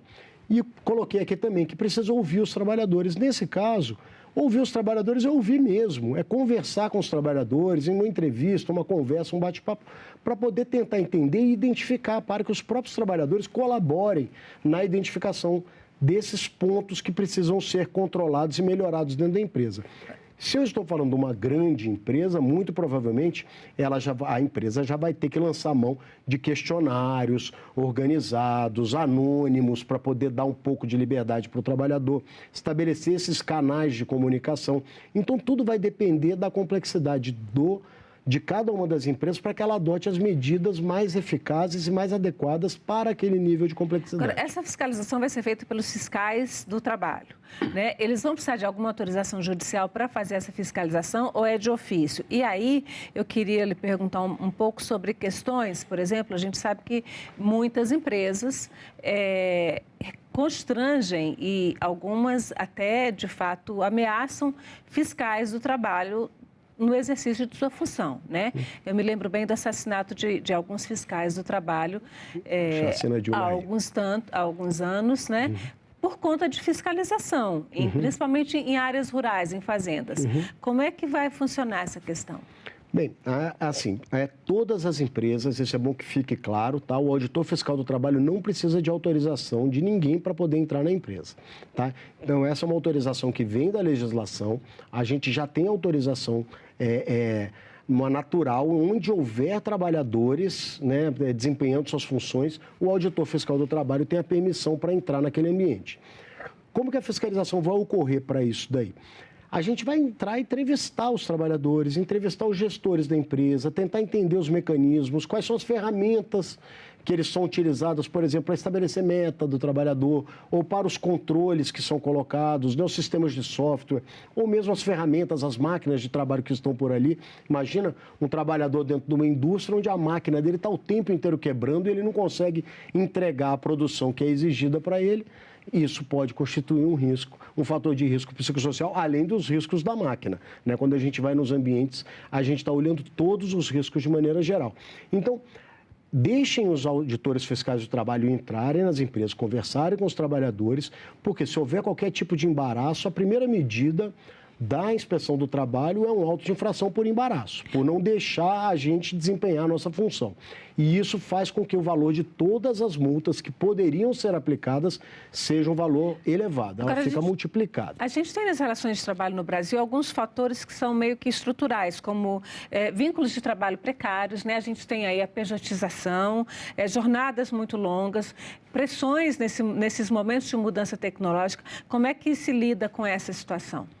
Bem, então a gente tem visto tudo, né? Então, assim, quando a gente vai fazer uma inspeção do trabalho, a gente tem um escopo, né, do que a gente está indo olhar dentro de cada uma das empresas, mas em geral a gente olha tudo, né? Então, assim, as questões de jornada são sempre observadas, a gente vai olhar todo o gerenciamento de risco, seja o risco psicossocial, seja risco químico, físico, biológico, né, de acidente, né, de trabalho. Então, é assim que a gente atua, entrando nas empresas e lembrando sempre que, assim, é um trabalho que as empresas que não têm problemas ou que elas estão conseguindo fazer todo o atendimento da legislação e com os ambientes sem risco para os trabalhadores ou com os riscos controlados a níveis aceitáveis, essa empresa não vai ter nenhum problema com a fiscalização. Vai simplesmente receber uma visita do fiscal, apresentar a documentação e encerrar a fiscalização sem nenhum problema. Quando são observados problemas, aí sim caberão os autos de infração. A partir de que momento que o Ministério do Trabalho, que os fiscais poderão começar a autuar as empresas que não estejam cumprindo as determinações? Para o risco psicossocial, 90 dias após o dia 26 de maio, que foi a entrada em vigência do novo texto da NR1. Tá? Agora, para os demais riscos, e aí eu tenho questões que estão relacionadas, por exemplo, jornada. A jornada já está dado, já está previsto na legislação, não é nada de novidade. Então, empresas que estão com problema de jornada, empresas que estão com problema, por exemplo, nas questões de assédio, nós já temos mecanismos para poder fazer os autos de infração. E como eu estou falando de ergonomia do trabalho, se o processo de ergonomia do trabalho estiver faltando também, a NR17 está vigente desde 2022. A gente já tem os autos de infração de ergonomia que podem ser feitos. Alexandre Scarpelli, agradeço muito a sua presença aqui, os esclarecimentos. Eu já deixo o convite para daqui a um ano, quando vocês tiverem um levantamento, você voltar para a gente saber quanto daqueles afastamentos por questões de saúde mental podem estar vinculadas, de fato, às condições de trabalho. Muito obrigada. Eu que agradeço a oportunidade. E agradeço também a você que nos acompanhou até aqui. Este programa está no site senado.leg.br/TV ou no canal da TV Senado no YouTube. Aproveite, se inscreva no canal, curta o programa e garanta seu acesso à informação de qualidade. Até o próximo Agenda Econômica.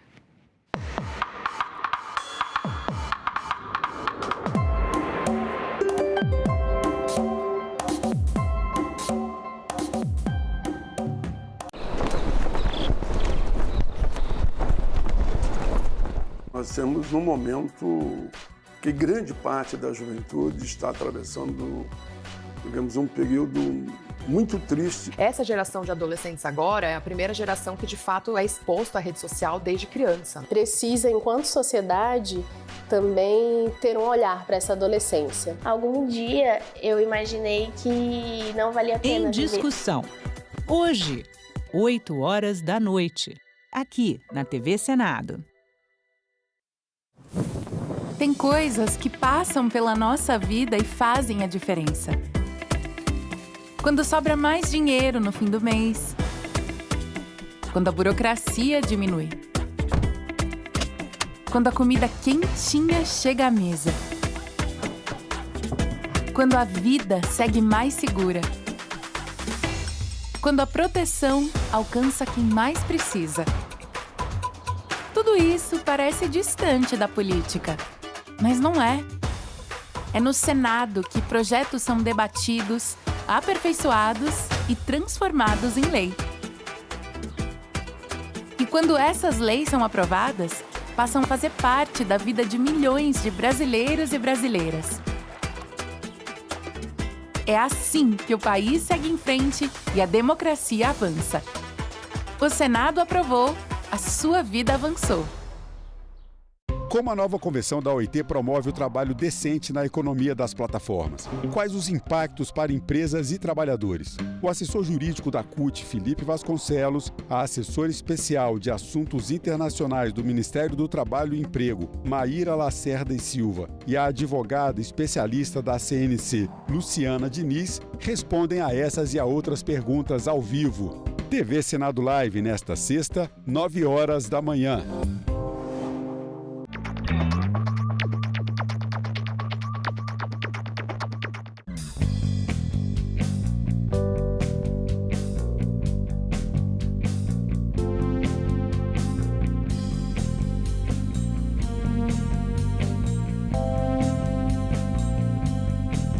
A gente também fala tupi. O nome do estado do Maranhão vem do tupi e é formado por dois termos, mar mais inhã. Mar é uma variação de embará, bará, que vem de Pará e significa mar ou Rio Grande. A outra parte da palavra é inhã, que quer dizer correnteza. Então Maranhão virou Maranhão, que tem na origem o significado de mar grande ou mar que corre. A gente também fala tupi. Os manifestantes conseguiram subir no prédio do Congresso.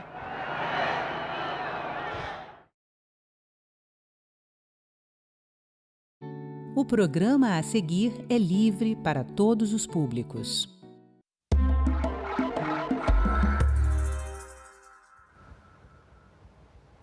Os Estados membros da Organização Internacional do Trabalho, a OIT, aprovaram no início de junho a primeira norma internacional de promoção do trabalho decente na economia de plataformas digitais. Eu vou conversar agora com o advogado Maximiliano Garcês. Ele participou da Conferência Internacional do Trabalho em Genebra, na Suíça, onde aconteceu essa decisão. Olá, Maximiliano, seja bem-vindo. Muito obrigada por vir aqui participar do nosso programa Cidadania. Conta pra gente, vamos começar, o que é a OIT? Ótimo, eu que agradeço o convite. Eu sou um admirador da TV Senado, uma TV pública, imparcial e de alta qualidade. A OIT foi criada em 1919, faz parte das Nações Unidas, apesar de ter sido criada antes da própria ONU, e depois incorporada, e ela foi criada num momento nevrálgico da história, que foi após a Primeira Guerra Mundial, em 1919. E o objetivo foi tentar fazer com que o mundo do trabalho pudesse ser uma parte de levar a paz mundial. A Primeira Guerra Mundial, um dos motivos dela foi a briga por espaços e territórios de comércio, inclusive. Então, a lógica lá atrás foi que você conseguisse dar um pouco mais de dignidade à classe trabalhadora e estaria também competição entre os países para ver quem que rebaixaria mais os direitos trabalhistas. E hoje nós estamos numa situação muito semelhante a essa. E um mundo com instabilidade, com guerras, e essa injustiça no mundo do trabalho é uma das forças motoras para toda essa ordem muito caótica de coisas. E a convenção vem exatamente nesse momento para tentar dar um pouquinho mais de estabilidade, de dignidade, previsibilidade para a vida das pessoas. E como foi essa negociação e qual foi o seu papel nessa negociação? Pois não. É uma negociação de vários anos e uma luta muito grande da classe trabalhadora e de vários governos sensíveis ao tema, como o do Brasil, que foi uma liderança, e resultou ano passado na aprovação pela OIT, na última conferência, que existiria uma convenção. E esse ano foi a decisão do conteúdo desta convenção. Eu estava lá representando a Associação Latino-Americana de Advogados e Advogadas Laboralistas, que tem o status consultivo, a OIT, e participa como observador, mas sem direito a voto. Os votos, tem um colégio eleitoral da OIT, 50% são os governos, 25% os trabalhadores e 25% o patronato. E quando a gente fala em plataformas digitais, né, do que a gente está falando? Ótima pergunta, porque uma parte da imprensa vem colocado essa convenção como a convenção dos trabalhadores e trabalhadoras em transporte, em aplicativos, empresas como Uber. Não é isso. É sobre qualquer pessoa que hoje está plataformizada. E hoje nós temos advogados, advogadas, engenheiros, engenheiras, trabalhadores na área doméstica que vêm sido contratados dessa forma, criando uma instabilidade gigantesca. As pessoas não sabem quanto vão ganhar, quando vão trabalhar. E isso tem reflexo que vai até além do mundo do trabalho.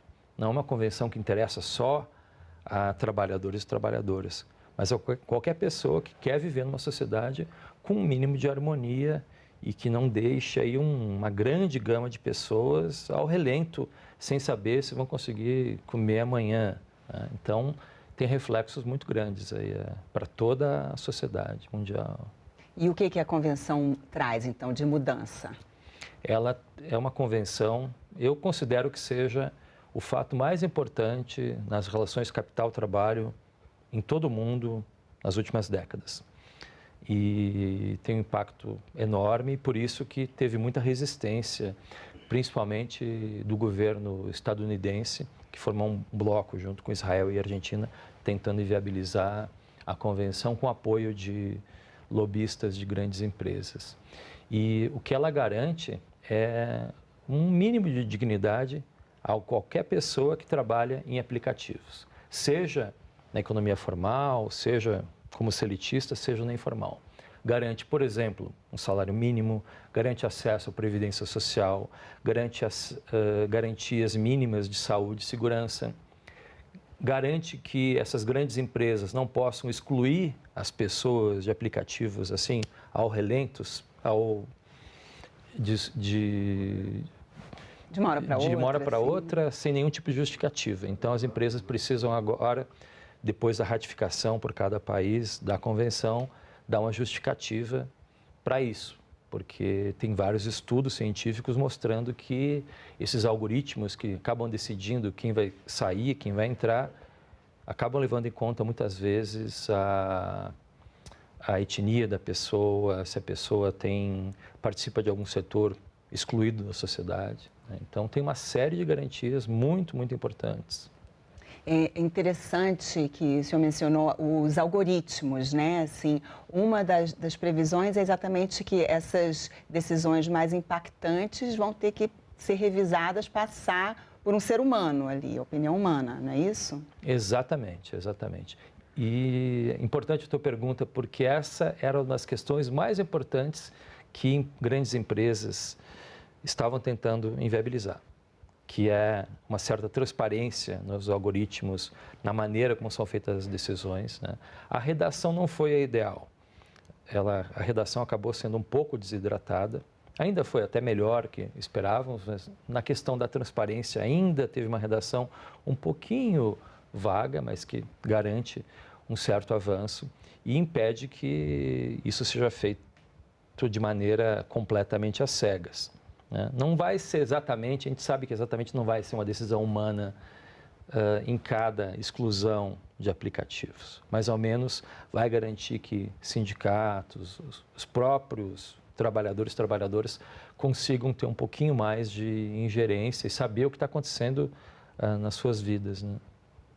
E como é que fica essa questão da transparência, né? Porque também, né, assim, tinha uma questão, assim, no caso das corridas de carro, né? Assim, quem é indicado, como é que é e tal, assim, tinha essa demanda, né, por mais transparência. Sim. A redação da convenção obriga as empresas e também os governos a criarem sistemas de supervisão, de fiscalização que impeçam que essa exclusão seja injustificada ou que adote critérios que sejam discriminatórios, né? E tem vários estudos mostrando que pessoas aí especialmente em países desenvolvidos, acabam tendo notas menores com o mesmo desempenho só pelo fato de serem refugiados, imigrantes, ou não terem aquela cor da pele que os usuários em geral desejam, muitas vezes com caráter racista, ou homofóbico, ou misógino. A convenção tenta minimizar esse impacto, mas ainda assim a gente vive num momento muito delicado para o mundo do trabalho. Não só a questão da plataformização, mas a questão da inteligência artificial, a questão da robótica, né? As pessoas vêm sido tratadas cada vez mais como mercadoria. E o mote principal, a frase principal que gerou a fundação da OIT em 1919 era: o trabalho não é mercadoria.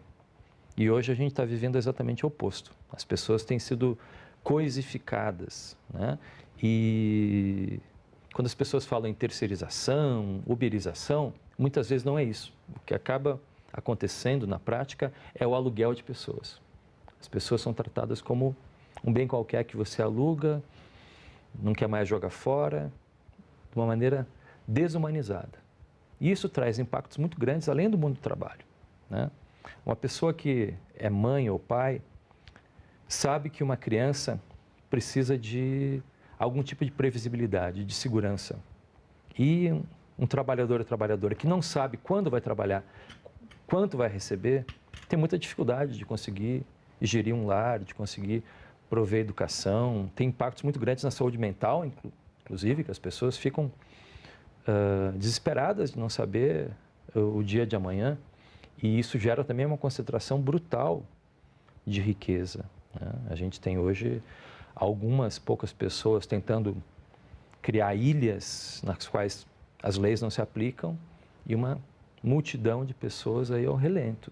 Então, é algo muito preocupante até para o futuro da sociedade que a gente vai ter.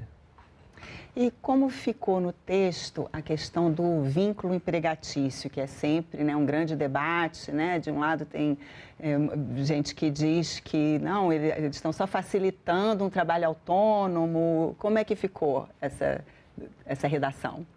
Infelizmente, a redação não atingiu o objetivo que nós queríamos nesse ponto. Ela deixa para os governos, na legislação que vai regular a convenção, decidir quais os critérios para configurar se alguém é seletista ou não, por exemplo, dentro do Uber.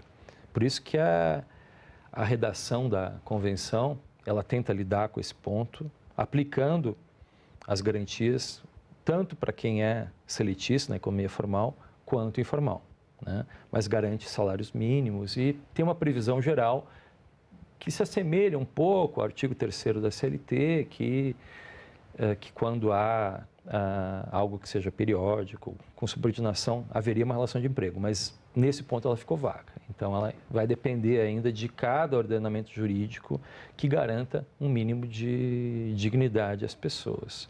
E, então, esse é algo que tem que ser tratado numa legislação brasileira. Então, o caminho agora, a luta é que o governo federal, assim que seja possível, que já tenha algumas outras trâmites internos na OIT, que seja aberto prazo para a ratificação da convenção, que o faça, e depois da ratificação pelo governo é enviado uma mensagem ao Congresso Nacional, então as duas casas precisam aprovar a convenção. E existem duas maneiras no Brasil para que uma convenção seja aprovada. Uma delas em formato de projeto de lei, com maioria simples das duas casas, e uma outra possibilidade é aprovar no mesmo rito das emendas constitucionais, que são de 2/3. Eu creio que seja improvável que esse rito seja adotado, dos 2/3, porque já é algo que tem uma certa controvérsia. Então, o mais provável é que seja via o rito ordinário. E é assim que isso ocorrer, então a convenção vai ser aplicável e ela tem o mesmo status de lei e revoga disposições anteriores, permite que o judiciário verifique se está sendo observada a convenção. Existe, além do controle de constitucionalidade, que não só o Supremo, mas qualquer juiz ou juíza faz, existe também o controle de convencionalidade. Então, ela vai ter uma aplicação muito grande no dia a dia das pessoas. Mas ela só passa a vigorar a partir dessa ratificação. Exatamente, a partir dessa ratificação e existe um prazo de 1 ano para ela entrar em vigor e depende da aprovação das duas casas. Agora, existe também uma certa folga nessa aplicação, assim, os diferentes países vão adequar as suas realidades locais. Exatamente. A convenção, assim que ratificada, ela é aplicável com os seus termos. Tem alguns dispositivos que são um pouco vagos, mas já tem garantias que, a partir do momento que um parlamento a ratifica, já estão aplicáveis. Então, garantias básicas, como o salário mínimo para as pessoas que atuam com frequência nos aplicativos, mas isso já passa a valer. Mas esse salário mínimo é local, né? Assim, é local. É o salário mínimo brasileiro que vai ser diferente do europeu, por exemplo. Exatamente. Quiséramos nós que fosse o salário mínimo lá em Genebra, né? E a gente tem o salário mínimo que, apesar de todos os avanços dos últimos anos, ainda é muito baixo. Não é por isso que... é um dos motivos pelos quais o Brasil é o país mais desigual das Américas e um dos 10 mais desiguais do mundo, né? E uma outra questão também polêmica são os acidentes de trabalho. Como é que isso ficou no texto da convenção? Essa é uma das partes que eu fico mais feliz com o conteúdo da convenção, porque ela determina que essas garantias de saúde e segurança no mundo do trabalho se aplicam também aos trabalhadores e trabalhadoras em aplicativos. E isso independe da pessoa ser seletista ou estar aí na economia formal, a pessoa que trabalha numa plataforma digital algumas horas por semana ou 60 horas por semana, como acontece com muita gente, apesar de ser ilegal. Todos eles têm essa garantia. E hoje a gente vê motoristas de aplicativos, outras pessoas que são plataformizadas, quando tem algum tipo de acidente, essas empresas ficam só com o lucro, né, com os bônus, e externalizam todos os ônus para a sociedade, né?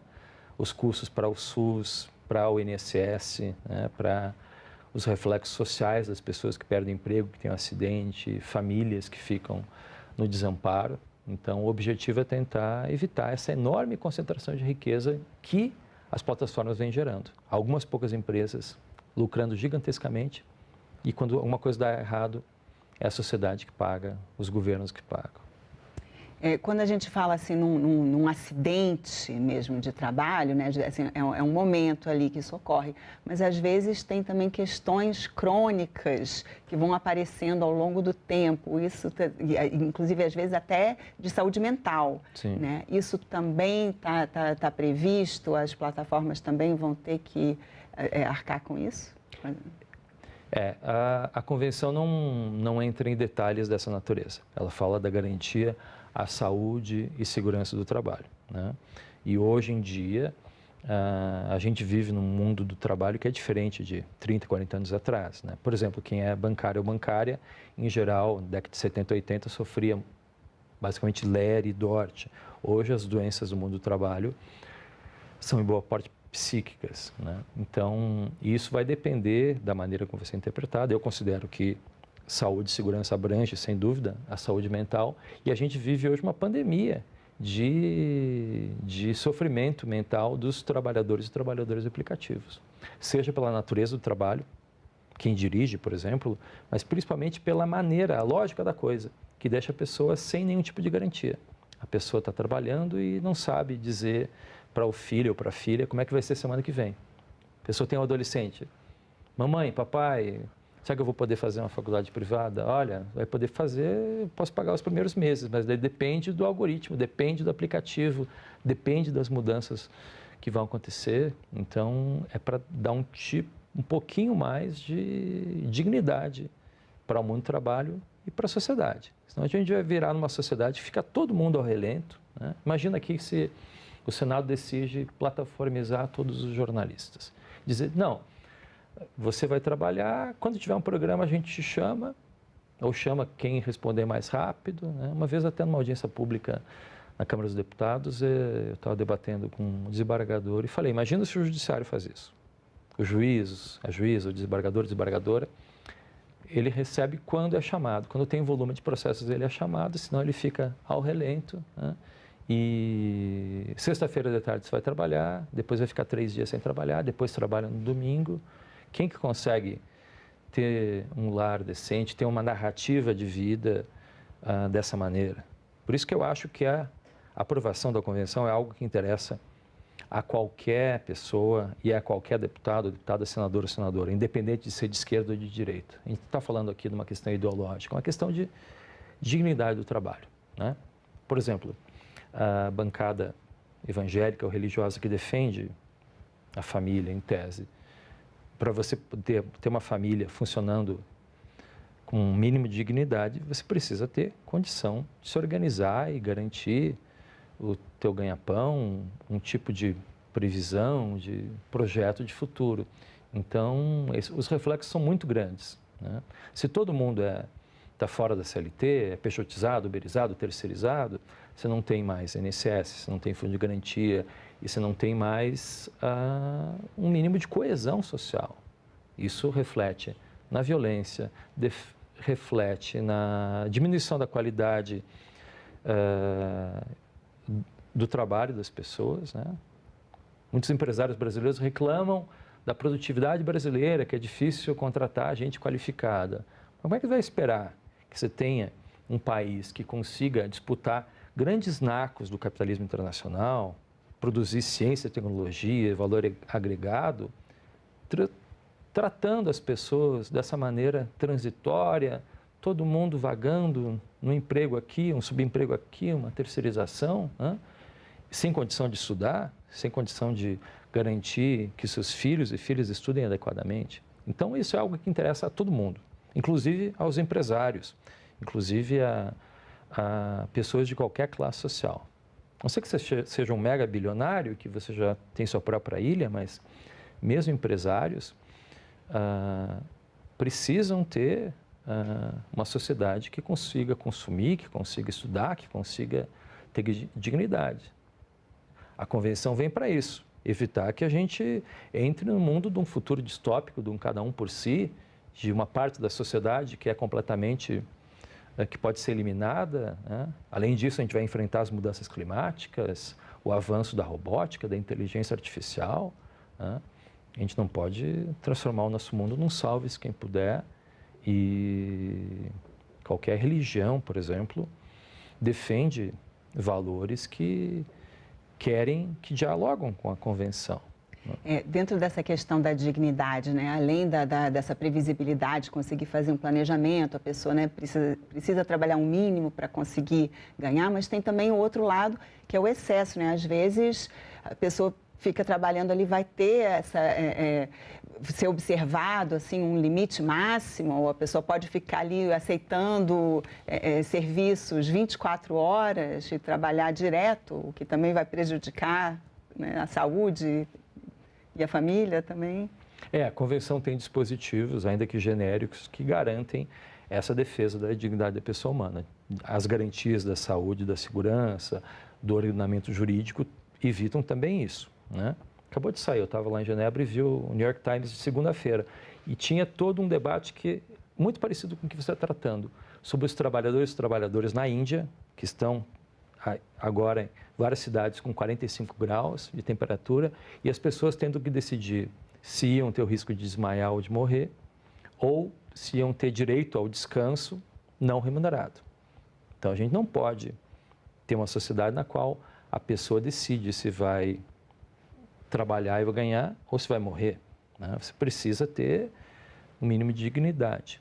Se não por altruísmo, pelo menos por interesse próprio das pessoas de viverem numa sociedade minimamente racional, minimamente digna. Senão você vai ter que ficar só todas as pessoas com carros blindados, quem pode, né, em castelos armados e uma multidão de excluídos e excluídas e quem perde, no fundo, é toda a humanidade. Então, parece exagerado, mas eu acho que a gente está num momento crucial da história. Mas e o senhor acha, então, que essa convenção, o senhor falou que é, né, a maior decisão aí dos últimos tempos, né, em questões trabalhistas, ela veio, então, para endireitar aí os rumos dessa questão? Ela ajuda, né? Com certeza ajuda, mas não é uma panaceia para esses problemas. A gente ainda tem problemas gigantescos, crescentes hoje no mundo do trabalho, que precisam ser tratados. E uma das questões que vai ser inevitável é uma garantia de uma renda mínima para todas as pessoas que vão acabar sendo excluídos. Eu creio que o mercado de trabalho, infelizmente, não vai conseguir abranger todas as pessoas. Tem milhões de pessoas que estão ficando excluídas do mercado de trabalho. E não é só pessoas de trabalho braçal, por exemplo. Existem milhares de tradutores e tradutoras que perderam os empregos nas últimas décadas, pessoas, muitas delas altamente remuneradas, com o avanço de tecnologias. Isso cada vez mais vai acontecer em outros setores, né? Então, por isso que a gente precisa reorganizar a sociedade para que tenha um mínimo de dignidade, né? E também para garantir o mercado consumidor, garantir algum tipo de organização que não faça com que todos acabem perdendo nessa corrida, em inglês se chama race to the bottom, a corrida para ver qual país que oprime mais suas pessoas para poder competir mundialmente. A gente está numa situação muito parecida com aquela que eu me referi no começo, sobre a criação da OIT depois da Primeira Guerra Mundial. Então, vamos lá torcer para que seja ratificado o quanto antes essa convenção, né? Muito obrigada pela sua participação aqui no nosso programa Cidadania. E eu agradeço também a você que nos assiste. Esse programa já está disponível no nosso site senado.leg.br/TV e no canal da TV Senado no YouTube. Mais uma vez, obrigada pela atenção e até o próximo Cidadania.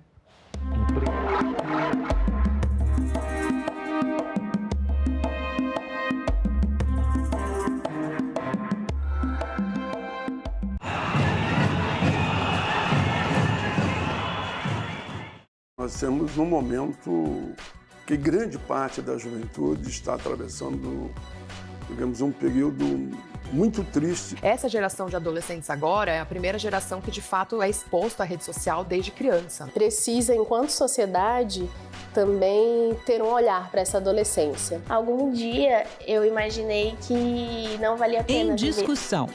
Hoje, 20h, aqui na TV Senado. Em março, o governo federal lançou o Plano Clima, debatido em várias audiências públicas no Senado.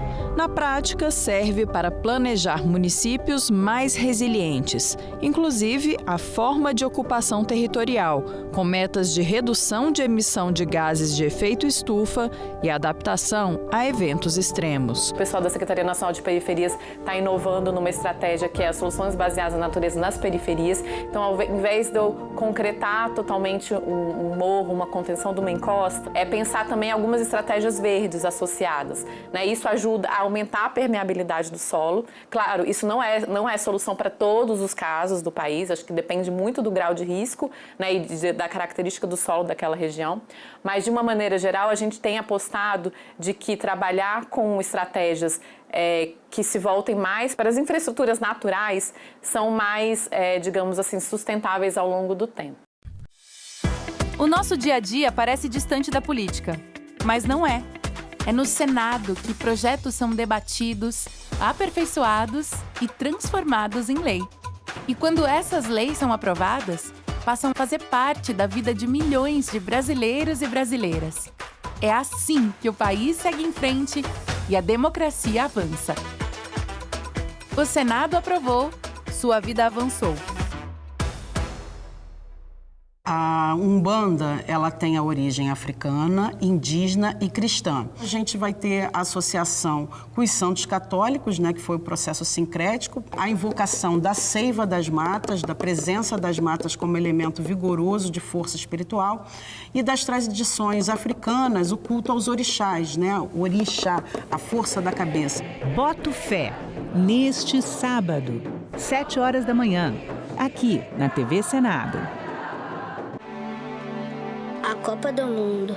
A Copa do Mundo de 2014 será disputada no Brasil e nós estamos muito contentes com essa grande festa. Estamos todos nos preparando com construções e reformas de estádios e melhoria nas ruas. Minha mãe me disse, muita gente está contra a Copa. Por isso, está tendo protesto, pois ao invés de colocarem o dinheiro nas escolas, na saúde, nas moradias e nos transportes, estão gastando dinheiro com os estádios. Mas temos que aproveitar que vai ter turista e gente, e temos que aproveitar que vai ter celebridades e ver o Brasil ser campeão mais uma vez. E eu vou ir no jogo. E no caminho, vai se eu encontro o Neymar, eu ia pedir um autógrafo a ele.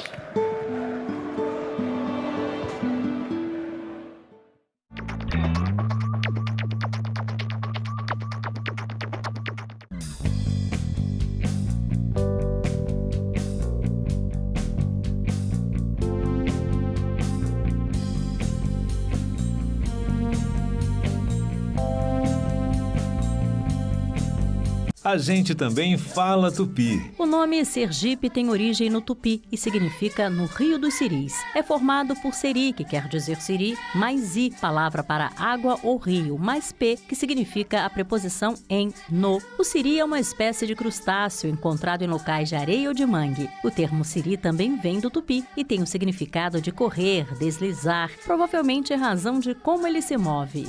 A gente também fala tupi. Os manifestantes conseguiram subir no prédio do Congresso.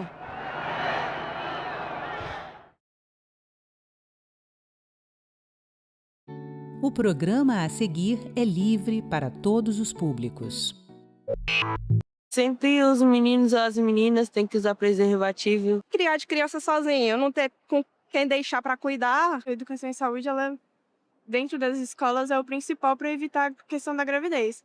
Como não tem e acontece, não tem o que fazer, você tem que acolher o adolescente. O pedestre tem responsabilidade, ciclista... Uma cadeira na academia, me foi negado pela história e pelo meu país. Hoje nós podemos, com o nosso megafone, que é o diploma na mão, nós não podemos recuar nesse debate. Declaro aberta a 7ª reunião da Comissão Senado.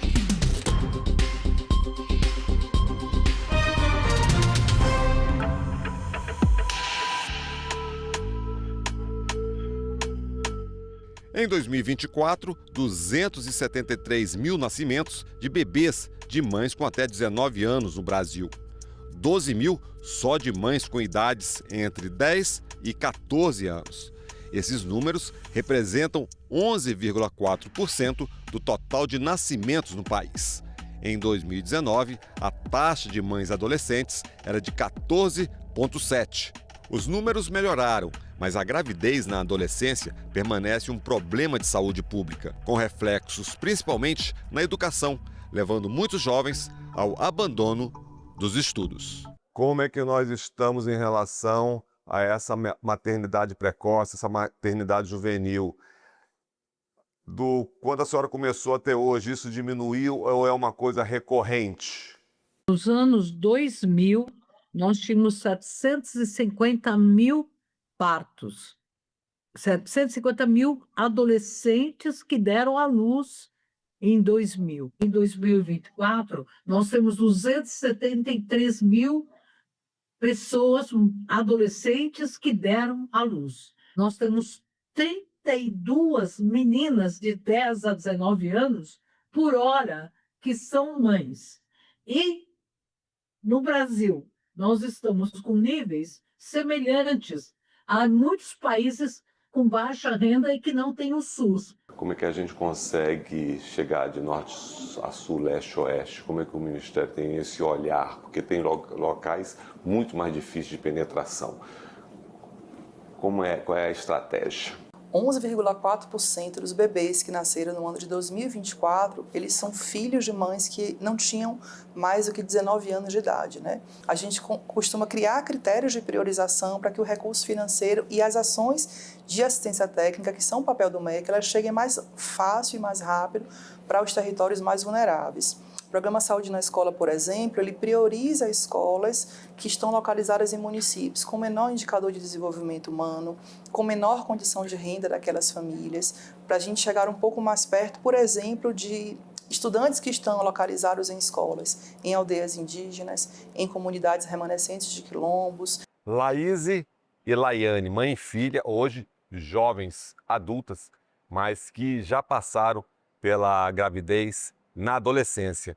Laíse, me conta essa tua experiência. 14 anos, né? Pré-adolescência, eu não digo nem adolescência. Foi complicado, tanto questão emocional, questão física, porque é uma grande mudança. Sair de casa cedo, assim que descobri a gravidez, deu aquele choque, né, na família todinha. Quando você teve a notícia, o que pesou mais? O que você lembra? Um temor maior, um medo maior? A dificuldade, porque a minha mãe, a gente estava com 1 ano que tinha vindo para cá, para Brasília, né? A minha mãe com uma criança e 3 adolescentes, né, sozinha, e aí do nada, não deu tempo nem de se estabilizar. Tem umas colegas que acabaram abandonando o estudo, não tem apoio, a responsabilidade cai só para elas, é muito complicado. Como o Ministério acolhe essas crianças, adolescentes que são gestantes e deixaram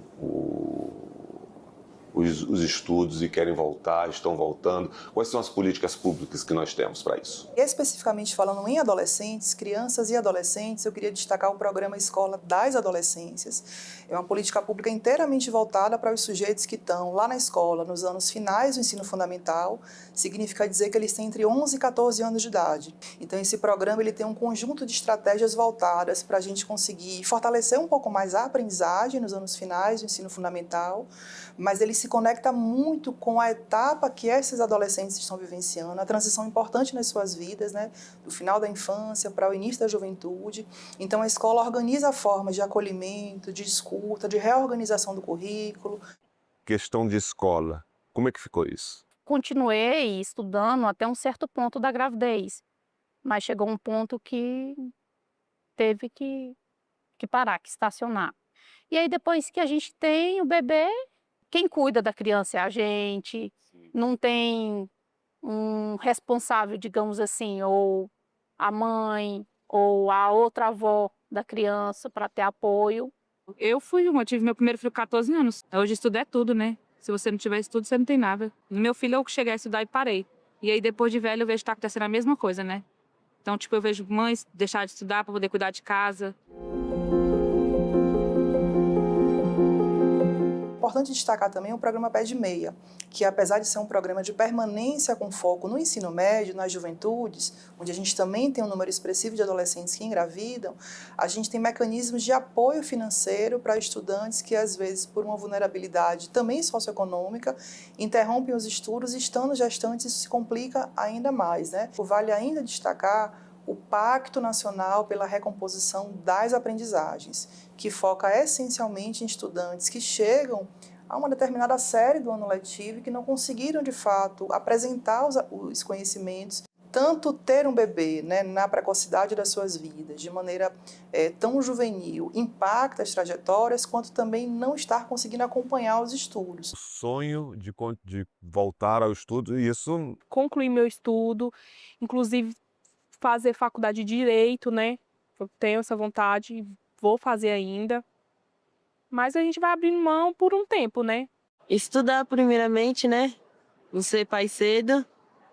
E depois que ter uma vida melhor, depois dos estudos, aí sim poder pensar em ter filho. No programa Saúde na Escola, as equipes escolares com as equipes de saúde, elas se aliam indo para dentro das escolas e às vezes também levando estudantes para os postos de saúde para conhecer um pouco melhor os mecanismos de proteção e de prevenção a uma gravidez precoce, podendo entender um pouco melhor como funcionam os muitos mecanismos anticoncepcionais, para a gente criar uma cultura de entender um pouco melhor a importância do planejamento familiar, a importância da gente conseguir organizar um pouco melhor esse tempo importante da vida. Você, Laene, como foi lá no início? Na verdade, o médico pensou que eu pudesse morrer na cirurgia por conta de anemia, se eu não me engano. Tive pressão alta também, fiquei internada 1 semana a mais do que ele recebeu alta primeiro do que eu, né? O pessoal mais antigo fala que tem que ficar de resguardo, tudo, mas como era só eu e o pai dele, não tinha como ficar de resguardo. A questão, sua mãe falou do apoio emocional que lá atrás faltou naturalmente, e você? Assim, de uma certa forma faltou porque a minha família, inclusive ela não mora aqui, né, em Brasília comigo. Eu vim só eu e o pai do meu filho, né, na época. Então era só nós dois, pra tudo. A gente não contava nem com a minha família, nem com a família dele. Era só a gente.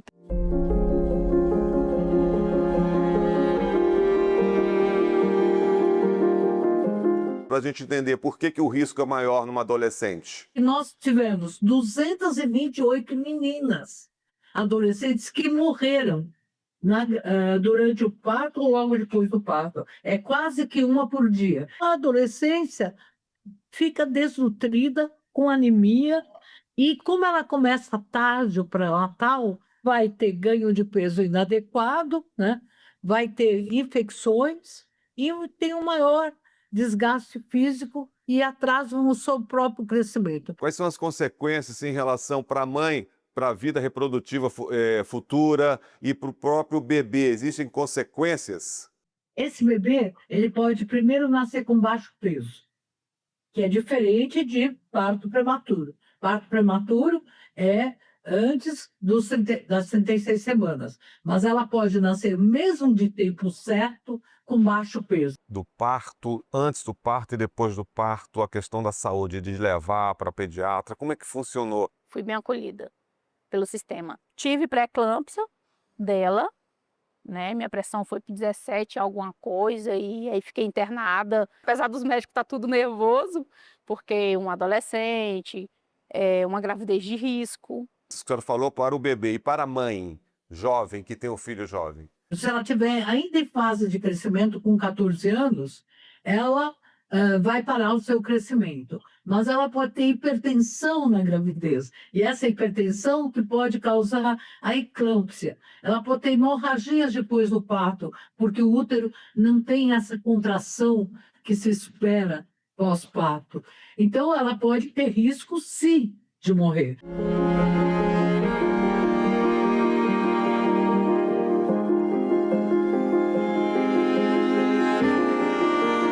Sem o estudo, o básico, muita dificuldade? Muita dificuldade.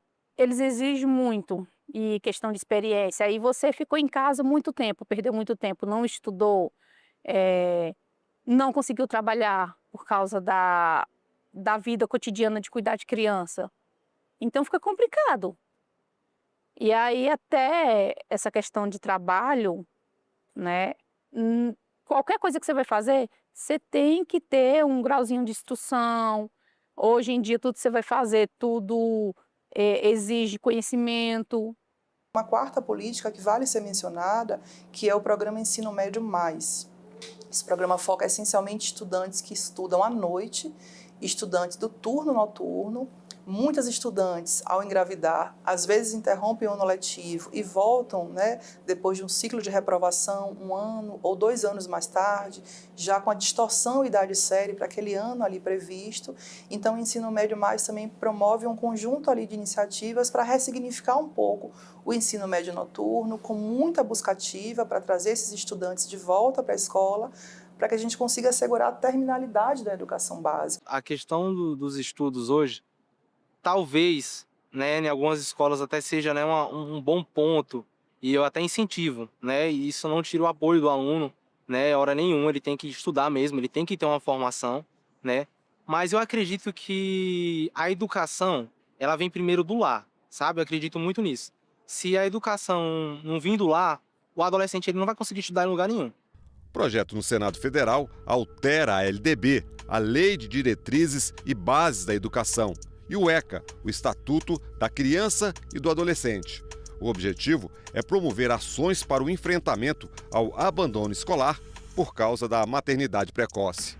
Prevê oferta de condições adequadas de frequência e permanência escolar das mães adolescentes, dos filhos dessas estudantes, além da busca ativa das alunas que tenham interrompido a trajetória educacional. A maternidade, ela influencia, mas também acredito que a rede de apoio é o principal. Começa antes da gravidez. Eu acho que a educação em saúde nas escolas resolveria talvez metade desses problemas aí. O que a gente poderia falar sobre educação sexual nas escolas para adolescentes? Dentro do conjunto das ações do Programa Saúde na Escola, a gente tem exatamente esse eixo que olha para a reprodução, que olha para um tema de muita importância para a saúde. A gente leva elementos em oficinas pedagógicas de orientação para a realização de práticas nas escolas, dentro, por exemplo, do Programa Saúde nas Escolas, para que essas temáticas elas possam ser trabalhadas numa perspectiva de proteger o desenvolvimento humano dessas crianças e adolescentes, entendendo os riscos à saúde, os agravos à saúde que podem acontecer quando temos uma gravidez aos 10 anos de idade, aos 11 anos de idade, como é expressivo no Brasil ainda.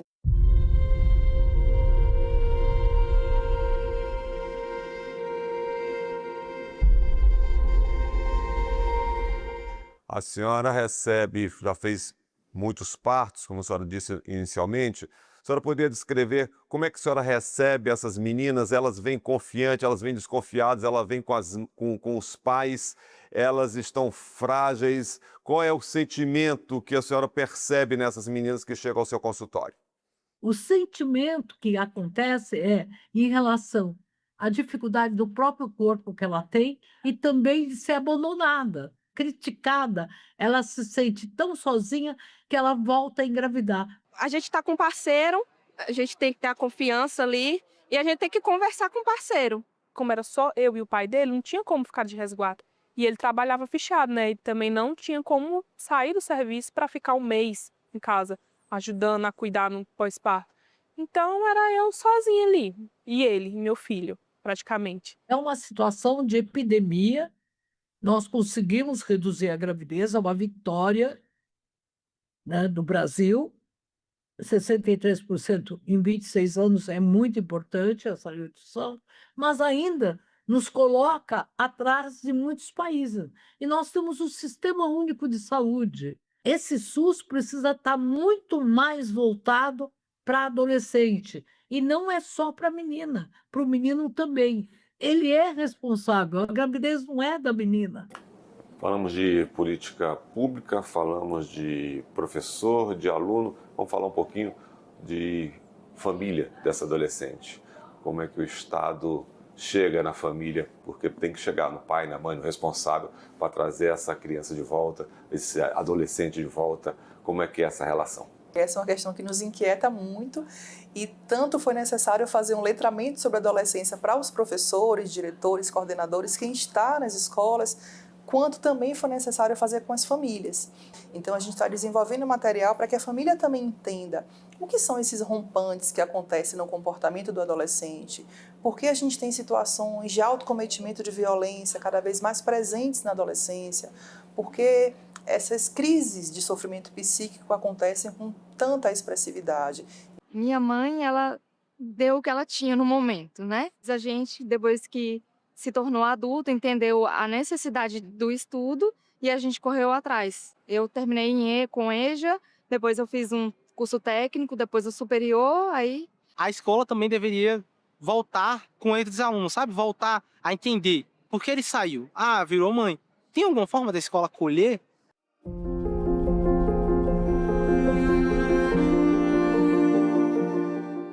Laiane, você tem o Heitor, talvez queira uma menina, uma filhota, não sei.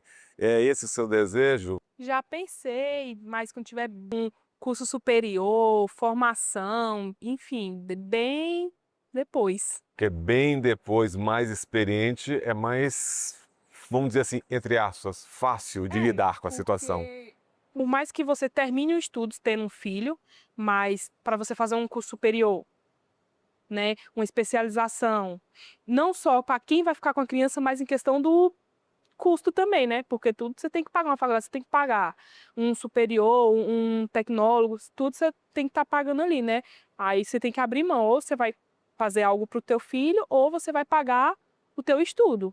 Nós precisamos de uma política pública, um programa nacional que envolva o atendimento às adolescentes e aos adolescentes, homens e mulheres adolescentes e jovens, desde 10 anos até 20 anos, e essa forma tem que englobar a educação, para que ela retorne à escola, mas tem que envolver também atividades culturais, esportivas. A saúde é um dos pilares, mas a gravidez na adolescência não se combate, não se cuida somente com o SUS, mas é com a intersetorialidade, com todos os setores. A escola tem que trabalhar com a autoestima. Vale destacar uma outra política que o MEC tem, que é o programa Escola e Comunidade, que se desenvolve através da organização de espaços de formação que a escola oportuniza para a comunidade do entorno.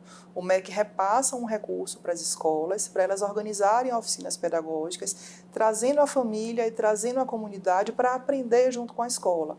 E uma das temáticas que a gente trabalha justamente tem relação com esses processos aí do planejamento familiar, os processos de orientação aí das famílias para o melhor acolhimento aí desses adolescentes. Meu filho, quando teve a primeira namadeira, eu dei para ele, né, o preservativo, dei para ele a fíbula, tudo bonitinho. É que eles pensam no futuro, né? Que lá na frente eles vão precisar, né? Os pais têm que entender que, por mais que eles critiquem, a primeira relação sexual, em média, no Brasil, está acontecendo entre 14 e 15 anos. Então, é preciso começar antes a mostrar para as adolescentes e para os adolescentes a responsabilidade de uma gravidez da adolescência. Adolescente, a família quer voltar a estudar. Como é que faz? Procura quem? Qual é o caminho? Cada uma das redes de ensino são 5.569 municípios, né? Muitos deles formam um sistema, alguns se juntam com os estados para integrar o sistema estadual de educação. Então, a gente tem calendários distintos no país inteiro. Então, o que se recomenda para esse estudante que interrompeu os seus estudos, que deseja voltar à escola, é que ele de imediato procure a escola mais próxima da sua residência para se informar sobre o calendário daquela rede de ensino e organizar a sua vida para esse retorno, porque certamente essas estratégias que eu apresentei, né, em termos de políticas públicas, orientam as redes e essas escolas para que acolham da melhor forma esses estudantes e tragam-os de volta para a jornada de escolarização formal. Para você ter opinião, para você falar sobre o que você gosta, sobre seguir o que você quer, tudo envolve estudo. Então, não tenho o que dizer a não ser continue. Mesmo que esteja muito ruim, muito chato, muito pesado, continue, porque lá na frente vai valer a pena. Mandar um recado para os adolescentes sobre essa questão da educação, da gravidez precoce, de toda a responsabilidade que envolve esse momento. O que você poderia dizer para eles? Primeiramente, ter respeito, né, pelo próximo.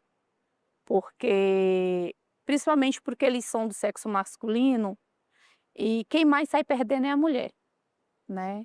Mesmo que eu vou trabalhar e vou pagar uma pensão, mas é a mulher quem tem que parar de estudar, é a mulher quem tem mudança no corpo devido a uma gravidez, até fica com problemas de saúde devido a um parto complicado. Doutora Albertina, eu queria encerrar com a senhora me dando assim quase que um recado para as autoridades.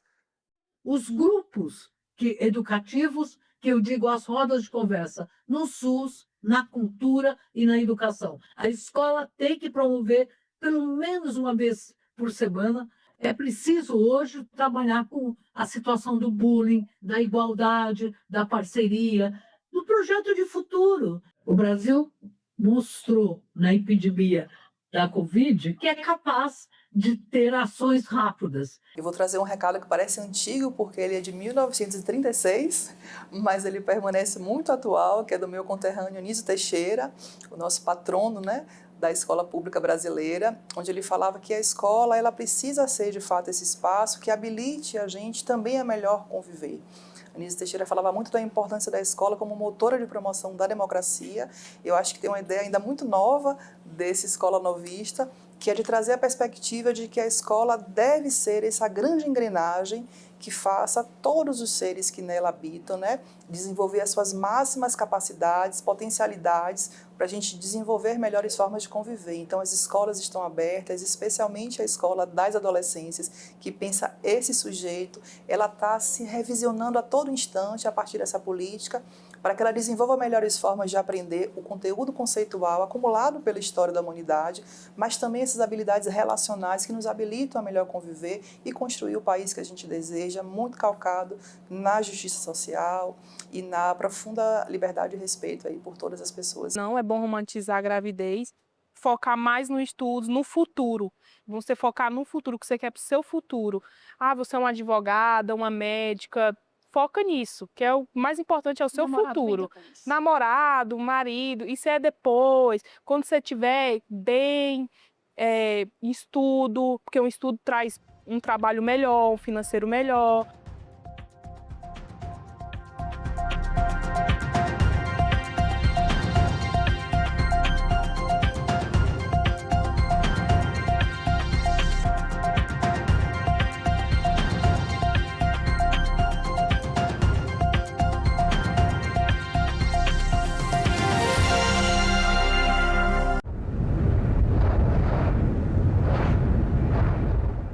Nós temos um momento que grande parte da juventude está atravessando, digamos, um período muito triste. Essa geração de adolescentes agora é a primeira geração que, de fato, é exposta à rede social desde criança. Precisa, enquanto sociedade, também ter um olhar para essa adolescência. Algum dia eu imaginei que não valia a pena Em discussão. Hoje, 20h, aqui na TV Senado. Cansei, já não dá mais. Você pisou demais. Pra frente é que se anda. Porque o Brasil é isso. No Brasil você vê isso muito, rock and roll com samba, com funk, com baião, com tango, com não sei o quê. Eu sei que vai ser duro, mas tenho que crescer. Tira meu povo!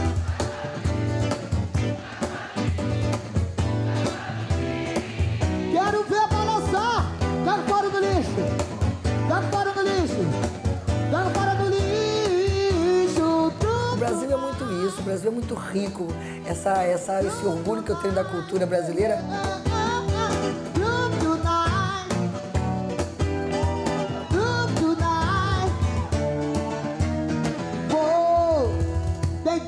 Como a nova convenção da OIT promove o trabalho decente na economia das plataformas? Quais os impactos para empresas e trabalhadores? O assessor jurídico da CUT, Felipe Vasconcelos, a assessora especial de assuntos internacionais do Ministério do Trabalho e Emprego, Maíra Lacerda e Silva, e a advogada especialista da CNC, Luciana Diniz, respondem a essas e a outras perguntas ao vivo. TV Senado Live nesta sexta, 9h. A Copa do Mundo. A Copa do Mundo de 2014 será disputada no Brasil e nós estamos muito contentes com essa grande festa. Estamos todos nos preparando com construções e reformas de estádios e melhoria nas ruas. Minha mãe me disse, muita gente está contra a Copa. Por isso, está tendo protesto, pois ao invés de colocarem o dinheiro nas escolas, na saúde, nas moradias e nos transportes, estão gastando dinheiro com os estádios. Mas temos que aproveitar que vai ter turista e gente, e temos que aproveitar que vai ter celebridades e ver o Brasil ser campeão mais uma vez. E eu vou ir no jogo. E no caminho, vai se eu encontro o Neymar, eu ia pedir um autógrafo a ele. Brasil acolhe imigrantes de mais de 200 países. Santa Catarina é um dos destinos preferidos. Manaus se enfeita para a Copa. Tradição é patrimônio cultural da cidade. Uma viagem no tempo, do São João de Campina Grande 20 anos atrás ao de agora. Tudo isso no Parlamento Brasil. Parlamento Brasil, toda sexta, 8 horas da noite, aqui na TV Senado. O nosso dia a dia parece distante da política, mas não é. É no Senado que projetos são debatidos, aperfeiçoados e transformados em lei. E quando essas leis são aprovadas, passam a fazer parte da vida de milhões de brasileiros e brasileiras. É assim que o país segue em frente e a democracia avança. O Senado aprovou, sua vida avançou. A Umbanda, ela tem a origem africana, indígena e cristã. A gente vai ter a associação com os santos católicos, né, que foi o processo sincrético, a invocação da seiva das matas, da presença das matas como elemento vigoroso de força espiritual, e das tradições africanas, o culto aos orixás, né, o orixá, a força da cabeça. Boto Fé, neste sábado, 7 horas da manhã, aqui na TV Senado.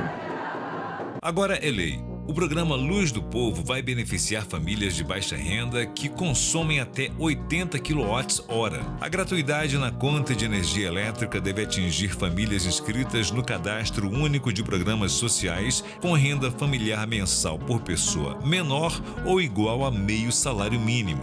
O programa também alcança lares de idosos que recebem o benefício da prestação continuada, indígenas e quilombolas. O Senado votou, agora é lei.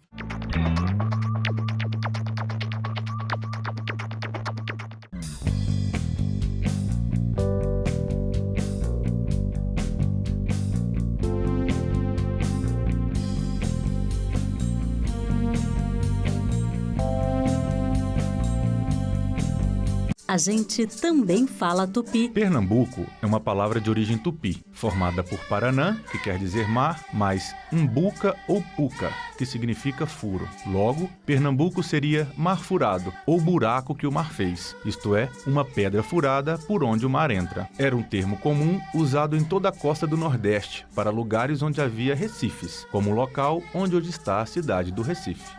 A gente também fala tupi.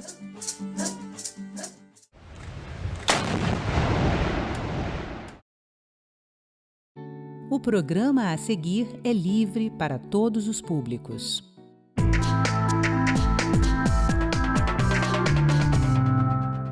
Moradores de Brumadinho protestam contra a retomada da mineração na região. Empreendimento teve Daniel Vorcaro como sócio. A gente não esperava deles voltarem a operar, mas como o dinheiro vale muito mais do que as vidas para eles, eles não importam com nada. Emissoras legislativas de rádio e televisão se reúnem em Brasília para debater a TV 3.0. Rede legislativa está em franca expansão. No embalo da Copa do Mundo, o quadro que comemora os 20 anos do Parlamento Brasil celebra nosso grande estádio, o Maracanã.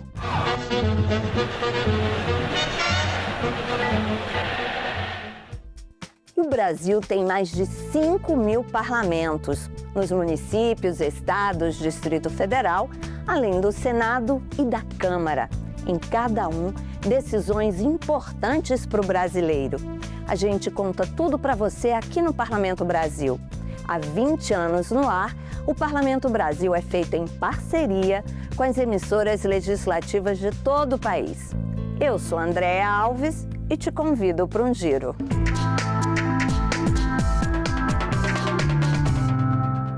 Todos lembram do rompimento da barragem em Brumadinho, que matou mais de 200 pessoas. A maior tragédia ambiental do Brasil. Hoje, os moradores da região estão preocupados, porque a apenas 7 quilômetros dali, uma empresa retomou a atividade de mineração. A Assembleia Legislativa de Minas Gerais ouviu os protestos da população contra o empreendimento, que teve como sócio o banqueiro Daniel Vorcaro. Moradores de Brumadinho protestam contra a exploração de uma mina de ferro no mesmo complexo onde uma barragem da Vale se rompeu em janeiro de 2019. Quem vive perto da mina de Jangada, que fica na comunidade de Casa Branca, teme impactos ambientais e que a atividade reviva o trauma provocado pelo desastre, que há 7 anos matou 272 pessoas. O tema foi debatido pela Comissão de Meio Ambiente e Desenvolvimento Sustentável. Nas paredes do auditório, moradores do distrito de Casa Branca, em Brumadinho, deram recados sobre a exploração de minério de ferro na mina da Jangada. Eles temem que a atividade na região, que foi retomada no início do ano, comprometa as nascentes e a captação de água no local. Foi muito traumatizante para nós que mora na beirada, na avenida principal, que tudo passou pelas nossas portas, né, das nossas casas. Eu mesmo moro na avenida principal. Então, assim, a gente não esperava deles voltarem a operar. Mas como o dinheiro vale muito mais do que as vidas para eles não importam com nada. A exploração de minério de ferro foi interrompida no complexo do Córrego do Feijão no dia 25 de janeiro de 2019. Essa data ficou marcada pelo maior desastre socioambiental do país, quando uma barragem da Vale se rompeu. 272 pessoas morreram. Mas em julho do ano passado, a titularidade da mina da Jangada, que fica a 7 quilômetros da mina do Córrego do Feijão, foi transferida da Vale para a Itaminas, que deu continuidade à exploração no local. Para esta ativista, que foi a única a votar contra a autorização para a barragem da mina do Córrego do Feijão, um mês antes do rompimento, o complexo deveria ser fechado, ou, no mínimo, passar por um novo licenciamento. Como é que se vai continuar a atividade da mina da Jangada sem ter antes uma devida avaliação? Então, tudo isso não poderia ser objeto dessa forma que encontraram para continuar numa boa, só baseado numa licença que na realidade deveria estar cancelada e na realidade tinha que ser um outro processo de licenciamento começado do zero. Depois do crime da Vale em Brumadinho, a mesma mina que está no complexo licenciado e que originou o crime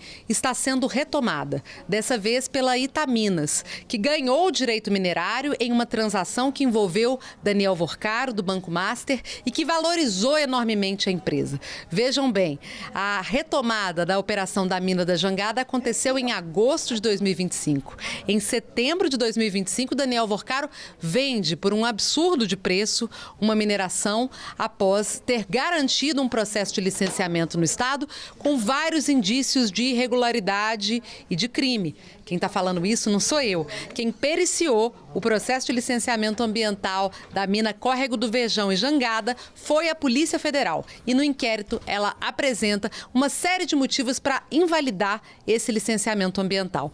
Depois de quase um ano da Operação Rejeito, a gente vê que existe ainda muito a ser investigado. As mineradoras Vale e Itaminas informaram que não puderam estar presentes à audiência. A representante do governo de Minas disse que medidas compensatórias podem ser incluídas dentro do processo que tramita no órgão. A análise do processo, a análise dessa revalidação está para ser feita.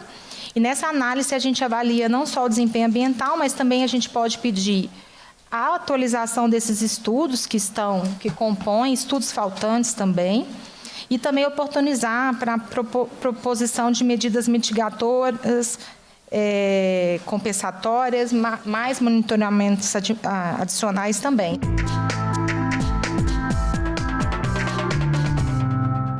A Câmara dos Deputados promoveu o encontro da Rede Legislativa de Rádio e TV 2026, com o tema De Olho no Futuro. E o futuro é a chegada da TV 3.0 e a expansão dessa rede de emissoras. Veja nas reportagens da TV Câmara e da TV Senado. Um olhar para o futuro. A geração 3.0 da TV brasileira, em fase experimental, foi apresentada no encontro da Rede Legislativa de Rádio e TV, na Câmara dos Deputados. A nova tecnologia integra a TV aberta e gratuita à internet. O telespectador ganha imagens de alta definição e canais acessados por aplicativos. A TV 3.0 vai mudar a experiência do telespectador com mais qualidade, conteúdo e interatividade, disse a diretora da TV Câmara, Daniela André. É da natureza do legislativo a interatividade, né? Acho que a gente... É a casa do povo, nas câmaras municipais, nas assembleias, no Senado, e aqui também não é diferente. E a gente precisa ter essa escuta, canais de diálogo com a sociedade pela natureza mesmo das nossas casas. A TV 3.0 ela dá muitas possibilidades, né? Tanto para o usuário quanto para nós que estamos produzindo, vamos começar a produzir em TV 3.0. Para o usuário é uma TV muito mais interativa, que ele tem condições de escolher a quantidade de informação que ele quer receber, se ele quer mergulhar num determinado assunto, ele pode habilitar trilhas de áudio, de informação e também pode escolher o que quiser ver, né? É navegar na TV aberta do jeito que ele já navega hoje nas plataformas de vídeo on demand. Eu vim bem interessada nesse painel, nessa tecnologia, né? Que vai mudar a forma que a gente consome TV e que pra gente que traz informação e vai facilitar muito para quem acompanha, já vê ali o projeto de lei, já poder assistir a entrevista, saber o que o deputado está propondo, a gente vai ver o que vai poder entrar, né? Nesse conteúdo extra da TV 3.0, estou bem curiosa. Algumas funcionalidades vão vir de fábrica, como a plataforma Mais BR, com oferta de 5.000 serviços públicos. A EBC vai carregar a plataforma comum, que é uma plataforma que é o primeiro ícone da TV 3.0, então tem um enorme destaque e que terá todos os canais federais e também os serviços de governo. O encontro é também uma oportunidade para a Rede Legislativa de Rádio e TV contabilizar os avanços em termos de abrangência e qualidade, de olho no futuro da comunicação pública. Nós começamos em 2021 com em torno de 70 estações transmissoras e hoje estamos com 1.658 estações transmissoras e nosso objetivo até o ano que vem é atingir 2.000 estações, mas o nosso realmente intenção é fazer com que o sinal chegue em cada município, na população, mesmo que longínqua. Nós temos 1.600 cidades que têm a transmissão do sinal da TV Senado, da TV Assembleia daquele estado e da Câmara local, quando ela tem o sinal. Então, essas 1.600 cidades já é quase como a sexta maior rede de televisão do país, se fosse uma rede só. O Parlamento brasileiro, nas suas diferentes instâncias, instância federal, instância estadual e municipal, tem percebido e tem consolidado o interesse em expandir a comunicação como forma de garantir a transparência e se comunicar com o cidadão, com a sociedade como um todo. A gente está construindo a maior rede de comunicação pública do mundo. E considerando que, sentados nessa mesa aqui, a gente representando instituições que zelam pela qualidade do conteúdo que é produzido e que é transmitido, então a gente vai construir, né, aí agora a bola está com vocês, comunicadores, a melhor rede de comunicação do mundo também. Durante o encontro, esse nosso programa Parlamento Brasil e a TV Agência, ambos da TV Senado, foram reconhecidos como facilitadores do processo de expansão da rede legislativa e de integração das emissoras. A TV Agência é um serviço da TV Senado que disponibiliza para as emissoras parceiras tudo o que a TV Senado produz: programas, reportagens, coberturas especiais e de forma gratuita. Para saber mais, é só mandar um e-mail para tvagência@senado.leg.br.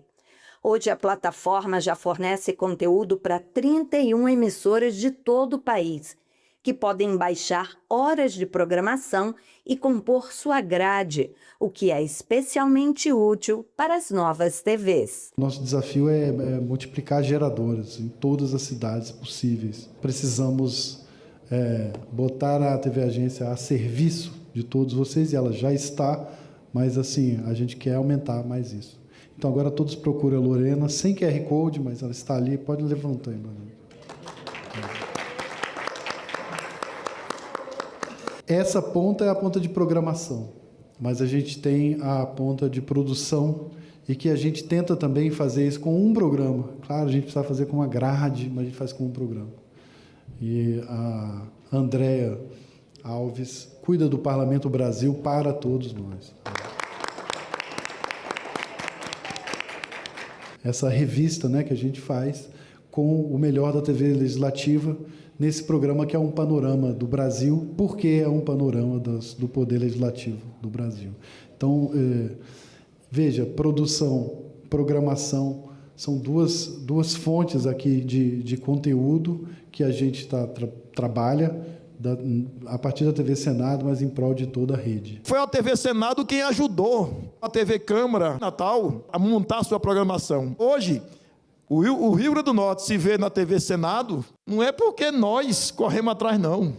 É porque a TV Senado corre atrás do país para mostrar o país numa janela chamada Parlamento Brasil. Eu também sou fã do Parlamento Brasil, viu, Andréia? E eu adoro assistir quando a TV Câmara está mostrando aquelas imagens lindas de fora de Brasília, que a gente normalmente não está nem sabendo das coisas que estão acontecendo aqui fora, com a diversidade e a riqueza que o Parlamento Brasil possibilita para a gente. Parabéns por essa iniciativa aí, que já é um sucesso de tantos anos. 20 anos, não é à toa, gente.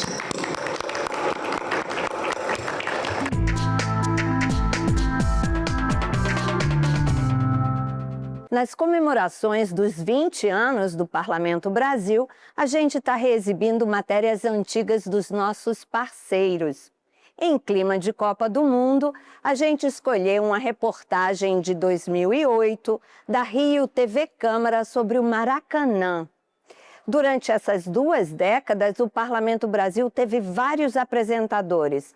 Na época dessa matéria, a apresentação era da nossa colega Luciana Rodrigues. Ele não é mais o maior estádio do mundo, pelo menos em capacidade, mas ainda deslumbra torcedores e atletas que passam por suas gigantescas arquibancadas e belos gramados. O Maracanã não é só futebol, é arte também. Espaços que podem ser conhecidos em visitas guiadas que revelam o que muitos ainda não viram.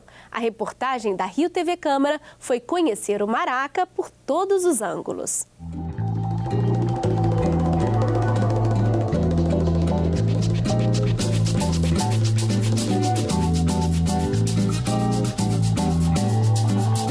O que seria do Rio sem o Maracanã? Esta forma oval em concreto armado, que se incorporou à nossa paisagem de cartão postal, é muito mais do que um estádio. É o Maraca, o templo do futebol, onde o torcedor entrega sua alma, especialmente nas tardes de domingo, e vibra, e xinga, e grita, e reclama, e ri, e chora, e debocha, e canta, e lamenta, e até ora, conjugando os verbos mais emotivos da vida.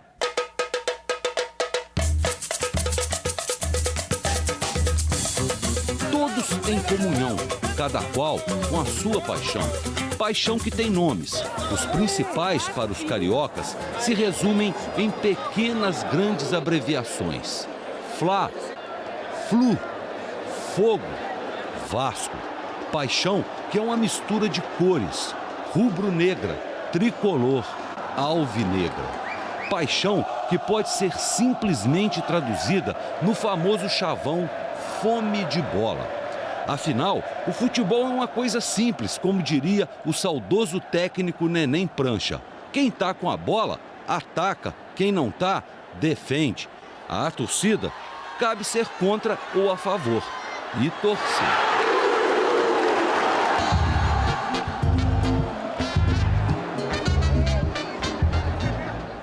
Conhecer o templo do futebol custa apenas R$20.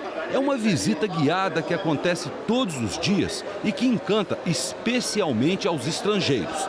Eles vêm de longe para ver o que é que o futebol brasileiro tem. O primeiro passo é sobre as pegadas da calçada da fama. Dezenas de craques marcaram os seus pés aqui para a eternidade. Vê, pai, Mané Garrincha não teve tempo em vida para ser homenageado no Hall da Fama. O único gringo que pôs os pés aqui foi o alemão Franz Beckenbauer. E a única mulher, a jogadora Marta. Este japonês procurou e achou. Claro, Zico, o maior ídolo da torcida do Flamengo, é o maior ídolo do futebol japonês. Traduzindo o que o turista disse na entrevista. Zico é o maior, Zico é o maior, Zico é o maior. Entendeu? E veja só, os hermanitos estão na área. Os dois casais de argentinos vibraram na calçada da fama. Só não gostaram muito da estátua que homenageia o craque Ronaldo Fenômeno. Indignados, eles diziam, ele é mais gordo, ele é mais gordo. Mas o lamento portenho ficou por conta da ausência dos pés de um certo jogador. Maradona não. Deveria haver? Deveria haver. ¿Qué pasó con los pies de Maradona? ¿Por qué no están? Se olvidaron de ponerlo. Ah, o Maracanã, quanta história! O jornalista Mário Filho, irmão do dramaturgo e cronista esportivo Nelson Rodrigues, dá um nome ao estádio. Do lado de fora, a estátua do capitão Bellini levantando a taça homenageia as conquistas da seleção brasileira em 1958 e 62.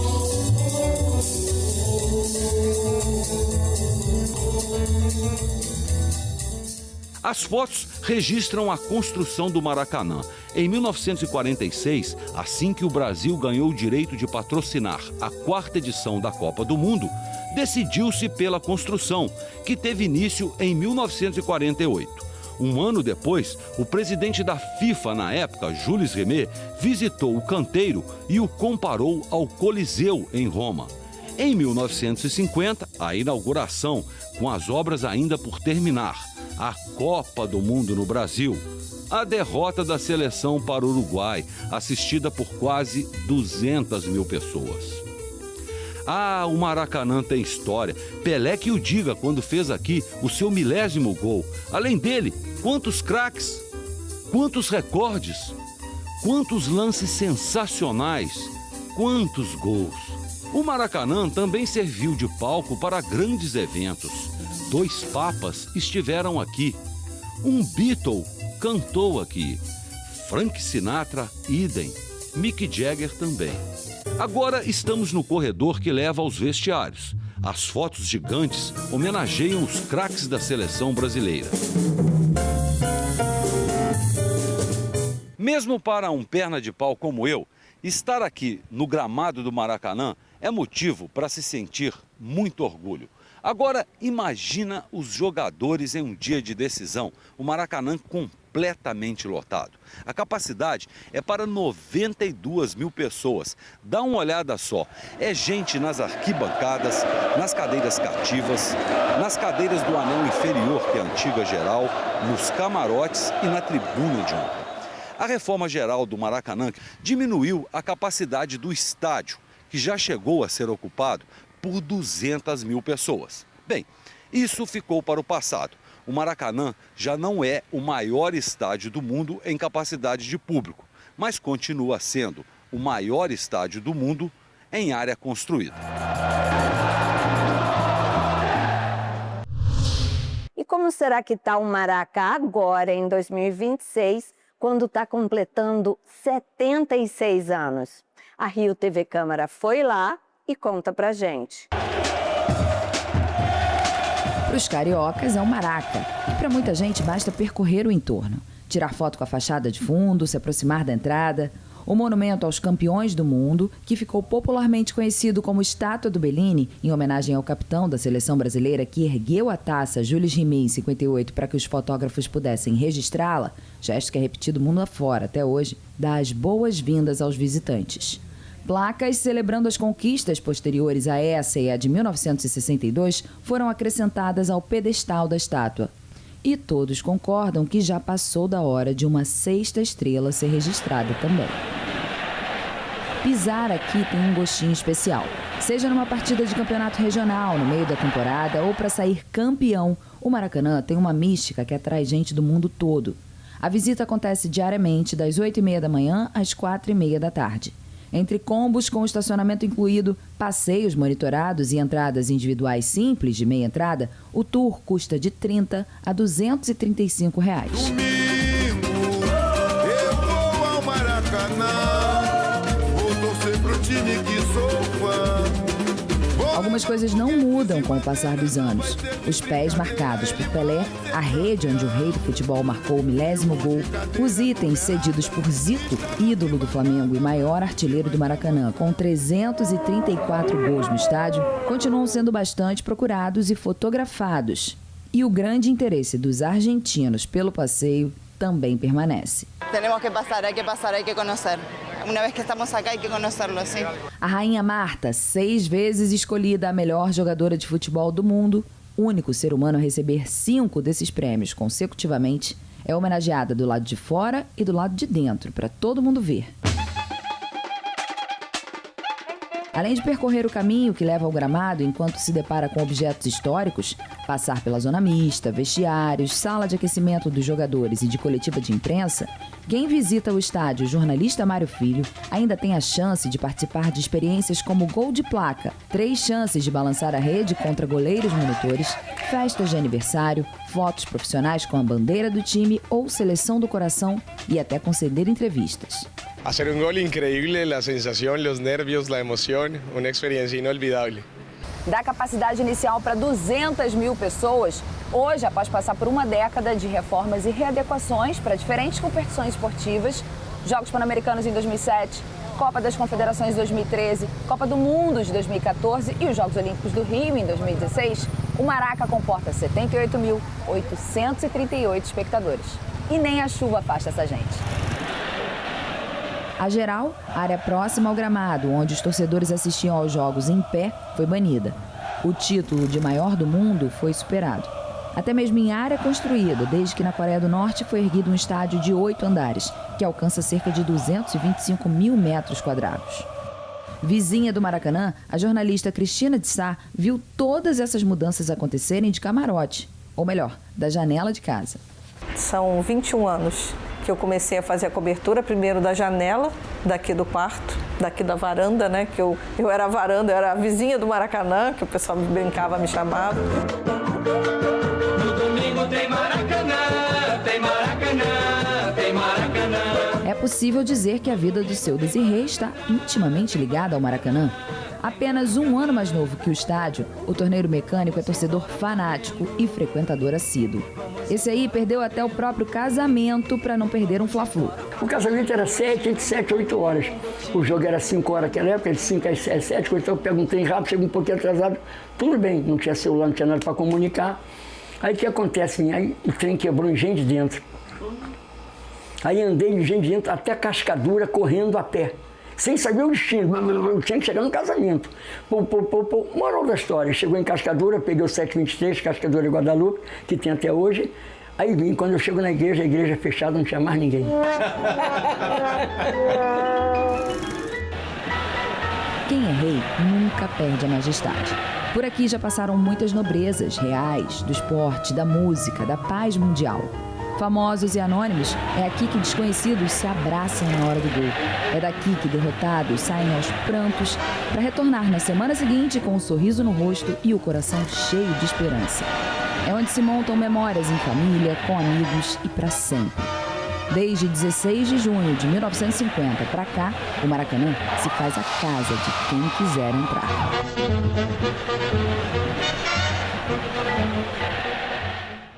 É um grande estádio mesmo esse Maracanã, né? Um lugar que emociona o público. Valeu, Rio TV Câmara. Bom, a gente vai ficando por aqui. Você sabe que se quiser rever qualquer conteúdo da TV Senado, tem tudo na internet. Até semana que vem, pessoal. Tchau.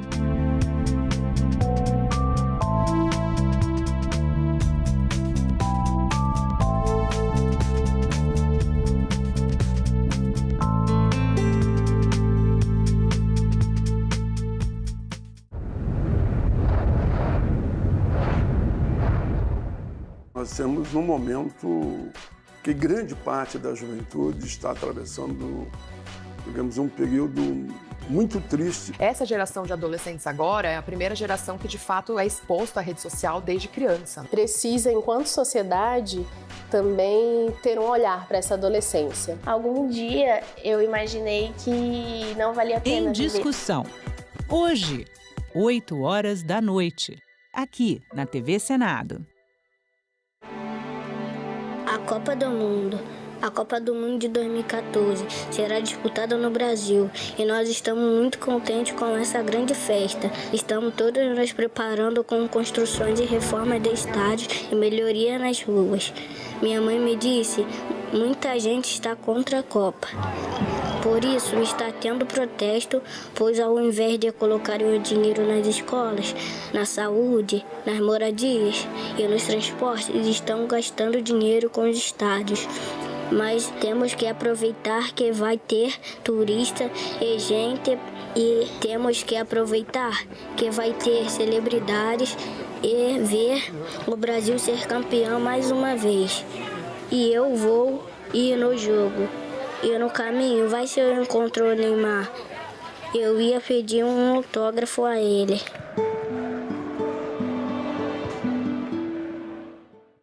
Como a nova convenção da OIT promove o trabalho decente na economia das plataformas? Quais os impactos para empresas e trabalhadores? O assessor jurídico da CUT, Felipe Vasconcelos, a assessora especial de assuntos internacionais do Ministério do Trabalho e Emprego, Maíra Lacerda e Silva, e a advogada especialista da CNC, Luciana Diniz, respondem a essas e a outras perguntas ao vivo. TV Senado Live nesta sexta, 9h. Tem coisas que passam pela nossa vida e fazem a diferença. Quando sobra mais dinheiro no fim do mês. Quando a burocracia diminui. Quando a comida quentinha chega à mesa. Quando a vida segue mais segura. Quando a proteção alcança quem mais precisa. Tudo isso parece distante da política. Mas não é. É no Senado que projetos são debatidos, aperfeiçoados e transformados em lei. E quando essas leis são aprovadas, passam a fazer parte da vida de milhões de brasileiros e brasileiras. É assim que o país segue em frente e a democracia avança. O Senado aprovou, a sua vida avançou.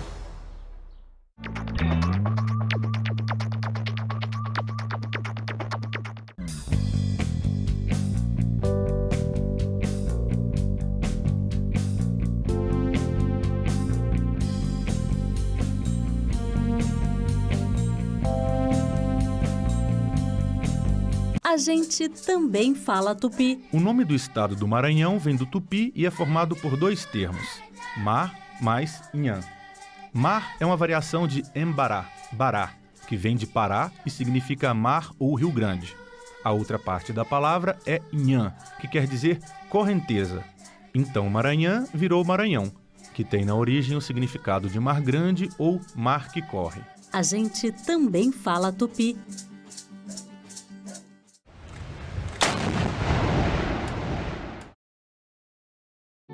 O programa a seguir é livre para todos os públicos.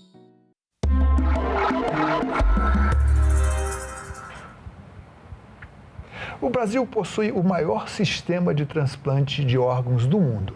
A cada ano, milhares de vidas são salvas. Transplantes precisam de órgãos e órgãos dependem de doação. Hoje nós vamos falar de um sistema barato, de fácil acesso, que facilita a adoção dentro da lei. Conosco aqui no estúdio, Márcia Schwartzer, coordenadora do projeto AEDO no estado da Bahia. Seja bem-vinda, Márcia. Muito obrigada. Estamos aqui para somar. O Brasil possui um sistema maravilhoso de transplante de órgãos. No entanto, os dados dos últimos anos apontam que entre 28 e 30 mil transplantes são realizados por ano, mas ainda corremos atrás de uma diferença. Existem cerca de 60 a 70 mil pessoas na fila de espera. Por que isso acontece?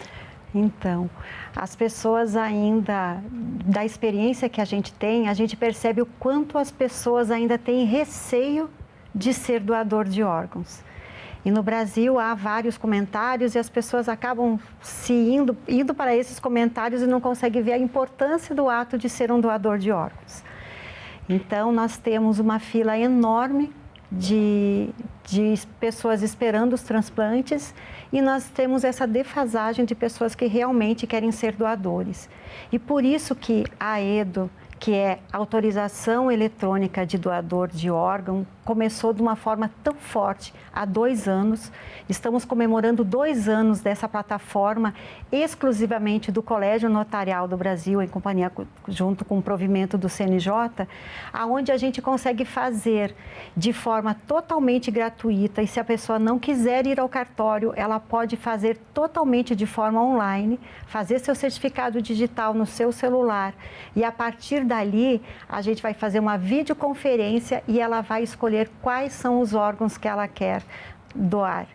E no Brasil nós temos milhares e milhares de pessoas esperando um rim, um pulmão, córneas, um coração. E nós precisamos muito trabalhar isso. E o notariado tem essa missão, uma missão única, que nós assumimos para fazer com que essa ponte aconteça entre a pessoa que quer ser doadora e aquela que precisa receber esse órgão. Bom, a gente já está acostumado a pensar em cartório, nossa, aí vai assinar papel, é burocracia e tudo, e vocês aparecem, de repente, com uma solução que é dentro de um aplicativo, né? Você não precisa mais do que acessar seu aplicativo, se inscrever lá. O aplicativo é o aplicativo do e-notariado, né, que é o aplicativo dos cartórios, onde você pode assinar, você pode autorizar, você pode participar de conferências, né? Ali dentro você faz um diálogo ao vivo com a pessoa. Isso. Então não existe mais essa dificuldade. Então você entra lá no e-notariado e dentro do e-notariado tem as opções e você vai chegar na AEDO, A-E-D-O, Autorização Eletrônica de Doação de Órgãos. Como é que esse salto, como é que vocês chegaram até isso? Uma parceria do tabelionato, vocês são uma entidade civil. Sim. Né? É uma parceria do tabelionato com o Conselho Nacional de Justiça e com o Sistema Único de Saúde. Né? Isso. Começou no Rio Grande do Sul, uma iniciativa do Tribunal de Justiça junto com o Colégio Notarial do Rio Grande do Sul e foi feito como um teste embrionário e tudo por escrituras públicas assinadas dentro do cartório. Então foi um trabalho muito bonito que começou por lá. Só que as pessoas não têm mais essa condição de ir aos cartórios, depois da pandemia mudou muita coisa. Aí sim o Colégio Notarial do Conselho Federal, porque cada estado tem uma seccional. Então a seccional do Rio Grande do Sul teve essa ideia e começaram a fazer lá em 2009, mas somente há 2 anos atrás que isso se tornou, realmente o CNJ veio junto, editou um provimento, trazendo o AEDO de forma totalmente digital, numa plataforma que nós já tínhamos. A plataforma do e-notariado, ela permite que todos os atos públicos sejam assinados através dela. E pode ser baixado através dos 2 sistemas, do sistema do Android e do iOS. Os 2 sistemas. É diferente de essas outras plataformas de reconhecimento de assinaturas em contratos particulares. A plataforma do e-notariado é exclusiva para atos notariais. A gente lava escrituras, testamentos, inventários, procurações, autorização eletrônica de viagem e a AEDO agora, que é mais um serviço nessa plataforma. Quando você abre o aplicativo do e-notariado, apresenta todos os serviços que podem ser feitos da sua casa, né?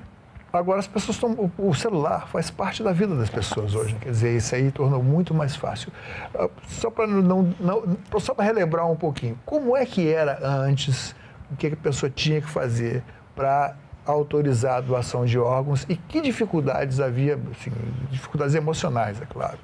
Depois a gente fala um pouquinho sobre isso. Isso. Eu acho que a gente já passou por uma etapa muito grande, por isso essas filas enormes, né? Quantas pessoas, às vezes a fila diminui porque as pessoas acabaram morrendo por falta de transplantes, né?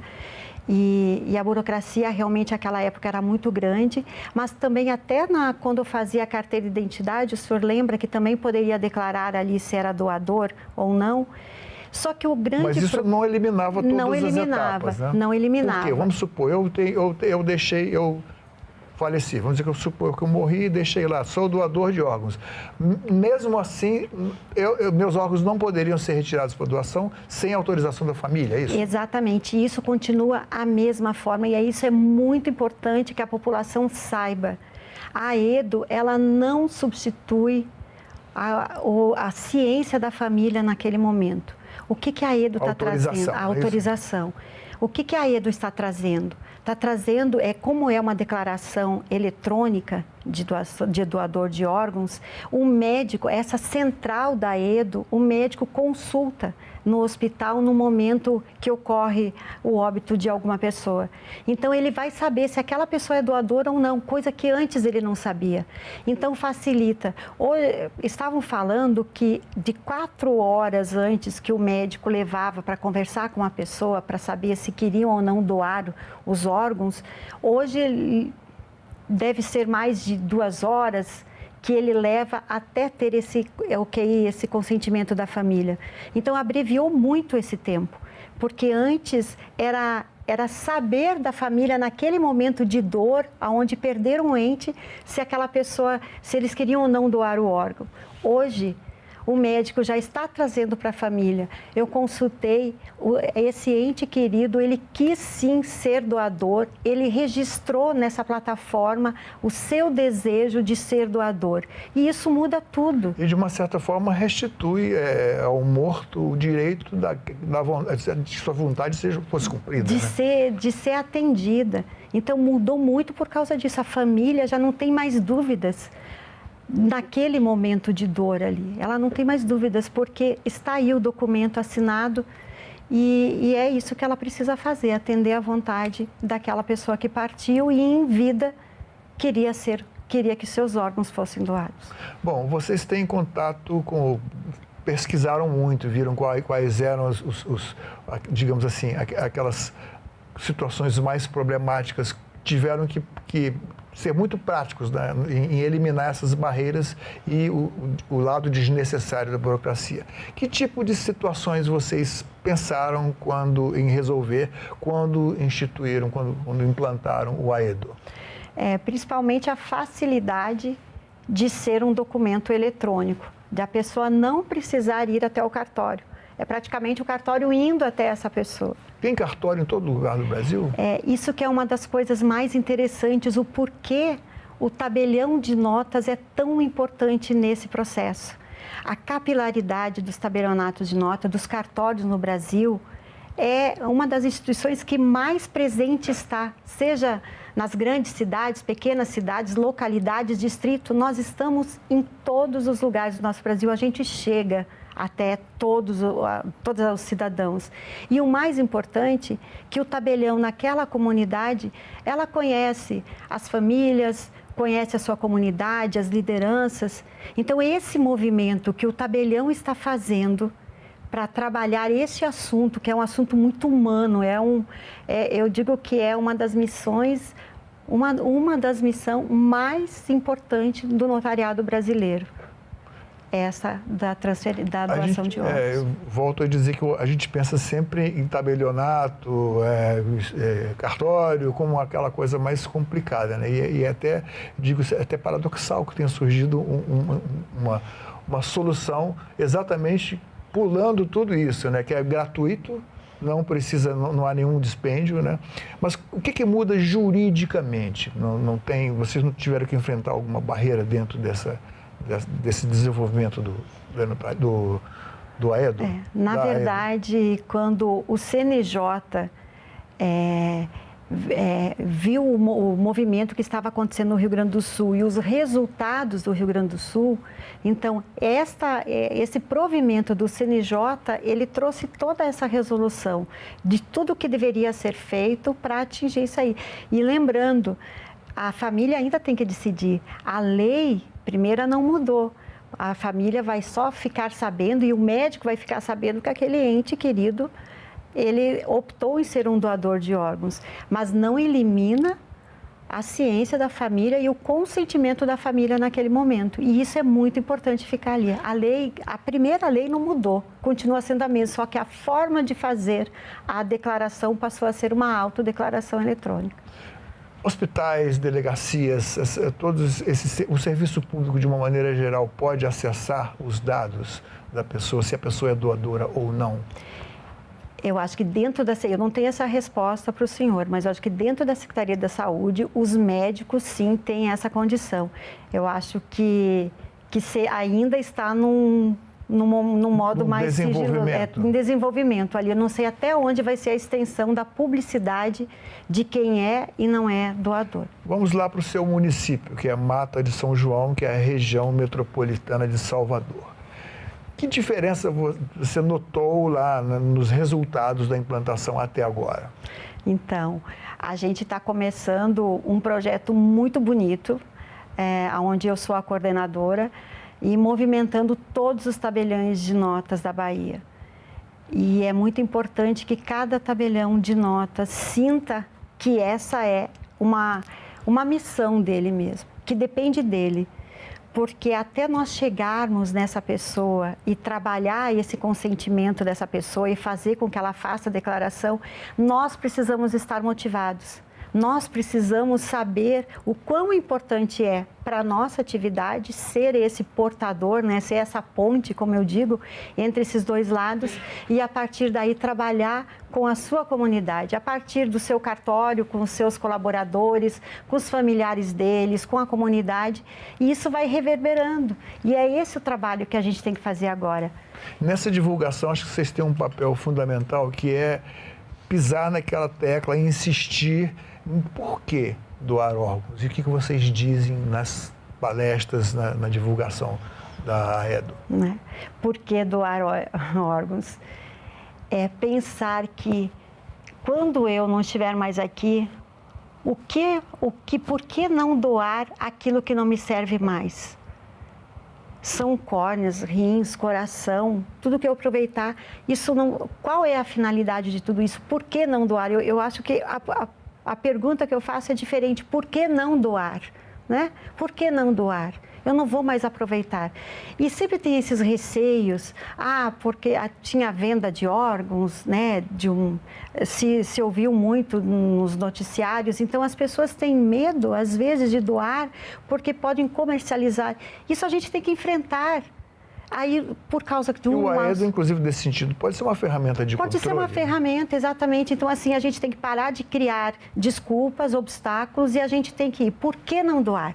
Por que não doar? O que vai acontecer comigo depois que eu não estiver mais aqui? E aí a resposta é justamente quantas vidas eu posso... Uma pessoa pode salvar 8 vidas, ser doador de 8 órgãos.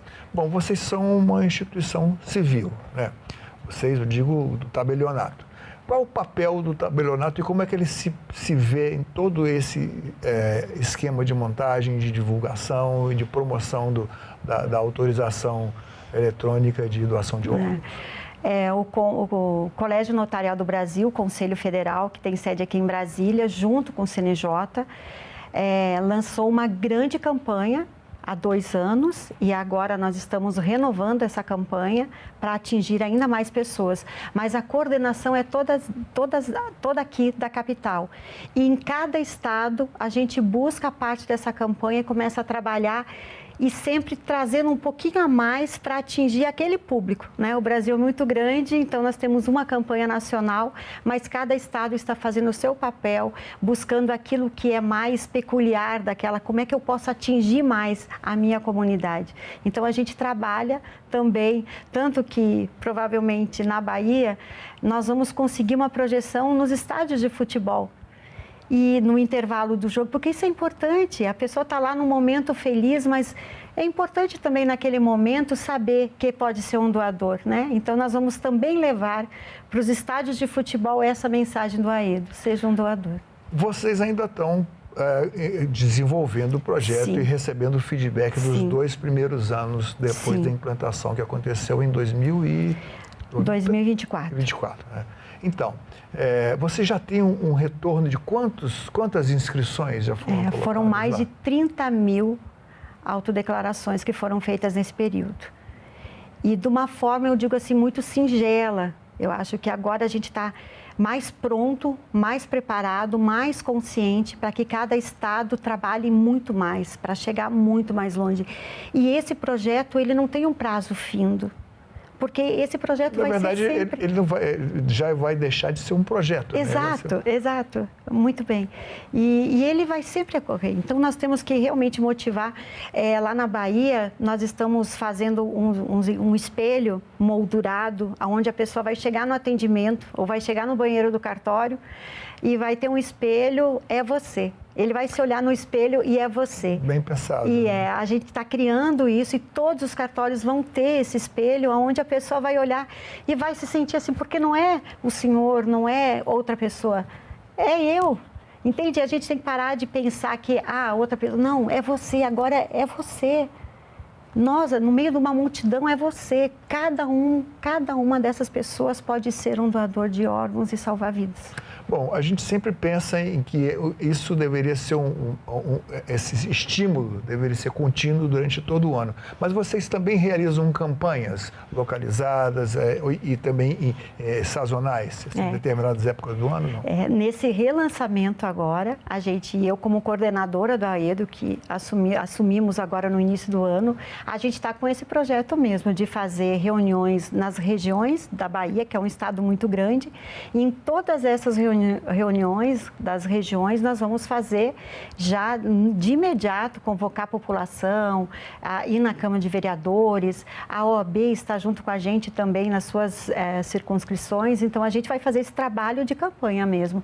De todas essas regiões, a gente está lá e fazendo efetivamente essas autodeclarações. Quais são as parcerias que vocês têm procurado para ajudar para juntar forças no desenvolvimento? O Tribunal de Justiça, sempre junto com a Corregedoria, nós estamos com a desembargadora Pilar, que é uma pessoa assim apaixonada pelo tema, então a gente tem muita sorte de termos ela, tem o Dr. Valnei, e isso nos ajuda muito, porque ter a Corregedoria do nosso lado, sonhando junto, executando essa missão com a gente, é muito bom.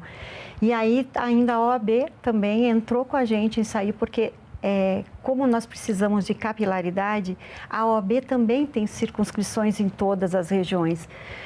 As câmaras de vereadores, a gente quer visitar, cada tabelião vai visitar as câmaras de vereadores, uma sessão da Câmara de Vereadores falar sobre a AEDO, prefeito, Secretaria de Saúde. Então, assim, é um movimento pequeno que a gente vai começar de dentro da nossa casa, dentro de cada município, e a gente vai reverberando isso e vai dar muito certo, tenho certeza disso. Nós estamos aqui dentro da casa do Congresso Nacional, da casa que elabora, que planeja e pensa nas leis do país. As leis para os transplantes de doações de órgãos, elas precisam de algum aperfeiçoamento, no entender de vocês? Houve um debate muito interessante nisso e me parece que o Brasil está em grande vantagem, é exemplo a ser seguido dentro de toda essa estrutura de transplante como em legislação. Me parece que nós estamos muito bem. O que nós precisamos realmente é nos motivar sabendo que nós somos parte. Está tudo pronto, só precisamos que mais pessoas sejam doadoras de órgãos. Bom, acho que para a pessoa que estuda, que tem uma formação, uma instrução básica, pelo menos, fica mais fácil entender.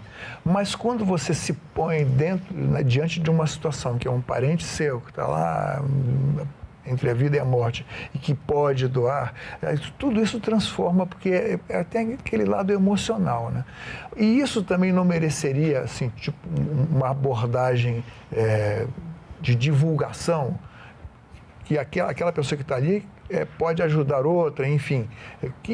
Existe alguma intenção de vocês em motivar as pessoas através desse tipo de publicidade? Sim, a gente está trabalhando até com onde que cada tabelião possa trabalhar até com os próprios médicos da sua comunidade, porque tem um texto pronto para o médico não pode chegar nesse momento, ele tem que estar preparado, porque vai depender muito dele naquele momento também, ainda que a gente faça todo o trabalho antes, mas se o médico também não estiver lá na ponta, sabendo o que ele precisa falar com essa família, também não vamos ter o resultado. Então, realmente, é uma engrenagem que tem que estar todo mundo ali junto, trabalhando. E esse trabalho a gente vai tentar fazer na Bahia. A gente está motivado para fazer com que essa comunicação saia dentro do cartório, do tabelião de notas e passe por toda a comunidade. Nós vamos trabalhar cada um desses flancos aí para a gente ver se a gente consegue juntar realmente e tentar fazer com que Bahia seja um estado. Você já tem um feedback de como está sendo a adesão nos outros estados também? Os outros estados já fizeram bastante, já estavam mais avançados nos outros anos, eles vêm fazendo, vêm trabalhando. Mas eu acho que nesse relançamento, depois dos 2 anos, eu acho que as pessoas... houve uma reunião onde 23 presidentes de seccionais estavam presentes. Então, nesse relançamento, nesse aniversário dos 2 anos. Então, é muito importante, depois que eles estão nesse lugar e vê o que estão acontecendo, eles voltam para os seus estados também mais motivados para implementarem novas técnicas para fazer com que as pessoas consigam ter esse coração mais aberto. Eu digo que é um ato de generosidade que a gente tem quando a gente faz isso. Eu vou pedir que você recapitule aqui brevemente as possibilidades da autorização eletrônica de doação de órgãos. Não é mais aquele caso de você não precisa mais ir no cartório, não precisa mais pedir autorização, registrar em cartório. O seu celular você pode fazer isso, né? Eu queria que você desse um recado para o espectador, ensinando como é que se faz. Muito bem. Hoje nós temos um QR Code que vamos colocar depois à disposição aí, mas acessando esse QR Code, você vai acessar a plataforma do aedo.org.br. É uma plataforma onde logo abaixo vai ter fazer o seu formulário. No momento que começa a preencher o formulário, aí já tem todas as opções ali, vai se colocar nome, CPF, data de nascimento, é a sua qualificação. E esses dados, caso não tenha ainda o certificado digital do e-notariado, nós temos que primeiro fazer esse certificado e aí pelo pelo CEP da sua localidade, vai aparecer no aplicativo quais são os cartórios de notas mais próximos da sua residência. Vai optar por um deles, que costuma utilizar para os seus atos públicos.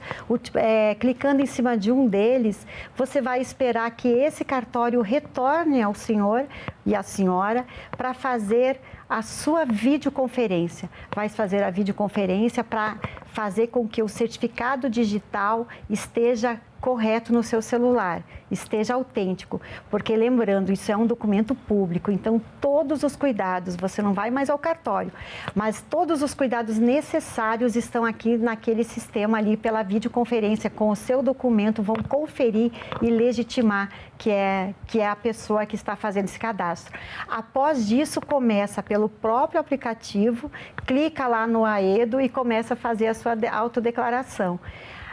O documento originado, ele vai ser ratificado numa nova videoconferência feita por um colaborador do cartório para reafirmar se você tem certeza que quer ser doador de órgãos.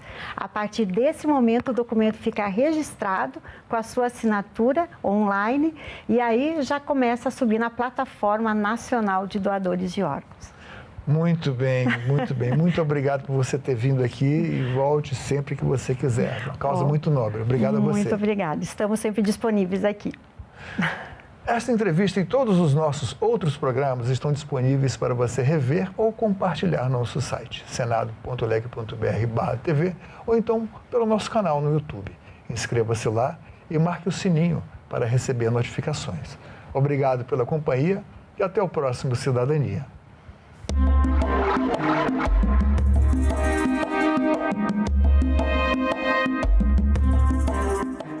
Os manifestantes conseguiram subir no prédio do Congresso.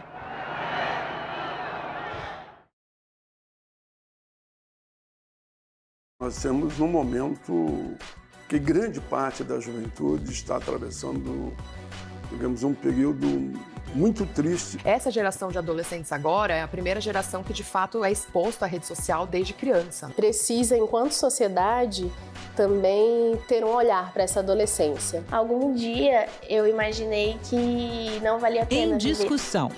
Hoje, 20h, aqui na TV Senado. Estão abertas as inscrições do curso para candidatas eleitorais promovido pela Comissão Interamericana de Mulheres e a Escola de Governo da OEA, em parceria com a ANADEP e apoio do TSE. 8 e 9 de julho, as atividades são no formato híbrido. 17 de julho, a programação é virtual. Inscrições gratuitas até 30 de junho no site da ANADEP. A abertura do curso vai ter transmissão no YouTube da Justiça Eleitoral e na TV Justiça. Como a nova convenção da OIT promove o trabalho decente na economia das plataformas? Quais os impactos para empresas e trabalhadores? O assessor jurídico da CUT, Felipe Vasconcelos, a assessora especial de assuntos internacionais do Ministério do Trabalho e Emprego, Maíra Lacerda e Silva, e a advogada especialista da CNC, Luciana Diniz, respondem a essas e a outras perguntas ao vivo. TV Senado Live nesta sexta, 9h. Se você me perguntasse o que eu gostaria no mundo, é que não houvesse violência.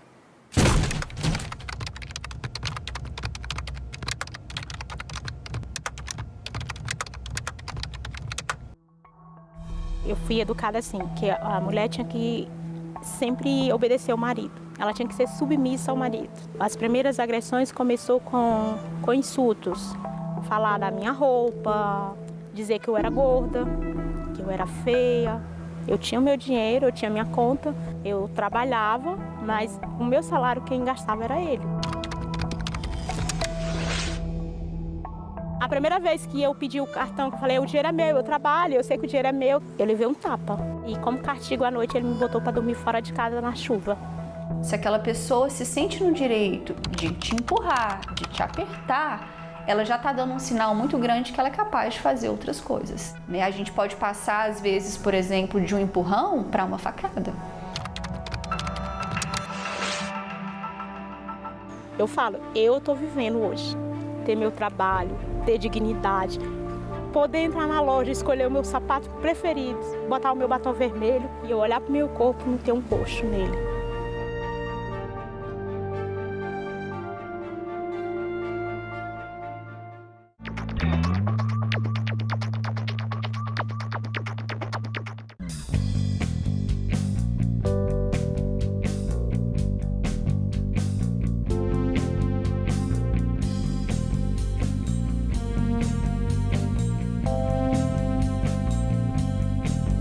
A gente também fala tupi. Pernambuco é uma palavra de origem tupi, formada por Paranã, que quer dizer mar, mais umbuca ou puca, que significa furo. Logo, Pernambuco seria mar furado, ou buraco que o mar fez, isto é, uma pedra furada por onde o mar entra. Era um termo comum usado em toda a costa do Nordeste, para lugares onde havia recifes, como o local onde hoje está a cidade do Recife.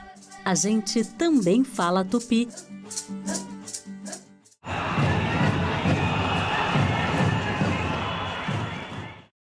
O programa a seguir é livre para todos os públicos. Olá, bem-vindos! Está no ar o Ecosenado. Você vai ver nesta edição. A Caatinga se torna o primeiro bioma a ter uma lei específica de recuperação da vegetação. É fundamental no momento em que o mundo, mas especialmente o Brasil e mais ainda o Nordeste, precisa se adaptar aos efeitos das mudanças climáticas e ao problema da desertificação que ameaça seriamente o Nordeste. Um projeto em Minas Gerais para a conservação de água e solo em propriedades rurais produtivas. Pequenas bacias construídas para captar água da chuva, reduzindo enxurradas, erosões e assoreamento de rios. O solo se faz caixa d'água, porque a água bate, pereniza e volta a ter nascente. E você já ouviu falar em ecopsicologia? A reportagem que fizemos sobre este tema em 2017 é a que vamos relembrar hoje.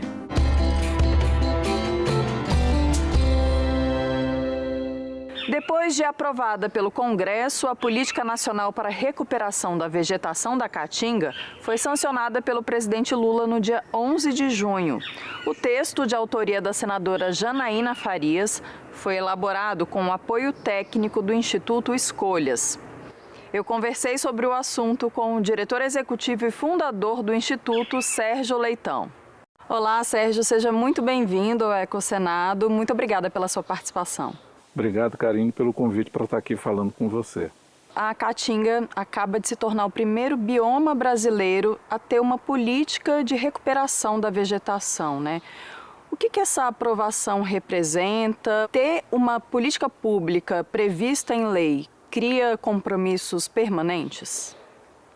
É o resgate da atenção que o Nordeste nunca teve, que a Caatinga nunca teve, seja dos poderes da República, seja dos cofres públicos, para que você possa não só preservar o que já existe naquela vegetação, naquele bioma, mas recuperar aquilo que precisa ser replantado, porque a Caatinga é fundamental para a garantia do fornecimento de água para mais de 50 milhões de nordestinos. E ter uma lei, né, como você bem disse, a primeira lei determinando a recuperação de um bioma é fundamental no momento em que o mundo, mas especialmente o Brasil e mais ainda o Nordeste, precisa se adaptar aos efeitos das mudanças climáticas e ao problema da desertificação que ameaça seriamente o Nordeste. Então, está de parabéns o Congresso Nacional, está de parabéns o presidente Lula por ter sancionado uma lei fundamental para a sobrevivência do povo do Nordeste.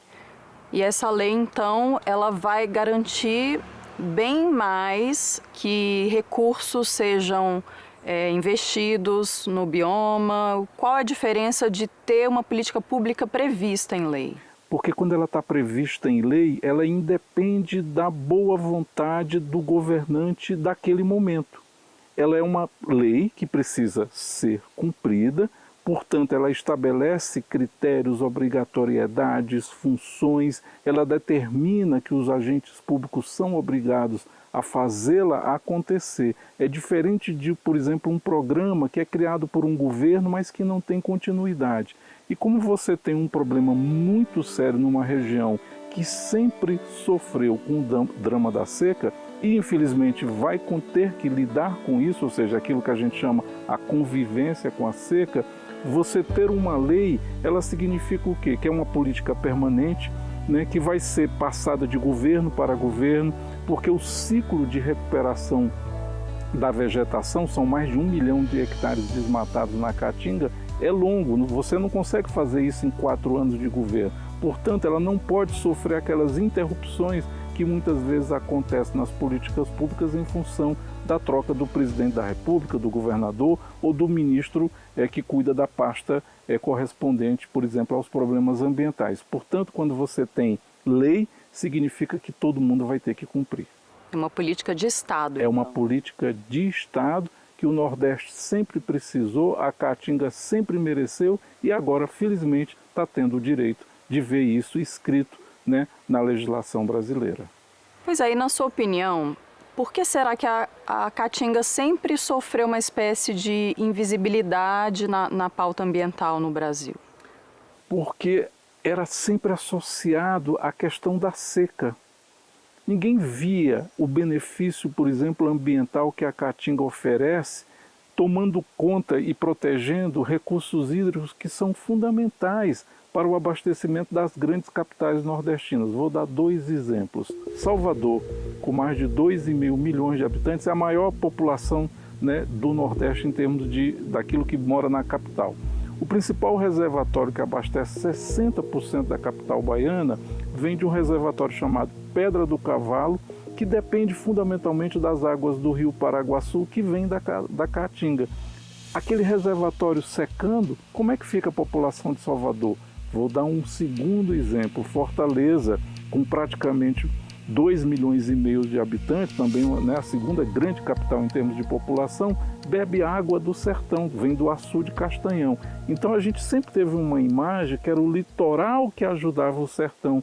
E a gente precisa entender que é o sertão que ajuda o litoral, inclusive nas atividades econômicas. Agora, por exemplo, no Nordeste, os data centers estão se instalando, investimentos de bilhões de dólares, e eles precisam de água para o seu funcionamento. Então, sem água, não existe atividade econômica, não existe vida. E sem a caatinga no Nordeste, não tem água para o povo beber. Aliás, um dos argumentos do Instituto Escolhas foi que a recuperação da caatinga não é só uma pauta ambiental, mas econômica também, né? Eu queria que o senhor trouxesse os dados do estudo feito pelo Instituto que avalia esse lado econômico da recuperação. A recuperação da caatinga é fundamental numa região que sempre sofreu com problemas estruturais do ponto de vista da pobreza, do ponto de vista da desigualdade de renda. Então, o que o Instituto Escolhas mostrou nesse estudo é que a recuperação de 1 milhão de hectares que estão desmatados na Caatinga propiciará a criação de 465 mil empregos, a produção de mais de 7 milhões de toneladas de alimento, porque ao mesmo tempo que você planta a árvore, você também planta a comida, ou seja, você junta duas atividades fundamentais e propiciará uma geração de renda da ordem de 28 bilhões de reais. Isso significa que, além de ser extremamente benéfico do ponto de vista ambiental, recuperar a caatinga faz bem ao povo do Nordeste, ao bolso do nordestino, e ao Brasil como um todo. Sérgio, o projeto prevê a participação de comunidades locais e a capacitação de trabalhadores para cadeias produtivas sustentáveis. Como é que dá para garantir esses benefícios econômicos para a população local? Isso pode ser feito iniciando essa recuperação do que está desmatado na Caatinga pelos assentamentos rurais. A gente fez estudos mostrando o que precisa ser recuperado, por exemplo, nos assentamentos rurais do Ceará, do Piauí, do Rio Grande do Norte e de Pernambuco, mostrando os benefícios, por exemplo, do ponto de vista de geração de emprego, geração de renda, e produção de alimentos. Então, envolver as comunidades nordestinas, os povos tradicionais, os povos indígenas, é fundamental para que essa parte social desses benefícios possam chegar nas comunidades que são aquelas que mais precisam da caatinga recuperada, porque são aquelas que secularmente mais sofreram e sofrem o drama da seca e da falta d'água. Sérgio, muita gente não sabe, porque não é muito lembrado, mas no início da década de 80, a Caatinga sofreu uma seca muito grande que matou muita gente, né? Exatamente. Isso é uma questão importante que você traz, porque aquilo que fazia as pessoas prestarem atenção no drama nordestino da seca tinha a ver com as pessoas morrendo, tinha a ver com saques, quando as pessoas com fome iam para as cidades e arrombavam os armazéns à busca de comida. Felizmente, quando começamos a ter os programas sociais, essa parte da fome desapareceu. A parte da sede não, porque essa ameaça ela é presente em toda a região nordestina. E a última grande seca no Nordeste, onde infelizmente pessoas morreram de fome, foi de 1979 até 1985. Existe inclusive um registro nominal de pelo menos 5 mil pessoas que morreram de sede e de fome em função daquela grande catástrofe que se abateu sobre a região nordestina. Então é importante a gente lembrar disso para que a gente saiba que se hoje, graças a Deus e aos programas sociais, as pessoas não morrem mais de fome, mas a ameaça da sede só será afastada quando a gente tiver essa lei da recuperação da Caatinga sendo cumprida e a vegetação sendo restaurada, recuperada, para que a gente possa ter a garantia de que não vai faltar água na cidade e para as atividades econômicas da região Nordeste. E a aprovação dessa lei também é importante para a projeção internacional do bioma? Sim, porque nós vamos ter em agosto desse ano, na Mongólia, a reunião dos países que são signatários da Convenção contra a Desertificação. Então, o Brasil chegar lá mostrando, olha, a região brasileira mais ameaçada pelo problema da desertificação, agora tem uma lei que estimula a sua recuperação. Então isso mostra o compromisso brasileiro em proteger o nosso chamado semiárido, né, a Caatinga, que hoje já tem 60% da sua extensão, né, com graves problemas ligados à desertificação. Então, ter essa lei significa que o Brasil finalmente está começando a demonstrar o verdadeiro compromisso de não permitir que o Nordeste vire deserto. A gente precisa lembrar que o município de Xoroxó, na Bahia, é o primeiro reconhecido como estando incluído numa zona árida, ou seja, onde chove muito menos do que a necessidade do ponto de vista de abastecimento de água, né? Água para os animais beberem e até para as pessoas usarem nas suas casas, nas atividades, né, domésticas, como, por exemplo, lavar a louça, tomar banho. Então, a gente precisa ter um alerta muito significativo do que significa o perigo da desertificação. Se a gente não proteger o que está em pé na Caatinga e recuperar aquilo que já foi desmatado, nós vamos ter uma ameaça muito grave de uma região com mais de 50 milhões de habitantes, fundamental para a economia do país, hoje uma grande fornecedora de energia limpa para o Brasil e o mundo, ameaçada em todos esses aspectos econômicos, sociais e ambientais, exatamente porque a gente não soube respeitar, cuidar, proteger e recuperar aquilo que foi desmatado. Vamos agora, em 2026, chegar na capital da Mongólia com uma proposta que em 2028, na próxima COP de desertificação, seja o Nordeste brasileiro, seja o Brasil o anfitrião do mundo, para a gente mostrar em 2 anos, ou seja, de 2026 para 2028, aquilo que a gente começou a fazer para mostrar que a Caatinga brasileira finalmente é respeitada no Brasil, por nós brasileiros e diante do mundo. Tá certo. Sérgio, muito obrigada novamente pela participação, por esclarecer todos esses pontos do projeto, da lei agora. Eu que lhe agradeço, um prazer estar aqui conversando sobre essa vegetação, essa região tão importante para mim, que sou cearense, sou de Crateús, para todos nós nordestinos, para todos nós brasileiros.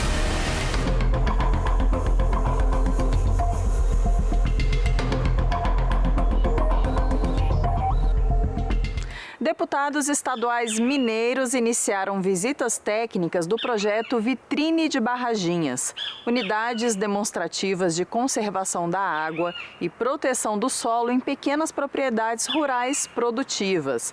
Veja na reportagem da TV Assembleia de Minas Gerais. A primeira parada foi em Mirabela, no norte de Minas. Uma tenda foi montada em uma das comunidades beneficiadas da zona rural de Mirabela. Prefeitos e outras lideranças da região, estudantes e moradores encheram o local e acompanharam as explicações sobre o projeto por meio de uma maquete com os detalhes. Além das barraginhas, tem outras práticas de conservação da água e do solo, como a proteção de matas ciliares e de nascentes. A gente pega uma área, vamos dizer que nós estamos olhando para essa área aqui há 500 anos atrás. Como é que ela era? Não tinha solo exposto, as árvores elas têm raízes profundas, elas ajudam a infiltrar a água no solo. Então, na medida que os homens e as mulheres foram mudando o uso do solo, né, mudando as características de ocupação dessas áreas, nós começamos a criar algumas dificuldades para a natureza.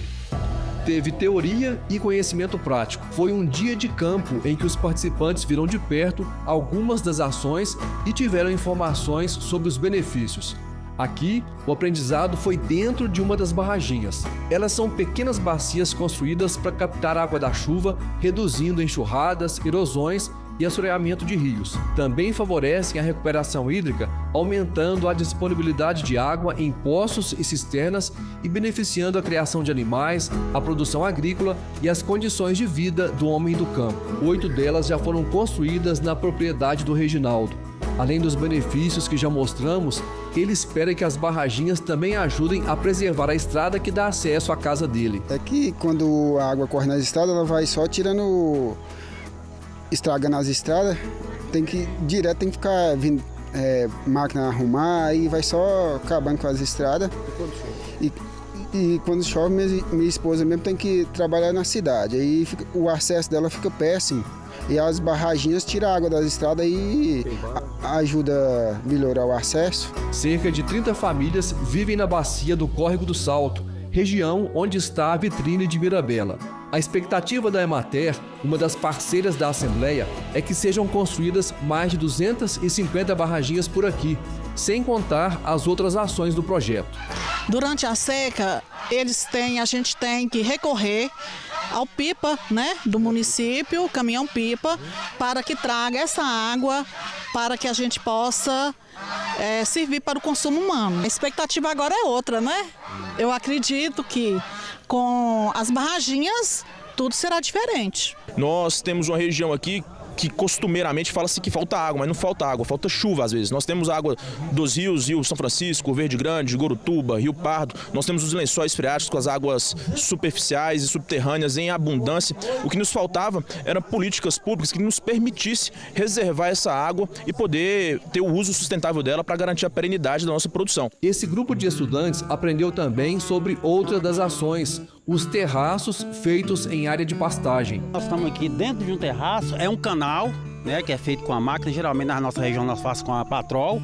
Essa água que vem de cima ali, ela vai parar nesse terraço e essa água vem filtrar. Esse terraço, ela é construído em nível, né, então não tem, a água ela infiltra aqui, ela não vai sair, né, então assim, a gente está vendo aqui, né, evita enxurrada, né, evita estar levando a matéria orgânica para dentro dos rios, né, e ainda infiltra no solo, alimentando o lençol freático. Esse é o caminho para solucionar todos os problemas, principalmente também as estradas, né, que ficam retendo muita areia, muito areião, principalmente aqui em Mirabela. Então não tenho dúvida que esse projeto da Assembleia Legislativa, com a Emater, com as prefeituras, é muito importante para o norte de Minas e para o noroeste também. Além de Mirabela, aqui no norte de Minas, o projeto inclui Periquito, no Vale do Rio Doce, e Virgem da Lapa, no Vale do Jequitinhonha. São regiões com diferentes situações de clima, bioma e acesso à água. As 3 vitrines de barraginhas contam com R$800 mil em recursos de um programa de conversão de multas ambientais previsto em legislação aprovada na Assembleia. O objetivo do projeto é divulgar os benefícios das barraginhas e das outras ações e expandir o uso dessas tecnologias que são baratas, seguras e eficazes. É comum as pessoas não terem o conhecimento que você vai perder um espaço pequeno de um pasto, mas que vai ganhar um local onde que vai armazenar essa água e vai dar mais condições até para o pasto do produtor melhorar.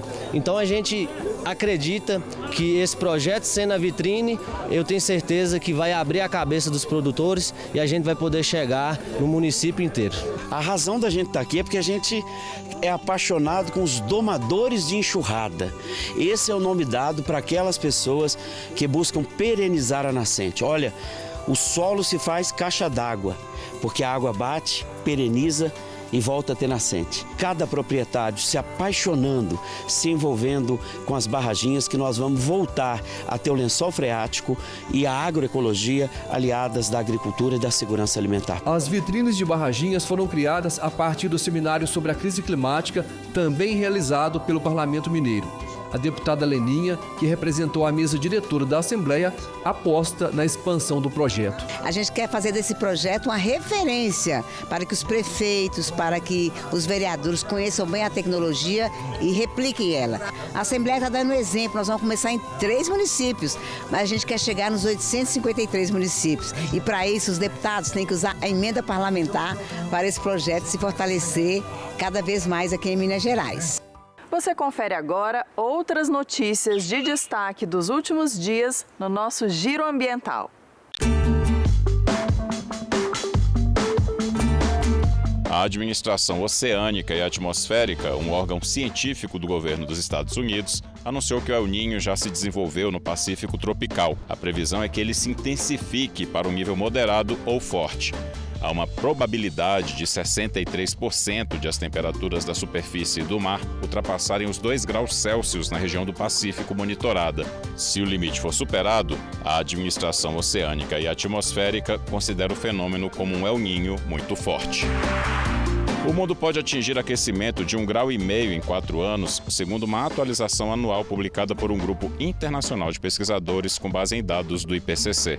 De acordo com o estudo, o número de dias com ondas de calor marinhas mais que triplicou globalmente entre 1991 e 2025. Só no ano passado, foram registrados 65 dias. As temperaturas na Terra também estão atingindo recordes. As máximas médias do solo para qualquer dia do ano atingiram 1,92 graus Celsius de 2016 a 2025, um aumento de 0,49 graus em comparação com a década anterior, de 2006 a 2015. O governo federal anunciou uma série de medidas para fortalecer a proteção ambiental e o desenvolvimento sustentável no Brasil. Foram assinados 6 decretos presidenciais e sancionados 2 projetos de leis que tratam do tema. Entre as iniciativas está a criação de 2 parques, a regulamentação do Fundo Nacional do Meio Ambiente e da Política Nacional de Pagamento por Serviços Ambientais e a instituição do Sistema Nacional de Trilhas de Longo Curso e Conectividade, o SINTrilhas. Nós ficamos por aqui. Obrigada pela companhia. Em comemoração aos 20 anos do programa, a matéria que escolhemos para mostrar hoje é sobre a relação entre meio ambiente e saúde mental na ecopsicologia, feita pelo jornalista André Luiz Rego em 2017. Até o próximo Ecocenado.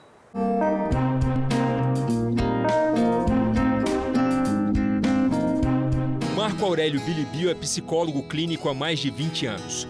Doutor em desenvolvimento sustentável pela Universidade de Brasília e um dos pioneiros da ecopsicologia no Brasil.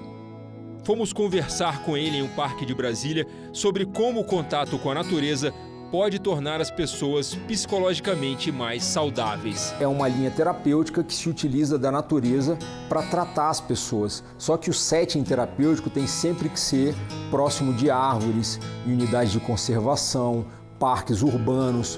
E assim ele vai conversando com as pessoas num ambiente natural e tentando sanar dúvidas, questões, ou mesmo questões mais profundas como o propósito de vida, utilizando a natureza como o fundo, entendeu? Nós estamos aqui no Parque Olhos d'Água, são 21 hectares, já foram registrados aqui mais de 100 espécies de pássaros. Como é que um local como esse pode interferir de maneira positiva na vida de uma pessoa? Interfere muito na vida de uma pessoa. Primeiro eu queria lembrar que a nossa espécie, a maior parte do tempo da nossa existência no planeta foi feita, nós vivemos em volta de árvores. É um fenômeno relativamente recente, são 12, 10 mil anos que a gente começou a criar cidades e grandes cidades. Hoje se sabe que quando a gente está em contato com um lugar como esse, existe uma reação fisiológica, bioquímica no corpo, onde as ondas cerebrais vão se aproximando das ondas de relaxamento profundo, próximas ao sono, a pressão arterial regula, as serotoninas são reguladas, né? E, inclusive, tivemos a informação de uma pesquisa que mostrou que contato com árvore atua no cérebro de uma forma, numa região associada à depressão. Então, hoje a gente sabe que contato com árvore é antidepressivo. Isso, né? É interessante. Então, isso nos faz pensar que natureza é um elemento central, profundo, importante, quando a gente pensa em bem-estar pessoal e em saúde psicológica. A ecopsicologia passa a gerar uma visão de saúde mental que integra natureza, né? E também observa as relações entre adoecimento e relação com natureza. Ela é uma abordagem interdisciplinar, ela nasce do diálogo da psicologia com a ecologia e ela busca entender melhor as relações dos seres humanos com os ecossistemas. É um trabalho bem interessante e é muito legal conhecer a teoria dele e o que ele desenvolveu com isso.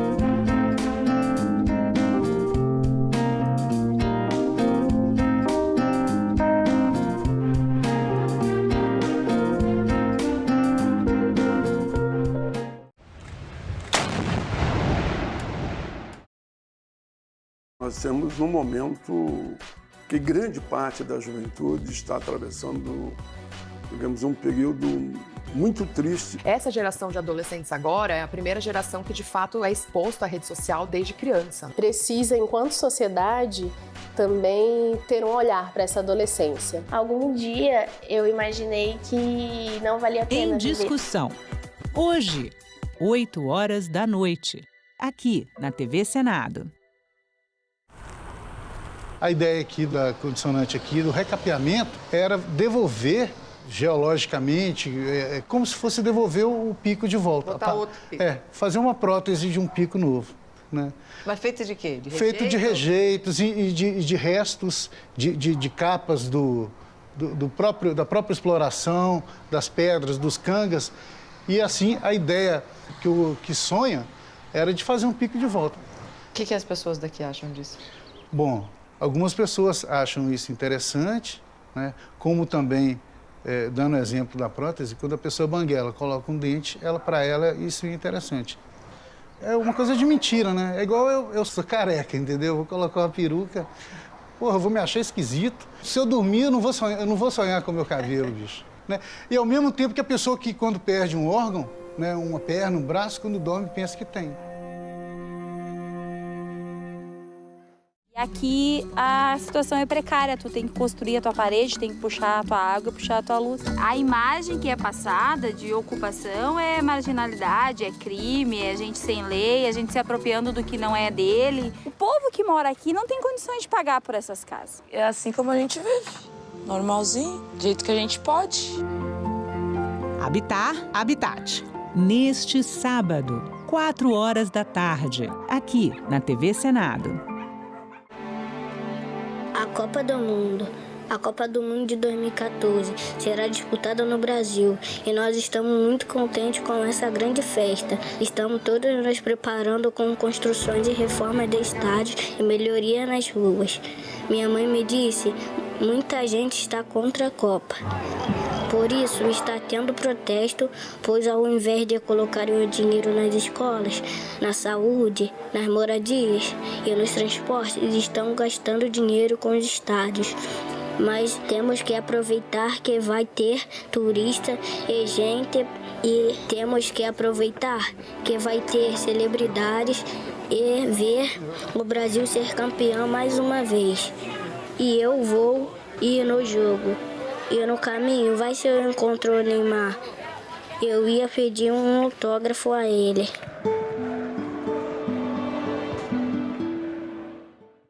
O Concertos em Geral mostra para você a grandiosidade da Ópera de Pequim.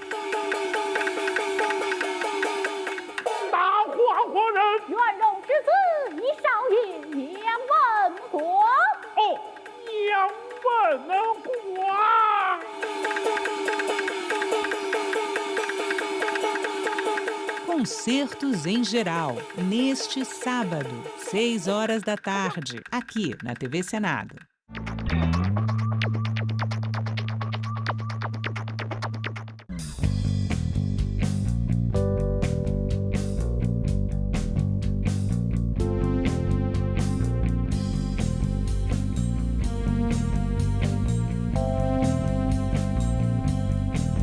A gente também fala tupi. O nome do estado do Maranhão vem do tupi e é formado por dois termos, mar mais inhã. Mar é uma variação de embará, bará, que vem de Pará e significa mar ou Rio Grande. A outra parte da palavra é inhã, que quer dizer correnteza. Então Maranhão virou Maranhão, que tem na origem o significado de mar grande ou mar que corre. A gente também fala tupi.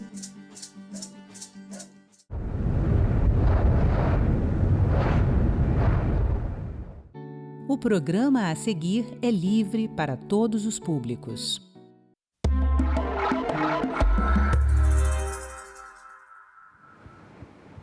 Mais de 70% da população acredita em fake news sobre saúde. É o que revela um estudo publicado na revista Nature. E você, como tem buscado informações sobre sintomas e prevenção de doenças? Hoje, com tanta informação disponível, fica difícil reconhecer o que é verdade, não é mesmo? Mas vou deixar um alerta. Muito cuidado com aqueles conteúdos repassados por pessoas que a gente nunca ouviu falar, especialmente nas redes sociais. Este Cidadania é produzido em parceria com o Senado Verifica, o serviço oficial de combate à desinformação do Senado. E hoje a gente conversa com Mariana Zattar, pesquisadora da Fiocruz, professora da Universidade Federal do Rio de Janeiro, que tem dedicado aí o seu tempo a compreender a desinformação na área da saúde. Mariana, seja muito bem-vinda ao Cidadania. Obrigada, boa tarde pelo convite. Estou muito feliz de estar aqui para a gente aprender, dialogar sobre desinformação. Tá certo. Eu sei que você tem uma pesquisa aí em relação à vacinação contra a dengue, né? Como é que você percebeu que a emoção é usada para que as pessoas aí compartilhem informações sem antes dar aquela checada para ver se aquilo ali é verdade ou não? A emoção faz parte da desinformação, faz parte da informação. Afinal, desinformação é também uma informação. E a informação, assim como a emoção, é aquilo que nos afeta. Quando procuramos uma informação, ou até quando procuramos uma desinformação, porque é importante também considerar isso, tende a ser essa procura de forma a validar o que achamos previamente. E não necessariamente dialoga esse viés de confirmação com o fato ou com a evidência científica. E aí temos entrada a partir dos estímulos de sentimentos, emoções, especialmente da raiva, do medo, da angústia, para a aderência das estruturas de desinformação relacionadas à vacina, a diferentes aspectos do campo da vida, do mundo da vida e também da saúde. Por exemplo, quando você fala viés de confirmação, é mais ou menos assim, minha mãe sempre falava isso, bem que a minha avó falava. E na saúde, a gente sabe que tem aquela coisa assim das lendas, né? Tomar leite com manga faz mal, não faz mal. Isso se confunde um pouco e acaba também ajudando, né, a desinformação a propagar? Sim, é importante entender também que o senso comum faz parte da vida, é também um tipo de sabedoria, mas também entendendo que a ciência produz conhecimento científico, dada o método, a estrutura da pesquisa científica. O viés de confirmação vai responder, vai fomentar também o caminho para que nós busquemos informações relacionadas a diferentes assuntos. E a construção desse viés de confirmação está relacionada a todo o nosso percurso na vida, as experiências que nós temos, as pessoas que nós conhecemos, as informações às quais nós temos acesso. E o nosso seio familiar, as pessoas mais próximas vão influenciar diretamente naquilo que nos organiza para enxergar o mundo. Não que isso seja determinante ou que isso limite as nossas experiências relacionadas à informação, mas que deve ser também considerado. E aí, a partir disso, eu reconheço diferentes sabedorias, reconheço também o campo científico, a produção do conhecimento científico para pensar em informação. Então, idealmente, temos que considerar as nossas experiências prévias, as nossas formas de observar o mundo e também reconhecendo as evidências, os fatos científicos, a produção científica do conhecimento para que saibamos sobre diferentes assuntos no campo da informação ou qualquer outro campo do conhecimento. Bom, a gente sabe, recentemente aí foi publicada uma pesquisa mostrando que é nas plataformas digitais que as pessoas estão se informando, né? Então, fica ainda mais evidente, né, esses cuidados que a gente tem que ter quando a gente está ali simplesmente navegando naquele feed infinito, né? Aqueles vídeos, eles vão rodando de forma automática ali, Mariana. E é muita informação, né? Isso também dificulta a gente conseguir entender até que ponto eu posso confiar nesse conteúdo, até que ponto essa pessoa realmente ela tem responsabilidade sobre o que ela está falando. A confiança aí tem essencial para avaliar uma informação ou então para identificar uma desinformação. A confiança está diretamente relacionada à autoridade, que pode ser inclusive a própria plataforma, a estrutura, o gênero discursivo da informação que nós temos acesso, ao gênero, por exemplo, relacionado à notícia.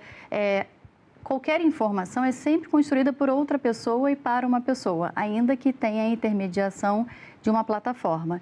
E aí eu quero dizer com isso que, para além do ambiente digital, é sempre importante dizer quem está comunicando aquela informação. Sempre importante identificar quem está comunicando aquela informação, quais são os objetivos, qual é a finalidade, porque sempre quer dizer alguma coisa para alguém.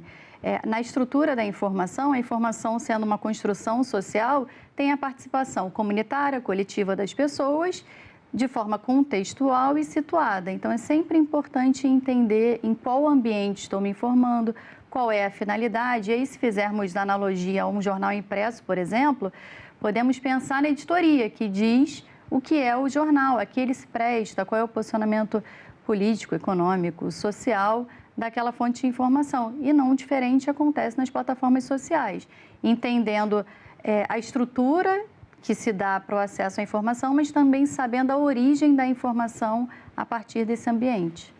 Então, assim, para quem está em casa vendo a gente agora, um caminho seria, por exemplo, eu estou recebendo uma informação, mas eu nunca vi aquela pessoa. Chegou até mim porque o algoritmo entendeu, bom, ela está querendo saber informação sobre Monjaro. O algoritmo entendeu, a Sara quer saber sobre Monjaro, vou entregar. Mas qual que é o primeiro passo? Eu tenho que ir atrás, saber quem é aquela pessoa que está falando aquela informação, às vezes chegar ali no comentário, cobrar, mas você está se baseando em qual estudo, qual é a fonte? Como é que a gente se protege aí nessa navegação digital, né? É importante entender a informação como um fenômeno complexo e sempre de forma complementar. A pessoa que nos envia uma informação ou que compartilha a informação pode ser um critério a ser considerado na avaliação da informação que a gente está utilizando, mas não exclusivamente, não é só porque conhecemos ou desconhecemos uma pessoa que está compartilhando uma informação conosco que vai tornar ou que vai dar o selo de validade, de veracidade àquela informação, tirando da caixa de desinformação.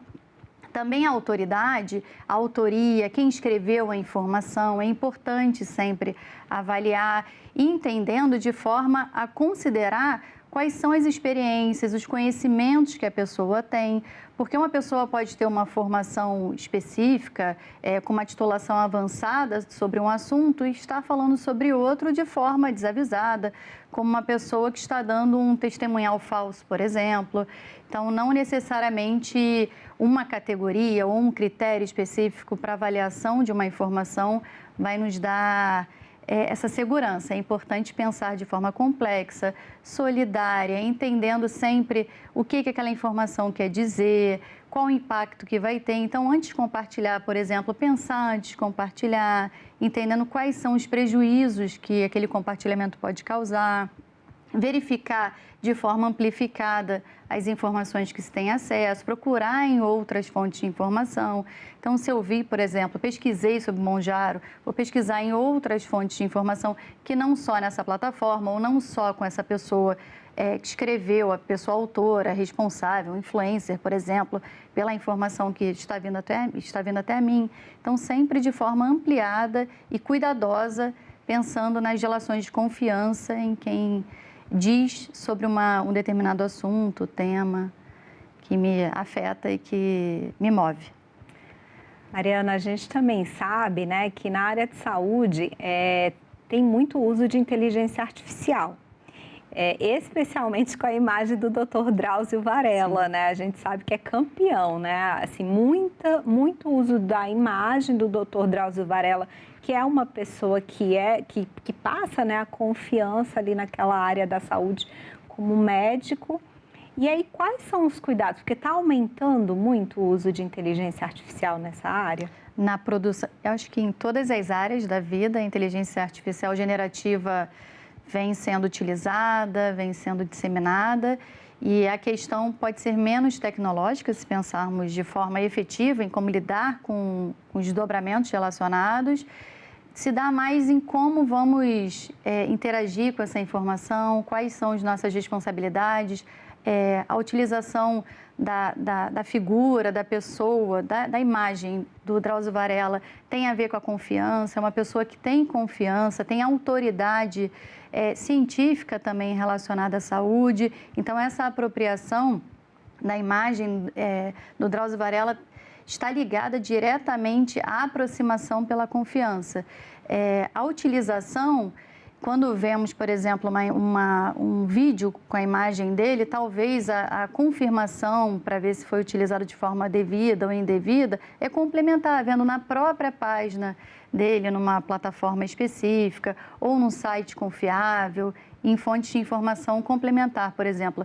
Vai assistir alguma coisa sobre Monjaro, ver outras fontes de informação que falem sobre nutrição, sobre estudos relacionados a endócrino, ao sistema endócrino e tudo mais. Então, sempre de forma a ampliar tanto a percepção quanto o reconhecimento daquele item como fonte de informação.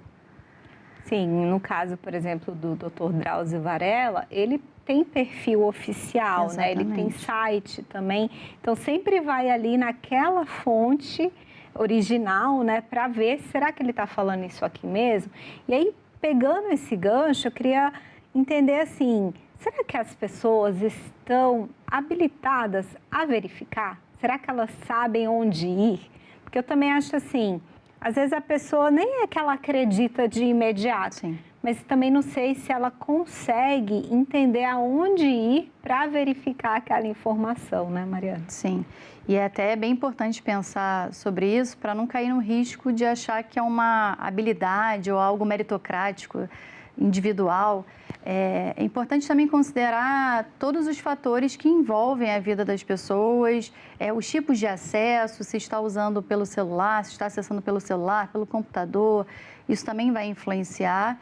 E da importância de pensar na verificação, entendendo o item no contexto, a informação, a notícia que está aparecendo ali, em qual contexto, quais são as outras informações relacionadas, sempre de forma complexa, sempre de forma a relacionar com fonte de informação oficial e também aí trazendo, né, também toda a responsabilidade das autoridades, que a gente chama de autoridades epistêmicas, científicas, também para organizar, para dar acesso às informações às pessoas que não estão naquele campo científico e precisam complementar as informações. E aí temos estruturas de divulgação científica, aproximando o que se sabe cientificamente para as pessoas que não fazem parte dessa comunidade discursiva, desse campo científico. Então, essa corresponsabilidade das autoridades epistêmicas, das instituições que podem ser nossas fontes de informação e nossa também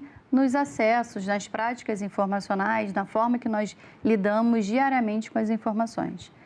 Por exemplo, no caso da vacinação contra a dengue, né, que você fez a tua pesquisa, o que mais te chamou a atenção, assim, né, em relação aos atores, né, aqueles que estavam ali envolvidos na propagação daquele conteúdo que não era verdadeiro? A construção da propaganda de opiniões.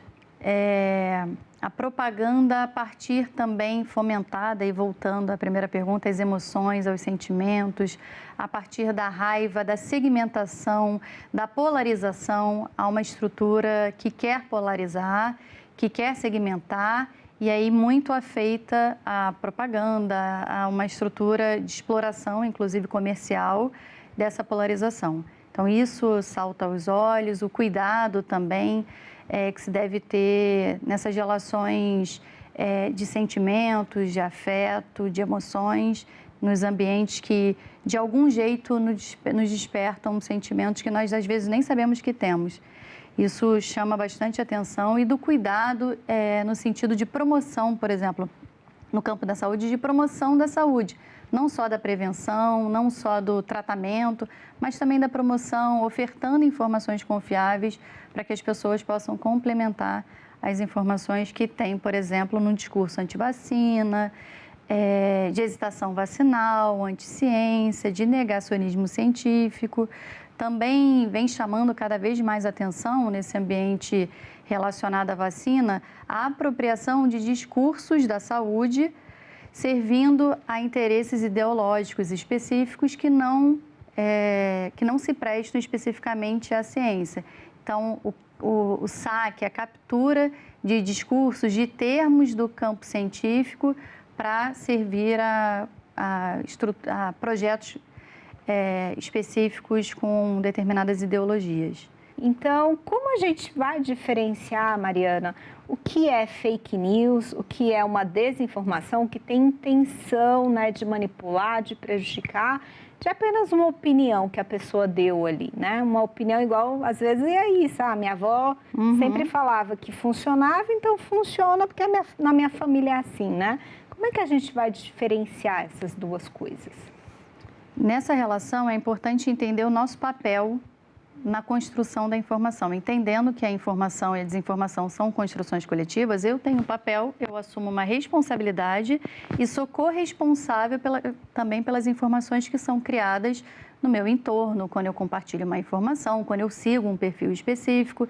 Então, a partir da responsabilidade pode ser a ideia, né? O caminho a partir da responsabilidade pode ser um caminho para nos ajudar nessas relações, pensando em manifestações também de desinformação a partir, por exemplo, de fake news, que são as notícias falsas que se apropriam de gênero, da estrutura de uma notícia, por exemplo, com conteúdo enganoso.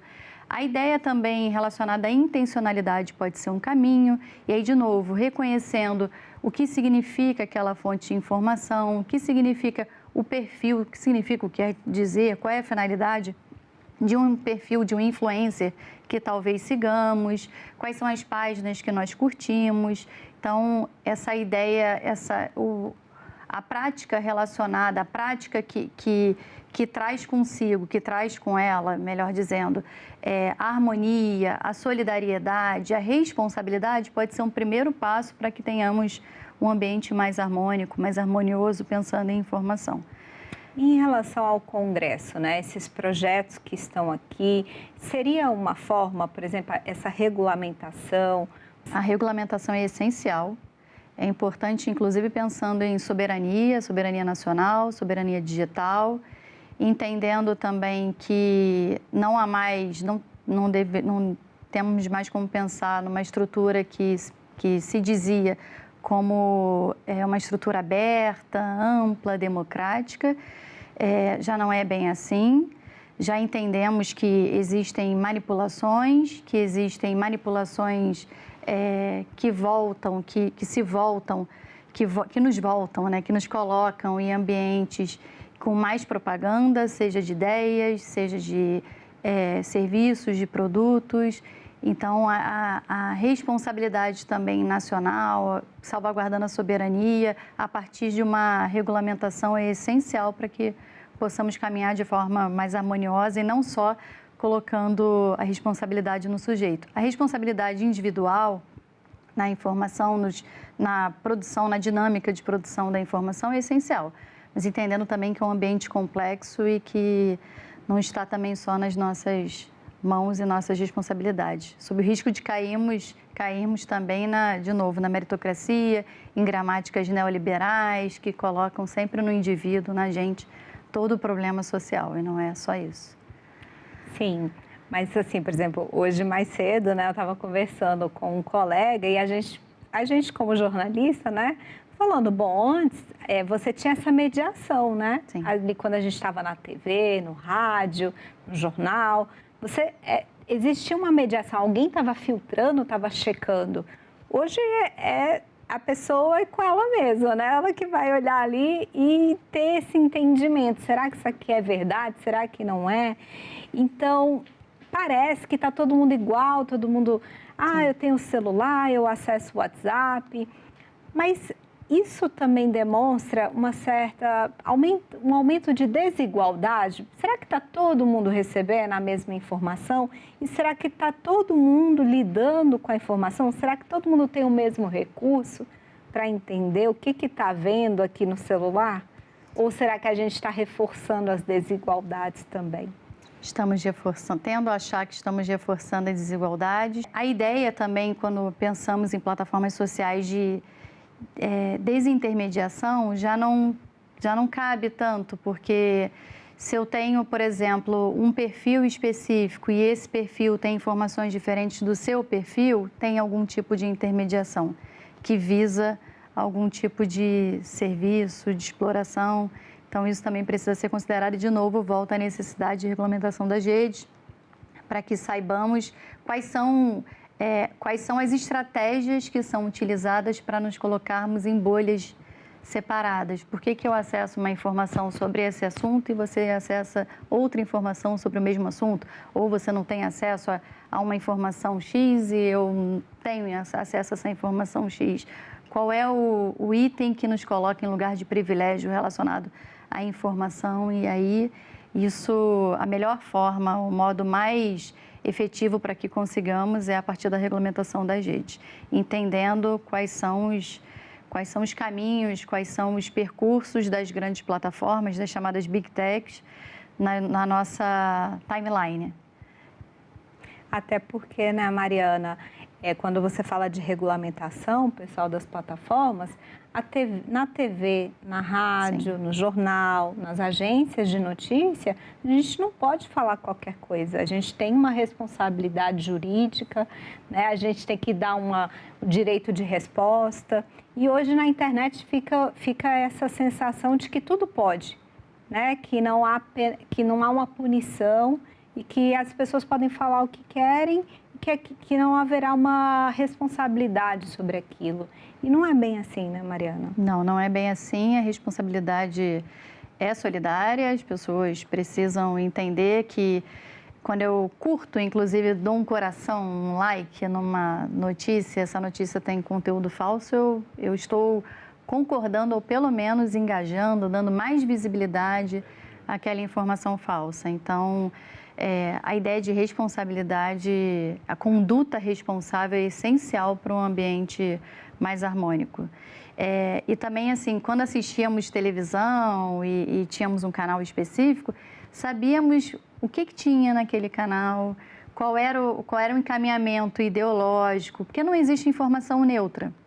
Não existe uma informação que vai ser boa para todo mundo, ou que está livre de algum tipo de interesse ou julgamento prévio. Não é isso, mas é importante entender qual é a finalidade daquela televisão, aquele canal de televisão ou do canal no YouTube, de uma plataforma para acesso a vídeo, por exemplo, ou de troca, de mensageria. Tem sempre alguma finalidade. E para finalizar, queria que você deixasse aí uma mensagem para quem está nos acompanhando até agora. Quais os cuidados que essa pessoa tem que ter nessa navegação para que ela se torne mais segura? Para ela, para a família dela também, né? Um comportamento empático é essencial, entendendo que quando eu estou num ambiente informacional, eu estou construindo, eu faço parte dessa informação. Então, assumir essa responsabilidade, assumir esse posicionamento, se assumir no mundo como pessoa produtora de informação é bastante importante. E aí também entendendo que tem estruturas que nos movem, nos colocam em determinados ambientes e sempre considerar o que estamos fazendo nesses ambientes, o que representamos, quais são as pessoas que interagem conosco, quais são as pessoas que nos dão informação, que fazem chegar a informação para a gente, ou que nós fazemos chegar a informação para outras pessoas, entendendo sempre o nosso ser no mundo. É bem importante a partir das emoções, dos afetos, afinal a informação é tudo que afeta. Então, quais são os afetos que eu quero deixar com as pessoas que estão construindo a informação comigo? Tendo a partir disso, isso pode ser um caminho, é um trabalho de formiga, partir desse olhar empático, pode ser pouco, pode ser pequeno, mas vai ser essencial e talvez, pelo menos, salvaguarde a vida de alguém. Tá certo. Mariana, muito obrigada por estar aqui hoje no Estúdio do Cidadania. Você que veio lá do Rio de Janeiro, está aqui em Brasília com a gente. Obrigada pela oportunidade, estou à disposição. E vamos construindo informações juntas e de forma empática, cuidadosa e afetuosa. E obrigada a você pela companhia. Este Cidadania é produzido em parceria com o Senado Verifica, o serviço oficial de combate à desinformação do Senado Federal. Recebeu alguma mensagem estranha sobre um projeto de lei em debate? Manda pra gente. Estamos lá no WhatsApp. Até mais.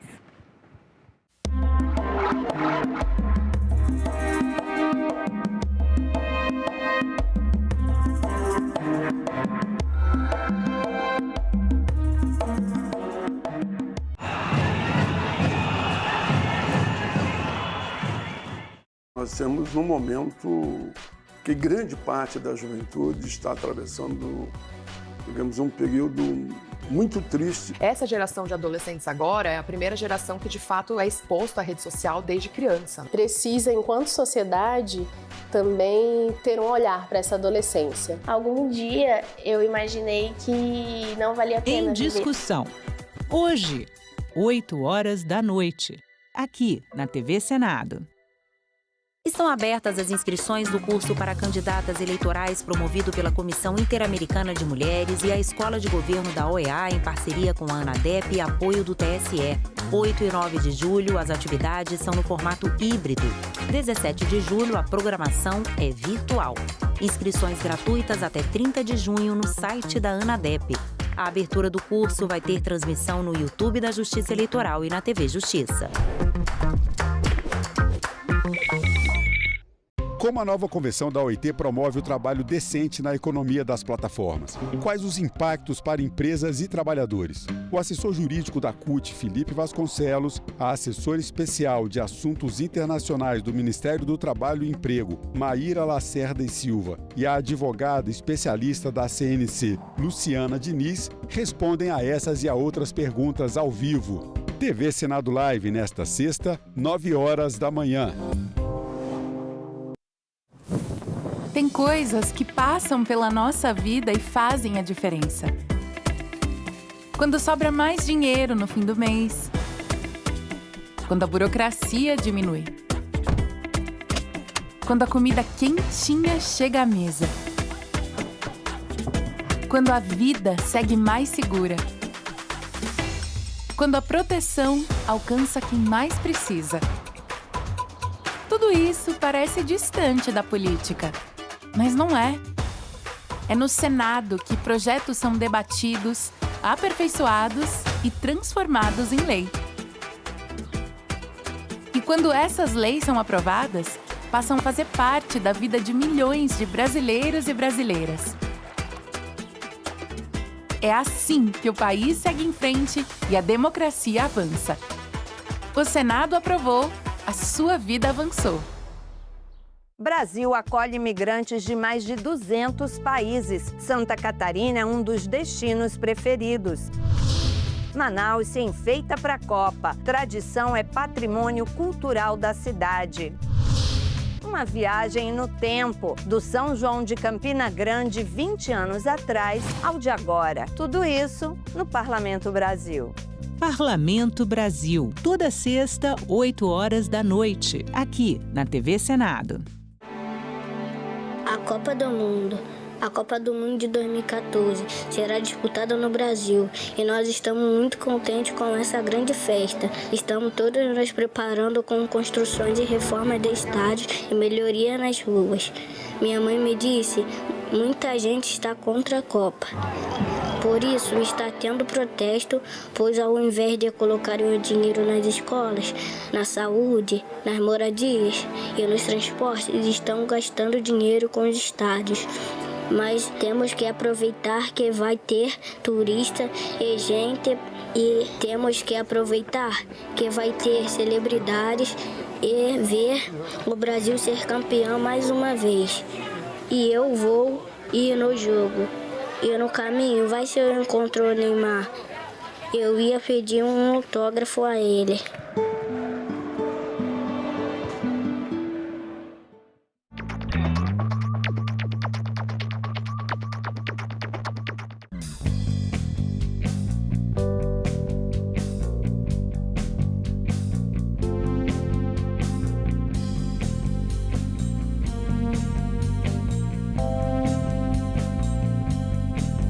A gente também fala tupi. O nome do estado do Maranhão vem do tupi e é formado por dois termos, mar mais inhã. Mar é uma variação de embará, bará, que vem de Pará e significa mar ou Rio Grande. A outra parte da palavra é inhã, que quer dizer correnteza. Então Maranhã virou Maranhão, que tem na origem o significado de mar grande ou mar que corre. A gente também fala tupi.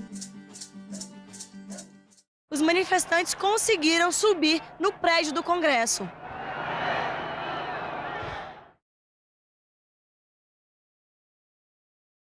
O programa a seguir é livre para todos os públicos.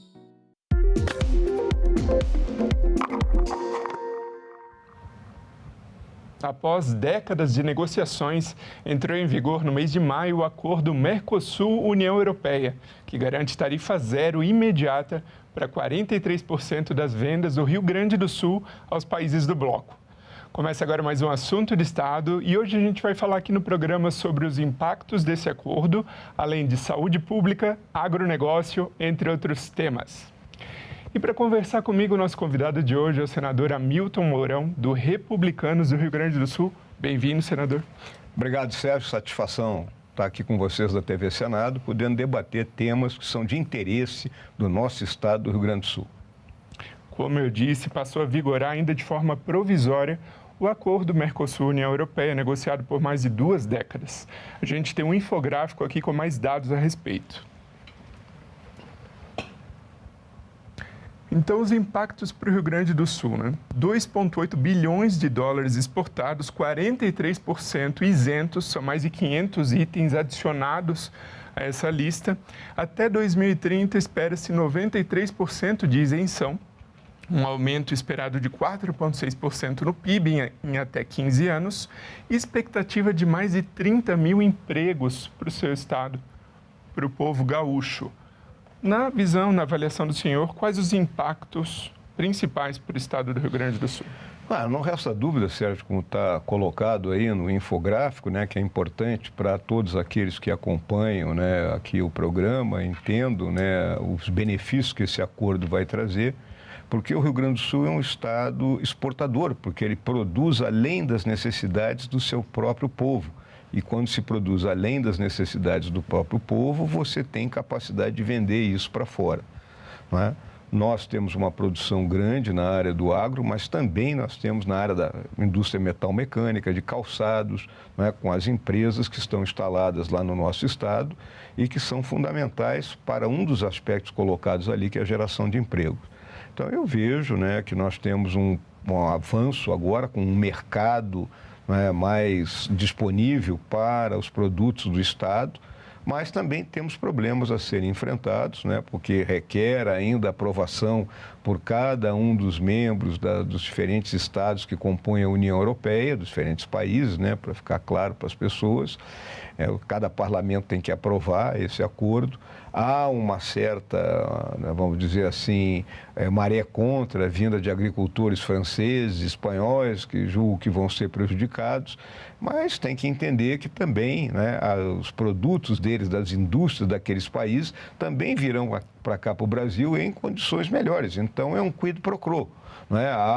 Vamos dizer assim, uma relação ganha-ganha, ambos lados irão vencer. E eu acho que isso é importante que fique muito claro. No frigir dos ovos, o Rio Grande sai numa posição muito boa disso, né? Os nossos governos estaduais, desde muito tempo, têm trabalhado no sentido de que esse acordo ocorresse, têm feito, né, muitos contatos com os países europeus nesse sentido. E eu vejo, né, um futuro melhor colocado ali, né, em termos de, nos próximos 15 anos, um aumento significativo do PIB, que é importante para um estado como o Rio Grande do Sul, que carrega uma dívida muito grande, e para pagar a dívida a gente tem que produzir mais. O senhor mencionou a relação ganha-ganha, que é a esperada, né? Mas o seu estado, Rio Grande do Sul, também tem certos setores que estão com um receio em relação a esse acordo. Mas, notadamente, aqui, o setor de vinhos, queijos, lácteos. Como fazer para proteger esses setores?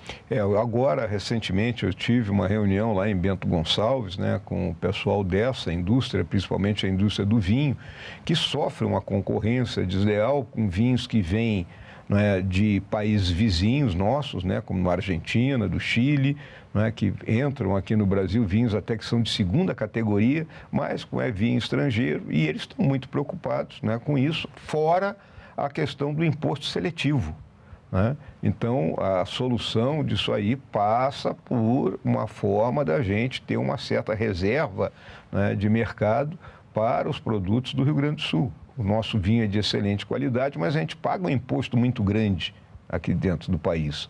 Então, talvez redução de impostos, né? Não cobrar o imposto seletivo, né, da indústria do vinho, que é algo que, vamos lembrar, lá na reforma tributária se tentou colocar o vinho como alimento, né? E em certas regiões lá do estado, o vinho é um alimento que se consome ali na hora do almoço, do jantar, não como uma bebida de degustação, essas coisas todas. Então, levar o vinho para esse lado, retirar esse imposto e, com isso, teria condições de competir em melhores condições com esses vinhos que vão chegar de Portugal, da Espanha, da França, a gente já sofre com a competição do Mercosul, dos vinhos do Mercosul. E também há um contrabando muito grande nisso aí. É uma necessidade, uma fiscalização maior por parte não só do governo estadual, mas do governo federal, porque já foi dito, não vou citar o nome da vinícola aqui, de um país vizinho, que se todas as garrafas daquele vinho que são vendidas aqui no Brasil fossem produzidas lá, ela não teria condições de produzir aquilo tudo, para mostrar que há um contrabando sendo colocado aqui dentro do nosso país. Senador, agora a gente tem uma pergunta que vem lá da Assembleia Legislativa do Rio Grande do Sul. Vamos à tela. Olá, aqui é Helena Moura, da TV Assembleia do Rio Grande do Sul. Há 2 anos, o nosso estado enfrentava o maior desastre climático da sua história. Segundo a Defesa Civil, as enchentes deixaram 185 mortos e 23 desaparecidos, além de milhares de famílias afetadas em diferentes regiões do Rio Grande do Sul. E agora, com a previsão da formação de um novo El Niño no segundo semestre, com um potencial de intensidade forte a muito forte, cresce a preocupação com a possibilidade de novos eventos extremos no estado. Senador, de que forma o senhor pretende atuar em Brasília para ajudar o Rio Grande do Sul a se preparar para este cenário? E quais são as medidas que o senhor considera prioritárias hoje? Investimentos em prevenção, obras de infraestrutura, fortalecimento da Defesa Civil ou a criação de um plano permanente de contingência para enfrentar futuras tragédias climáticas? Todas essas medidas que estão colocadas aí pela Helena, citando aí na sua pergunta, são medidas que têm que ser tomadas e elas passam, num princípio, pelo Poder Executivo. O papel do Poder Legislativo, nesse momento, é olhar a legislação existente e criar facilidades para que o Poder Executivo consiga atuar nessa questão da prevenção, nas obras de infraestrutura. Então, há que se buscar recursos, uma diversificação de recursos, atuar junto ao governo federal no sentido da colocação de subsídios para determinadas atividades dessa natureza, porque é algo que a gente tem que ter consciência de que poderá acontecer a qualquer momento. Ela colocou muito bem, o Rio Grande, 2 anos atrás, passou por uma tragédia de proporções bíblicas, vamos colocar assim, e que necessita exatamente desses trabalhos, e que eu tenho acompanhado e estou vendo que estão sendo feitos. Há um planejamento, há obras de prevenção para contenção de encostas, para também a questão dos diques que tem que ser feito na região ali da Grande Porto Alegre, onde houve uma inundação enorme, a própria questão da ocupação irregular nas margens dos rios, principalmente ali no Vale do Taquari. Então, tudo isso são ações que o Estado tem que tomar. E ao Legislativo compete, então, criar as condições, ou seja, buscar uma legislação que dê esse instrumento legal para que o Estado consiga exercer a sua função. E um dos públicos prejudicados com essas questões climáticas e também, mais recentemente, com a estiagem, são os produtores rurais. Aqui no Congresso tramita o projeto, uma das soluções para esse público, que é o da securitização das dívidas. O que os produtores podem esperar desse projeto, senador? Bom, esse projeto é algo que é um anseio dos produtores rurais, não só do Rio Grande do Sul, mas do Brasil como um todo, porque a classe rural ela está extremamente endividada. Porque tivemos aí nos anos de 2021 e 2022, vamos dizer assim, um boom das commodities, de venda, logo depois da pandemia. Isso gerou bastante recurso. Naquele momento, os produtores julgaram que poderiam avançar com essa exploração, vamos dizer, e se endividaram na compra de novos equipamentos, na implantação de projetos de irrigação e, de lá para cá, com seca, com enchente, e principalmente com a queda do preço das commodities, eles não estão conseguindo pagar os investimentos que realizaram naquele período de 3, 4 anos atrás. E a securitização é exatamente no sentido de permitir que o pagamento dessas dívidas seja alongado no prazo, tenha um período de carência, e haja, como o próprio nome está dizendo, um fundo não é, que deu respaldo perante os bancos com a certeza de que aquele produtor vai honrar o compromisso que ele assumiu no período passado. Mas, fora isso, né, é importantíssimo que a gente avance na questão do seguro rural, né, que é importante para, principalmente, a questão dos desastres climáticos. Se o produtor consegue segurar, não é, a produção dele, ele pode trabalhar com mais tranquilidade. É igual o seguro do carro. Né? Você faz o seguro do teu carro exatamente para poder transitar tranquilamente pelas ruas. No caso de ocorrer algum acidente, você tem uma cobertura. A mesma coisa ocorre com o produtor rural. Então, são dois assuntos que têm que andar juntos. Essa questão da securitização, nós estamos há 2 anos, né, conversando com o governo federal, porque compete ao governo federal colocar recursos de fundos que existem, como o Fundo Social, não é, o Fundo Garantidor de Investimentos, não é, e a própria criação de um fundo próprio, não é, para essa atividade que permitiria, então, dar um respaldo para o produtor rural e principalmente aos bancos que emprestam aos produtores rurais. Um desses projetos é o projeto 5.122 de 2023, e a Helena, nossa colega aqui, comentou da maior tragédia climática no Rio Grande do Sul, que foi há 2 anos, 2024. A gente está em 2026, senador. Na sua visão, qual a maior entrave para a tramitação desse projeto e passar a valer a renegociação das dívidas dos produtores rurais? Olha, o maior entrave que houve ao longo desse momento foi o governo federal compreender que só ele tem condições de solucionar essa questão. Né? E o governo federal ter, vamos dizer assim, a vontade política de alocar os recursos necessários da forma como eu te coloquei anteriormente aqui, no recurso do Fundo Social, do FGI ou de qualquer outro fundo que pudesse ser criado. Então, a minha visão, o governo, ele, vamos dizer, foi lento no entendimento de que deveria atacar esse problema. E, principalmente, né, levando em consideração que, na minha visão, e eu acho que na visão da maioria das pessoas que compreendem qual é a grande capacidade do nosso país, você não pode deixar um carro-chefe da economia, a área que tem maior investimento em inovação, a área que mais aumentou em termos de produtividade na economia brasileira, que é o agronegócio, sofrer da forma como está sofrendo. O governo está perdendo a sua galinha dos ovos de ouro, que é o agronegócio. E o agronegócio vem sofrendo também em razão de outro fator, que são os conflitos no Oriente Médio. Como que o Rio Grande do Sul pode fazer para se proteger desse sentido? Na realidade, a proteção aí é um tanto quanto difícil, né? Porque o conflito do Oriente Médio, ele está atacando em termos da nossa produção hoje os seguintes aspectos: o preço do frete, né, que aumentou desmesuradamente, o preço do combustível, do óleo diesel, que é utilizado no caminhão que transporta as nossas colheitas, nas máquinas que fazem a colheita e principalmente no preço dos fertilizantes. O Brasil, hoje, importa 80% dos fertilizantes que produz, que utiliza, perdão. E essa matéria-prima vem principalmente de fora do Oriente Médio.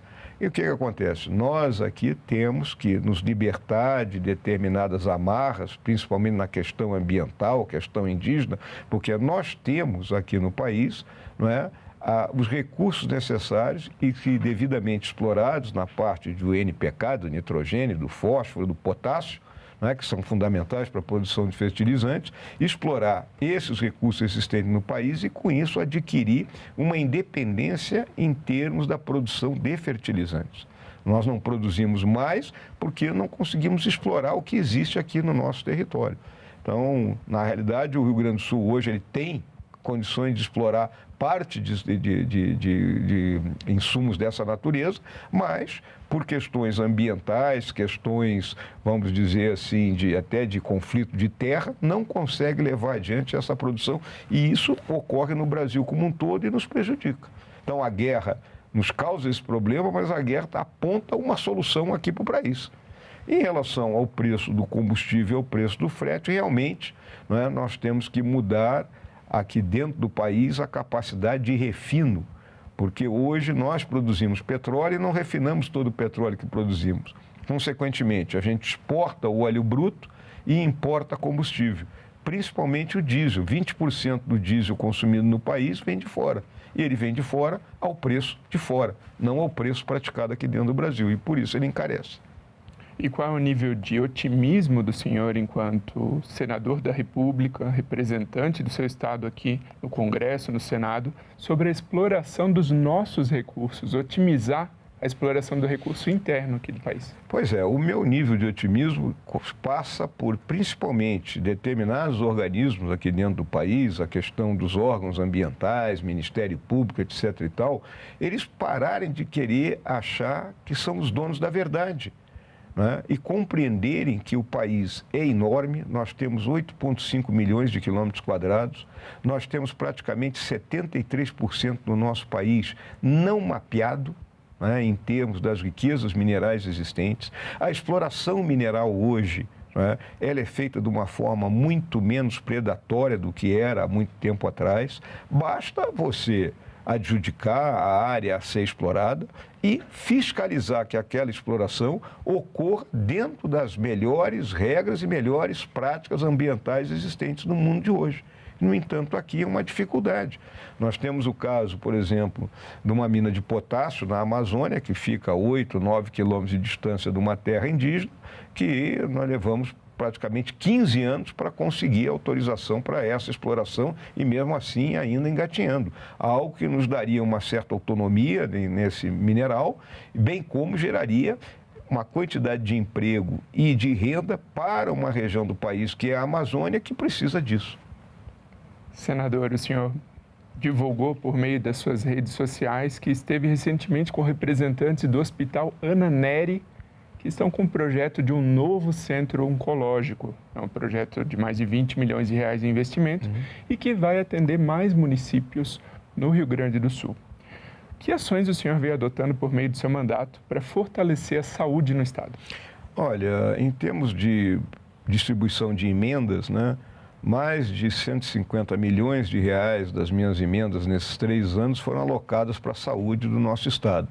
Então, eu tenho procurado contemplar desde os pequenos municípios que têm dificuldade para o custeio da sua saúde própria até hospitais de maior porte que atendem, né, vamos dizer assim, as maiores complexidades dentro do estado e que precisam de renovação de equipamentos, de investimentos e, com isso, não é? Cada um de nós, parlamentares, que coloca alguma coisa naquele hospital, na realidade está atendendo o conjunto da população do estado.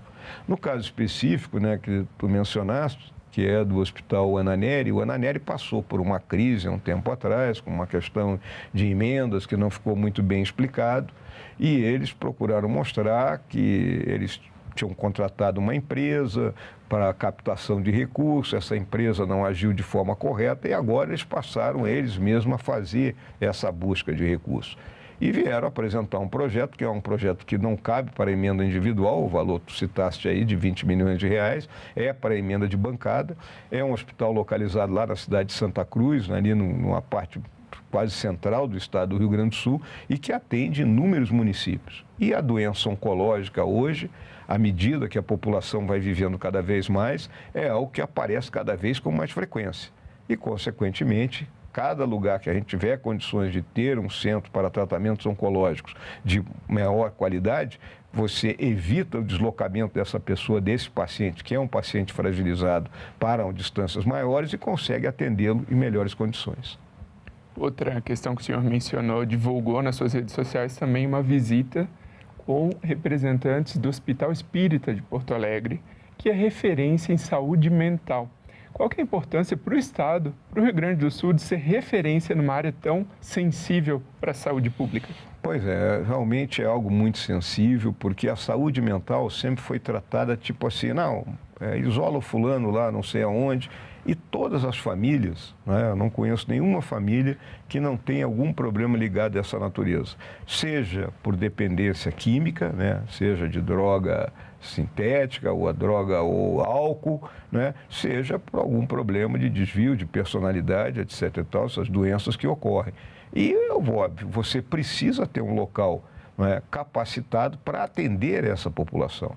E o Hospital Espírita, ele tem um trabalho extraordinário, feito há muitos e muitos anos, desde as pessoas que passam o dia lá até aquelas que ficam realmente internadas, e isso é importantíssimo para a família, principalmente famílias de baixa renda, que não têm condições de pagar uma clínica particular, etc. e tal, porque quem tem dinheiro pode colocar numa clínica dessa natureza, como existem inúmeras. Mas o Hospital Espírita, que trabalha 100% SUS praticamente, é algo que tem que ser auxiliado por meio das nossas emendas. Senador Mourão, o governo do Estado divulgou melhora nos níveis de segurança pública recentemente. Em diversos tipos de crime, os números estão em queda, representando uma melhoria para o Estado. O Estado do Rio Grande do Sul entrou no top 3 no ranking de competitividade dos estados do Brasil. Qual a avaliação que o senhor faz da segurança pública no Estado e que ações ainda faltam para o povo gaúcho se sentir mais seguro nas ruas? Na realidade, as ações em termos de segurança pública, elas sempre se orientam em termos de 4 eixos, Então, nós temos uma melhoria da capacidade do policiamento ostensivo, ou seja, da repressão, Aí você precisa ter uma quantidade maior de policiais, melhor com equipamento de ponta, com capacidade de chegar a qualquer local do Estado, e isso ainda é uma deficiência pela questão que você tem que contratar, é recurso público, não há, vamos dizer assim, disponibilidade orçamentária, então há um déficit de policiais, então isso é uma questão. O segundo eixo é a questão penal, dos institutos penais, que terminam por ser uma área onde a marginalidade fica reunida e de lá orienta aqueles que estão do lado de fora e fica uma escola de marginais. Então, a melhoria dos presídios, o isolamento daqueles presos mais perigosos. O terceiro eixo é a questão de legislação, endurecendo a legislação para determinados tipos de crimes, e isso nós viemos fazendo aqui dentro do Senado Federal, é só acompanhar quase tudo aquilo que vem sendo votado aí ao longo dos últimos 3, 4 anos para endurecer a legislação penal. Uma discussão séria que é a questão da maioridade penal, que tem que ser lidada, porque hoje essas quadrilhas do narcotráfico, elas utilizam cada vez mais menores de 15, 16 anos, que já ingressam no crime, usam arma, matam gente, e depois essa pessoa é presa por 2, 3 anos e logo depois está colocada na rua e volta para o crime. E o quarto eixo é a questão social, que não pode ser deixada de lado, que é a ação governamental em todos os níveis, procurando, por meio da educação, de saúde, de oferta de emprego, para que a pessoa não descambe para a marginalidade e ela tenha realmente uma opção de vida mais saudável. Senador, o cenário político no Rio Grande do Sul já começa a se reorganizar em termos de governo e oposição. Estamos no ano de eleição e eu gostaria de saber qual a avaliação que o senhor faz do seu mandato nesse período até agora.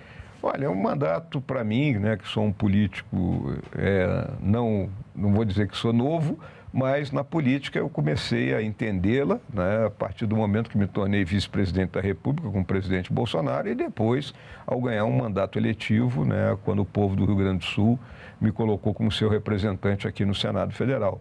Então, tem sido um processo de aprendizagem, essa primeira parte do mandato, de como lidar com as coisas aqui dentro do Senado, a forma como as coisas aqui ocorrem, como é que você, vamos dizer assim, consegue fazer com que os projetos que você pretende implementar andem aqui dentro, o relacionamento. O Senado é mais fácil, porque nós somos menos gente, somos só 81, você tem que falar com menos gente, porque é importante, e aqui eu olho para as pessoas, que compreendam que a política é uma atividade transacional, que envolve acordo, ou seja, se há acordo você vence, e envolve perda. É importante que entendam que uma andorinha só não faz verão. Aqui a gente precisa construir maioria para lograr obter alguma coisa. Muito obrigado, senador Hamilton Mourão, pela participação aqui no Assunto do Estado. Eu que agradeço, Sérgio. E obrigado a você que nos prestigia com a sua audiência. Essa entrevista já está disponível para você rever ou compartilhar no nosso site senado.leg.br/tv, também no nosso canal no YouTube. Aproveite e se inscreve lá. Até o próximo Assunto do Estado.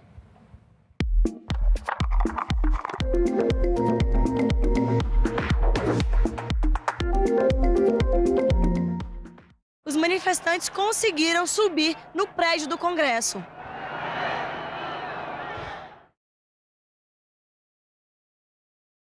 Nós temos um momento que grande parte da juventude está atravessando, digamos, um período muito triste. Essa geração de adolescentes agora é a primeira geração que de fato é exposta à rede social desde criança. Precisa, enquanto sociedade, também ter um olhar para essa adolescência. Algum dia eu imaginei que não valia a pena Em discussão. Hoje, 8h, aqui na TV Senado.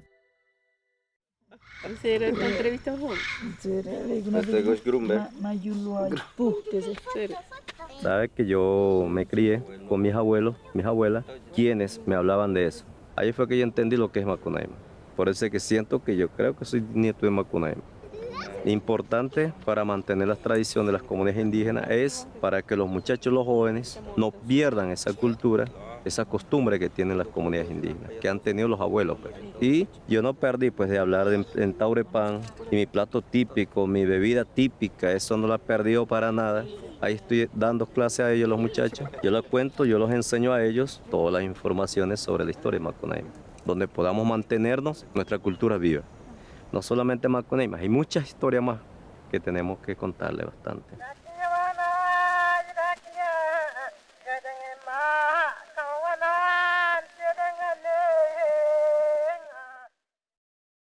Como a nova convenção da OIT promove o trabalho decente na economia das plataformas? Quais os impactos para empresas e trabalhadores? O assessor jurídico da CUT, Felipe Vasconcelos, a assessora especial de assuntos internacionais do Ministério do Trabalho e Emprego, Maíra Lacerda e Silva, e a advogada especialista da CNC, Luciana Diniz, respondem a essas e a outras perguntas ao vivo. TV Senado Live nesta sexta, 9h. Se você me perguntasse o que eu gostaria no mundo, é que não houvesse violência.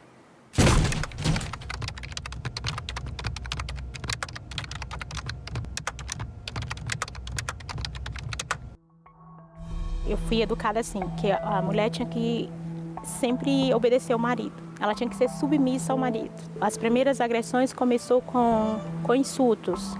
Falar da minha roupa, dizer que eu era gorda, que eu era feia.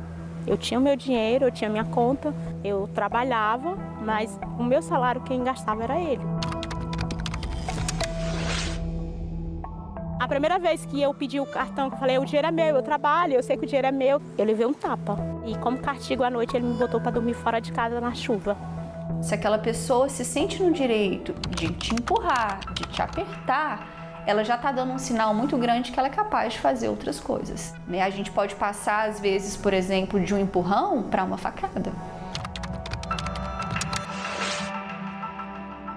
Eu falo, eu estou vivendo hoje. Ter meu trabalho, ter dignidade, poder entrar na loja, escolher o meu sapato preferido, botar o meu batom vermelho e eu olhar para o meu corpo e não ter um roxo nele.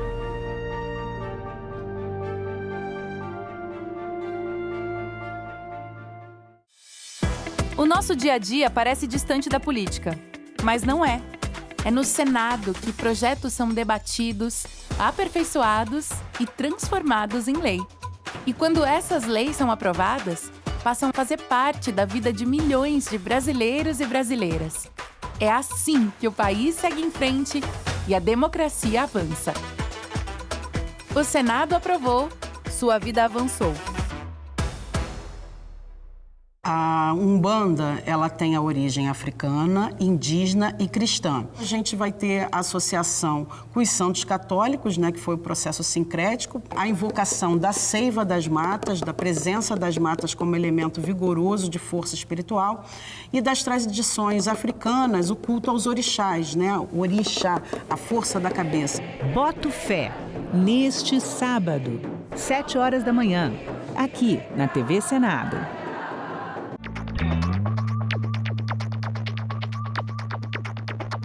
A gente também fala tupi. O nome do estado do Maranhão vem do tupi e é formado por dois termos, mar mais inhã. Mar é uma variação de embará, bará, que vem de Pará e significa mar ou Rio Grande. A outra parte da palavra é Inhã, que quer dizer correnteza. Então Maranhão virou Maranhão, que tem na origem o significado de mar grande ou mar que corre. A gente também fala tupi.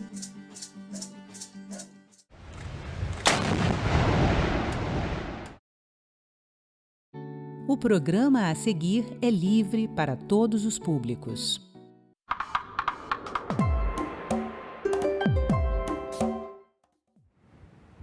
Olá, você já parou para pensar sobre o que existe em comum entre eletricidade, gasolina, celular, radar e soja?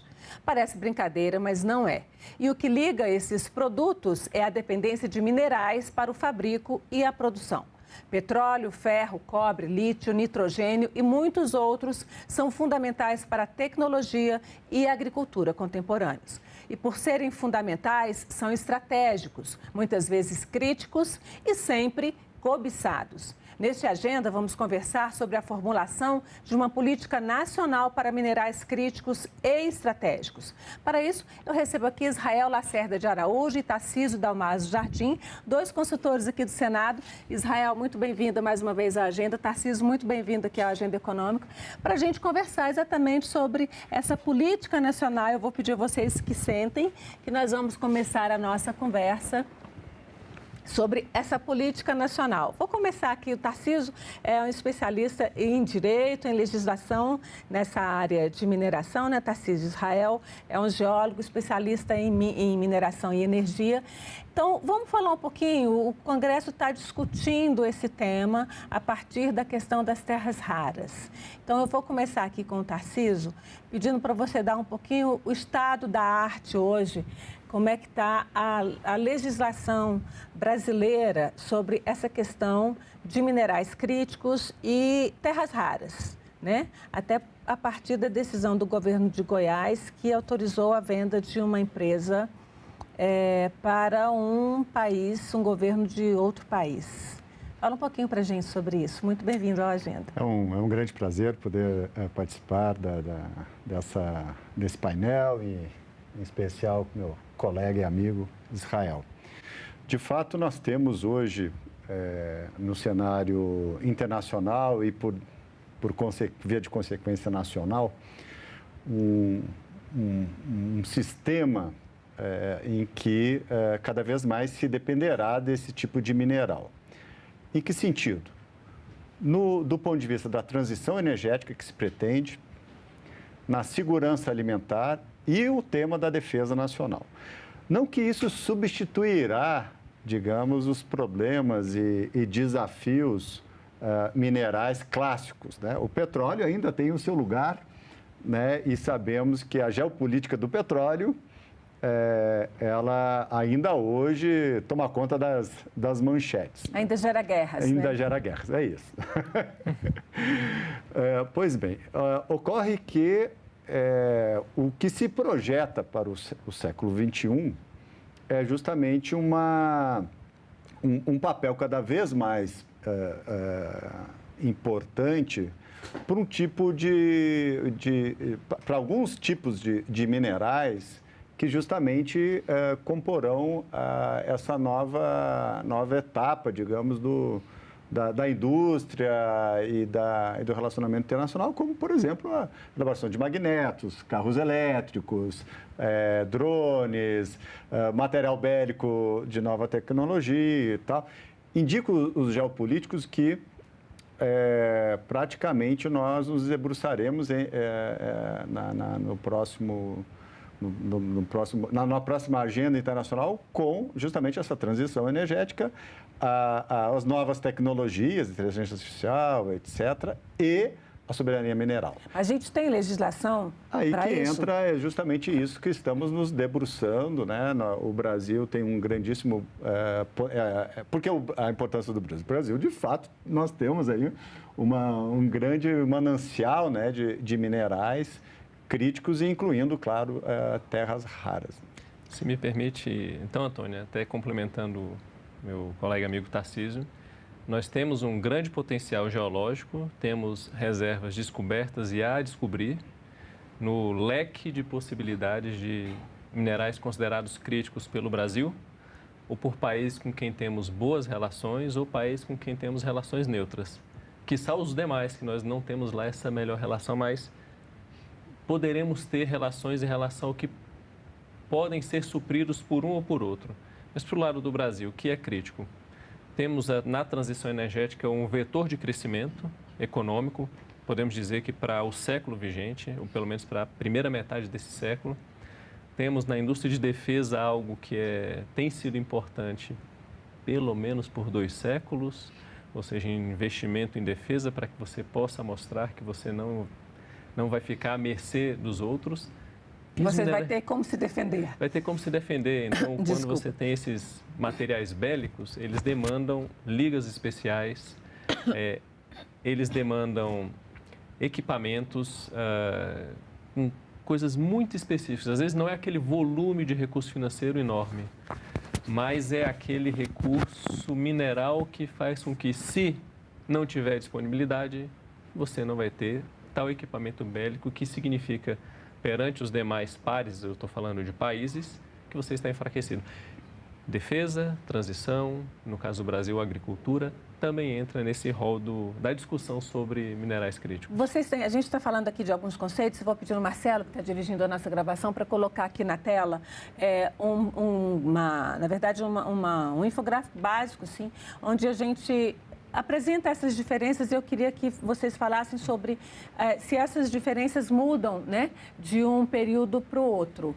A definição, exatamente essa classificação geopolítica, digamos assim, ela é uma classificação porque ela depende da necessidade no país, né? Então, minerais críticos como sendo minerais que existe um risco de suprimento e tem um alto impacto econômico para o país em questão, minerais estratégicos relevantes para a soberania, a defesa e a indústria, e minerais essenciais que têm realmente um risco de escassez tecnológica ou de mercado. E aqui eu vou deixar bem claro que são categorias que eu estou trazendo a partir de um trabalho, de um estudo que vocês dois fizeram, porque a gente tem aqui no Congresso 4 projetos aqui no Senado em discussão sobre isso, né? Essas categorias podem mudar de um período para o outro? Bom, posso começar. Muito provável meu colega Tarcísio amigo vai saber mais sobre a questão geopolítica, mas esse é um conceito que ele não é escrito em pedra, podemos dizer assim. Ele é um conceito que ele vai se alterando ao longo do tempo de acordo com a necessidade. Então, mais um grande resumo de fotografia, que nós teríamos isso em filme, é que os críticos são aqueles bens, minerais, materiais que nós precisamos e não temos. Estratégico, provavelmente, é aquele que nós ou teremos em grande relevância para os outros ou para nós, ou que nós temos e os outros não têm e precisam. E esses essenciais é uma derivação dos críticos estratégicos, voltado para que isso nós temos do futuro, o para frentemente tecnológico. E a gente passar para o Tarcísio, um ponto dessa mudança ao longo do tempo é que o ouro, no século XIX, foi importante para o Brasil. Nós, basicamente, supríamos o Reino Unido de ouro. Para eles era crítico, eles não tinham. E a economia, o padrão ouro era baseado no lastro, ouro em vez do fiduciário, e a gente era quem fazia esse papel de suprimento. A gente, Brasil, no caso. Hoje ele pode ser também um crítico, um estratégico, mas de fato não tem a mesma relevância que teve naquele passado nas relações Brasil-Portugal, o colônia ou já na independência, ou Brasil, Portugal, Reino Unido. Ou seja, muda de acordo com o tempo e com as tecnologias em questão, né? E pela estrutura econômica. Por exemplo, para o Brasil, fertilizantes, né? É essencial, né? Para manter todas as nossas commodities. E nós somos carentes. Muito carentes. Muito carentes. Então, assim, do ponto de vista geopolítico, estoura uma guerra como Rússia e Ucrânia e nós ficamos refém de um antigo mercado já que estava sendo mais ou menos... Fluía e nos atendia. Então, nós tivemos que criar o que se chamou de diplomacia dos fertilizantes.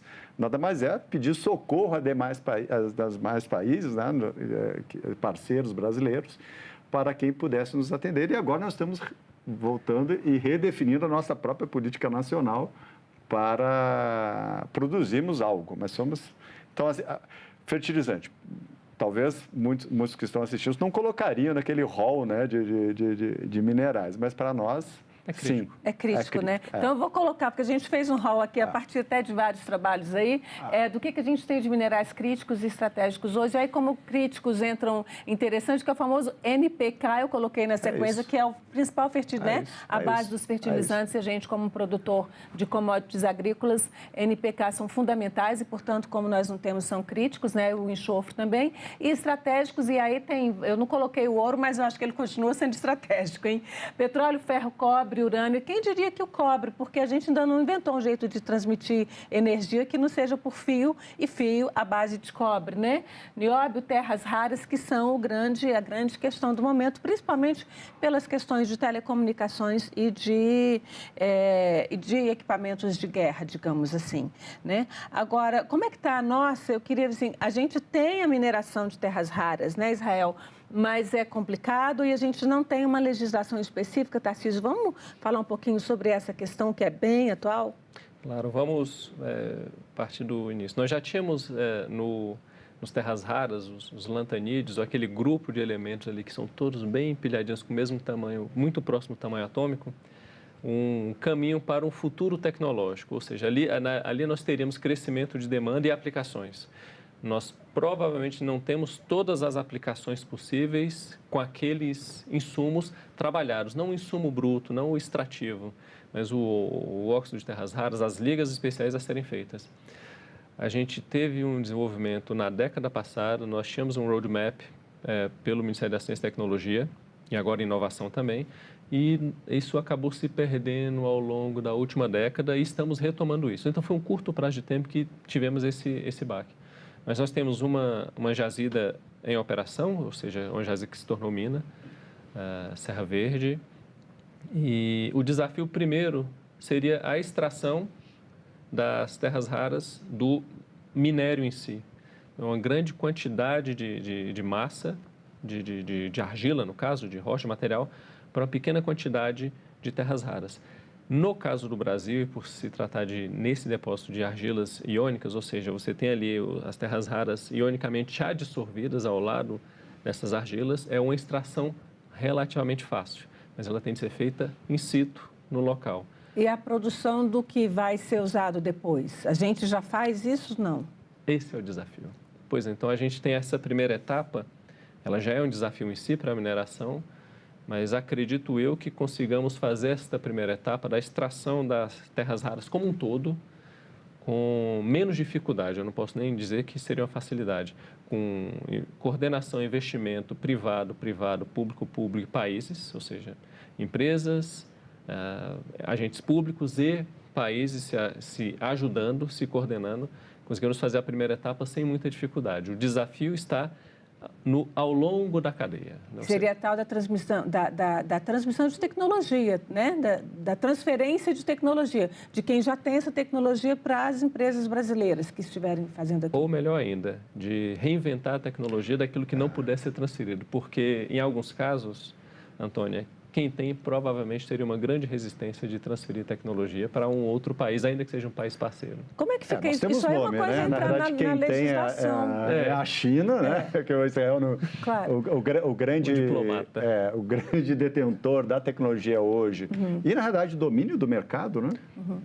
Está quanto em 80-90%? Como é que fica a nossa legislação? Porque aí entra essa questão específica, então, vamos falar, dar o nome aos bois, que é a questão aí da mina de Rio Verde, de Serra Verde, em Goiás. Como é o que diz, afinal, a nossa legislação sobre quem digamos, dono desse patrimônio? A nossa legislação, ela pretende ir um pouco além, justamente não só para garantir, porque nós temos, digamos, in situ, né, o patrimônio, mas nós precisamos explorar isso, de certa maneira, controlar de maneira soberana o destino disso, né? Controlar exportações, controlar quem vai explorar, de certa maneira, ter um certo uma certa consciência estatal de como isso será feito. Depois, o processamento disso e o destino também, porque seria interessante criarmos uma economia em que também estivesse no Brasil o consumidor disso. Em outros termos, a produção de magnetos, né? Sim. E isso é um caminho longo, Antônia, porque quando a gente fala desse controle, coordenação, é muito mais ter, que a gente chama no inglês do fair play, que seja justo para todos os parceiros, para que nós não entramos na armadilha da cadeia extrativa. Que a gente não vai exportar só argila, que nem exporta minério de ferro bruto, é isso? Não chega nem a ser argila, o material derivado da argila, que é a primeira etapa, que não seja só isso, para o bem no longo prazo do país e dos outros países parceiros também. Isso não é um fator de exclusão, mas para que isso funcione, precisaremos todos de muita boa fé de parceiros que podem até ser antagônicos em questões de espectros políticos, mas no negócio, questões de Estado, eles trabalhem juntos. Mas tirem uma dúvida aqui.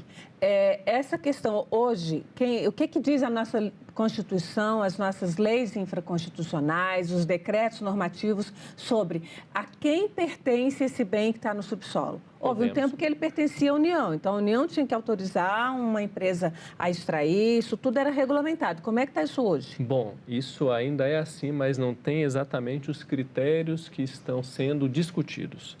O nosso Código de Minas é um código do século passado que veio sendo aperfeiçoado, renovado. Ele é velho, mas ele ainda funciona, tem funcionado, mas ele tem funcionado no que nós podemos chamar na área de relações internacionais e defesa, que o Tarcísio muito bem entende, que teve uma herança dos dividendos da paz pós Guerra Fria. Os negócios no mundo fluíam com mais tranquilidade, tudo era muito mais supostamente aberto, sem travas de países para que os negócios fluíssem. E nesse sentido, já constituía, o subsolo é um bem da União, o bem mineral é um bem da União, que ele é explorado, ele é extraído com autorização da União. Com isso é ponto pacífico. Isso é ponto pacífico, isso existe, mas a própria Constituição, ela garante à União quesitos de soberania nacional na parte que trata da ordem econômica. Então, elas não são coisas dissociadas, do contrário. Mas, ao longo desse dividendos de paz que nós tivemos por 2, 3 décadas, pelo menos nesse último ciclo, quando um vai bem, você não precisa ativar o outro. Ou seja, o que é exatamente essa soberania nacional? Mas essa soberania ela tem que ser algo muito bem colocado, muito bem negociado, para que a gente não possa acabar matando a galinha dos ovos de ouro, né? Basicamente nisso. Agora, o salto tecnológico se assemelha muito ao tema nuclear, né?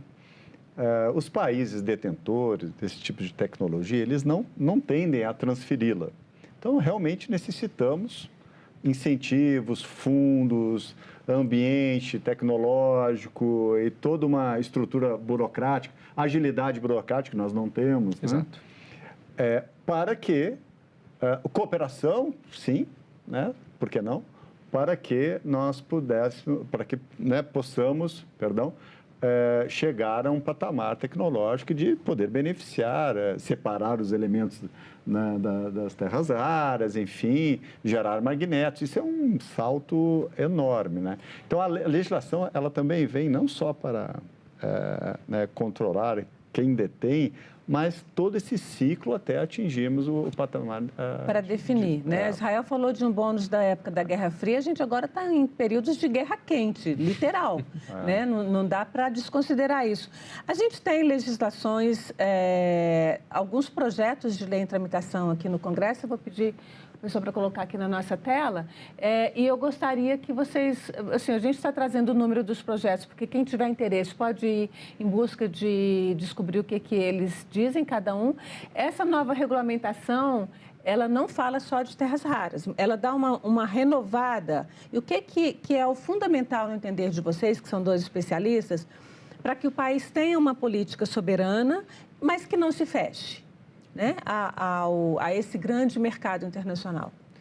Bom, Antônia, vamos começar. De fato, são 4 projetos. Todos os congressistas buscam, no fundo, melhorar a condição do país, melhorar o ambiente. Mas para isso nós temos soluções que podem ter meandros antagônicos por vez e tendo o Congresso como ponto central, o que se espera é um bom produto. O que nós temos? Terras raras está no rol dos críticos ou dos estratégicos para o Brasil. Estratégico porque nós não somos exatamente grandes consumidores de terras raras na nossa base industrial. Mas se tivesse uma indústria desenvolvida, seríamos. Crítico. Exatamente. É então, o CID, né? Que se deseja. Então, isso também é um ponto que nós temos de diferenciação. Crítico é para aquele país que tem uma grande base industrial e que não tem como suprir. Mas se nós não tivermos essa base industrial, isso não vai ser crítico, mas pode ser estratégico por decisão geopolítica, por decisão do país de que aquilo vai ser importante, não que fique enterrado, que a gente não possa dividir com outros parceiros. Vamos fazer isso de uma forma de boa fé.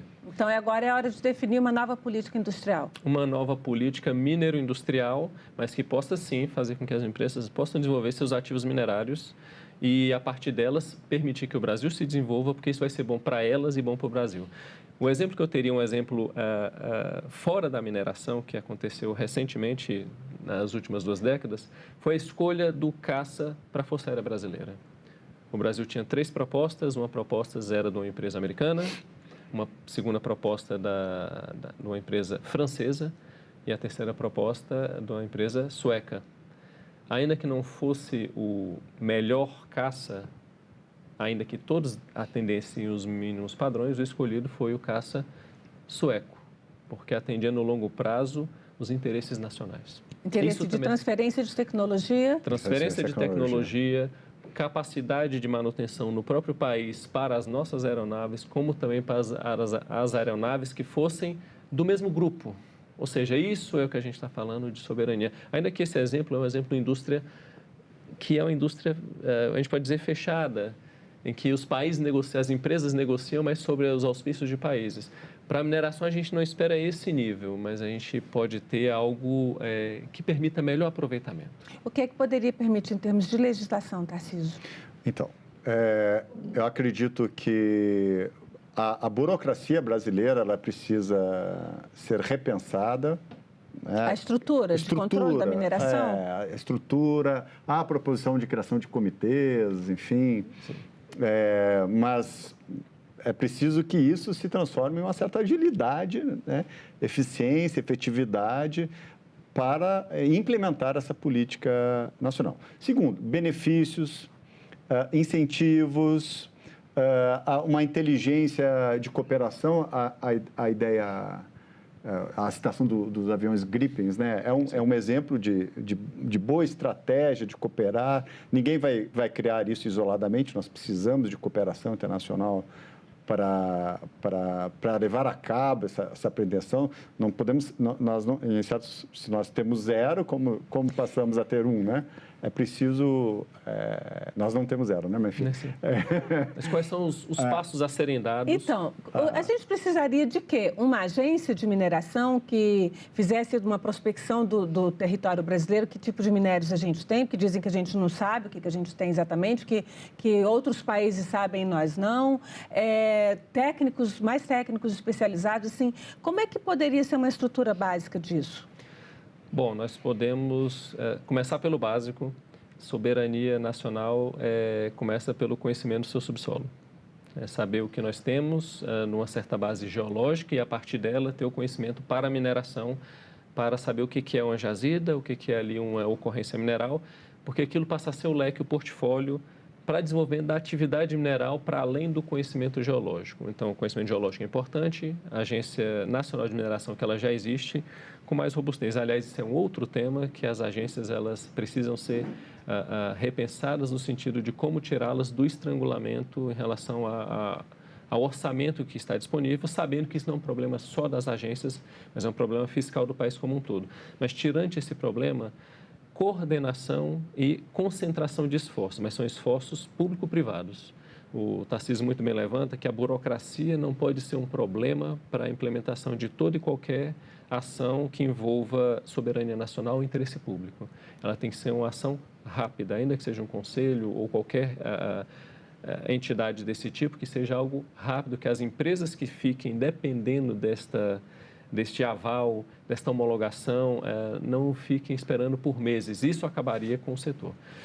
Tarcísio, para a gente fechar aqui o nosso programa, nossa conversa, o que você acha que é fundamental em termos de regulamentação nessas legislações que estão em debate no Congresso? O que não pode deixar de ter numa nova lei para o setor mineral brasileiro? Então, o projeto que vem da Câmara agora, mais robusto, acredito que vai congregar os debates em torno dele, ele tem elementos essenciais que estão lá colocados, acredito que o Senado vai se debruçar sobre eles, mas já há essas preocupações que nós colocamos aqui de preparar o Brasil para essa transição energética, para a segurança alimentar, lembrando dos fertilizantes, né?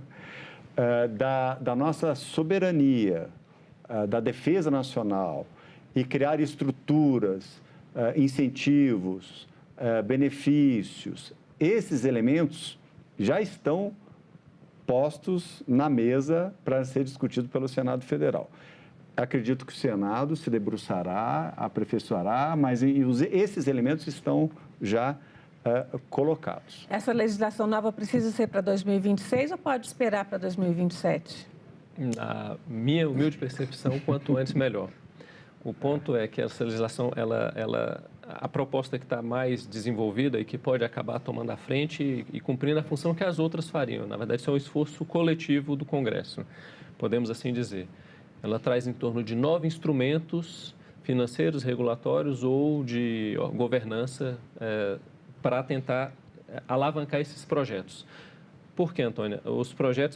Esses minerais críticos, muitos desses setores ou subsetores dentro da mineração são setores com grandes falhas de mercado, de oligopólios, de monopsônios. Então, você tem um estrangulamento ao longo da cadeia que aquele pequeno agente, no começo da indústria extrativa, da mineração em si, acaba ficando penalizado se ele não tem ativos para deixar como garantias, por exemplo. Então, são empresas quase pré-operacionais.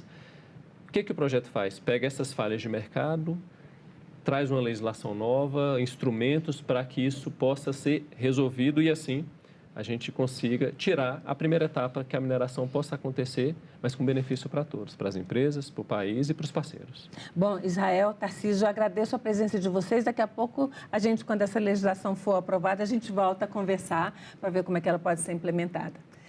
E agradeço também a você que nos acompanhou até aqui. Este programa está no site senado.leg.br/TV e no canal da TV Senado no YouTube. Aproveite, se inscreva no canal, curta o programa e garanta seu acesso à informação de qualidade.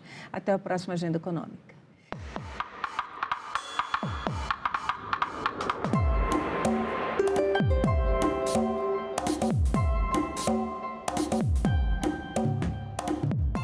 Os manifestantes conseguiram subir no prédio do Congresso.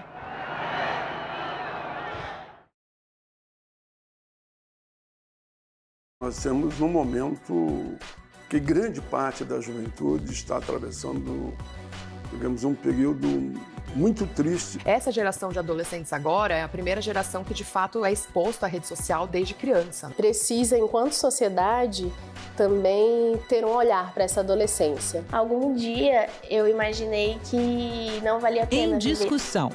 Hoje, 20h, aqui na TV Senado. De cada 10 pessoas que presenciam atos de agressão contra a mulher, 7 são crianças. A maioria delas, filhos e filhas da vítima. Essa violência tem que acabar.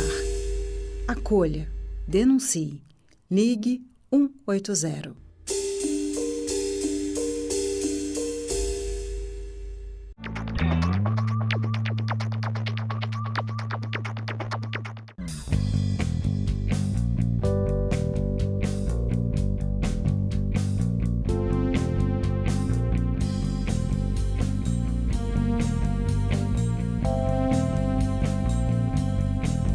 A gente também fala tupi. O nome Sergipe tem origem no tupi e significa no Rio dos Siris. É formado por seri, que quer dizer siri, mais i, palavra para água ou rio, mais p, que significa a preposição em, no. O siri é uma espécie de crustáceo encontrado em locais de areia ou de mangue. O termo siri também vem do tupi e tem o significado de correr, deslizar, provavelmente em razão de como ele se move.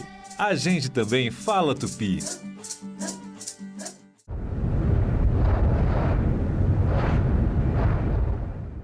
Comissão de Assuntos Sociais discute avanços e desafios no tratamento dos hemofílicos. Comissão de Direitos Humanos faz debate sobre casas de idosos.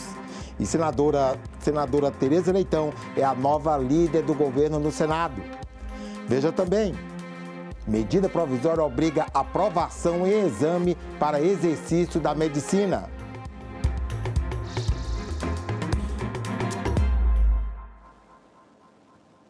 Olá, o Senado Notícias está no ar.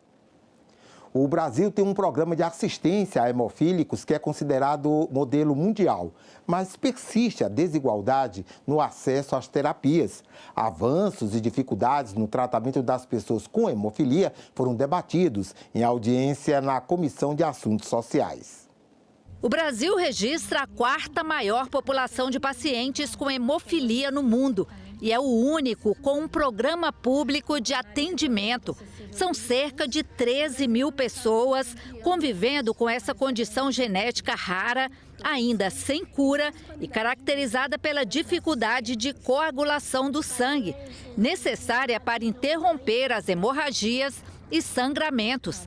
Uma doença que impacta não só os pacientes, mas toda a família. As demandas que nós trazemos aqui, elas são mais do que demandas, né? A gente sempre costuma dizer que por trás de cada número, por trás de cada dado, existe um paciente, existe uma família, existe uma realidade que nós precisamos compreender para que a gente possa melhorar cada vez mais a qualidade de vida e o acesso dessas pessoas. A Associação Brasileira de Pacientes com Hemofilia, a Abrapem, reconhece que tratamento e cuidados com a doença avançaram nos últimos anos.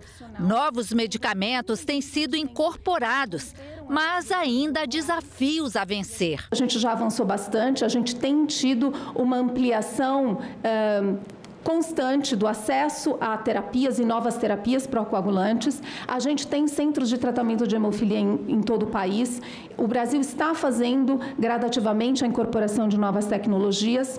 O Brasil teve um reconhecimento internacional do programa de hemofilia há pouco mais de 10 anos atrás, mas a gente precisa lembrar que a gente quer manter esse status, então a gente precisa continuar com os avanços para continuar sendo reconhecido como um bom programa. As dimensões continentais do país foram citadas por participantes da audiência pública como um fator que dificulta o atendimento igual para todos os pacientes do país. O nosso programa nacional atende a todos, a gente consegue ter números porque a gente tem essa estrutura, né? Mas a nossa dimensão continental com muitas pessoas também nos dá limitações, né? E essa sim é um trabalho que a gente precisa melhorar. A gente ainda não tem uma linha de cuidado estruturada, uma rede de urgência e emergência, acesso à ortopedia especializada. E quando eu digo isso, eu estou dizendo para todos os pacientes, em todos os locais do Brasil, né? A gente sabe que alguns pacientes em algumas capitais, ligados a alguns centros de tratamento, têm esse acesso, mas a gente não tem a equidade regional. As falhas existem, a Cris disse e é verdade, nós somos um país continental. Existem individualizações que precisam ser feitas, né? Porque existem necessidades diferentes em diferentes locais. Então, que o programa às vezes fica meio difícil de ser executado da mesma forma em todos os lugares. A representante do Ministério da Saúde ressaltou que o Ministério acompanha de perto não só os pacientes com hemofilia, mas os cerca de 34 mil pacientes com outras coagulopatias hereditárias. E também reconhece os desafios. Temos também estados em que o número de hematologistas é muito pequeno. Isso é um desafio muito grande. E quando a gente pensa também no número de outros especialistas, odontologistas especializados no tratamento da hemofilia, psicólogos, assistentes sociais, farmacêuticos, ortopedistas, cirurgiões, outros especialistas. Esse é um desafio do país, formar esses profissionais e ter esses profissionais em todos os territórios. Promover esse debate no âmbito do Senado e também reafirmar o compromisso desta Casa, Senado Federal, com a defesa do direito à saúde, com a redução das desigualdades no acesso ao tratamento e com a construção de respostas institucionais mais eficazes para uma população que ainda enfrenta barreiras relevantes para ter assegurado o cuidado de que necessita. A senadora Tereza Leitão foi anunciada como a nova líder do governo aqui no Senado. Acompanhe na nossa reportagem. A senadora Tereza Leitão, do PT de Pernambuco, vai ser a nova líder do governo no Senado. Ela foi indicada pelo presidente Lula para o cargo após o afastamento do senador Jacques Wagner, que deixou a função para, segundo o parlamentar, provar inocência em relação a acusações referentes ao caso Master. A indicação de Tereza Leitão foi divulgada na internet pelo presidente Lula, que estabeleceu como missão da senadora articular o debate e a aprovação de matérias como o fim da escala 6x1 e a PEC da segurança pública. O governo publicou uma medida provisória que obriga a aprovação em exame do Ministério da Educação para que a pessoa formada em medicina possa exercer a profissão. A medida provisória tem trechos de um projeto já aprovado na Comissão de Assuntos Sociais do Senado. A medida provisória exige que estudantes de medicina sejam aprovados no Exame Nacional de Avaliação da Formação Médica, ENAMED, para o exercício da profissão. O objetivo é garantir mais qualidade na formação médica. O exame, aplicado pelo Ministério da Educação, será obrigatório em 2 etapas, no 4º ano e no final do curso. A aprovação vai ser requisito para o registro nos Conselhos Regionais de Medicina. A exigência vale apenas para quem começar a graduação a partir de agora. O senador Dr. Irã disse que a medida provisória precisa de aperfeiçoamentos. Porque eles não deixaram consignado no texto, por exemplo, o que um egresso de uma escola de medicina que não passa no Profmed pode fazer durante o período que ele já está se preparando para fazer uma outra prova.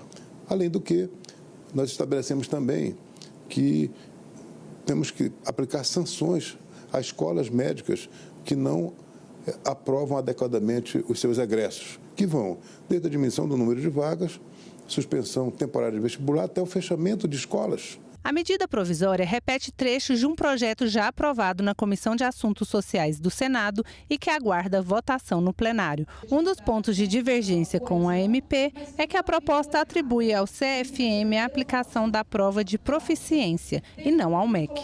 Não faz nenhum sentido que o MEC faça as provas de proficiência médica. O MEC faz as provas de formação médica. Proficiência médica tem que ser feita pelo Conselho Federal de Medicina. O MEC ele é responsável pela formação. Eles podem fazer quantas provas eles quiserem, necessitarem, acharem que precisa durante a formação. Aliás, deveriam olhar com muito mais carinho e muito mais critério a criação de escolas de medicina com baixa qualidade. Essa é a função do MEC. A função do Conselho Federal de Medicina é a avaliação dos profissionais. Uma cota criada pelo Senado nas contratações de terceirizados beneficia vítimas de violência doméstica que são dependentes financeiramente. Dos 6 anos de casamento, 5 foram com violência. Jaqueline não conseguia se separar do agressor porque, segundo ela, não tinha renda nem estudo e precisava alimentar os filhos. A auxiliar de serviços gerais conseguiu se livrar da violência doméstica graças a uma oportunidade de trabalho no Senado. Eu descobri que a felicidade é eu ter a minha independência, meu emprego aqui e sobreviver com a minha família. A história de Jaqueline é um recorte da realidade brasileira. Segundo o Fórum Brasileiro de Segurança Pública, 21 milhões de brasileiras sofreram violência nos últimos 12 meses. Grande parte delas vive nessas condições porque são dependentes financeiramente. Há 10 anos, o Senado Federal resolveu ajudar a transformar essa realidade. Foi criado um programa de incentivo à contratação de mulheres vítimas de violência. 2% das vagas dos trabalhadores terceirizados são destinadas a elas. Hoje, 44 mulheres nessas condições trabalham aqui. A cota é aplicada a empresas com no mínimo 50 funcionários e a identidade dessas mulheres é mantida em sigilo. O Senado envia currículos para as empresas terceirizadas e oferece suporte às mulheres contratadas pela cota. A gente buscou um acordo com a Secretaria da Mulher do GDF, que a cada 90 dias nos garante que a cota está sendo cumprida nos contratos. Segundo, fornece os currículos para as empresas terceirizadoras. Terceiro, acompanha essas mulheres, tanto na sua capacidade laboral como nas questões psicológicas. Com a cota, o Senado se antecipou à mudança na legislação. Lembrando que isso é em 2016, antes de ter a nova lei de licitações, né, que hoje já resguarda essa possibilidade. Quer dizer, o Senado ele foi pioneiro e corajoso, né, porque ele trouxe uma política organizacional que depois vira política pública. Oportunidades de trabalho que significam mudança de vida para dezenas de mulheres. A lista de conquistas da Jaqueline é grande. Formada, pós-graduada e tudo daqui. Paguei minha faculdade com o salário daqui, as pós-graduações, né? Mobiliei a casa que eu tenho hoje, comprei ela financiado também, trabalhando aqui. Então, assim, é muita realização para mim. A Comissão de Ciência e Tecnologia fez nesta quarta-feira uma audiência pública para debater os avanços, os desafios e o financiamento das vacinas pesquisadas e produzidas no Brasil. O Brasil é um dos maiores produtores públicos de vacinas do mundo. O Instituto Butantan e a Fiocruz são referências na produção de imunizantes, embora o país ainda dependa muito da importação dos bioinsumos. Na audiência pública, o representante do Ministério da Saúde citou o compromisso do governo com o financiamento e desenvolvimento de tecnologias nacionais para a produção das vacinas. O novo PAC lançado já no governo do presidente Lula, foram destinados 6,3 bilhões de reais para financiar o complexo econômico industrial da saúde em vacinas. E só para Biomanguinhos já foi disponibilizado 2 bilhões de reais. Para o Instituto Butantan, recentemente, foi destinado um quantitativo de 1,4 bilhões de reais e todos esses recursos são recursos para a construção de plantas fabris, para fazer a produção aqui no país. Atualmente, o Instituto Butantan fornece 10 tipos de vacinas diferentes para o SUS, Sistema Único de Saúde.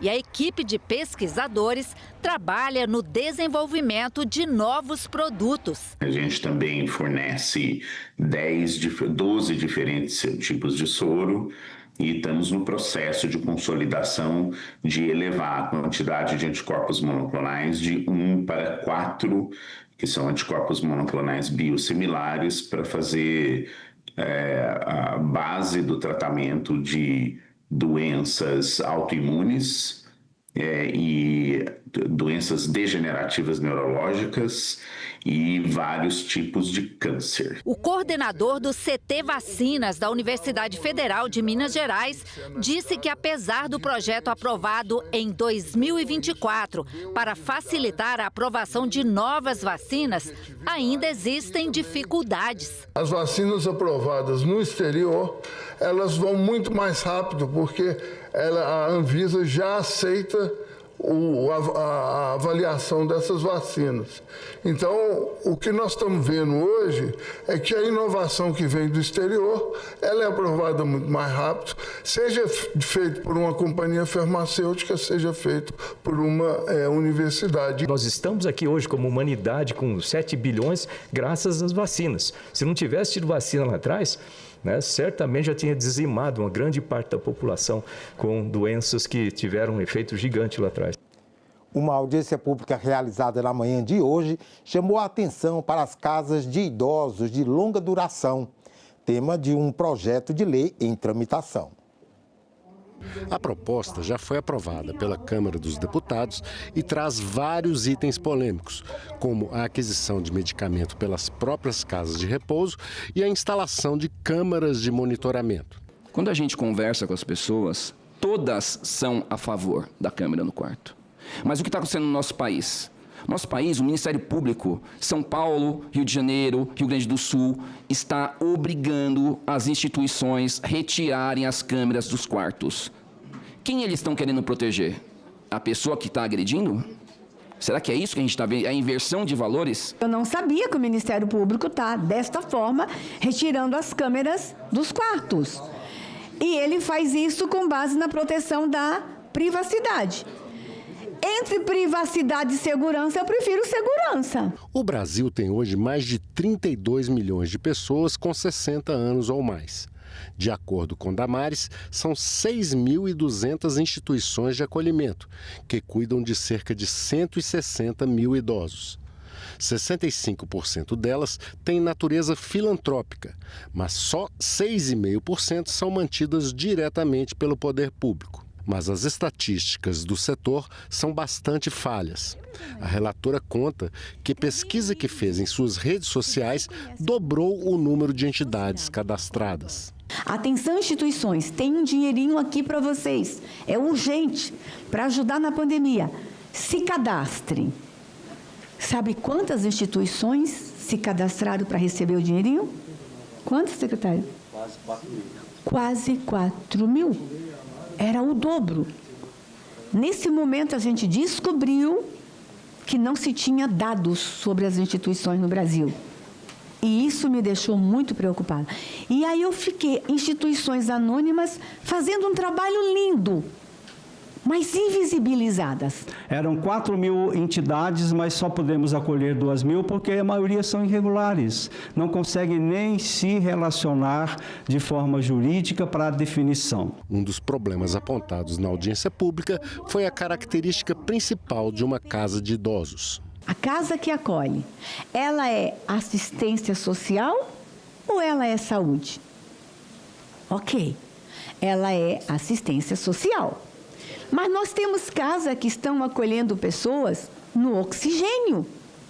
Nós temos casas que estão acolhendo idosos com doenças crônicas e que precisam de enfermeiros, e que precisam de remédios, e que precisam de aparelhos.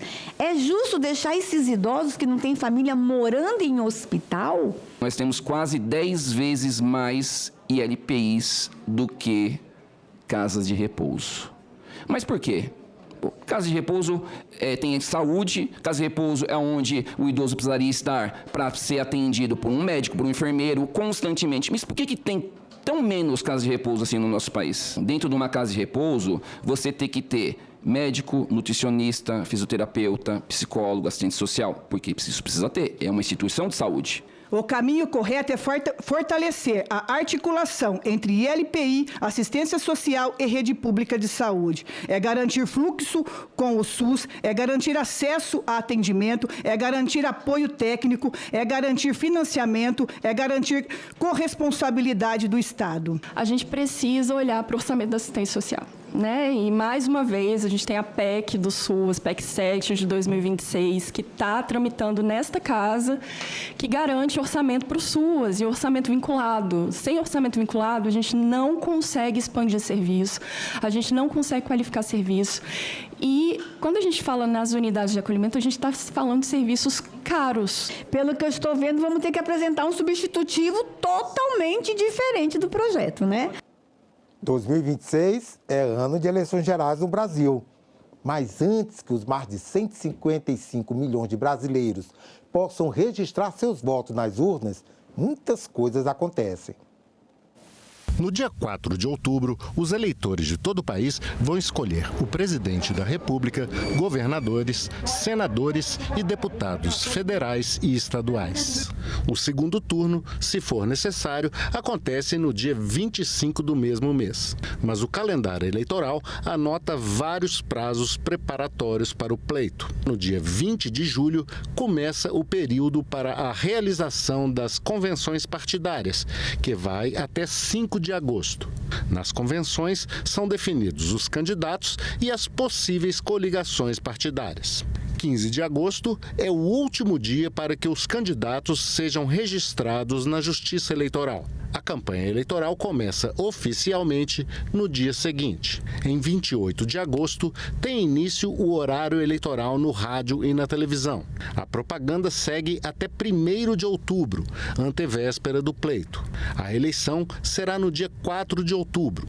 Nos lugares onde houver a necessidade de segundo turno, a disputa vai acontecer no dia 25 de outubro.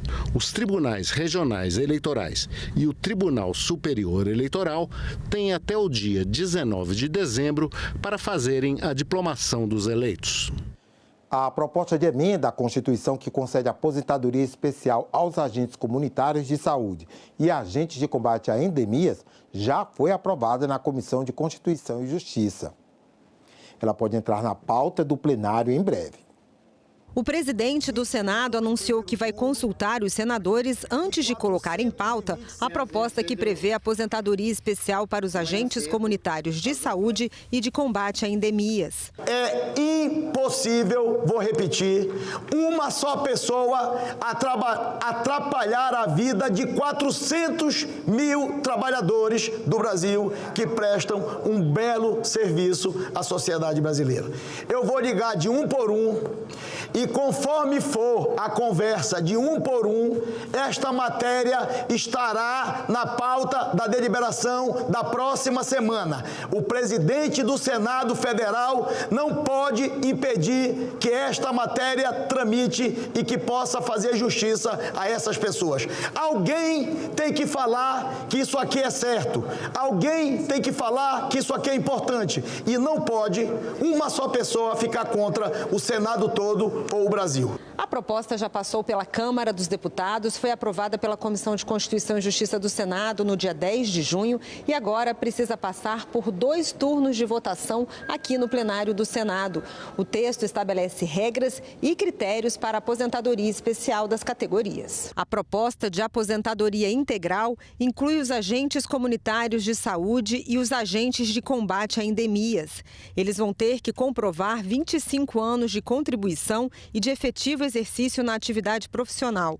A idade mínima será de 57 anos para as mulheres e 60 anos para os homens, mas uma regra de transição vai permitir idades menores para quem já está na atividade. A regra vai valer tanto para quem já é funcionário público, quanto para quem for vinculado ao regime geral de previdência social.